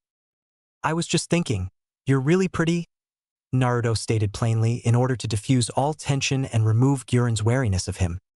While it was indeed true that Guren was pretty, Naruto knew she would let her guard down if she saw him as a love-struck kid. "What? Naruto, you can't just say that to people." Ino shrieked in disbelief before putting her hand behind his head and forcing him to bow it. "Please forgive Naruto's rudeness, Ishihana-san. He's a dense moron with no social skills." Guren didn't seem offended, but her features lightened up as she then giggled in amusement. "Quite a bold boy, isn't he? I appreciate your compliment, Naruto Uzumaki." "I don't like the way she said my name," Naruto thought warily as he looked up with a casual expression. "Eninar Naruto-kun, why you think she's pretty?" Hinata stuttered with embarrassment and a slight hint of jealousy. To everyone's shock, Naruto then nodded shamelessly. "I'm usually not into older women, but she seems like my type. Don't worry, Guren-san. We'll make sure you're delivered safely to Kusa. I'll win your heart by the time this mission is over. Believe it." "Eh?" Hinata nearly fainted in despair. Ino looked pissed as she immediately ran up and pulled him back. "Stop embarrassing us, Naruto. Geez, have some shame, will you? Since when have you been into old ladies?" "Old lady." Guren tilted her head at Ino. The blonde girl immediately bowed her head in apology. Please forgive me. I didn't mean old lady. I'm so sorry, Ishihana-san. Naruto is such a bonehead that I lost my composure and spoke without thinking." Hinata then spoke aloud as she looked at the ground with mortified eyes. "Guren-san is Naruto-kun's type?" Asuma couldn't help but laugh at this entire theatrical breakdown. "Ahahaha. You kids never fail to make me laugh. Glad to see you approve of our client though, Naruto." Guren was looking at Naruto curiously now as she seemed almost gracious that someone would be so honest and innocently admire her in such a way. She couldn't remember the last time she felt like that. "Your friend is quite cute. Maybe I'll take his interest more seriously when he gets older. I've never had anyone hit on me like that before," Guren chuckled. "Do you believe in love at first sight? Because I do now," Naruto followed up with his act. In truth, he did find Guren pretty, but Naruto was acting like a fool on purpose so that this obviously shady woman wouldn't take him seriously. "I don't know who she is or what she might be planning, but she'll never see me coming now," Naruto thought with a dead serious tone in his head. "Oh really? And what about me do you find so captivating? Boy, I'm genuinely curious." Guren couldn't help but find this amusing. Ino was glaring daggers at Naruto now, and Hinata seemed like she was in a state of disbelief. Asuma turned away and tried to contain his laughter at the team's antics. To him, it was extra funny because Naruto seemed clueless about his teammates' own obvious feelings for him. I'm not good at complimenting girls. Help me out, Kurama," Naruto thought urgently. The fox groaned. "Tell her that she has kind eyes or something. That or mention how flawless her skin is or how nice and unique her hair looks." Kushina used to swoon when people said that garbage. I don't know. Is this really necessary? It is, Karama. I think this woman is actually a shinobi. She's clearly lying to us about something, and she might be able to tell I'm putting on an act if I don't say something sincere, he responded before taking a breath. After a brief silence, Naruto spoke up. I just thought you have such kind and innocent eyes. Your skin is pale and flawless, and I love how unique and silky your hair looks too. This is starting to get embarrassing even for me, Naruto groaned mentally. Gurren looked taken aback by his compliments. My eyes? You think they're kind? Yeah. Naruto nodded. For whatever reason, it seemed like Naruto said the right thing because the woman smiled in approval. I like you, kid. I'm looking forward to our journey to Kusa and seeing how you'll win my heart. Alright, well if you're done confessing your love to our client, Naruto, you kids should go home and get packed. Bring only what you need. This mission will probably take about 2 weeks tops. Meet up at the West Gate in an hour. Asuma chuckled before dismissing his team. Come on, lover boy. Let's get ready. Ino hissed as she began to drag Naruto out of the room. Hinata followed behind them and was still a bit shaken by the bizarre event that just unfolded. As the three reached the exit, Gurren called out, Hey Naruto Uzumaki. All three genin looked up before leaving and all three of them went wide-eyed when Gurren blew a kiss and winked. Don't keep me waiting too long. Naruto didn't even have time to process Gurren's actions before Ino practically picked him up and started running. As the three genin exited the Hokage Tower, Ino immediately found a nearby alley and threw Naruto down and shouted at him, What was all of that? Geez, I thought I was going to die of embarrassment in there. Hinata walked up and silently watched as Naruto stood up and chuckled. I really sold it, huh? Sold it? What do you mean? That was the most pathetic declaration of love I've ever seen. Since when have you ever cared about things like Gur's hair, skin, and eyes? Ino asked, confused as her irritation continued to pour out. Naruto then looked between the two girls. I did that for a reason, to make that woman take us less seriously and to let her guard down. I didn't mean any of it. Well, she was pretty, but I don't love her or anything weird. It was all an act. Hinata looked like the weight of the world had just come off her shoulders as her eyes lit up with relief and a smile graced her features. It was just an act? Thank goodness. A vein bulged in Ino's head as she gritted her teeth. Oh, so you are attracted to her then? Listen, I did that for a reason. Relax, will you? Even if I did find her pretty, why would you care? Naruto shook his head. Ino's jaw dropped as she immediately looked away. I don't. So what was your reason for the act then? Well, other than trying to kill me from secondhand embarrassment and humiliation. That woman, I think she's a shinobi. Her chakra seemed kind of weird. I've never sensed anyone who had a distinct but faint chakra aura like that. She could pass as a civilian to most people, but I think she was suppressing her chakra. Hinata could possibly confirm it with her Byakugan, or at the very least identify if she has some kind of seal on her body. That's what it seemed like to me. But I've never encountered anything like it before to know for sure, Naruto explained. Ino then came closer along with Hinata and whispered in disbelief. Are you serious? She's a shinobi pretending to be a merchant then. Should we tell Sensei? No. I don't think we need to. She could just be a person trying to hide her powers and live a normal life. There's no reason to expose her unless she's actually a threat. I just wanted to lay the groundwork and lower her guard in case we do have to deal with her later, Naruto explained. And you needed to confess your love for her, why exactly? Ino asked, annoyed. Naruto shrugged. It was the best way to make her see me as less of a threat without seeming incompetent. I don't know. It was the first thing that came to mind. Well, now it's going to be super awkward escorting this lady. I still think we should report this, Ino protested. Hinata frowned.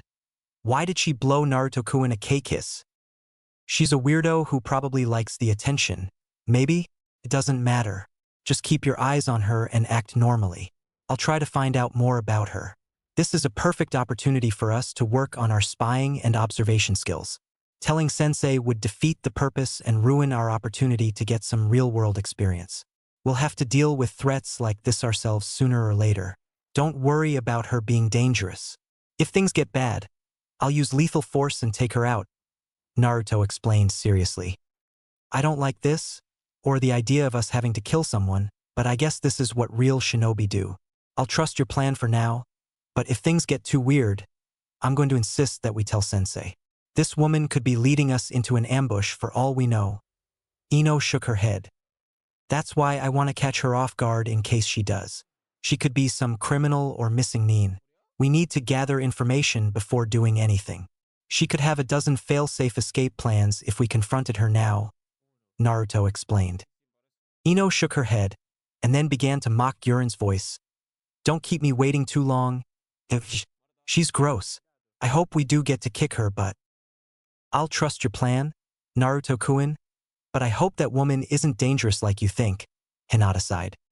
You girls go pack up and get your stuff. There's some equipment I need to go get as well. Naruto dismissed them. Ino huffed in disapproval before leaping away. Hinata sighed heavily. Would you actually kill her if we had to, Naruto-kun? It'd be a last resort, Hinata. I'm just considering every option now. Ideally, it won't come to that, he replied calmly. I'll see you at the West Gate in an hour, Naruto-kun. Hinata nodded before departing herself. Once she was gone, Naruto immediately turned his attention to the end of the alley, where he saw Fu Yamanaka leaning against the wall stealthily in civilian attire. It was clear that he knew Naruto would sense him as his gaze turned to look at the Jinchuriki. Naruto walked up to the auburn-haired man and stared at him blankly before speaking quietly. So, is this mission to Taki still on? Yes, it is. Here, take this scroll, kid. Danzo-sama got you a uniform and a mask. We'll shadow your genin squad until we reach the border. When you get to Great Tree Crossing, there will be a small town and a road delay to stop the caravan where your team will probably wait around for 2 days. When that happens, you need to break off and move north on your own. From there, you'll meet up with strike teams 1, 2, and 3 so we can advance to Taki.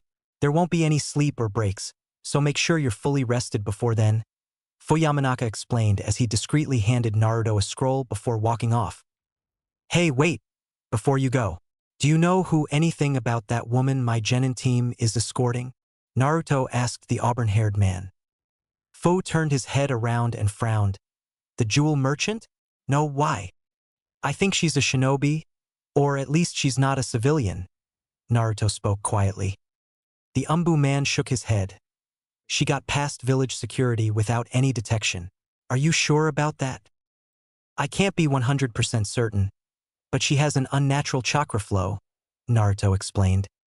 The Umbu man frowned. Well, I'm certain you can kill her if she proves to be dangerous. That mission was simply the closest one to our actual mission. Danzo-sama delayed her postings and appeals by 2 weeks so that your team could get it in time for the raid. The retrieval of the Jinchuriki girl takes priority, but try to find out who that woman is. I'll mention your observations to Danzo-sama before we leave. Without another word, Fu immediately disappeared. Naruto sighed as he looked down at the scroll in his hand before putting it in his pack. I don't know if I'm getting cold feet, but I still feel kind of weird about this Jinchuriki abduction. You have to get her. If not for the girl, then for the Nanabai. We can't let some other village have him and use him as a weapon. At least if that other Jinchuriki is here, you can look after her.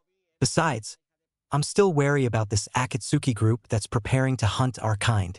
We have to be proactive. Kurama reassured Naruto. You're right. Well, let's go swing by the Senju Grove and get my stuff, Naruto thought excitedly. Chapter 6. Double Mission. West Gate of Konoha 1 hour later. After acquiring his Senju armor, his sword, and a bunch of other travel supplies, Naruto made his way to the West Gate of Konoha where a caravan of wagons was parked up and preparing to leave.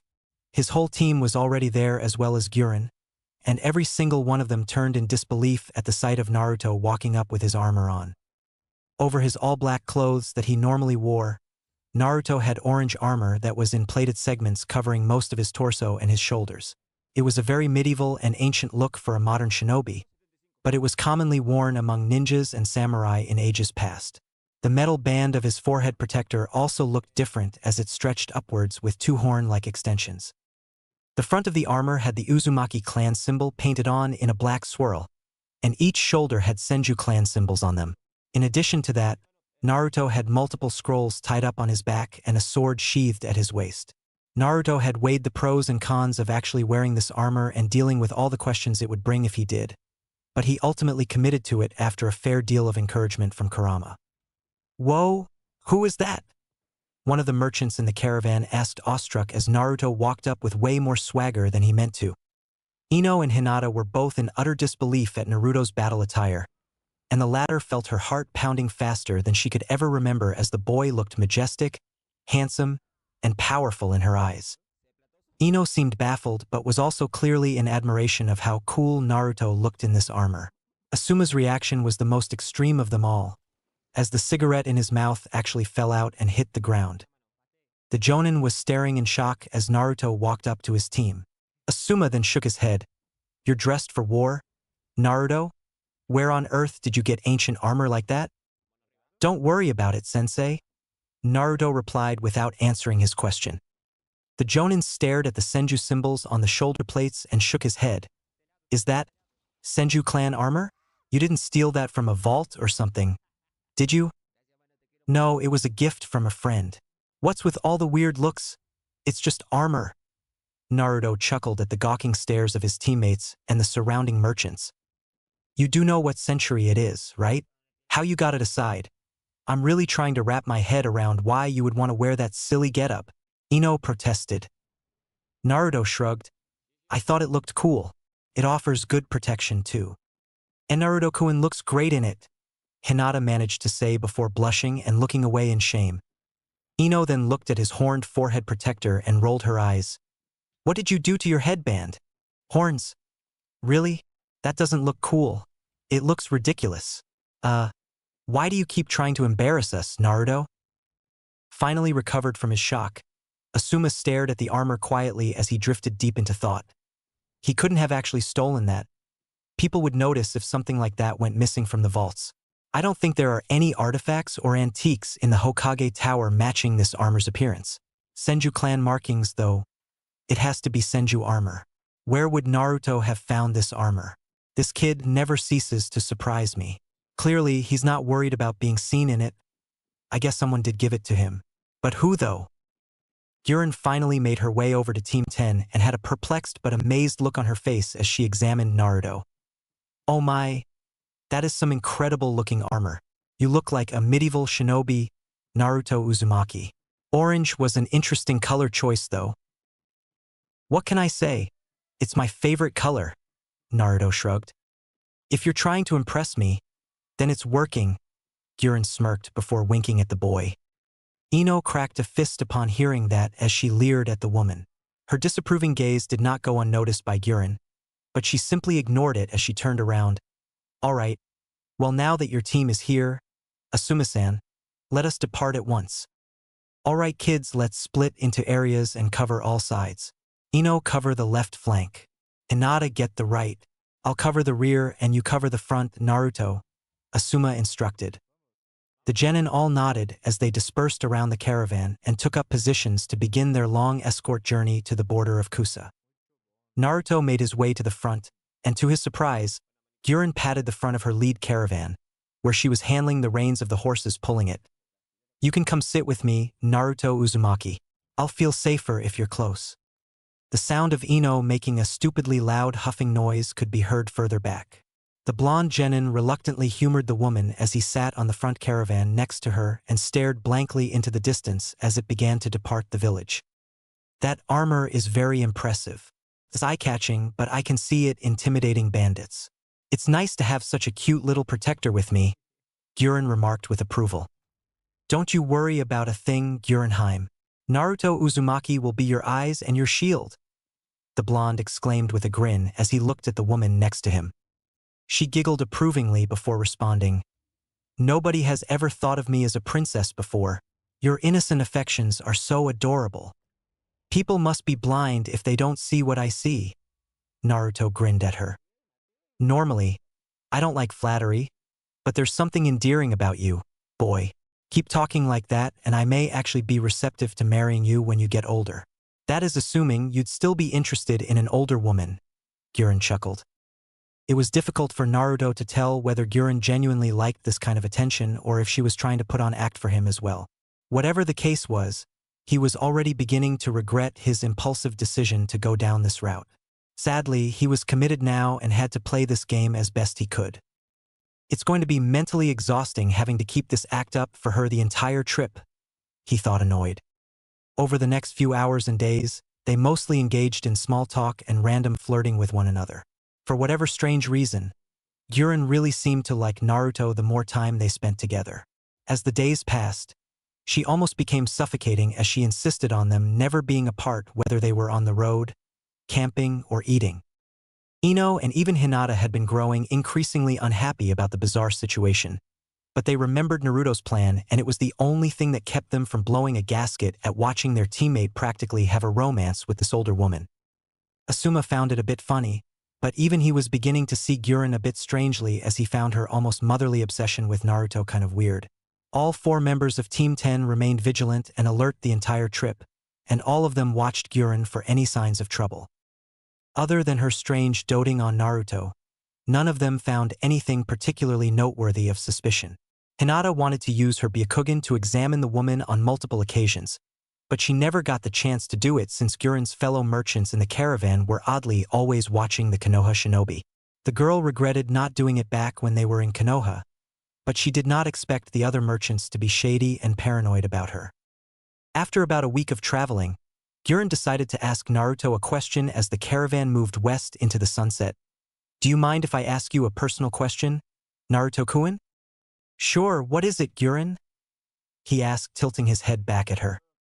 It didn't take long for Gurren to insist on him dropping honorifics and just calling her by name. She would still call him Naruto-kun though. "Why did you decide to become a ninja?" Gurren wondered as she looked up at the sky. "For the same reason as anyone else would, I suppose. People with power should use it for the sake of others," he replied with a shrug. Gurren frowned. "You didn't find it scary or daunting to choose a life of war and death at such a young age? You seem very smart. You could have probably done anything you wanted. Why choose this? Was it not by choice?" "It can be scary, I guess, but I kind of look at it this way. If it's scary for someone like me, then how scary must the world be for people that can't fight? The civilians who live in my village are probably 10 times more scared of other nations and foreign ninjas than I could ever be. Someone has to step up and be strong for the sake of the weak and the innocent. Someone has to make the sacrifice, and I believe that those with great power are obligated to do so. Even if that sacrifice goes unappreciated, I owe it to those who came before me, the ones who gave up their lives for the safety of others and for peace. If not me or people like me, then who else would do it? I wasn't forced to become a ninja. I wanted to do it. I wanted to have the power to make a difference," he replied much more deeply than Gurren was expecting. She went silent as she stared at him for a long silence. There was no telling what kinds of thoughts were spinning in her head, but clearly the woman was moved by his words as she finally looked down and sighed. "That's such a noble way to justify it. I'm certain your parents are quite proud of you, Naruto-kun. You're very mature and sincere for someone your age, or just in general." "My parents are dead," the boy stated distantly as he looked away. "But I hope they would be. It's the life they chose as well." To his disbelief, Gurren then embraced him in a hug. "If I was your mother, I would be proud. I don't think I've ever met anyone as pure-hearted as you are before." After breaking the embrace, Naruto stared at her confused. "What makes you think I'm pure-hearted? I probably should mind my own business. But I can tell by the way you carry yourself that you're a bit of a loner, aren't you? It takes a special kind of strength for someone who's an outcast to still believe in the greater good of others," she said distantly. Naruto was caught off guard by her observation and found it concerning that she could detect that about him. He maintained his composure, though, and shook his head. "A loner? I have friends and a good team. Why would you think I'm a loner or an outcast? Just your mannerisms and body language. You're aloof and misunderstood, but you understand the feelings of others from what I can see. Even just now, you said that you would sacrifice yourself even if it did go unappreciated. That leads me to believe you have empathy for others, but don't expect any in return. Perhaps you think nobody would ever have any for you? You have a kind heart, but clearly a wounded one. It reminds me of someone I once knew, she said almost sadly. Who would that be? Your last boyfriend or something? Naruto asked. He added the second part to break up any odd tension and to lighten the mood. Someone who died a long time ago, was all she said in response. Myself, the woman thought as she took in Naruto's anxiously confused expression. Man, this is going to get weird if you start comparing me to your exes. Naruto decided to derail the serious tone as he crossed his arms and looked away. Gurren then smirked at him. Someone's jealous, I see. Pfft. Yeah, right? Naruto feigned with a childish face. To his bewilderment, Gurren then placed a hand over his shoulder and scooted closer to him. Yes, you are. It's so cute. Don't be jealous, Naruto-kun. I've grown rather fond of you these past few days. This is humiliating. Remind me never to hit on an older woman again. This lady is crazy. I did not expect her to eat this crap up and start getting her rocks off over my fake infatuation act, Naruto thought in frustration. Trust me, this is as painful for me to watch as it is for you to experience. This woman is obviously crazy. Be prepared to kill her. At this rate, she might try kidnapping you if you're not careful.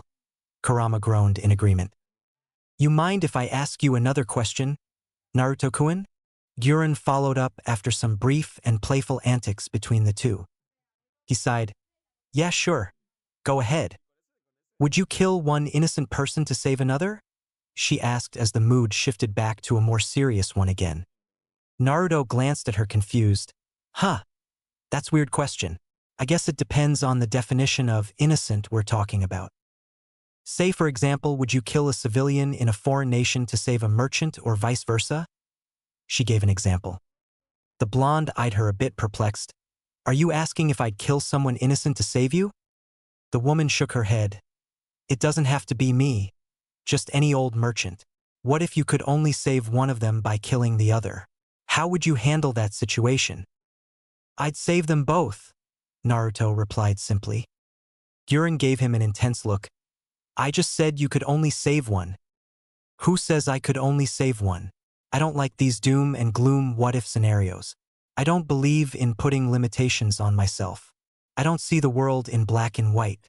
If some sicko was trying to make me choose between saving people, I'd kill him instead and save both. If those two innocent people had conflicting ideals and were willing to fight to the death over them, I'd intervene and stop them. I know what the purpose of your question is for. You want to know what I consider right and wrong and if I would do the wrong thing for the right reason or the greater good. To answer your question, yes, I would. Naruto countered decisively. Gurren nodded at him with intrigue as she seemed to approve of his words. The dark-haired woman then asked another question. One more question then. Do you believe in redemption?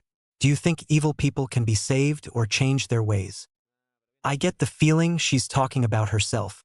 Naruto thought seriously as he looked at her and stared for a long moment in silence. For most people, yeah. But not everyone.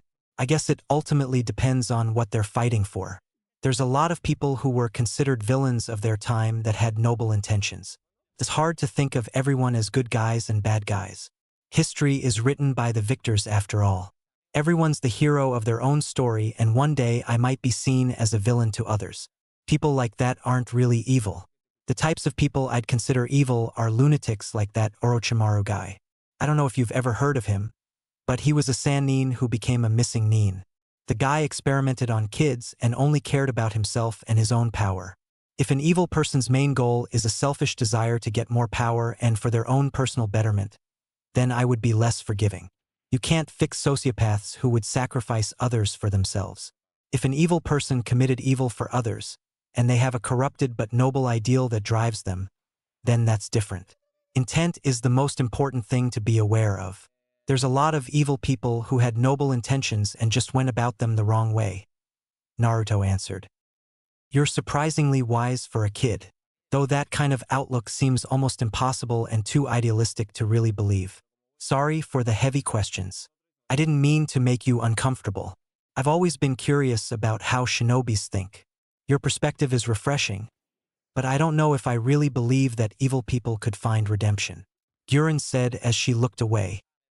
Her mood seemed a bit crestfallen now as she went silent and stared off into the distance. Naruto decided to let heave the woman to her thoughts as he looked the other way and silently thought about how his words aligned with what he was about to go do in Takigakure. Attacking members of another village and abducting a girl from her home was wrong. But if IWA or this Akatsuki group was going to do it anyways, then it seemed like he had to do it for this Fu girl's sake. Naruto wasn't blind to the ironies of what he was about to do and how it went against his own morals. Several days later, after progressing to the northwest border of Fire Country and Grass Country, the caravan finally reached the Great Tree Crossing town. Exactly as Fu Yamanaka had foretold, there was a colossal rockslide and blockage on all of the paths leading away from the town into the west. The caravan stopped in the town for a rest stop when they saw a lot of traveling merchants and passers-by travelers camping out or taking up a temporary residence while the roads were being cleared. Guren seemed greatly agitated about the delay, and for the first time since their journey started, Naruto saw her get angry. Team 10 and her fellow merchants were standing around along with a crowd of people as the town's leader had just finished his announcement about the delays in travel and how he would offer everyone discounts and areas to stay while the road was being cleared. Guren grabbed the man by the collar and almost lifted him off the ground as she hissed at him. "How long does it take to clear out a road? You seriously expect us to wait here for 2 whole days? I have a tight schedule to keep. I already got delayed 2 weeks waiting for Konoha to give me an escort." "I apologize, ma'am, but the damage is quite significant. It happened yesterday and we've already sent for workers to clear it out. The ones that are there haven't stopped working since their arrival. Please try to be patient. We're going as fast as we can," the man sheepishly responded. Guren then let go of his collar and cracked a fist. "Erg! Is there another way around?" Asuma asked calmly. "Also, what caused this damage? Do you know?" The town leader sighed. "There's no other way around that wouldn't be worth taking before we're finished. It's traversable on foot, but the damage is quite significant and unnatural. We believe there was a battle between shinobis that caused it. Most likely a skirmish between Aim and Kusa. I can go investigate that if you'd like," Asuma suggested. "What about our client, though, Asuma-sensei?" Ino asked almost warily. The man then looked over his genin team. "I trust you 3 to keep her safe for the time being. As long as Naruto is here, I'm not worried." "Well, I won't actually be here. That's not good," the Jinchuriki thought. "Well, this sucks, but we might as well settle in for now. All the traveling has made me sore," Guren complained. The town leader then humbly bowed his head to her. "We have hot springs if you'd care to use them, ma'am. We'll offer you a special 75% discount as compensation for this inconvenience to your caravan." Fine," Guren sighed. "How long are you going to be gone, sensei?" Naruto asked Asuma casually. "Probably just a few hours. Maybe a day at the most. If there is some kind of shinobi threat out there, I'd like to scout it first. You kids take a rest and don't worry about that. I won't be gone long, and I won't go too far," Asuma said assuredly. Hinata looked extremely anxious, especially given the fact that she was aware of Naruto suspecting that Guren was a shinobi. Ino had a similar expression but seemed more confident as she looked at Naruto. "We should go get a room. I am not camping again if they have inns we can stay at. Come on, Naruto, Hinata. Let's go find a room." Ino grabbed her teammate's arm as she began to start dragging him away. Guren's eyes then followed them before she looked over at the people in her caravan. "Gozu Rinji. You two go find a place to park our haul and make sure it's guarded. I'll be back later." Gozu then walked up to Guren as he looked at the 3 genin departing and Asuma bolting off into the distance. "What's the deal with you and that kid, boss?" "Uzumaki. He's got the same name as that girl we're going to pick up for Orochimaru-sama," Guren stated quietly. "I mean, you seem to like that kid, boss. It's not like you to be fond of kids," Gozu pointed out. "I do like him. He's smart and clearly strong for a genin. From the way he talks, you'd think he's been in 3 wars. I'd love to recruit him to Odo. He seemed a bit disillusioned about Konoha's government and sympathetic to other nations. Plus, he seems to like me a lot," Guren replied. Gozu was a burly and unattractive man with slicked back brown hair and no eyebrows. He came across as intimidating to most people, but otherwise fairly normal. You were right about those chakra seals. Not even the Konoha security noticed. We could slip in and attack them whenever we wanted. The man noted. Gurren sighed. Yes, but Orochimaru-sama wants us to wait. We need to get Suna's help still. Not to mention, we still don't know what his plans are. Konoha is no joke, and it'll take a lot of preparation to pull off an attack against a greater village. Personally, I'm really considering we take that boy. But it would be problematic if Konoha found out who we were. If the opportunity presents itself, though, he's mine. What's so special about him, boss? Gozu wondered. The woman crossed her arms. I couldn't say just yet, but I'm very curious. We can't do anything drastic or expose ourselves, though. His Jonin instructor is the Sandaime Hokage's son. It would be beneficial if Kusa was linked to his death instead of us. So, do you think all these jewels will be enough to convince Kusa to give us the Uzumaki girl? Gozu asked. Ahaha. You think that's what they're for? We're taking the girl for free. The jewels are for the Kazekage, Gurren chuckled. Those Konoha Nin agreed to go all the way to Kusa with us, right? You're hoping they'll take the fall for our kidnapping of the Uzumaki girl and cover our escape? Gozu asked seriously. Gurren nodded. Of course I am. If we're lucky, we'll get both Uzumaki kids. When we get the girl, I want you and the others to continue our shipment to Suna. I'll take them both back to Oto myself. Sounds good. I'll let the others know. Gozu nodded before walking off. I don't like this delay. Something seems a bit off with the mission. Can't let my guard down, Gurren thought before walking in the direction of the inn. Great Tree Crossing Inn. Okay. Seriously. How am I supposed to relax with Sensei leaving us here with those unsavory people? Ino complained. The three genin were sitting around in a shared room going over their assessments. They all took turns pointing out peculiar observations about the merchants. According to Hinata, they had all been watching her like a hawk, which prevented the girl from using her Byakugan. They obviously considered Hinata the biggest threat to exposing them due to her being a Hyuga. She seemed very uncomfortable and on edge as a result. Naruto did not like the idea of having to leave his teammates here unattended while he ran another mission with Umbu. Even so, he had to do it and somehow keep his team here safe at the same time. A double mission sounded cool at the time, but this crap is stressful, Naruto sighed mentally. You have to be patient and endure a while longer, Ino. As sketchy as they seem, they haven't done anything wrong yet. I don't expect them to until we reach Kusa at the very least. There's no point in getting worked up over it right now, Naruto sighed. We need a damn plan, Naruto. I don't like the idea of walking into a trap. We should tell Sensei when he gets back. I mean, with the roads being taken out too. This mission seems way too sketchy for my liking now. Ino shook her head. I'll tell him myself whenever we get closer to Kusagakure. If we put those fake merchants on edge prematurely, we could lose out on learning valuable information about who they are and what they're after. Sensei isn't an idiot. He'll be able to tell if we're walking into an ambush, and so will I. Just be cool and keep up with watching them. For now, it's best if we all get some sleep. Naruto responded rationally. Is it okay if we all share the same room?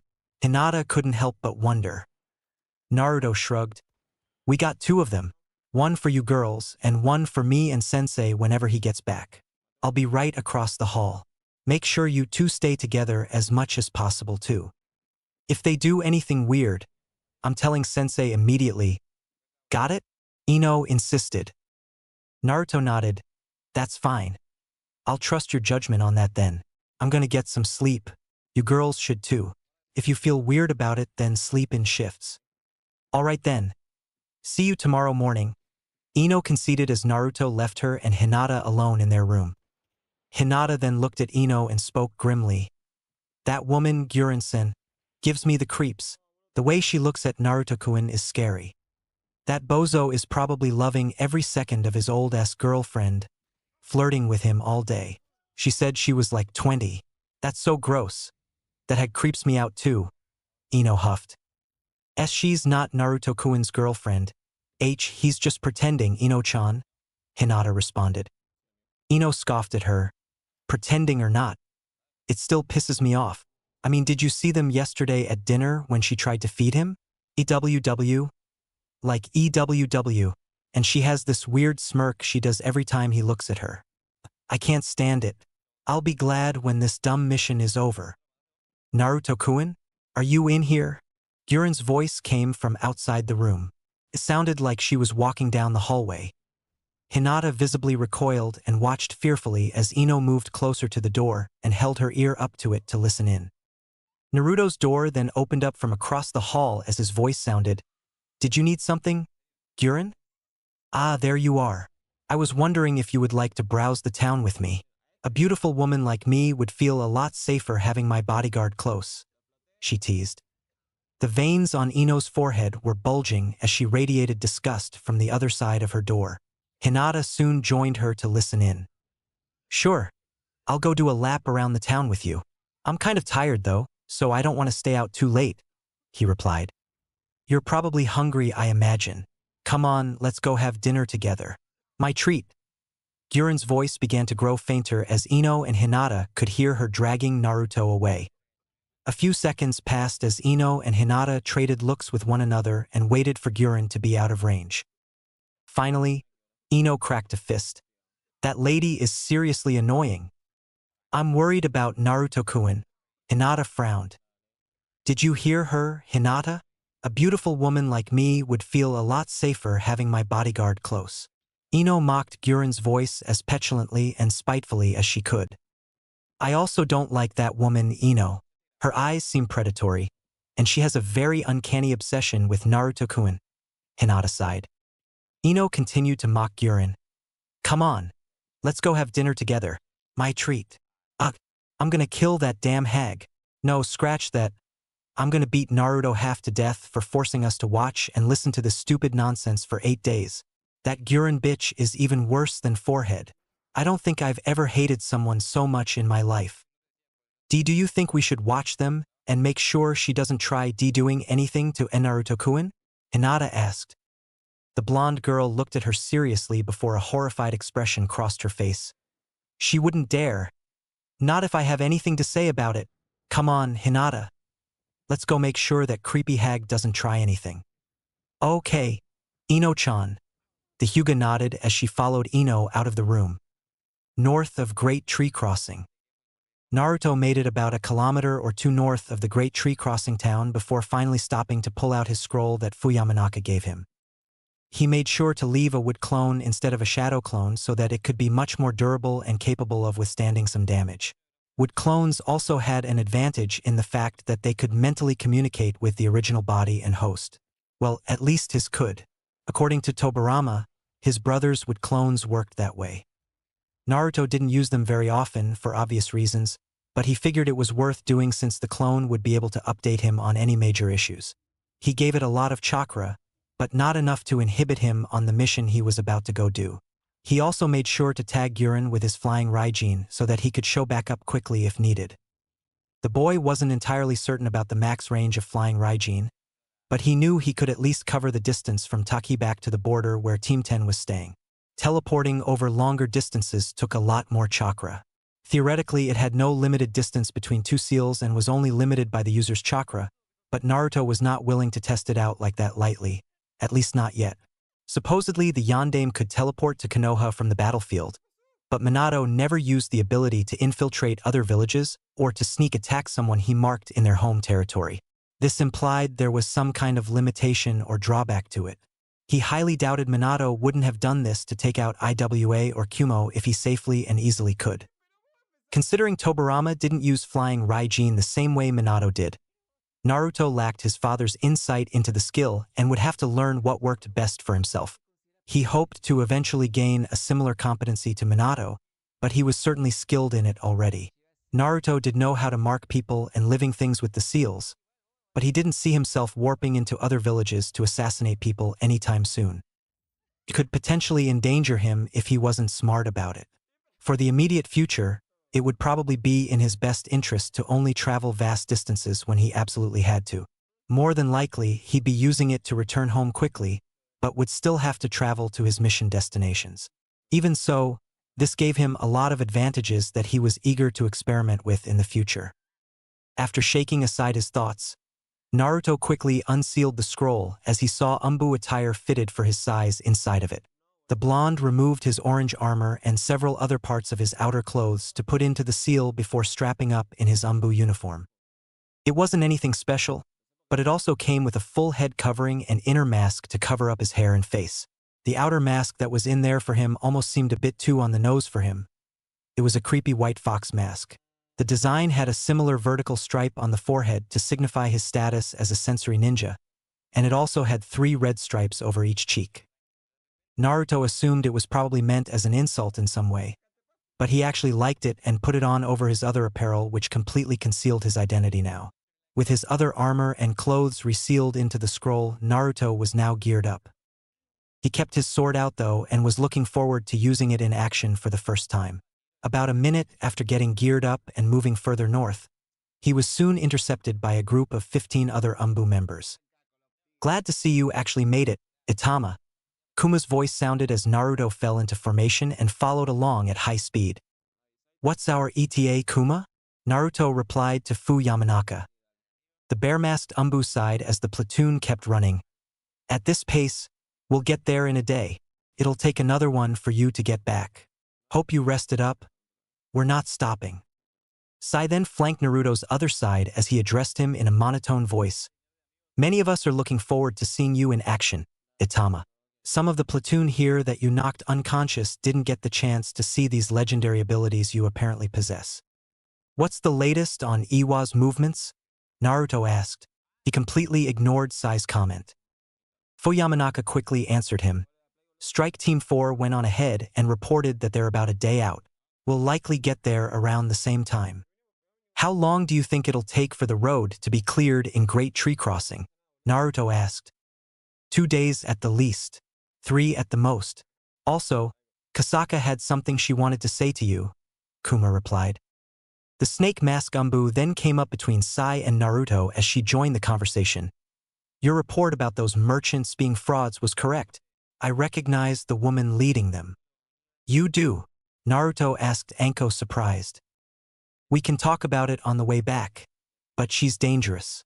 Kuma reported her to the leader per your request, and Strike Team 2 has been ordered to shadow your other team once we acquire the target," Anko stated. Naruto frowned beneath his masks. "Well, that's not good. After we acquire the target, it'll be up to you to convince her to come willingly. If she refuses, we have to take her by force. The leader would prefer her to return with your squad as a refugee fleeing her village. Given the danger your other team is in though, we will hold her until after that's dealt with," Kuma added. The Jinchuriki nodded. "Got it? Anything else I need to know?" "There was one other thing. Itama, Strike Team 4 reported a dangerous adversary among Iwa's forces. Members of the Kamizura clan are leading their assault. Captain Toryun of Strike Team 4 confirmed them himself. Their strongest member is apparently a girl about 2 years older than you. The report suggests she is the Tsuchikige's granddaughter and his likely successor. This girl is incredibly powerful and belligerent from what we know. She and her father are the leaders of the 1st Iwagakure Shinobi Battalion. Kino or Yamato chimed in. "I'm guessing you don't want us to kill her?" Naruto deduced logically. Kuma nodded. "That is correct. We could start a full-scale war with IWA if she gets killed in this mission. It could ignite a 4th Great Shinobi World War as well. The secondary purpose of the mission is to weaken IWA and halt their expansion. They're less likely to feel emboldened if we deliver a decisive strike and spare their leaders. It will make them fear us. Killing their Tsuchikige's heir would make her a martyr and rally their village to further conflict. It would also give them a casus belli against Konoha politically. Try to hold back against her. I heard Iwagakure was hardcore, but who sends a 15-year-old girl as a commander on a mission like this anyways?" Naruto wondered aloud. "Funny coming from a kid younger than that," Anko muttered just loud enough for them to hear. "You and Sai are both 13, Itama, and you're not the only prodigy children in the shinobi world. I wouldn't underestimate her. Those of the Tsuchikige's bloodline are dangerous and powerful. Projecting strength and showing off personal might is their way. IWA shinobi only respect powerful leaders, so it speaks volumes about a Chunin girl being their vice commander. She is not just a product of nepotism." According to our spies, the girl's name is Kuratsuchi and she's even more powerful than her father, Commander Kitsuchi, Kuma explained. Great. Another crazy girl I have to deal with, Naruto thought. Pick up the pace, one of the front Umbu captains announced, causing everyone to start running faster. Takigakure outskirts 20 hours later. Naruto was extremely grateful for his superhuman stamina as the long trip to Taki was quite exhausting. Even for him. His body felt mostly fine, but it was the anticipation and the boredom that made it all the more difficult to maintain a disciplined mindset and a constant pace for such a long time. Nevertheless, Naruto and the 15 Umbu members with him finally reached what he assumed was the outskirts Takigakure, where they joined up with 5 other Umbu members which were identified as Strike Team 4. This was apparently the primary surveillance and scouting team. Along the way, other members of the platoon had informed Naruto that Takigakure had never been successfully invaded by another nation before, and that its entrance was hidden. Danzo, in all his scheming machinations, had somehow intercepted reports from IWA scouts about its entrance and its possession of the Seven Tails. That was also how he learned about the traitor who was selling Taki out. The man's name was Suein, and he was marked for execution. Hearing that Taki had never been successfully invaded before made the mission seem even more daunting to most of platoon, but the Konoha squad was confident in being able to break into the village since it would likely be busy dealing with Iwagakure as well. Toryun, the captain of Strike Team 4, was about as professional as a shinobi could possibly be. He had a beetle-like Umbu mask which made it pretty obvious to Naruto that he was from the Aburame clan. Not only did he actually find the entrance to the village, which went under a waterfall cave system, but Toryun also managed to identify where and when the IWA invasion force was going to strike and how large it was. Based on his approximation, IWA would be able to succeed in their assault and mission to acquire the Seven Tails Jinchuriki with relative ease, barring any outliers such as a particularly powerful Taki ninja. IWA was apparently going to send half their forces through the waterfall passage, and the other half was going to blow a hole through the side of the mountain to attack on 2 fronts and create chaos. The Kamizura clan and the elite members of their strike force were dedicated to the retrieval of Fu, the Seven Tails Jinchuriki. According to Toryun, the girl was tan-skinned, had short minty green hair and orange eyes. She would also be wearing a white crop top and a white skirt with fishnets. Toryun's report on Takigakure itself was even more interesting. The village was apparently in a deep valley surrounded by mountains on all sides as well as a river, and it had countless waterfalls. There was also a massive tree at the center island of its inner lake as well, which covered up a lot of the village from above. Half of the village's architecture was built along the cliff edges while the rest was mostly around the water below. It was extremely well concealed and had an extremely defensible geographic and tactical layout. He made sure to explain the importance of not getting trapped. The village leaders apparently had a mansion on the center island beneath the great tree, but the town center itself was built around a bridge leading up to it on the primary side of the village. It was a massive plaza apparently, and the main location where the village elders and most of its major headquarters and offices were located. It was also the most defensible position in the village. Toryun finished his initial report before continuing. The enemy has been camping out and preparing their assault the past few hours. It's fortunate you arrived early. They're waiting for the sun to set to move in. We should let them attack first and attack them from behind through the main entrance. Any eyes on the target currently? Kuma asked. Toryun nodded. She is usually in isolation, but her hut is on a branching dock not too far from the main plaza according to my bugs. Given the time of the upcoming attack, we can expect her to be in her home or close to the village center. I would have kept eyes on her, but I had to pull my bugs out since the Kamizura clan's bees were also present in the village. I'm certain one of our sensors, either you or Atama, can find the girl once you're inside. We need to get there before IWA does. It might be a good idea to sneak some of our people in before Iwa's attack, Kuma stated. No, Kuma. We can't risk their bees spotting us until the attack. They have no idea that we're here, so we need to maintain the element of surprise at all costs. Their force vastly outnumbers ours, and we can't rely on these Taki Nin to help us in battle. Toryun shook his head. A moment later, the Strike Team 1 captain, who Naruto didn't know yet, or even what her name was, spoke to the platoon. Strike Team 2, you're responsible for the retrieval of the target. Strike Team 1 and Strike Team 3 will attack the IWA forces from behind after they begin their assault. Strike Team 4, your job is to provide battlefield analysis, kill any runners, and recover any of our fallen. You will also keep our escape route clear. Understood. Everyone present simply nodded without saying a word. The female Strike Team 1 captain then looked at Yamanaka. Kuma, establish a mind-body transmission with everyone. Maintain it the entire raid and limit your participation in combat if possible. Keeping communications up is vital for this mission. Yes, Captain Korokaze. The man nodded as he began to place his hand over everyone's heads to establish a telepathic link for them to all communicate in silence. As he was doing it, Naruto mentally spoke to Kurama. It's probably best if you don't talk if they manage to link me up telepathically with the rest of the platoon. I can't be certain if they'll be able to hear you or not. I suppose you make a good point.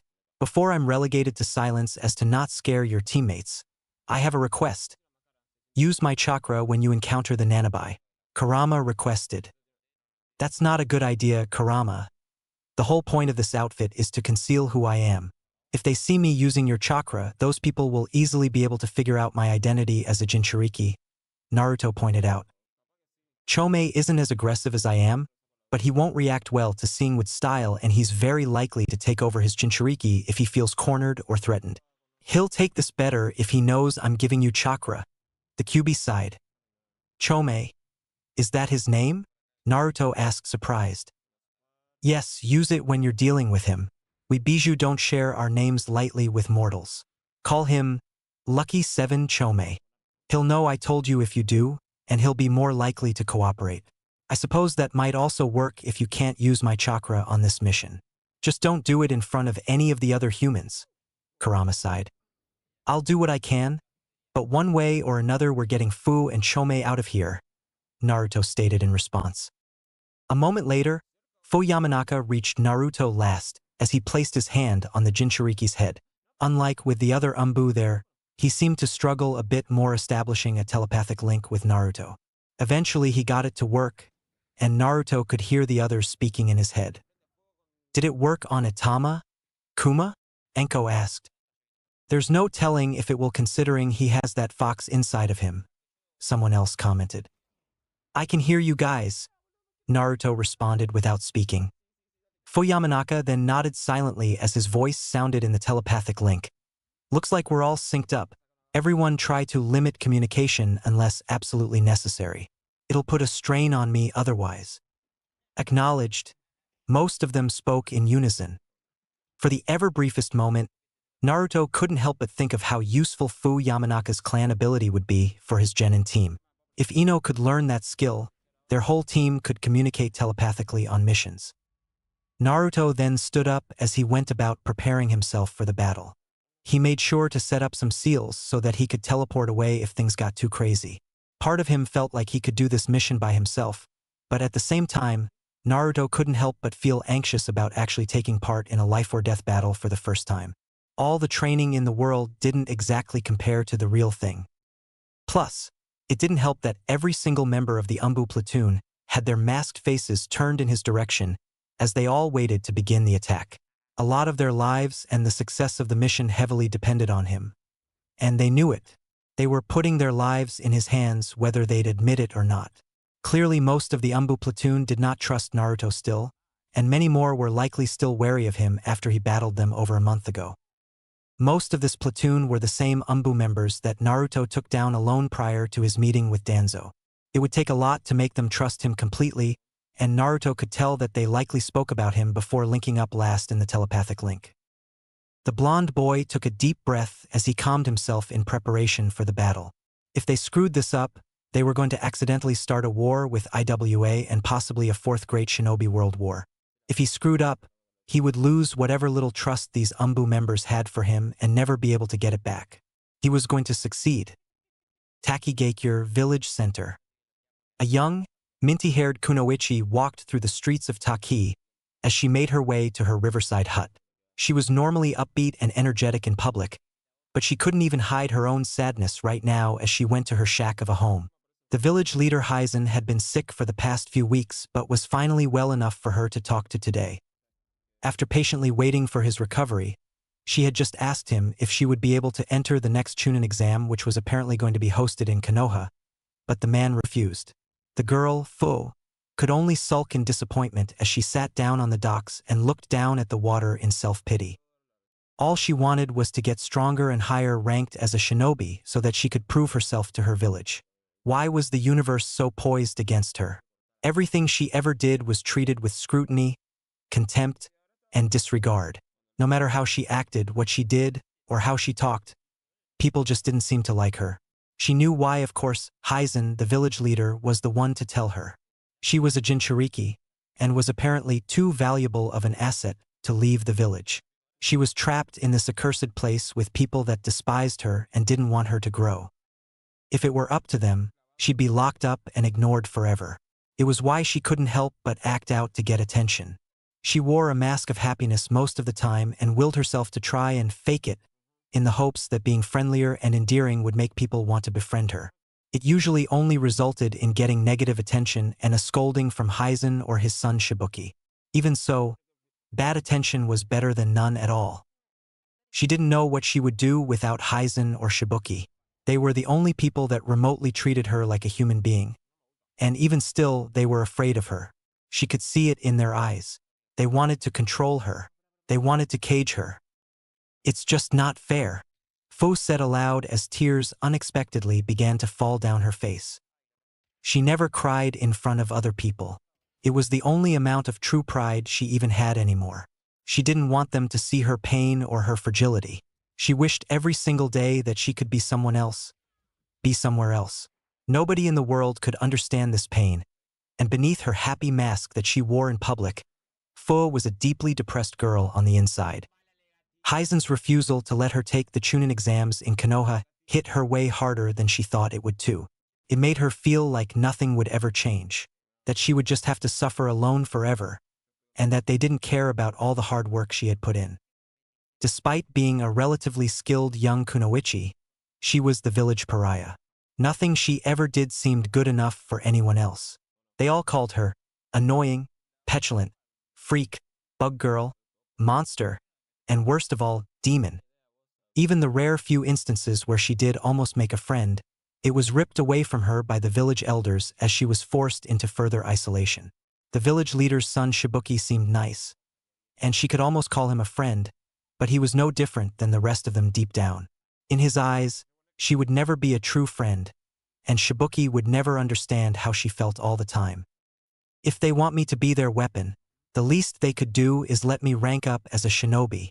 Fu continued to cry.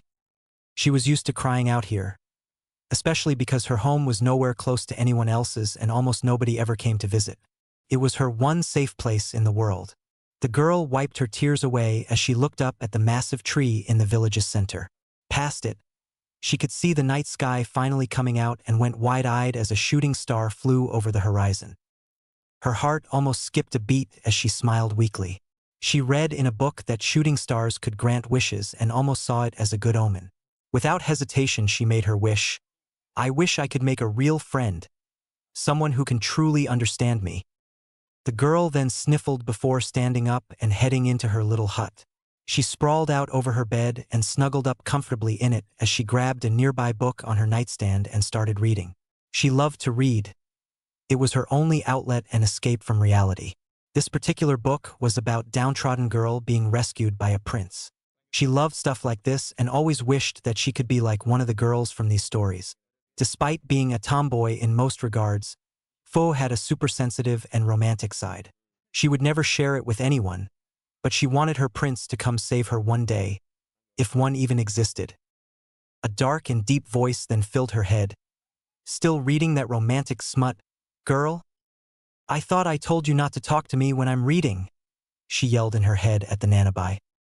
That was another strange thing she had to deal with. The monster that lived inside of her would actually talk to her. At first it was terrifying, and she thought she was going crazy, but over the past few years, the bijou and her developed something almost akin to a symbiotic relationship. Fu didn't hate the bijou, but she was scared of it and its powers. A part of her sometimes felt like the creature might have been trying to manipulate her or take advantage of her emotional instability, But the Seven Tails did not seem to be genuinely evil. It was certainly a monster with its own motives, but it always seemed generous in trying to help her get stronger. The creature had taught her a lot of things, and against her better judgment, she would sometimes listen to its advice.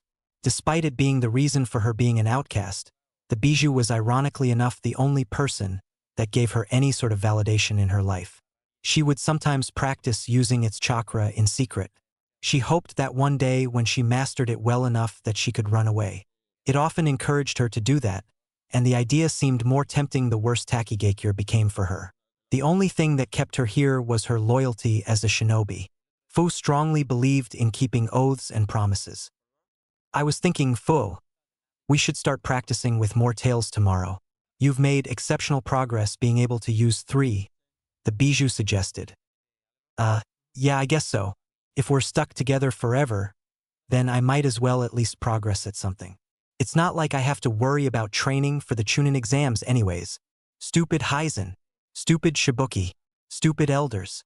Stupid Takigakure. Humans are rather stupid, though the ones in this village are just overly cautious from what I can tell. They're just waiting for you to get stronger and master my powers so that you can safely leave the village, the Nanabai noted. Safely leave the village? Who the heck would ever attack me? I'm a Takinin. We don't have any enemies. We're just a minor village. Besides, nobody outside of Takigakure knows I'm a Jinchuriki. Fo shook her head. I wouldn't be so sure about that. The larger nations collect tailed beasts and like to stockpile us as weapons. If one of them were to find out that I was here in this small village, I have no doubts that they would try to acquire us, Chomei explained. The minty-haired girl then shook her head. Fine by me. At least then I could leave this hellish place and be around other people like me. In fact, you know what? I hope that happens. It would lead to a lot of the humans here dying if it did. Not that I'd miss them, the Nanabai replied blankly. So what? Why should I care about them? They don't care about me, she scoffed. In that case, you should listen to me and not these stupid humans here. I've been rather patient with you since you're not the worst host I could have had. You're actually lucky you're stuck with me and not another bijou. At least I'm willing to help you, girl. Huh? Lucky you say. How is being a pariah lucky? Also, what other tailed beast would you consider unlucky for me to be stuck with? The girl asked. The Hachibi, the Sanbai, and the Achibi would all hate you. They are very intolerant towards Jinchurikis and humans in general. The Kyubi would be the worst one though. He hates humans more than those 3 combined, and the seal that contained me inside of you would not be strong enough to contain him. He's also the most infamous bijou, and his hosts have probably been far more hated and feared than you've ever been. Consider yourself lucky. Even I would pity the human who had to bask in his hatred and rage, Chomei answered. The Kyubi. Is he more powerful than you? Fu asked. The Nine Tails is probably as powerful as the rest of us put together. There is no human capable of wielding his power or earning his trust. If you think I'm a monster, then you can't even fathom what his Jinchuriki must go through. That's why I find your sulking ridiculous. You're lucky, the bijou noted. Fu frowned. What village has the Nine Tails Jinchuriki? I believe the Leaf Village does. The Kyubi was so powerful that only humans of a certain clan were capable of containing him. I don't remember their name, but they were masters of Fuinjutsu, I believe, the Nanabai explained. The minty-haired girl glared at the wall. Man, this sucks. I could have met another Jinchuriki if I got to go to Konoha for the Chunin exams. You're a fool if you think another Jinchuriki would befriend you so easily. You humans are obsessed with your nations and tribalistic differences. They would likely see you as a threat, especially the Kyubi's host. Chomei practically scoffed at her. Before Fu could respond, she heard a massive explosion go off from outside. She quickly leapt out of bed and ran outside as she looked around in confusion and concern. The girl almost cursed herself for her earlier thoughts as she saw fire and could hear screaming in the distance. What the hell is going on? She thought anxiously as she quickly ran over to grab her stuff before running down the docks. As she got closer, she saw countless Taki-nin running over to the source of the fire and the explosion. It was chaotic and confusing, but in the midst of the mayhem she heard someone announce, "We're under attack." No way. Nobody has ever invaded Taki before. The girl thought, horrified as she stood there blankly and stared. One of the nearby jonin quickly saw her standing there and ran over. Get to the village center. Bug girl. They're most likely here for you. The way the man told her that caused Fu to go weak at the knees. It was almost condemning the way the man was projecting the blame of this attack on her. She then cracked a fist as she thought about running in to help her village fight off the attack. Maybe this was a chance where she could prove herself to the village and save people? Fu never got the opportunity to make that decision. When she spotted Hizen, the village leader running up to her as fast as he could.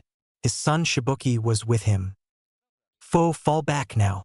Shibuki, take her to the village center. I want a full company of jonin guarding Fu and the elders. Everyone else with me. Hizen shouted. I can help. Heist dash. Fu tried to volunteer herself but was quickly shut down. I said fall back, girl. That's an order. Shibuki. Get her out of here now. Hizen shouted. Yes, father. The meek-looking Chunin nodded as he pulled Fu against her will along with a group of jonin towards the village center. Hizen then turned his attention to the incoming Iwagakure nin who were pouring into the village now. How did they find out? Do we have a traitor in the village? Strike Team 2. Shortly after IWA began their attack, the Konoha forces moved in behind them. Before the IWA nin even knew what was happening, they soon found themselves surrounded by Taki, nin on one side and unmarked Umbu on the other. None of the root Umbu had any village markings to distinguish who they were, and they seemed to spook the IWA nin a great deal as the merciless Umbu platoon started slaughtering them silently from behind. Obviously, they would be able to figure out there were Konoha nin after seeing their abilities in action, but the platoon did its best to limit ninjutsu in the early stages of the battle. The Umbu attacked IWA from behind on both of their attack fronts and prevented any of them from retreating, which locked the majority of the IWA nin in a fight to the death on both sides of both fronts. It was a perfect ambush. Given their lack of identification, many of the IWA nin initially believed they were Taki shinobi since they actually seemed to be helping the Taki nin at such a convenient time and not attacking them. Meanwhile, it didn't take long for Naruto's group to slip past the enemy lines as they didn't bother helping the Taki nin fight off the IWA nin. Strike Team 3 covered their advance to attack, however. Naruto used his sensory abilities to try and locate someone with abnormal chakra that fit the description of the Jinchuriki they were looking for. It didn't take him long to sense a presence moving towards the village center along with a large, consolidated force of Taki nin. Naruto then landed on a rooftop and held up his hand before pointing in the direction of the village center. Itama here, the target is in the village center. Inside that central plaza near the cliff overlooking the tree. I sense a full company of defenders. They're bunkering down. Strike Team 2 has met no resistance yet. Kino here, a lot of their forces are falling back on this side. It'll be tough to break through if they're all concentrated. Yamato spoke up. Kasaka speaking, do you think we should draw some off, sir? We'll need a diversion to create a hole. Anko stated calmly into the telepathic link. Sai then spoke up. This is Sai. I could potentially fly us over the defenders with an ink bird and closer inside. Hold off on that, Sai. My bugs spotted dozens of ballistae with explosive tag bolts. An aerial advance is too dangerous at the moment and too flashy. Toryun chimed in. Kuroke speaking, Strike Team 1. Fall back and wait for a moment. I have eyes of the Kamizura clan coming through. Do not engage until they pass. The Strike Team 1 captain spoke. Kuma then spoke into the telepathic link. Kuroke's? Why are you letting them through? I thought the plan was to distract them until we secured the target. They're obliterating the Taki defenders with ease. We shouldn't attack them divided. We'll meet back up at the village center with Strike Team 2 in a bit. What's the status on your side? Strike Team 3. Kuroke spoke again. Strike Team 3, Inu speaking, we're making steady progress. Taki forces are more concentrated on our side, and they're handling the IWA invaders over here without much trouble. We're staying back to kill stragglers and pick off the back line. Strike Team 2 just passed us untouched a few minutes ago. We can regroup whenever you give the word. A man then spoke into the link. Inu was apparently the Strike Team 3 captain. He never bothered introducing himself to Naruto. But the boy did remember that this particular man had brown hair and wore a dog mask. Naruto had no idea who Kurokaze was or why this woman was apparently the leader of this operation. From what he knew about the chain of command, she was the Strike Team 1 leader, Kino was the Strike Team 2 leader, Inu was the Strike Team 3 leader, and Torian was the Strike Team 4 leader. Kuma was also highly ranked in the platoon but wasn't a squad leader. The woman Kurokaze was a huge mystery, but she had been the person to heal Kuma during Naruto's battle against this platoon.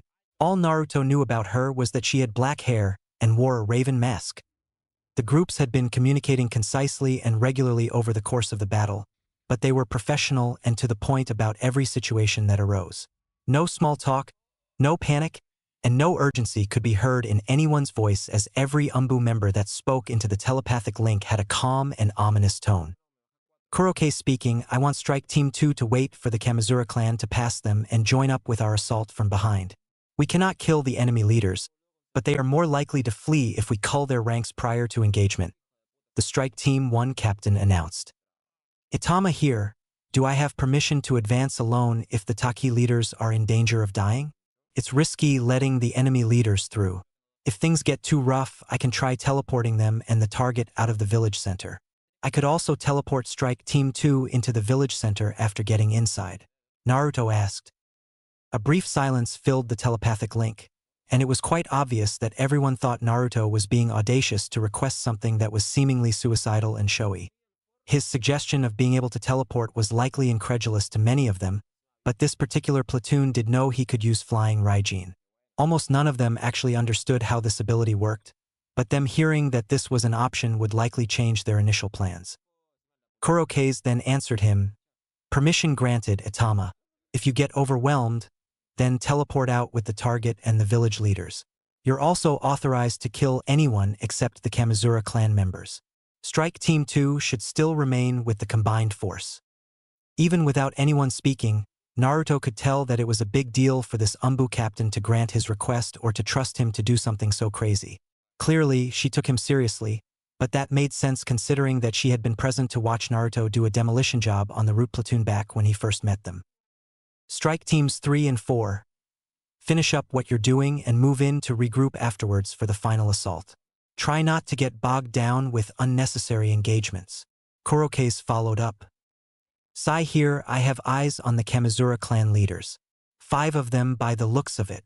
They're pushing through the defenders, Sai stated. Inu here, we're moving in, the Strike Team 3 captain added. Strike Team 4 is on the way as well. We just need to finish killing these scouts in the back, Torian followed. Takigakure Town Center, Village Headquarters. Fo could only watch with crippling despair and anxiety as the horrors of actual war and death hit her hard. She could tell from her vantage point and from the increasingly frenzied hysteria of the nearby shinobi that the invaders were winning. The sight of unusual-looking bees swarming around the village center soon caught everyone's attention as they swept in to cause disruption. The gates to the town center were then blown off by a massive and powerful earth jutsu which took quite a few Taki nin with it. Fo gulped fearfully as she saw Hizen retreating back to her and to Shibuki, who were surrounded on all sides by the defenders ready to make a final stand. Hizen. They're here for the demon bug bitch. Just let them have her. We can't win this fight, someone shouted despairingly at the man. It was one of the village elders. This comment seemed to light a spark among everyone there as many of them started to agree that defending Fu wasn't worth their lives. I'm sorry, was all Fu could say as she looked around with a horrified expression at everyone. They were all staring at her like this was her fault. Anger, fear, resentment, hatred. Their eyes were piercing her soul, and it took everything in her not to cry. To Fu's surprise, though, the cowardly Shibuki then spoke in her defense. It's not her fault. She never asked for this. It's our duty to protect her. She is important to the village. We're fighting for Takigakure. Shut up, you hypocrite. Didn't you blame her for your mother's death? Spare me that crap. Boy, you may think your little pet is human, but all that fiend does is bring misery everywhere she goes. This bug bitch isn't worth dying for. One of the jonin shouted hatefully at Shibuki. Hearing that caused Fu to send a horrified glance Shibuki's way. She was not aware of that information, and it genuinely hurt her feelings more than she could explain. Shibuki tried to comfort her as he placed a hand on Fu's shoulder and looked at her sincerely. To his concern, Fu recoiled and backed away from him as if he had just betrayed her. "That's right, Bug Girl. This is all your fault," someone else shouted. "Fu, that's not true. Suien-sensei, why would you say that?" Shibuki shouted at his sensei. The older Jonin shook his head. "I told you trying to keep this monster was a mistake. Heizen-sama, I told you the great nations would come after us if we kept this thing here. I say we give her to them so they'll leave." "Are you insane, Suien? We can't just hand a weapon of mass destruction over to a bordering village. Where's your pride? We have to fight them off," another Jonin countered. "Enough, all of you. This is no time to be pointing fingers. IWA is breaking through our lines. Form up, everyone," Heizen shouted. Shibuki and Fu both looked on in horror as the man then pulled out a bottle and began to start drinking water out of it. "Father, Enno, don't." Shibuki protested despairingly at the sight of his father drinking the special water which was produced by the massive tree in their village. This water was typically only produced once a generation at most and was called hero water. It could apparently boost one's chakra tenfold, but it was usually lethal. This special water was one of their village's secret weapons, but it came at a great cost and was often used as a last resort. Heizen then went through a series of hand signs as he prepared to unleash a massive water jutsu into the charging IWA Nin. He then shouted, "Water style, exploding water wave." An enormous surge of water shot out of his mouth as his chakra began to radiate powerfully, and he shot the enemy IWA Nin back. His success was short-lived as a female voice sounded over his lava style, slaying fire dragon. All of the Taki Nin winced in fear as a colossal dragon made of lava shot through the water wave and began to start steaming up the battlefield as it solidified into solid rock. Earth style, erupt. Multiple IWA Nin all shouted in unison. This caused pillars of rock to start tearing apart the center of the village and launching Taki ninja in all directions. Through the haze, a group of powerful-looking IWA shinobi swaggered their way closer as they took in the horrified looks of Heizen, Shibuki, and Fu. Many of the nearby guards were either beginning to flee or were busy fighting off the other IWA Nin pouring through. There were 5 IWA shinobi leading the assault. 3 men, 1 woman, and 1 girl. One of the men was massive and burly buff with black hair sticking out of his bandana. He had a chinstrap beard with no mustache that came to a point under his bottom lip. His nose was large and bulbous, and he wore a red bandana with a forehead plate proudly displaying Iwa's symbol. To his left was another large and imposing man, with black hair and dark eyes. He had a full beard and mustache and was wearing a gray coat, black baggy pants, and red sandals. He lacked a bandana and wore a regular headband instead. His hair was almost square-shaped at the top as well. To that man's left was a woman with short brown hair that barely reached her shoulders. She had grayish eyes and was wearing a short purple kimono with red trimmings at the bottom and at the edge of her sleeves. She also had black gloves and black thigh-high legging sandals. Over her waist was a yellow sash and she had bees orbiting around her. To the first man's right side was a man with long blonde hair and dark eyes. He was dressed similarly to the second man and also lacked a bandana. He had a regular headband as well. This man also wore glasses and also had an orbiting cloud of special chakra bees. The final person was the younger-looking girl at the end who had short black hair, dark eyes, and a regular forehead protector. She wore the standard attire of IWA Nin, which mostly consisted of red and brown. She had a red turtleneck t-shirt missing its right sleeve and wore a brown chunin flak jacket over it. The girl's lower half was covered by red short shorts and fishnet stockings, and she had a lapel down her right leg which reached the knee. She seemed the most unremarkable and least intimidating out of the bunch, but the girl was easily the best looking and radiated the most arrogance. Heizen looked horrified at the Iwagakure's raid leaders. Looking over the bees for a moment, he was quick to realize who they were. The Kamizura clan. Oh ho ho, these backwater hicks actually recognize us? I guess even the lesser villages know a proper shinobi clan when they see one. The brown-haired woman in the kimono laughed as she covered her mouth with a sleeve. It can't be helped, Suzumabachi. The Kamizura clan is still relevant regardless of what the politics like to pretend. The blonde-haired man chuckled. Aniki, what do you reckon their odds are of defeating us? The brown-haired woman, now identified as Suzumabachi, asked the blonde man. He adjusted his glasses and smirked smugly. Not good, it would seem. These Takigaikure shinobi are a joke compared to Iwa's elite 1st Battalion. You got that right, Jibachi. These people are pathetic. I'd much rather fight Suna or Konoha than weaklings like them. The other man with the matching outfit and square hair remarked condescendingly.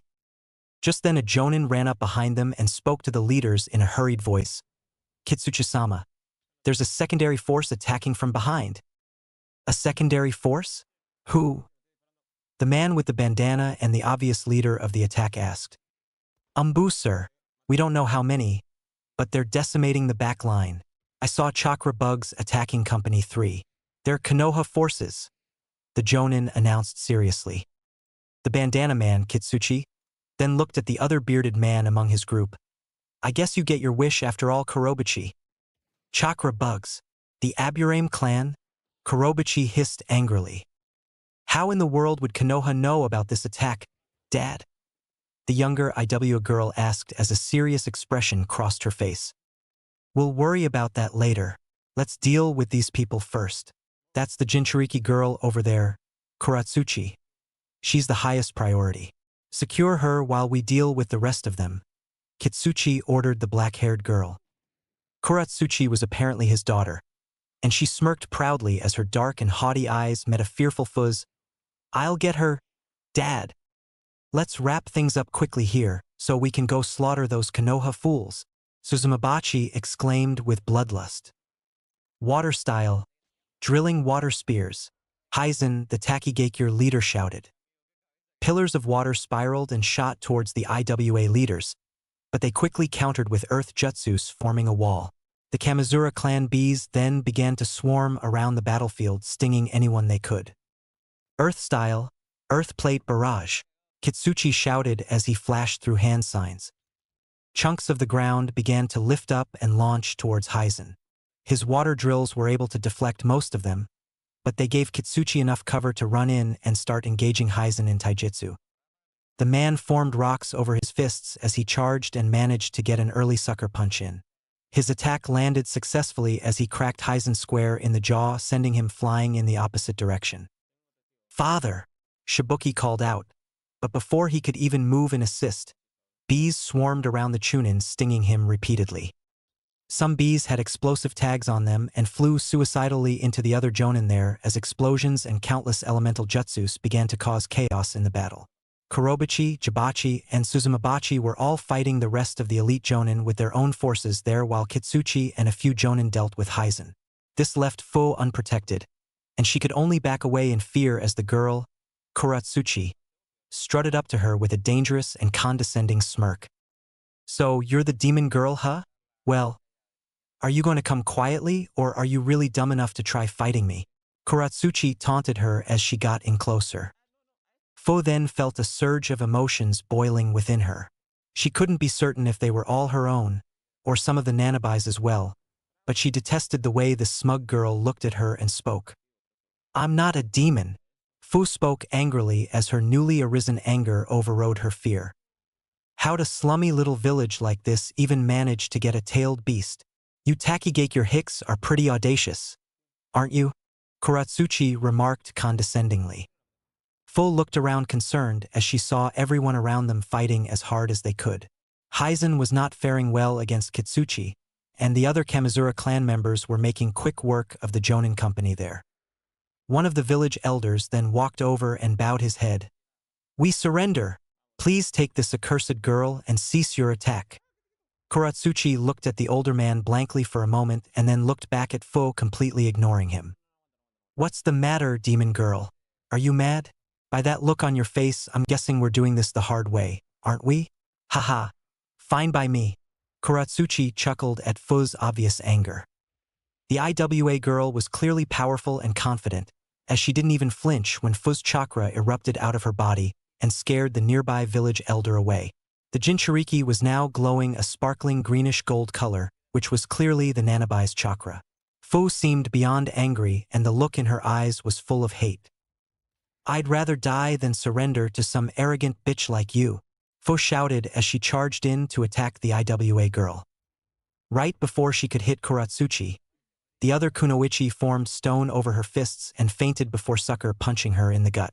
It was very reminiscent of her father Kitsuchi's opening attack against Hizen, and it was clear where the girl learned it. Fu spat out blood and groaned in pain as Kuratsuchi proceeded to bash her repeatedly with powerful punches and beat her down with brutal taijutsu combos. It wasn't long until Kuratsuchi had Fu sprawled out on the ground.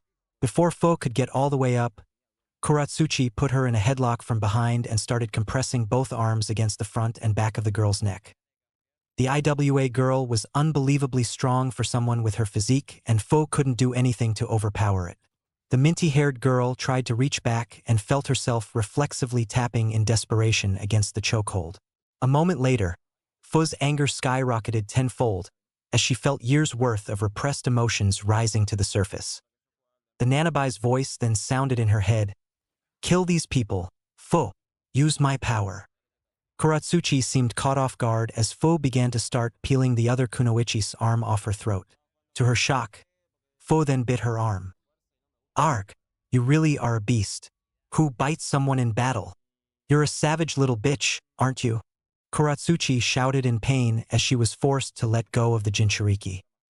Fu then leapt back across from her and had a deranged and almost bestial look in her eyes as more of the Nanabai's chakra started pouring out of her. Kuratsuchi could only watch with concern as a pair of bug-like wings erupted out of Fu's back.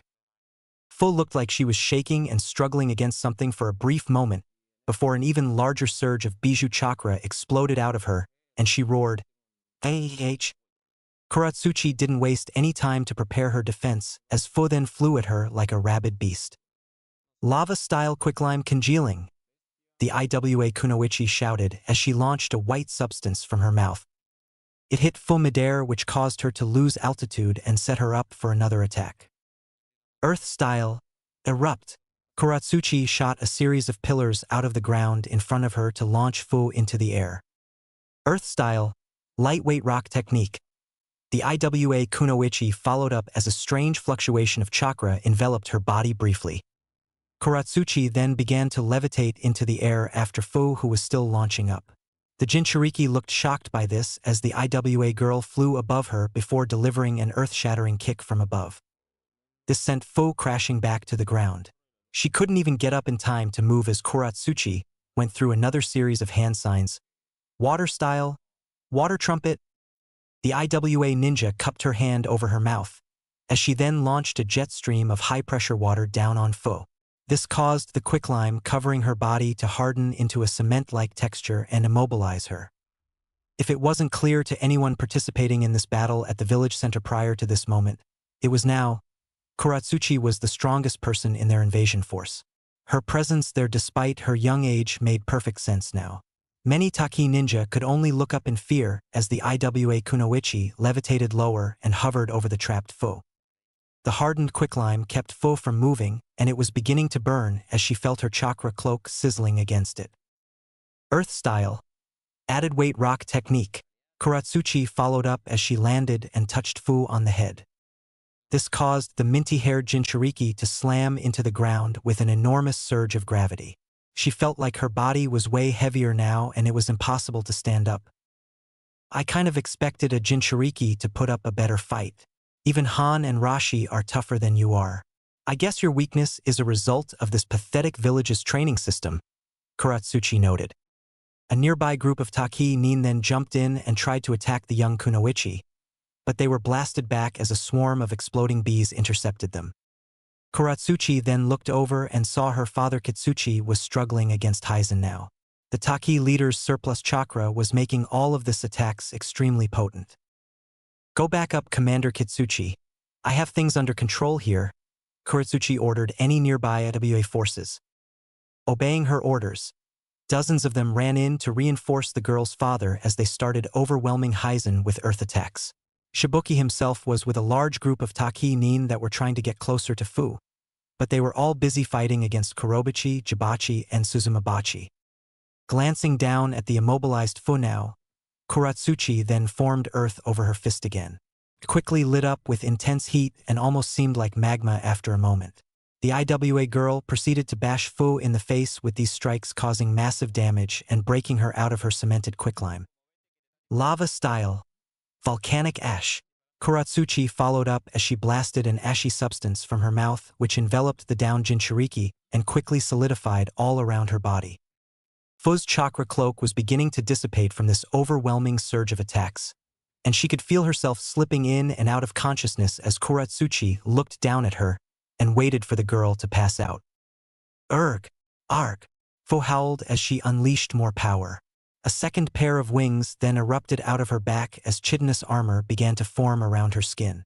This caused the volcanic ash and the quicklime cement holding her down to explode in all directions. The girl then got up and radiated more chakra. Many of the individual fights between Taki and IWA Nin also ceased as everyone, including Kitsuchi and Hizen, all turned in horror to see the Jinchuriki going berserk. "Everyone get back," Kuratsuchi ordered as she stared down the partially transformed Jinchuriki with seriousness. Fu had very little control at this point and started to flash in and out of cognitive awareness. Her clarity was fading quickly. The sounds of battle around her became muffled as her peripheral vision began to darken. "Fu, no, don't!" Shibuki cried out as he ran in to try and stop her from transforming further. Fu was no longer in control of herself as she grabbed the Chunin by the throat and started fluttering her four wings to lift him in the air. A tail then came out of her lower back as more chitinous armor formed over her body. Shibuki gasped for breath as the Jinchuriki's grip tightened. The Nanabai was now in control, and it had no sympathy for this village or its people. Before the Jinchuriki could kill the man, Hizen abandoned his fight and used up the last of his chakra to stop her water-style waterfall drill. With the added benefits of the special water he drank earlier, Hizen's jutsu was so overwhelmingly large and powerful that it blasted Fu back to the ground, causing her to let go of Shibuki. It created a twisting waterspout that the size of a skyscraper and spun incredibly fast and with immense pressure as it condensed into a sharp point at the bottom. This jutsu not only kept Fu from moving due to the enormous pressure, but its drilling spin began to start cracking her chitinous exoskeleton armor and puncturing through her chakra cloak. Seeing the benefit of taking the Jinchuriki down for good, Kuratsuchi launched another stream of quicklime as well, which caused the entire waterspout to begin hardening to a stop after about a minute. As Hizen expended the last of his chakra, he could no longer pump more water and collapsed to the ground wheezing as he looked at his son Shibuki. Both of them then saw the hardening waterspout crack and shatter moments later, causing cement to rain around the battlefield. The aftermath revealed a severely wounded Fu. The minty-haired girl had lost her chakra cloak and was barely conscious as fragments of hardened quicklime coated her entire body. Her four wings and tail were now gone, and she looked soundly defeated as her cracked chitinous exoskeleton started to flake away. Kitsuchi then smirked. "Nice of them to help us take her down, Kuratsuchi?" The girl then levitated down towards her father and shrugged. "I had it under control, but I won't complain about an easy takedown. It's a good thing she doesn't know how to use her powers. I might have actually had to start getting serious otherwise." "That's my favorite niece." Suzumabachi laughed as she walked over and pat the younger girl on the head. Kuratsuchi quickly brushed her hand off. "Don't touch me." Everyone in the Taki forces was now standing there with anxious uncertainty after seeing their leader Hizen and his son sprawled out on the ground in defeat. The sight of their village's Jinchuriki grimacing in defeated pain was also a troubling sight. Father." Shibuki began to start crying as his dad struggled to get up but couldn't. The Chunin then rolled him over onto his back and lifted him upright. "Father, are you all right?" "Shibuki, help me get up," the man commanded his son. Doing just that, the Chunin lifted the village leader up and supported him so he could stand. By this point, Fu was also trying to get up herself. Her clarity seemed to have returned somewhat, and she could only look around in horror at the sight of everyone no longer fighting. Nobody moved to stop her as the minty-haired girl limped over towards Shibuki and Hizen. She reached out as she struggled to get closer. Hizen-sama, what do we dash?" Shibuki then slapped her hand away, almost reflexively, causing Fu to nearly fall backwards. She saw the look in his eyes was one of fear. "Get back!" he shouted emotionally. Shibuki, I. Hizen then lost consciousness as he went limp, causing his son to nearly fall to the ground with him. Father! Father! Shibuki shouted before checking the man's pulse. The village leader was still alive, but he was not waking up anytime soon. The IWA Nin simply just watched as the Taki ninjas wondered whether they should keep fighting or not. No words could describe the betrayal Fu felt in her soul as she could only stare at the sight before her. It seemed uncanny since Shibuki was normally understanding and compassionate. Fu had no recollection of what had just happened and found his rejection of her and his wary glare heartbreaking. Shibuki, he helped me. Fu tried to get his attention again. It took everything in her to stay standing and she could feel her legs shaking beneath her. You came here for the Jinchuriki. Take her. We surrender. Just please allow me to get my father medical attention. Shibuki sighed heavily. You don't get to decide the terms of your defeat, boy. As of today, Takigakure is now under the vassalage of Iwagakure. Considering your relation to the village leader, we can't let you live and stage any ideas of a revolt.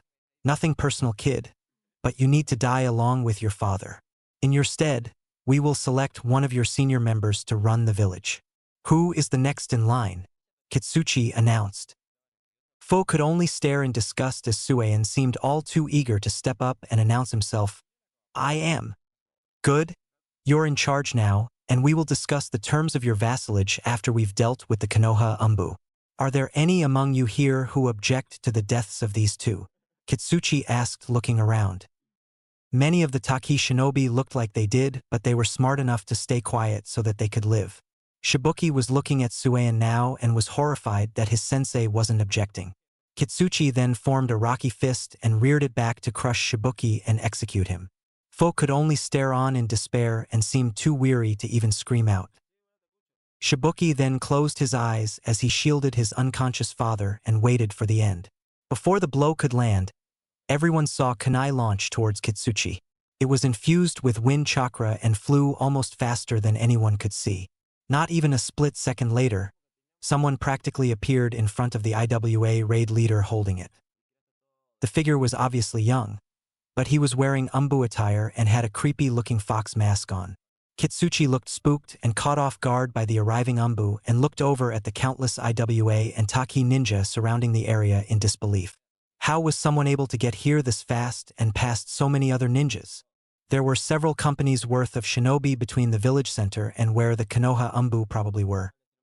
The fox-masked Umbu didn't speak, and the IWA forces backed away cautiously at the sight of him as he drew the sword at his waist and dual-wielded it with the kunai in his other hand. Both were lit up with wind chakra. It's one of those Konoha Umbu. How did he get past everyone? Suzumabachi gawked. Fu looked at the fox-masked individual with fear and confusion. A Konoha shinobi? The fox-masked Umbu then spoke up darkly through his mask. I object. Hearing him say that implied that the Umbu actually heard some of what was being said before his audacious entrance. Is he a kid? Konoha Umbu has kids in it? Jibachi laughed. Kitsuchi didn't seem to think it was as amusing as some of the other IWA Nin did, and stepped back warily as the fox-masked Umbu looked over the IWA Nin. Where's the rest of them? Kurobuchi shouted. Just then a jonin came running in closer. Sir, Umbu are moving in. They're tearing through our ranks. We spotted at least 24. The jonin who made that announcement looked mortified when he saw an Umbu had somehow slipped into the heart of the village past countless shinobi already. Kitsuchi ignored the jonin's hysteria as he looked down at the fox-masked Umbu boy warily and growled at him. You object? Bah! You're brave coming up here by yourself. I respect the courage at least. Shibuki looked relieved and similarly confused by Naruto's presence there, and stared in bewilderment as the Umbu fearlessly looked away from Kitsuchi and back at him. You should know there's a traitor in your village who is responsible for all of this. Our intel said it was a man named Suein who sold you out to IWA. I'll kill him for you and deal with these IWA Nin. Suein sensei. Shibuki spoke the man's name in a pained tone as he looked over at him. The man Suein looked mortified by Naruto announcing this as he stepped back fearfully at the furious glares all of the surrounding Taki Nin sent his way. That Konoha ninja is clearly lying, Shibuki. To there after the Jinchuriki too, he shouted. Naruto then spoke to Shibuki again. I could have easily taken her already, but I'm actually here to save your village and rescue Fu. Clearly you guys can't protect her, and we're not about to let IWA get a third Jinchuriki. Fu seemed surprised by the Umbu using her name and not just calling her Jinchuriki, demon, or some other derogatory adjective. His phrasing also seemed surprising as she repeated the words in her head. He's here to rescue me? The fox-masked Umbu then glanced Suein ominously. Nobody could even process what happened in the following second, as Naruto launched the kunai in his left hand towards the man. Suein had just enough reaction time to dodge it, but he and nobody else could fathom the next moment. Naruto teleported to the kunai and grabbed it again while simultaneously swinging his blade in a vacuum sword arc, beheading the traitor in a flash. Dead silence filled the area as everyone could hear and see Suein's head plopping on the ground and blood spewing from his neck. Naruto stood there in silence after landing and reflected on the moment internally. I just killed someone, a human being, for the first time. Nobody moved or spoke for another few seconds as the fox-masked Umbu turned to look down at the headless corpse. This is what I trained to do. This is necessary for the greater good. I knew I wouldn't hesitate when the time finally came. Tobirama-sensei's training really prepared me for it. Naruto composed himself as he shook the strange feeling from his head. He knew this was inevitable and he didn't regret it, but there was something strange about killing another person that he couldn't quite describe. Naruto then looked up again as a stronger resolve filled his heart. IWA shinobi are too proud to retreat unless they know they can't win. I need to break these people. What the hell just happened? Jibachi finally broke the eerie silence as the fox-masked Umbu stared at them again. Naruto said nothing in response before throwing his kunai into a group of nearby IWA nin. A split second later, another random IWA nin was now beheaded. What the hell is going on? Kill this bastard. Another IWA ninja shouted before charging in. The IWA leaders could only watch in bewilderment and a bit of fear as they saw the fox-masked Umbu child reap through dozens of charging IWA nin. His wind-infused sword was cutting them apart with ease and the Umbu seemed impossibly fast. Naruto could feel a strange numbness filling him as he killed multiple IWA nin. The odd knot in his stomach was still there, but he separated his emotions from his actions and simply did what he had to do. After wiping out a lot of the fodder, many of the nameless IWA forces fell back in terror when they realized they stood no chance against him. The surrounding Takigakure forces also moved back in fear after Naruto finished killing the rest of the IWA shinobi that were brave enough to try fighting him. Everyone get back. We'll deal with this Leaf Village fiend, Kitsuchi commanded. The 5 IWA leaders then moved in and were staring at the fox-masked Umbu boy with deadly serious eyes.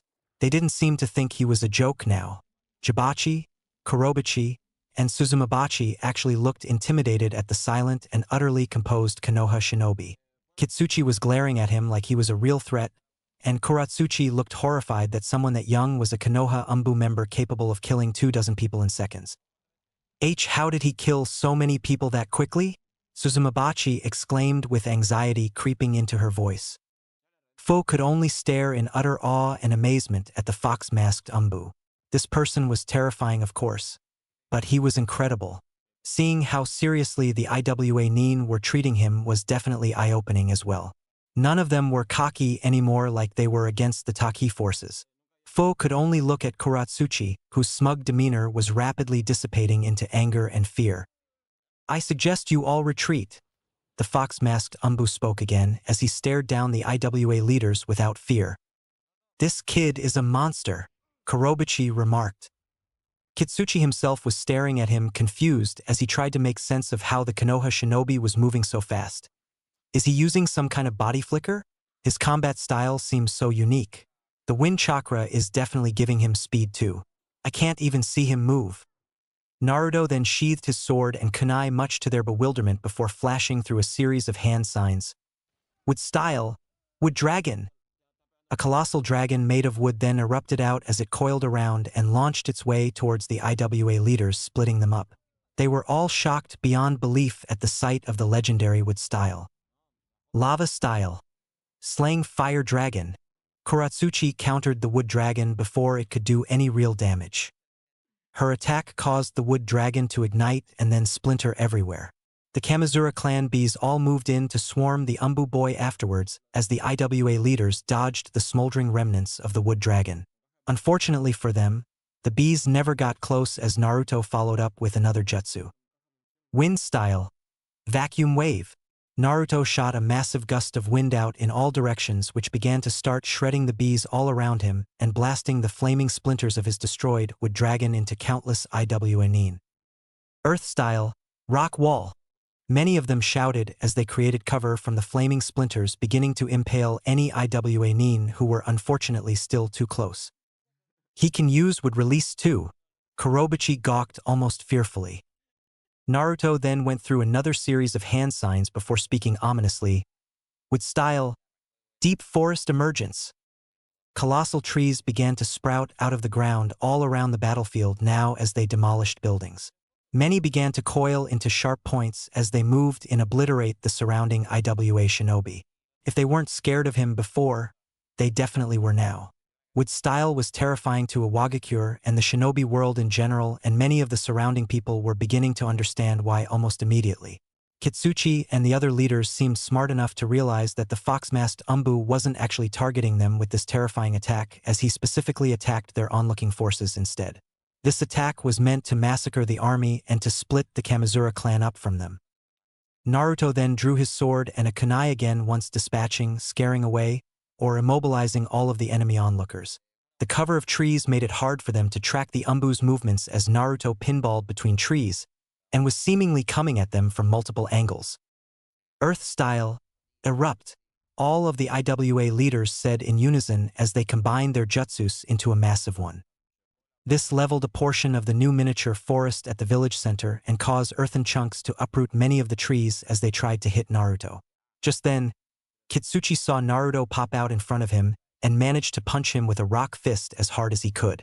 To his horror, it cracked into splinters, revealing a wood clone. He then looked over and saw Jibachi had been stabbed multiple times as the man cried out in pain. The blonde man fell from the attack but was caught by Kurobachi before he could hit the ground. Wind style. Divine mountain wind. Naruto's voice could be heard blasting Jibachi and Kurobachi with a gale force wind into a nearby destroyed building.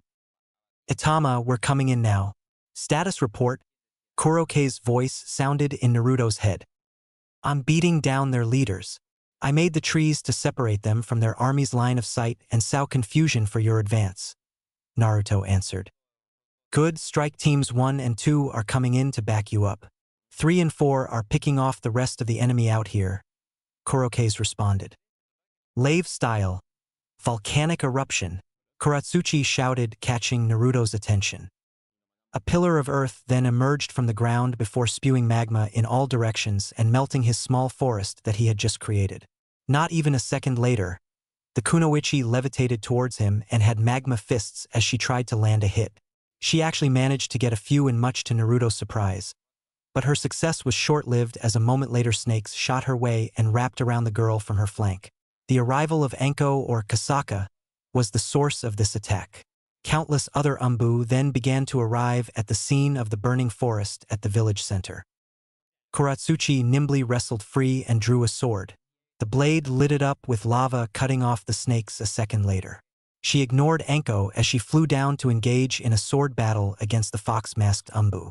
Many additional IWA nin ran into the flaming forest to battle the arriving Umbu now, and before long a massive clash erupted inside by all of the battle's combatants. The IWA girl was deadly with a sword, and Naruto was forced to use his own against her as they clashed back and forth in a battle of blades now. His wind-infused sword versus her lava blade. By this point, all of the trees had either been cut down or burned to the ground as the battlefield became more open. The Konoha force was clearly winning, and their arrival rallied the remaining Taki forces to join them as they whittled down over half of the IWA forces remaining. Kuratsuchi seemed very distressed at her inability to defeat the fox-masked Umbu. Naruto couldn't help but admire how powerful she was for someone her age, but it made sense considering that she was the Tsuchikige's granddaughter. While neither opponent got the upper hand for a good minute or so, the girl was not expecting what happened next. Both Yamato and Anko managed to combo attack her, while Naruto had her pressed back with his blade against hers. This gave the Jinchuriki the opening he needed to mark her with seal.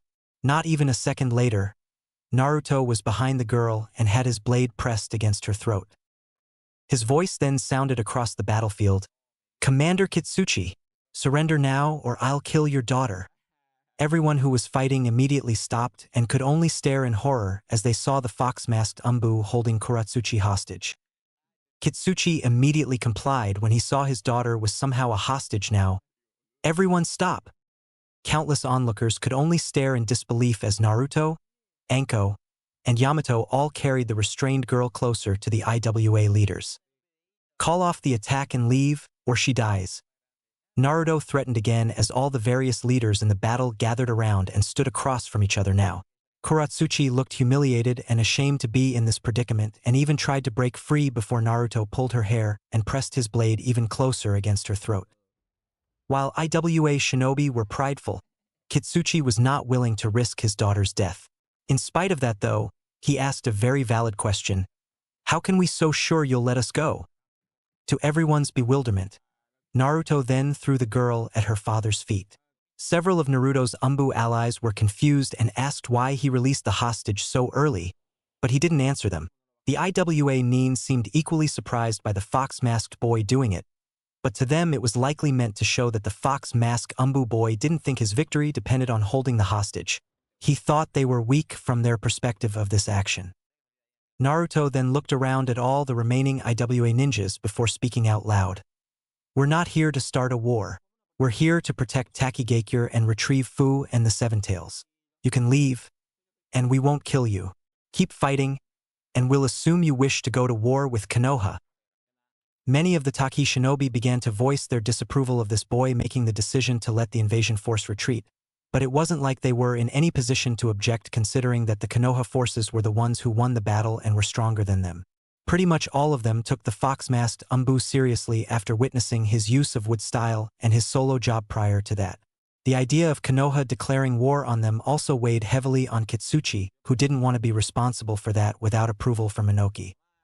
"Are we really going to retreat, Dad?" Kuratsuchi looked at her father in disbelief as she got back up. The arrogant girl seemed extremely bitter and unhappy about this turn of events. Her dad then nodded. "Yes, we're leaving. Everyone retreat." The IWA army looked extremely deflated and could only hold their heads down in anger and shame as the Konoha and Taki forces parted to allow their retreat. Kitsuchi remained behind and watched warily in case the defenders tried to attack his retreating forces, but nobody did. His daughter was standing there with him, and she looked pissed as her gaze stayed on Naruto. Naruto was standing sentry as he watched the IWA forces leave. Behind him, many members of the Umbu platoon were beginning to group up. Yamato and most of Strike Team 1 and 2 were all surrounding Fu to make sure she couldn't leave, and nobody could make a grab for the girl. Kuratsuchi then called out to him, "Fox Mask Boy, hey, what's your name?" To her complete annoyance, Naruto didn't answer her as he simply stared in silence. "I'll take your silence as disrespect. Don't think IWA is going to forget about this," she shouted. "Looks like you made a friend, Atama."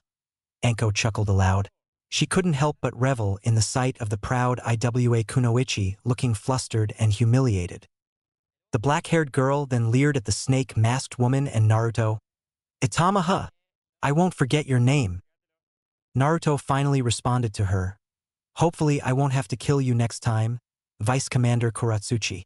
You're certainly impressive." Kuratsuchi's eyes ignited with fury as she seemed desperate to charge. To her it sounded like the fox-masked Umbu was mocking her. Before she could though, Kitsuchi then grabbed his daughter and held her back. "Let's go, Kuratsuchi." "Ugh!" Kuratsuchi huffed as she left with her father. Many of the retreating IWA Nin had also picked up their dead or wounded along the way and seemed genuinely surprised that they were being allowed to leave and that they had lost. Once they were gone, Naruto turned his attention to the Taki Nin, which were all gathering up around a hysterical Shibuki who was trying to shake his father awake. Naruto thought about walking over to heal the man, but before he could, Kurokaze beat him to it. The female Umbu captain knelt down next to him as her hands lit up with a green glow. She then spoke a moment later. He's in a coma. We can stabilize him. But he would need a much better healer than any of us to wake him up. Shibuki was crying, but he seemed relieved to hear that his father was at least going to survive. The Chunin then looked around at all of the Taki shinobi staring at him uncertainly. Considering he was their leader's son, he was technically in line to take over Takigakure now. Konoha will continue to protect Takigakure, and we won't even demand your vassalage. All we want in exchange is the Seven Tails Jinchuriki. Do you consent to turn her over to us? Shibuki-sama? Kurokaze asked the young man. Shibuki then looked over at the emotional and mortified Fu, who was still recovering from her shock of everything that just happened. He then turned his gaze down on his father again and nodded. Take her. Shibuki. Fu tried to think of something to say but couldn't. Many of the Taki shinobi were glaring at her, and they would likely never forget that their village was attacked because she was there. Just go, Fu. It's what you've always wanted. You're too dangerous to stay here. I hope you can have a better life in Konoha, was all Shibuki said in response. He couldn't even look at her. The girl felt her heart shattering all over again as she looked down in complete shame and despair. This was not how she pictured going to Konoha. Itama, pick up the girl and let's get out of here. You're responsible for her, so don't let her out of your sight, Kurokaze ordered Naruto. He nodded before walking over to Fu. The boy was taller than her, but Fu could tell that they were close to the same age. His name is Itama? Fu thought as she tried her best to show a brave face. Shibuki-sama, is it really a good idea to just let Konoha take her? A nearby village elder asked. A lot of people died to get the Seven Tails in the first place, and many more died to keep her here in Takigakure. I have no objections if Konoha offers their protection in exchange. Get this monster out of here. Another one of the village elders spoke. He was the same one that tried to surrender to Kuratsuchi earlier. Fu shrunk back fearfully as the Umbu all backed away and gave her room. The fox-masked boy then picked her up and threw the girl on his back without saying a word. I'll meet you all outside, Naruto announced into the telepathic link before teleporting away with Fu on his back. Everyone could only stare in bewilderment at the boy going on ahead and warping out of there. Naruto's voice then sounded again a moment later. I'm cutting myself off from the mind link. Meet me at the spot we prepped for the assault. I want to calm the girl before we leave. Don't worry, I'm not running. Fu looked around in desperate confusion when she saw that she was now outside of the village and alone with the fox-masked Umbu. Naruto gently set her down and squatted next to her as he took in the tan-skinned girl's horrified and confused expression. The boy then spoke to her. Everything is going to be all right, Fu. Just relax and let me heal you. The girl seemed to be in disbelief as Naruto began to start healing her wounds with medical ninjutsu. She couldn't help but voice her confusion though. Why you're healing me? Jinchurikis can naturally regenerate, but your body looks like it took quite a beating using so much of the Nanobai's chakra. From what it looked like, the Nanobai took control of you after you reached 4 tails. Or wings in your case, Naruto responded. The girl then looked away bitterly. How did we get out here? Just who are you people anyways? I know you're Konoha ninjas, but nothing else. We teleported out here. It's a skill of mine. We came here to take you to Konoha and to prevent IWA from acquiring you. We also couldn't let them vassalize Taki. It would put them in a favorable position to start a 4th Great Shinobi World War. We let their forces go so that we wouldn't cause a major political incident. That black-haired girl is the Tsuchikige's granddaughter. Killing her or any members of the Kamizura clan would have caused issues. Naruto explained the situation to Fu. The girl looked at him seriously. As she is?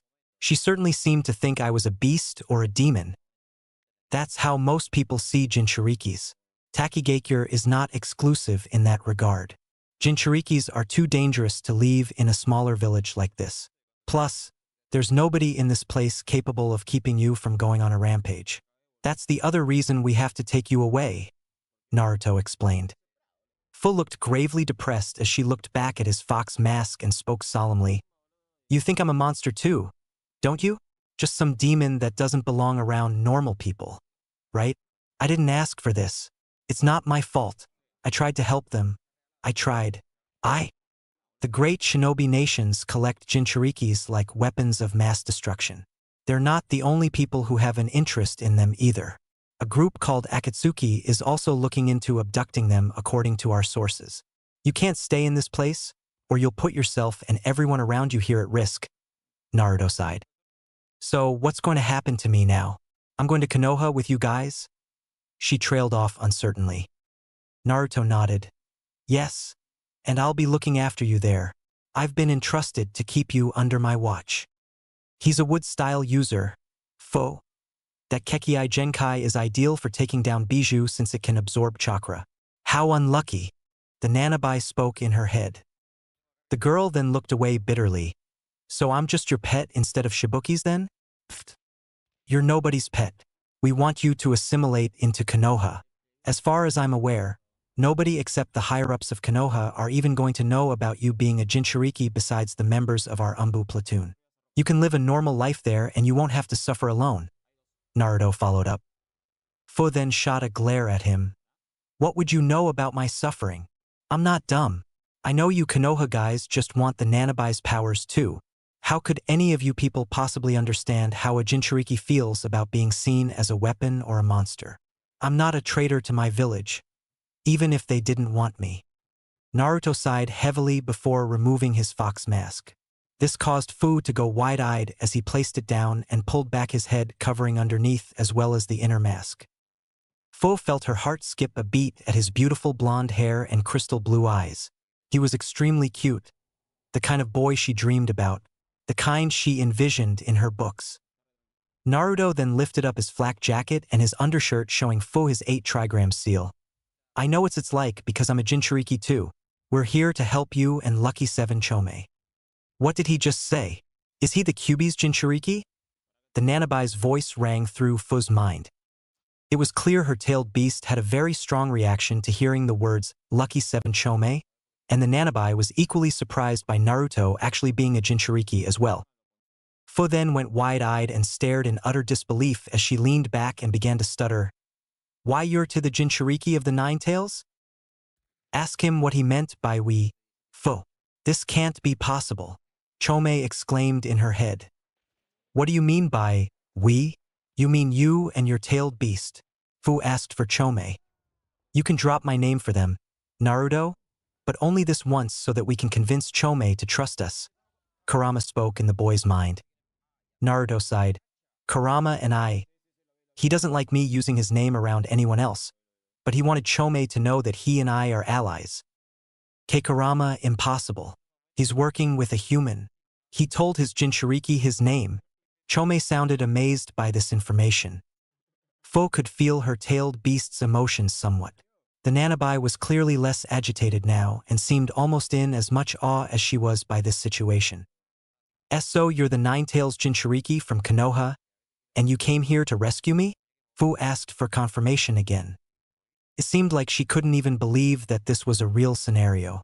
Did her wish really come true? Someone like her. Someone who could understand her. A boy her own age. Could they be friends? The minty-haired girl half expected to wake up from this dream any second now. All of her despair and sadness earlier that day and all of the emotions she suffered in the battle were beginning to bubble to the surface again. Can we be friends? She asked with her voice cracking. There were so many times in her life where she had asked people that question and so many times where she had been stung with rejection. For whatever reason, it took every bit of courage and faith inside of her to even dare ask this question to Naruto. If he rejected her, then she couldn't imagine going on living anymore. She began to freeze up as her body was paralyzed with feelings she couldn't even describe. A moment later, Naruto hugged her, which Fu was not expecting. He then spoke calmly. It's going to be all right, Fu. I'll be your friend if you'll be mine. Tears uncontrollably fell down her face as the floodgates of her heart opened fully. She clutched onto the boy like he was the only other person in the world and cried harder than she ever did in her entire life. She wailed and sobbed as she flushed out all of her sadness and despair. Yet at the same time, these tears weren't only of sadness but joy. She felt a warmth inside of her that she had never felt before. It was as if she was shedding all of her loneliness in that very moment. No words were spoken in the following minutes as Naruto simply held her in the embrace and let her exhaust her emotions. To his own surprise, he was actually crying too. Despite all his mental toughness and stoicism, there was nothing in the world that felt as good as embracing someone else like him. No matter what else happened in either one of their lives, they were no longer truly alone in their plights as Jinchurikis. After a long silence, Fu finally spoke up between sobs. "My wish, it came true." Naruto finally broke the embrace and Fu could see that he had been crying himself. He quickly wiped away his tears as he put his inner and outer headwear back on. The sight of him crying made Fu feel a lot better. This probably meant just as much to him as it did to her, even if he was less vocal or outwardly emotional about it. The girl was smiling now as she wiped away her tears and had an optimistic look on her face. "So, your name is Itama? I'm Fu. But well, you already know that, I guess." Fu broke the silence and asked as Naruto placed his fox mask back on. "That's my Umbu name. My real name is Naruto Uzumaki. We can talk some more later. I sense my allies closing in. We're gonna have to move out soon. I'll explain more once we get some distance from this place," he responded. The girl was beaming as she spoke his name. "Naruto. Is this my prince?" She couldn't help but think. Chome had not spoken at all for a while, but his voice filled her mind as well. "We really are lucky, Fu. This boy must truly be special if Kurama would work with him. Maybe Konoha won't be so bad after all." Lucky 7 Chome. "So is Chome your real name then? I didn't know you had one," Fu asked. "Don't use my real name or Kurama's around other humans. You have no idea how unprecedented it is for the Kyuubi to tell a human his name. If this boy came here to help us, could he be the one? He must be if Kurama trusts him." Chome trailed off. "The one what?" Fu asked. "Nothing. We can speak later. I need time to think about all of this," Chome responded. Moments later, all of the Umbu from the Konoha route platoon arrived all around the cliffside. All of them were staring at Naruto silently. Naruto had a feeling they were probably not happy about him going on ahead with Fu and cutting himself off from the telepathic link. Even so, nobody voiced their disapproval as Kurokaze spoke aloud to him. "Good work in there, Itama. I wasn't sure about your plan at first, but it worked better than expected. Is the girl stable enough to travel?" "She's fine, Kurokaze." Naruto nodded. "Let's get out of here in case IWA decides to pursue us. You also need to get back to your other team within 24 hours, Kurokaze stated simply. Naruto then looked at Fu and knelt down as he looked back at her. "You're probably still too weak to travel, Fu. I'll carry you." The girl didn't even hesitate to jump on his back as she wrapped her arms around his neck and her legs around his waist. Her mood seemed to be greatly improved as she spoke up enthusiastically. "I'm ready when you are."